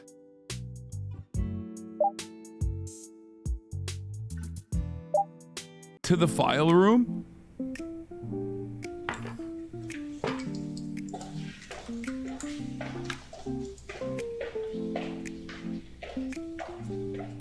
She's gonna fire me.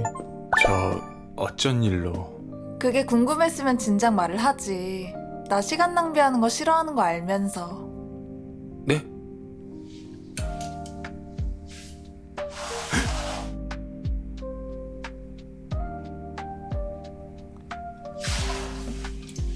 What?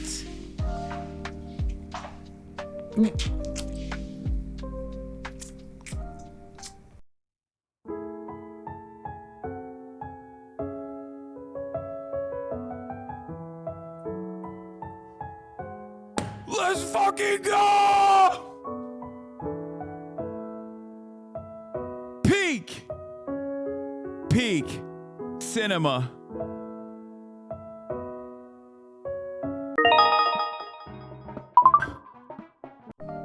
저 어쩐 일로? 그게 궁금했으면 진작 말을 하지. 나 시간 낭비하는 거 싫어하는 거 알면서. 네?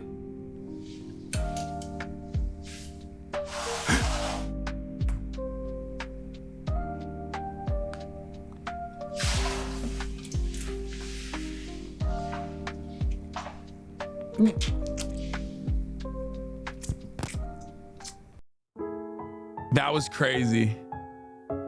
Okay, now let's go back.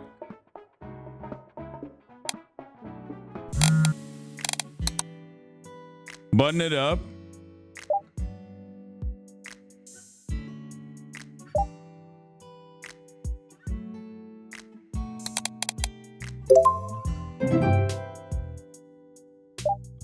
There's not going to be a better ending than this.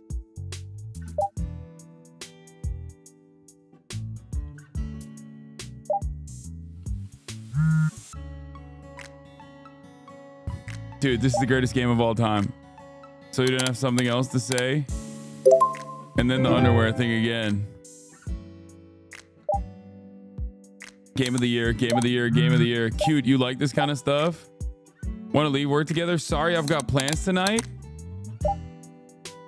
Wait, what?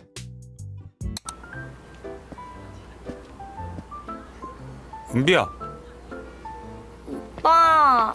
어우, 술 냄새. 뭐야 왜 이제 와? Wait, did I get curved? So literally like the difference between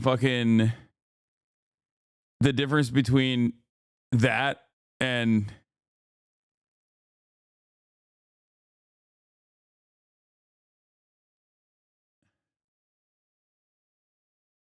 you're gonna get the good ending, don't worry. Trust the process, King. 수트 뭐야? 멋있다. 나만 볼 거야 이거 입지 마. 얘들아, 내가 말한 내 남친 어때? 완전 귀엽지?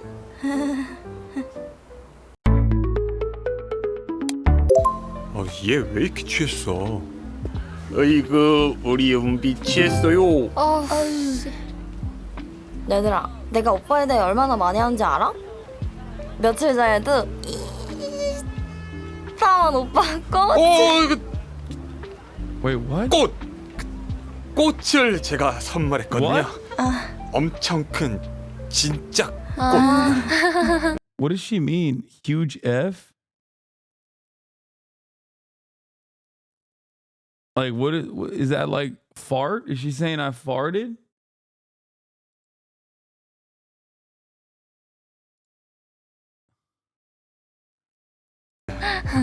우리 은비 취했네. 취했어. 먼저 들어가 볼게요. 가자. 안녕. 놀다 가세요. 아유, 얼마나 마신 거야? 집 앞에 수상한 사람 돌아다녀서 위험하다고 했잖아. 그러니까 오빠 불렀지. 나 안 왔으면? 오빠 안 왔으면 오빠 불러야지. 그래도 안 왔으면?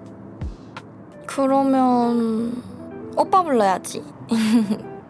Oh, dick and it's a Korean pun. Dick starts with the same letter as flower. 오빠, 내 친구 얘긴데 진짜 짱친, 완전 짱친. 걔가 자기 좋아하는 사람이 자기 안 좋아하면 어떻게 하냐는데 그럴 땐 어떻게 해야 돼?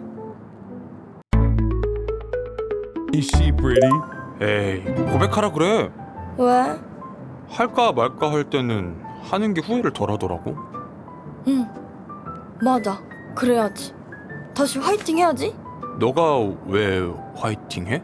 응? 아니 다시 화이팅 해보라고 친구한테 말해준다는 거지. 우리 이제 집에 가자.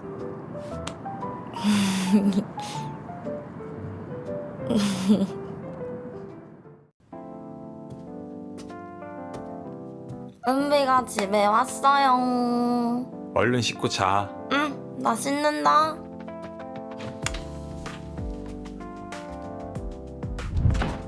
저 잠시 시간 되세요? Oh God, you're so scary. 아, No, 오늘 I don't. 얘기하자고 하셨죠? No, ew, yuck, yuck. No, get away. 저 이거 Go away. Be 이게 다 free. 뭐예요? I left you out in the wild on your own because I thought you get, you get a taste of freedom. 저 요 앞에서 편의점 알바 시작했거든요. 알바를 한다고요? 네, 그래서 유마님 오시면 꼭 말씀드리고 싶었어요. 이거 다 유마님 하세요. Bro, she's exhibiting the tendencies of a rat, okay? She lives in the attic in secret, and she's just scavenging food, like little food items. Like, this is for men who want a girlfriend that is also a rat, okay? 네? 이걸 다요? 사장님이 알바 끝나고 이것저것 챙겨주셨어요. 세상에 좋은 사람은 진짜 많은 것 같아요. This is eroding, 준거 yes. 같은데. 에이, 원래 처음은 본인이 먹어야 돼요. 네? 정말요? 그럼요. 남한테 주면 안 돼요. 이거 다 승인이 거예요. 아, 그럼 저는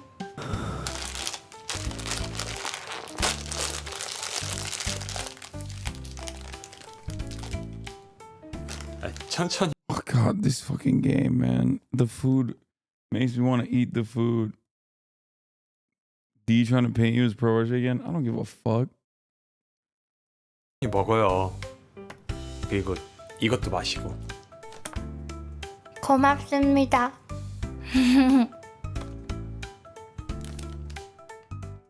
I want the food, man.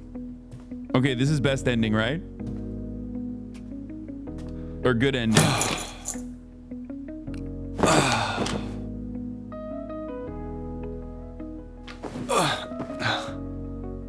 그래, 이렇게 시간 끄는 건 아니야.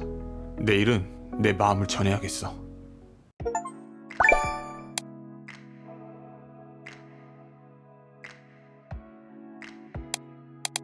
Wait.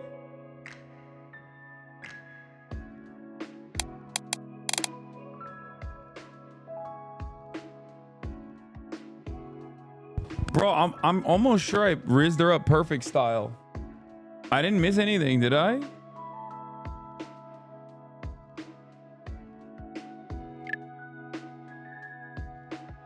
I think I might have to start from the start if that's the case, which is crazy. So I'm not gonna do that. That's wild. That's it for today. Okay. We did it. We did the peak. We already got the hidden ending, luckily. Holy shit, that's crazy.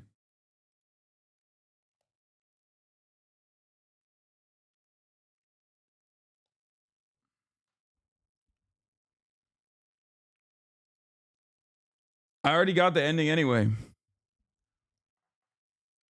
I already got the ending. I already got the ending that I wanted. Literally the best ending I could have gotten out of that. Anyway, guys, as a 9-hour stream, I don't know how the fuck this happened. Oh, you went with Melsick in the car? Wait, no, but she wasn't even in the car. What is this? There's not a single dissenting voice with his fucking straight up radical, anti-American, anti-Semitic, fucking pro-China, pro-Russia, pro-terrorism takes. This is fringe, psychotic shit that is not normal. And it is the only acceptable voice on Twitch. Explain that to me. How is there not one dissenting voice on that entire platform? Nobody. I think you missed one answer in the office with Graham, but otherwise good.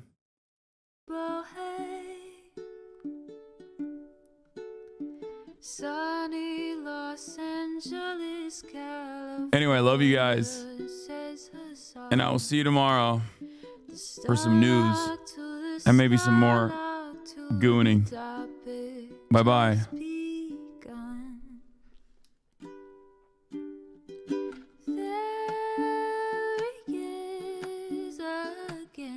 Hasan is streaming. Hasan is streaming. There he is again. Hasan is streaming. Hasan is streaming. Reviewing the P.O. box. Uncle Uger's face. Sudden Discord active prop. Great names take embrace. Tiny Bernie Sanders, LGBTQ Air Force. The whole left at your fingertips. Ane at your door.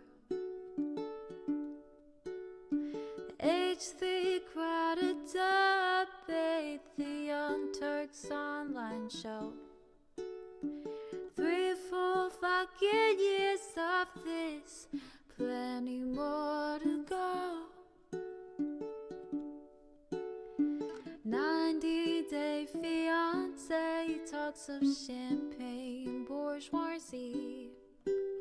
A Trump rally live reaction, a mass riot at DC.